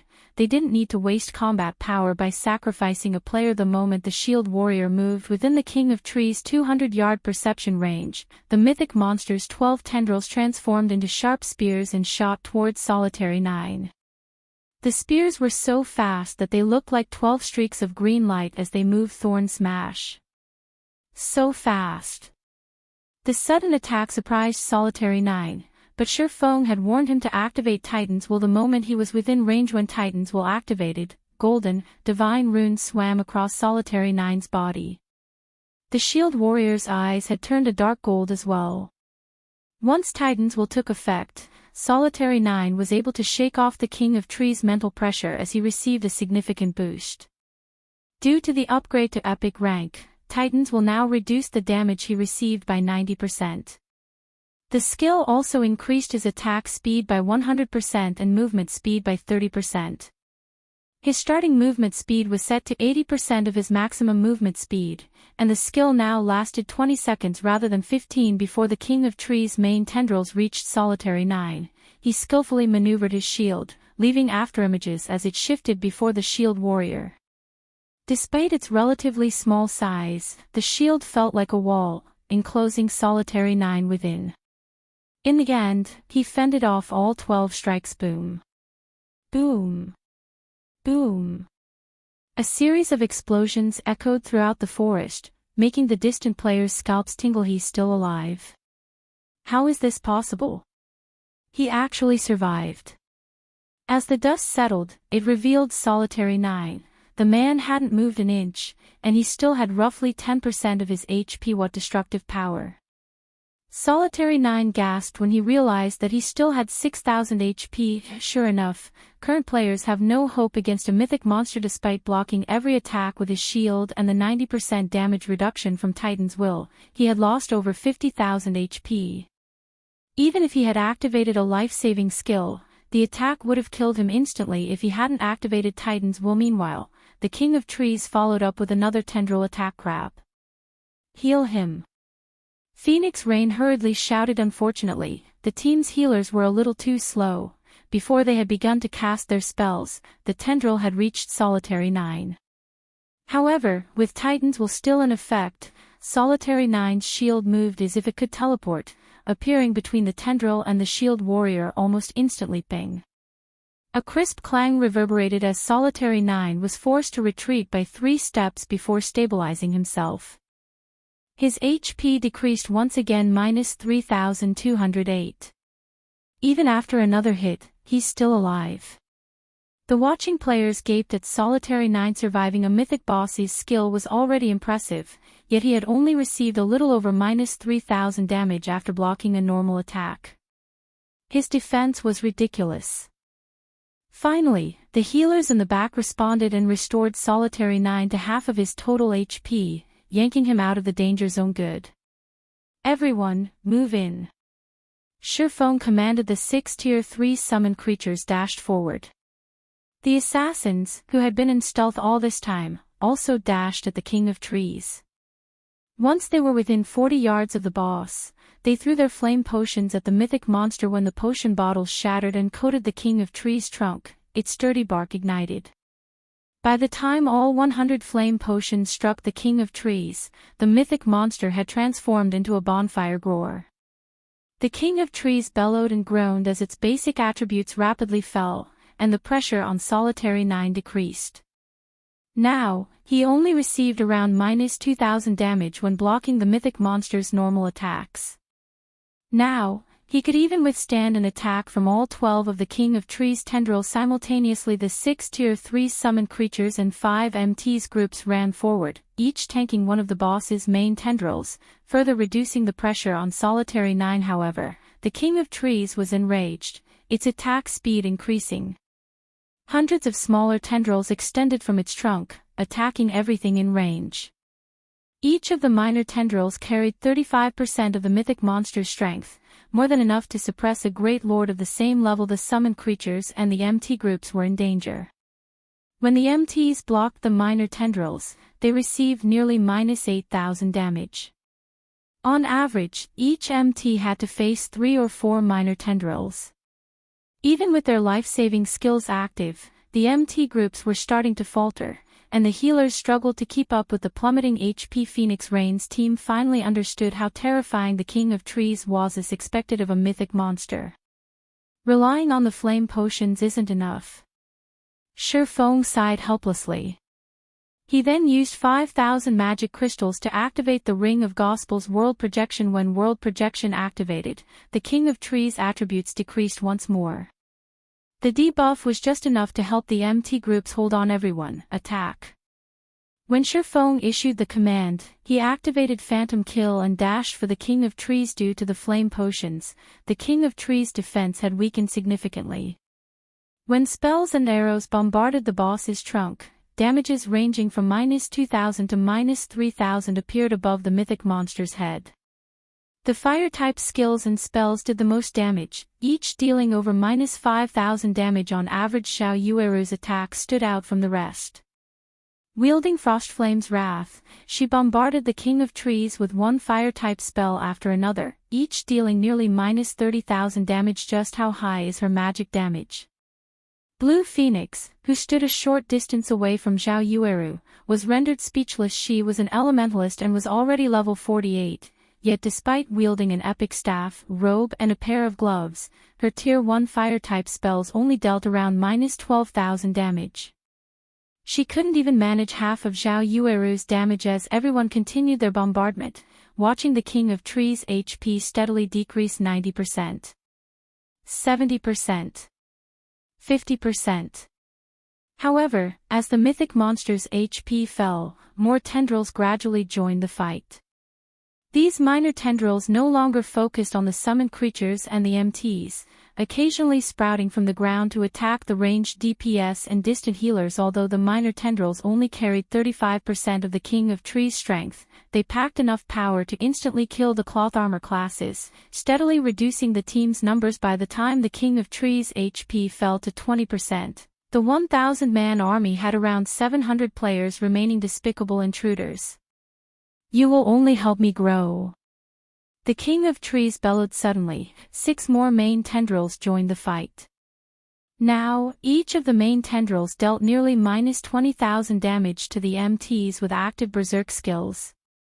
Before anyone could react, the 6 new tendrils killed off 6 MTs. As the MT group fell, the boss's aggro management descended into chaos. Attack with everything.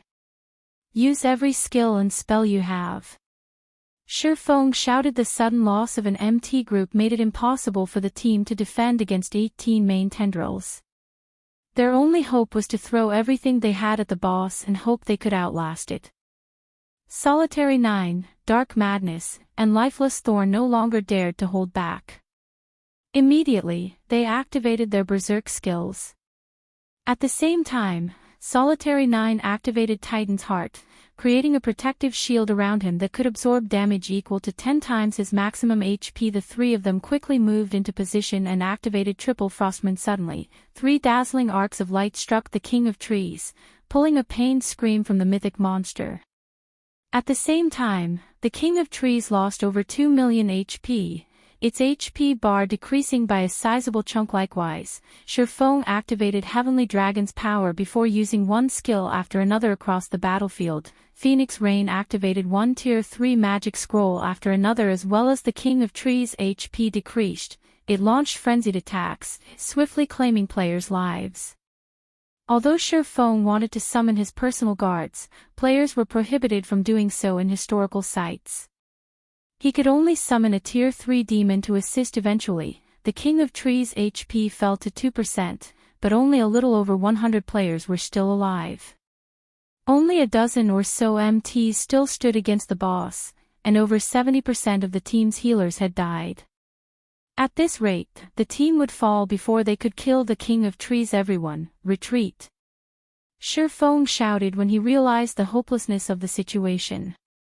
Grinding his teeth, he took the tier 4, large-scale destruction magic scroll from his bag and unfurled it. Die!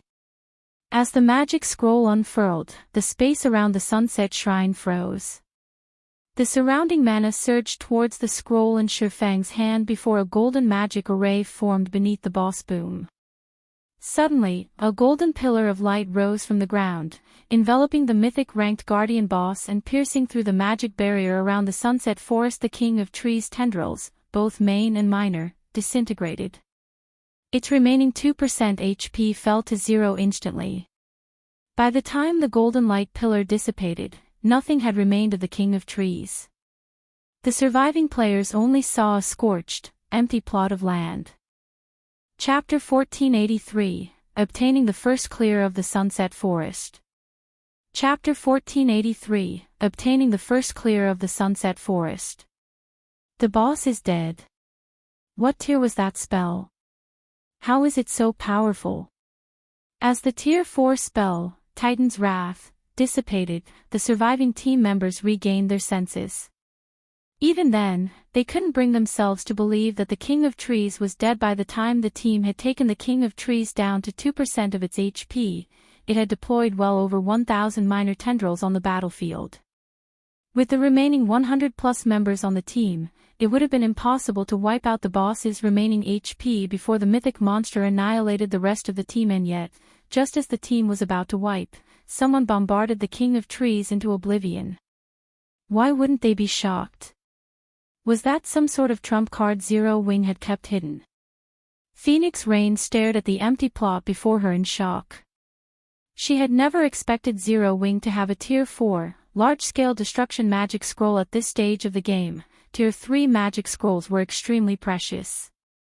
With just one of these scrolls, an ordinary player could make a fortune overnight with enough funds to purchase a powerful set of equipment. Among the various magic scrolls available, large-scale destruction spells and summoning spells were the most valuable and highly sought after by the various large guilds. Both types of magic scrolls were powerful enough to turn the tide in battle, but Shifeng had actually used a Tier 4, large-scale destruction magic scroll. Not even the Dragon Phoenix Pavilion had gotten their hands on such a scroll. The King of Trees' death contributed a tremendous amount of EXP to the surviving players. Phoenix Rain had even risen from level 48 to level 49. They had obtained more EXP than anyone had expected. Meanwhile, after the King of Trees' death, the barrier enveloping the Sunset Shrine gradually disappeared. System, congratulations. You are the first team to raid the Sunset Forest successfully. Rewards in the Sunset Shrine doubled. You will be teleported out of the Sunset Forest after 1 hour automatically. Healers, resurrect the dead. Everyone else, rest up, Shifeng commanded before entering the Sunset Shrine with Phoenix Rain to inspect the treasures inside. The other players couldn't help their envy, curious about what treasures the shrine held, but they knew that they'd have to wait. Historical sites typically offered far more treasure than dungeons, some of which could be used as guilds' trump cards.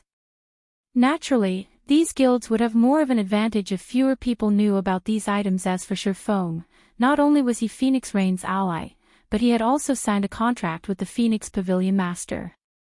He had also contributed the most during the raid. Thus, he qualified to enter the shrine alongside the guild leader Zero Wing and the Asura adventurer team. Quiet Melody could not help but watch Shifeng's departing back before glancing at Asura's resting members, curiosity and intrigue dominating her thoughts. It seems that I really will need to report to the guild leader. Despite all of the effort the Sacred Temple had spent raiding various historical sites, the guild had failed to raid a single Grade 2 ruin, yet Phoenix Rain's temporary team had secured the first clear of a Grade 1 historical site. If other guilds discovered this, it would cause a commotion on the journey here. Quiet Melody had carefully observed everything that had happened. Based on what she had seen, she was absolutely certain that without Zero Wing and Asura's help, Phoenix Rain's team would have failed. In fact, they would have been lucky to reach the Sunset Forest's core within the allotted time, much less kill the Mythic-ranked King of Trees. She had never imagined that a recently established guild like Zero Wing could become so powerful in such a short amount of time. While historical sites were very rare in God's domain, super guilds like the Sacred Temple had discovered quite a few already. The only thing preventing them from harvesting these ruins' treasure was their lack of strength. Although she did not know what the conditions of Phoenix Rain and Zero Wing's agreement, the Sacred Temple was capable of any price she could afford. Elsewhere, with the magic barrier gone, Shifeng and Phoenix Rain easily entered the Sunset Shrine. The interior was luxurious. It looked more like a palace than a shrine. Meanwhile, the two found a large pile of items in the center of this palace. This is the Sunset Forest's first clear reward. Even Phoenix Rain, who had seen plenty of treasure before and had her own significant wealth, was surprised to see the mound before her. Among the small mountain of items, she easily counted more treasure chests than what they had looted from the 3 dryad nests they raided earlier. She even saw a few epic treasure chests among them. Aside from treasure chests, there were all sorts of master-ranked potions, high-tiered magic scrolls, special gemstones, and many other valuable items. As she gazed at the items, Phoenix Rain felt as if she were dreaming. At least I didn't waste that Tier 4 magic scroll. Shifeng spotted 3 epic treasure chests in addition to elemental treasure boxes and 7 Luminaries treasure boxes, which contained elemental sources and 7 Luminaries crystals, respectively. He had thought that the flame potions would be enough to raid the Sunset Forest, but in the end, he had been forced to use a Tier 4 magic scroll as well. But after seeing the Sunset Shrine's treasure, He was satisfied with trading a Tier 4 magic scroll for the first pick of 5 of the shrine's items. Neither the elemental treasure boxes nor the 7 luminaries treasure boxes were any less valuable than the epic treasure chests. An elemental treasure box would drop 1 to 3 elemental source stones when opened, while a 7 luminaries treasure box would drop 3 to 6 units of 7 luminaries crystals. Both treasure boxes had been highly sought after by the various guilds in his previous life. Moreover, Shifeng spotted various materials, designs, skill books, and other precious items that could easily drive the various large guilds mad with envy. It took Shifeng and Phoenix Rain over half an hour to organize the loot according to our agreement. I'll choose 5 items first, Shifeng said as he glanced at Phoenix Rain. Alright, take your pick. Phoenix Rain nodded. She was extremely satisfied with the Sunset Shrine's treasure. Even if Shifeng claimed all 3 epic treasure chests, she wouldn't be disappointed in the least. After all, among the treasures here, over 10 were just as valuable. Seeing Phoenix Rain nod, Shifeng began to select his prizes. However, the man hadn't pocketed the 3 epic treasure chests as Phoenix Rain had expected.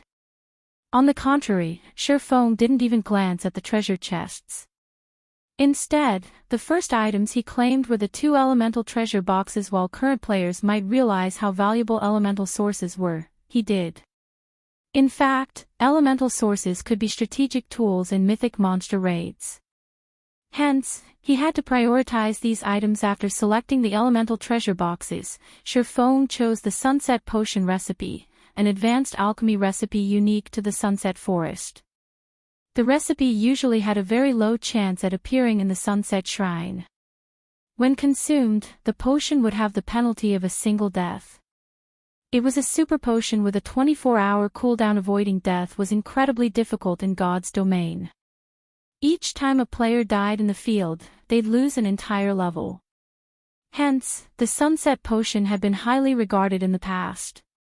Only very few guilds had been able to brew the potion, contributing to its rarity. On the market, the potion had only cost 10 or so silver to produce, yet it had sold for around 1 gold. Now that the Sunset Potion recipe had dropped, he had no reason not to claim it. Shifeng also selected the basic mana bomb design, an advanced engineering design. Although the necessary materials to craft the item were rare and expensive, each basic mana bomb was as powerful as a peak Tier 2 attack. When used in conjunction with defensive turrets, the mana bombs could rival a Tier 3 attack.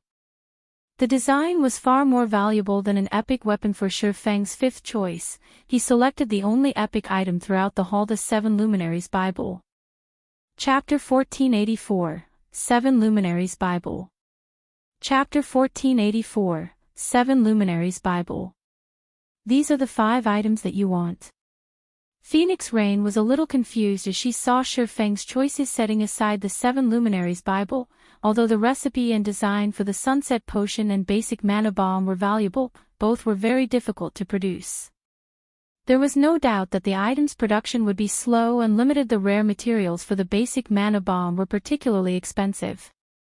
A single crafting attempt would cost around 2 gold, while the final product could cost 6 gold or more. Most importantly, unlike Tier 2 magic scrolls, the mana bombs had a 70% reduced effect against players.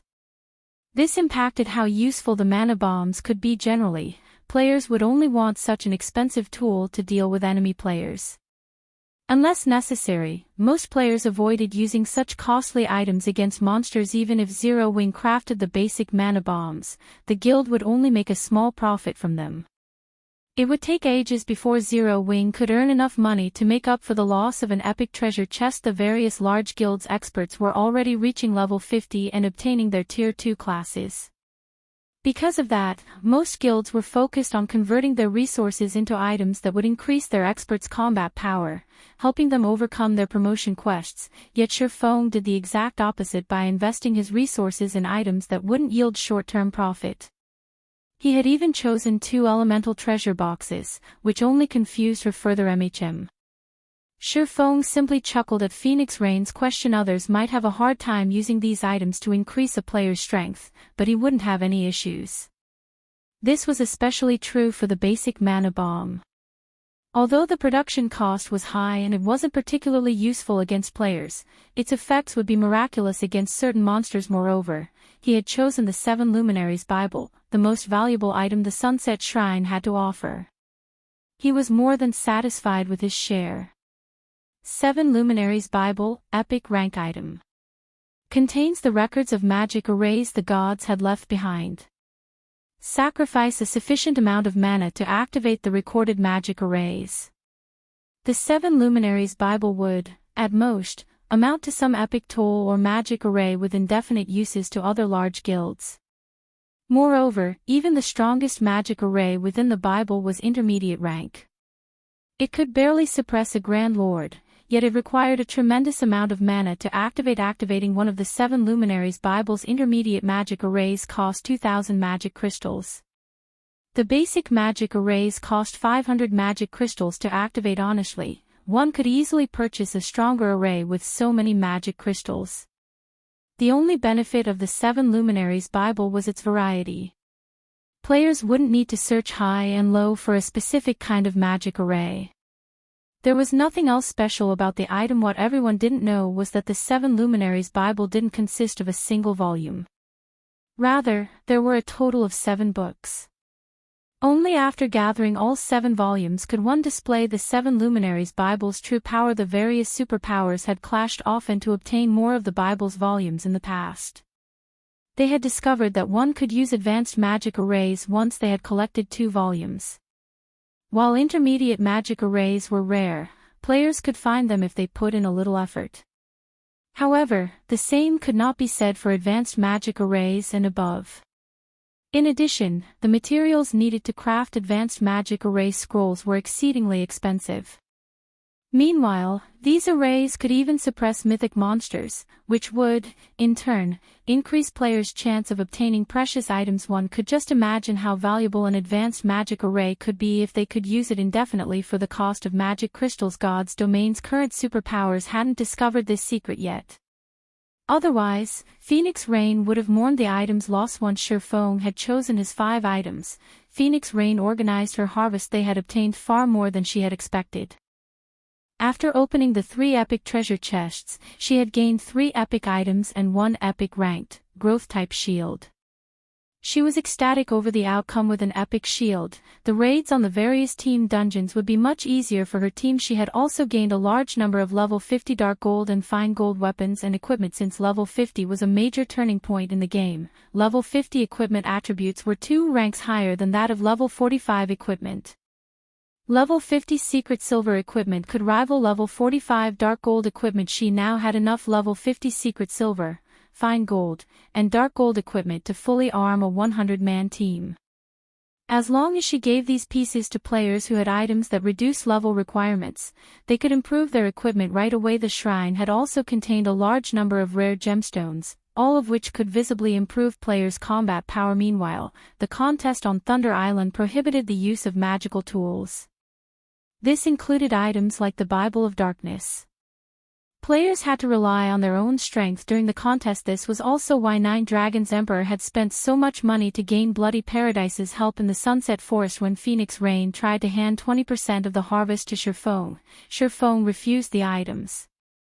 Instead, he requested Ancient Origin Wood as his share of the bounty, which was the equivalent of every log they had found during the raid.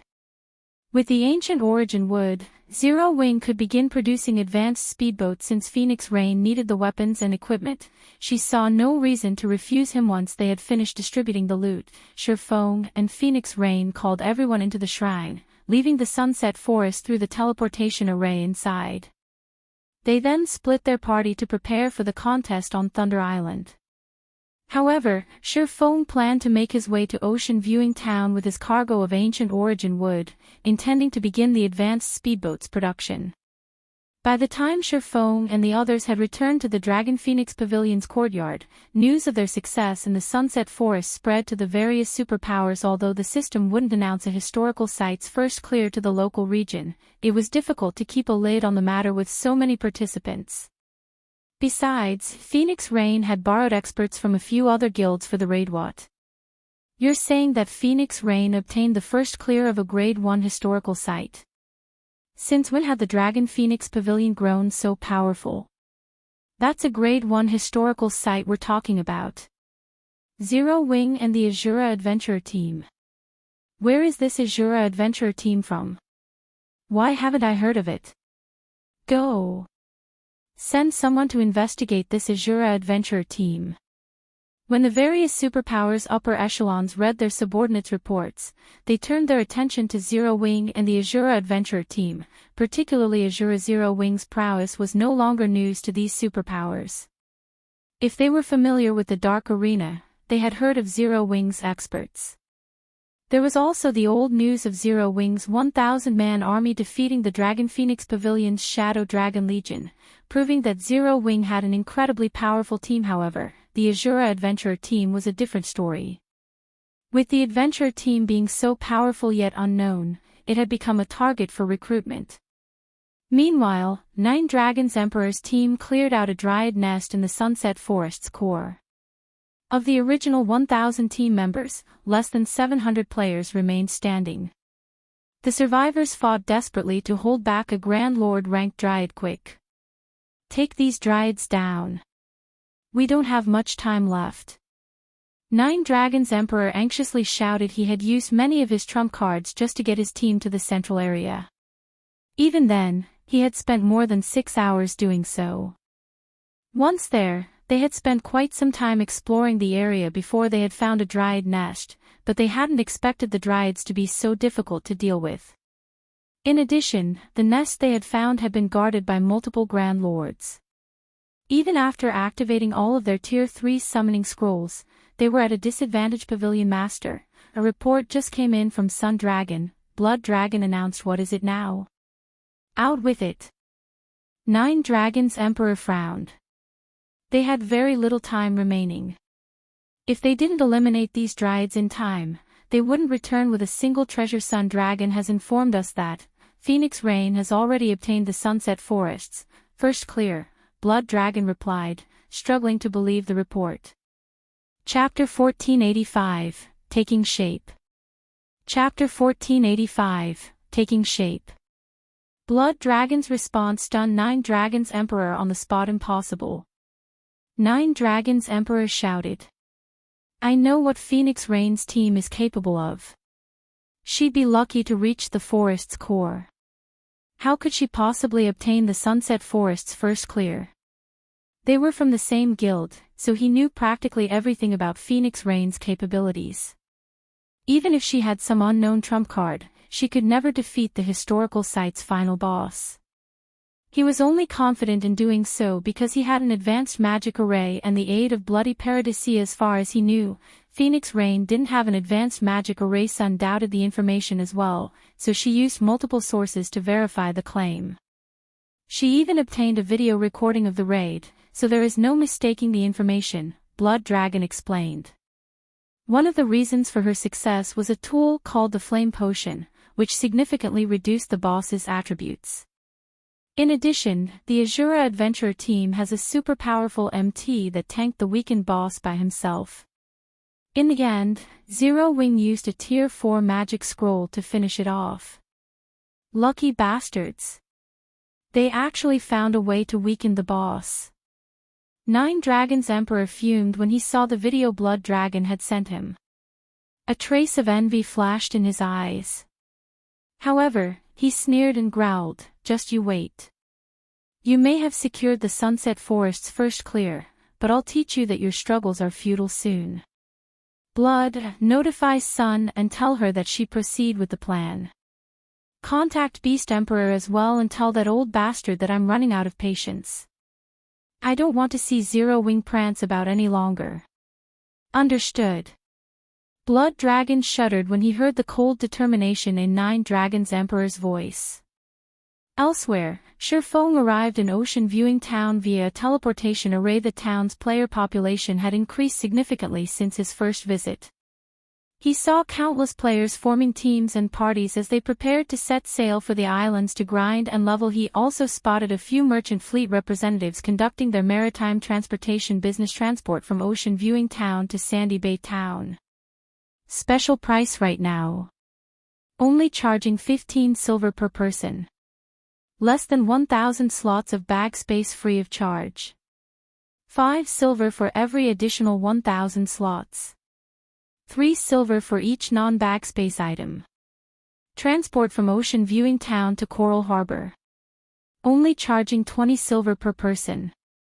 Less than 1,000 slots of bag space free of charge. 7 silver for every additional 1,000 slots. 5 silver for each non-backspace item. Many independent merchant and adventuring players crowded around the merchant fleet representatives, trying to haggle down the prices. Players who preferred to use the merchant ships were generally trying to avoid exorbitant teleportation fees. Cross-national teleportation fees were particularly expensive. Even teleporting to a neighboring country cost more than 1 gold.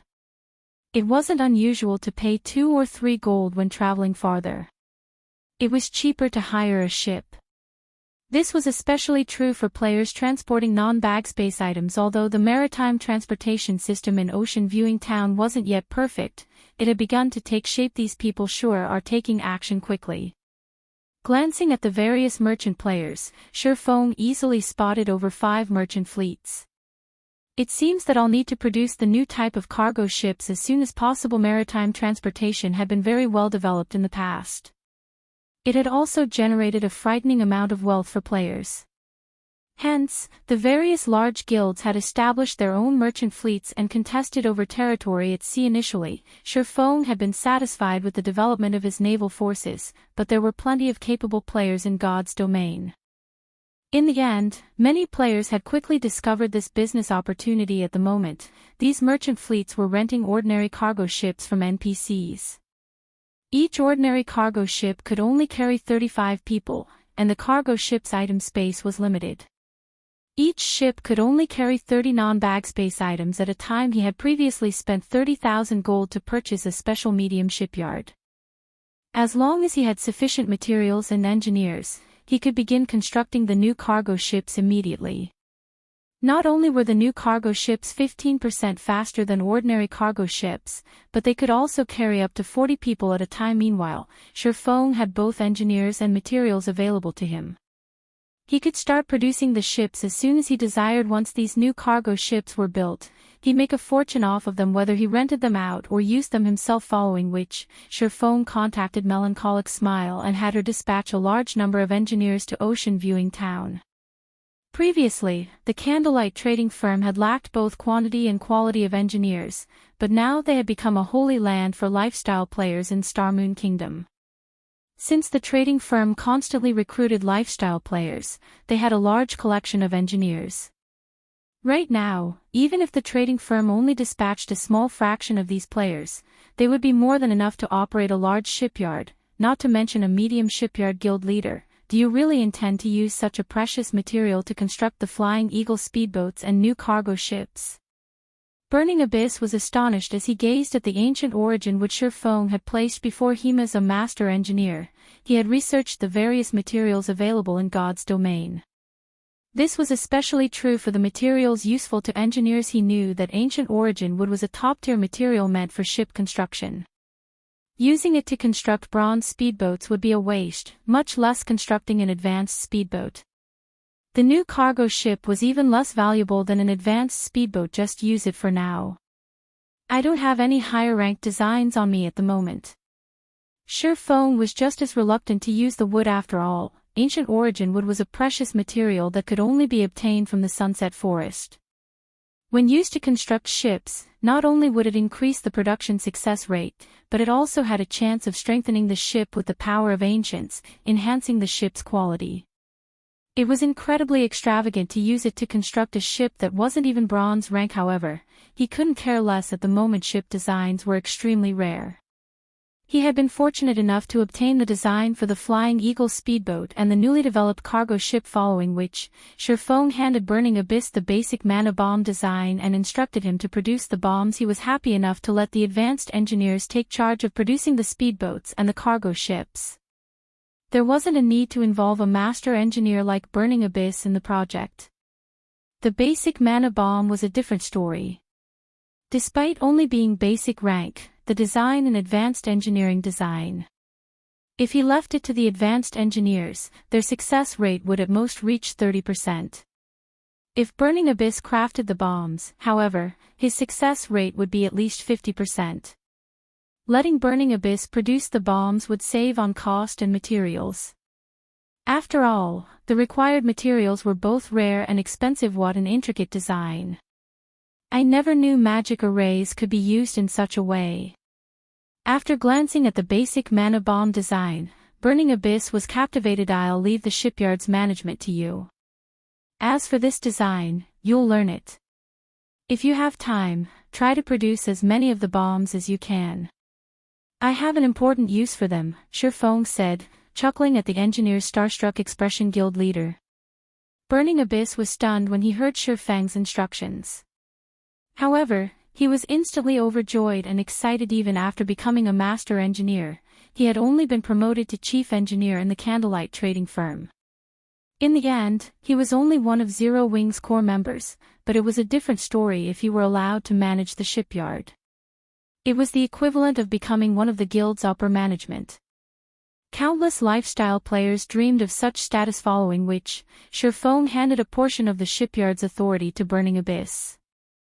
He then paid Rodney a visit, calling in on the agreement with the master engineer to assist in the shipyard.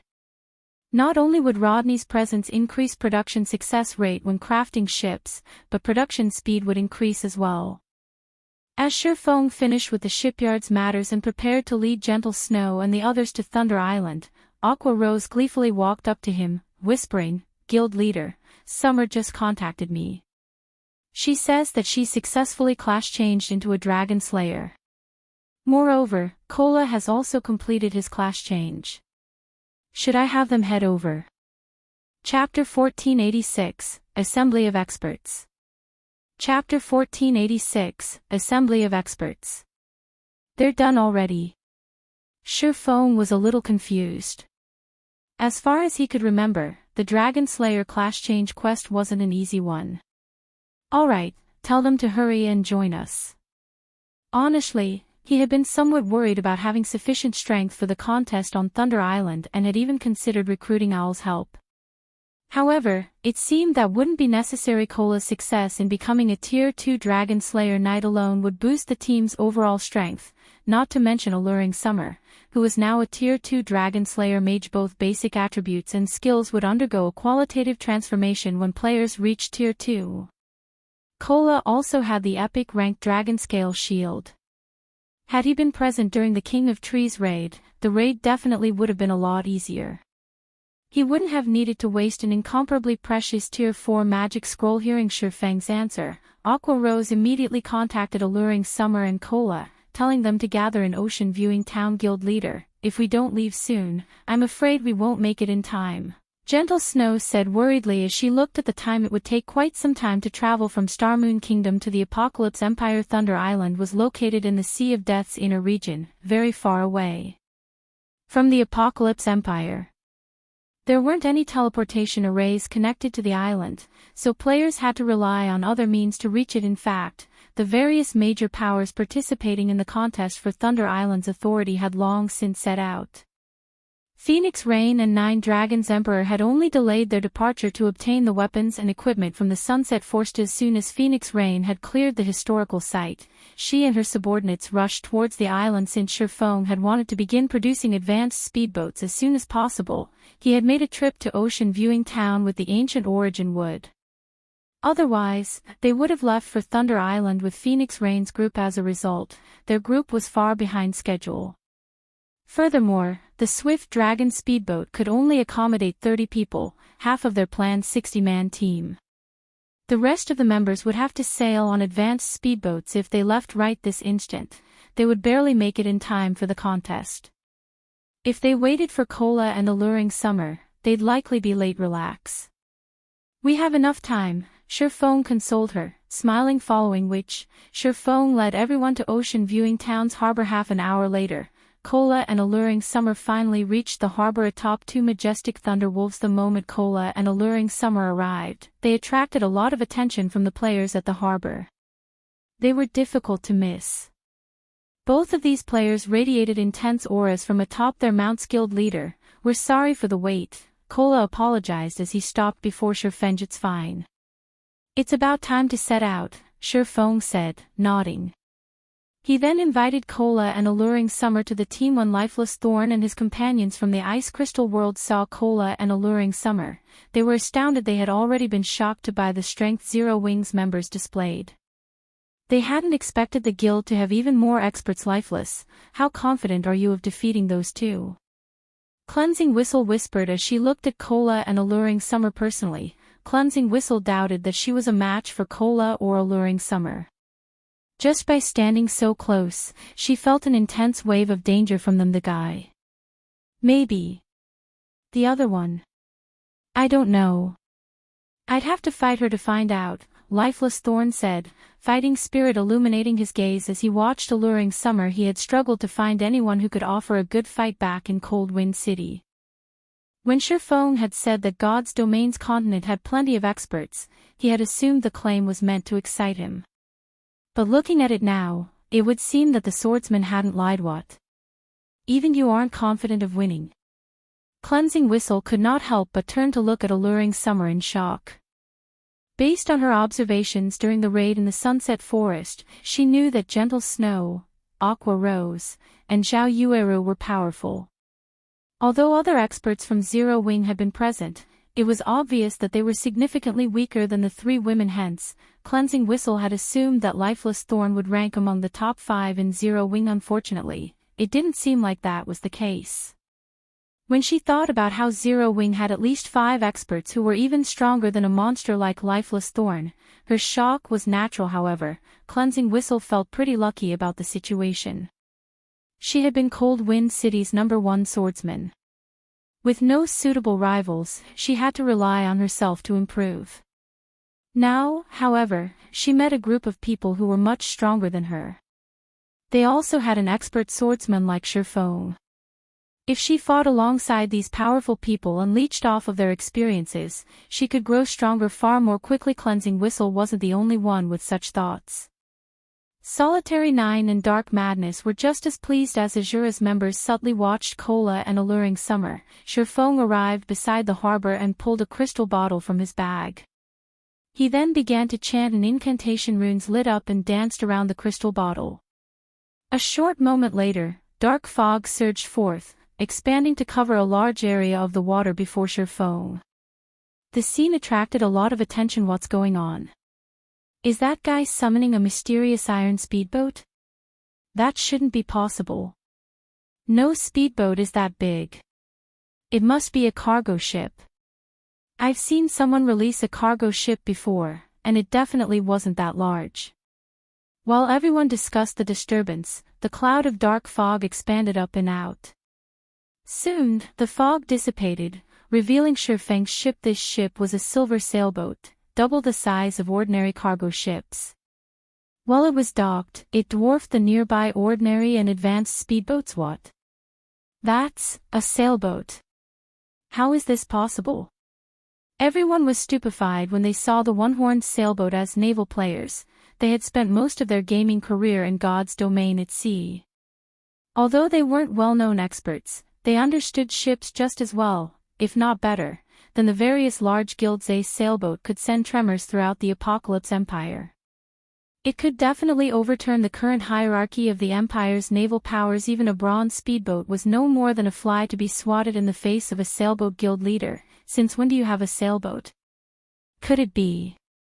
Have you already repaired the sailboat we got from the Fallen Ark? Aqua Rose's eyes glowed as she stared at the monstrosity of a ship before her. Although Zero Wing had the Swift Dragon speedboat, at the end of the day, a speedboat was just a speedboat. Without a large number of support ships, it would be very difficult to exert the Swift Dragon speedboat's maximum potential. At most, Zero Wing would be a minor threat to the Apocalypse Empire's various naval powers. However, it was a different story if Zero Wing had a sailboat. A sailboat would allow Zero Wing to contest for the Empire's port cities. If they had their own port city, they wouldn't have to operate in the dark. They could simply steamroll over any opposing forces. Even Gentle Snow was speechless. Despite being one of the guild's vice-guild leaders, she still didn't have a clear idea of how many secrets Zero Wing had. It wasn't unlike the Asura adventure team's sudden appearance. I haven't repaired the Storm sailboat yet. I obtained the one-horned sailboat from a sea monster I helped kill, Shifeng said, shaking his head. Alright, we don't have much time. Get on the boat.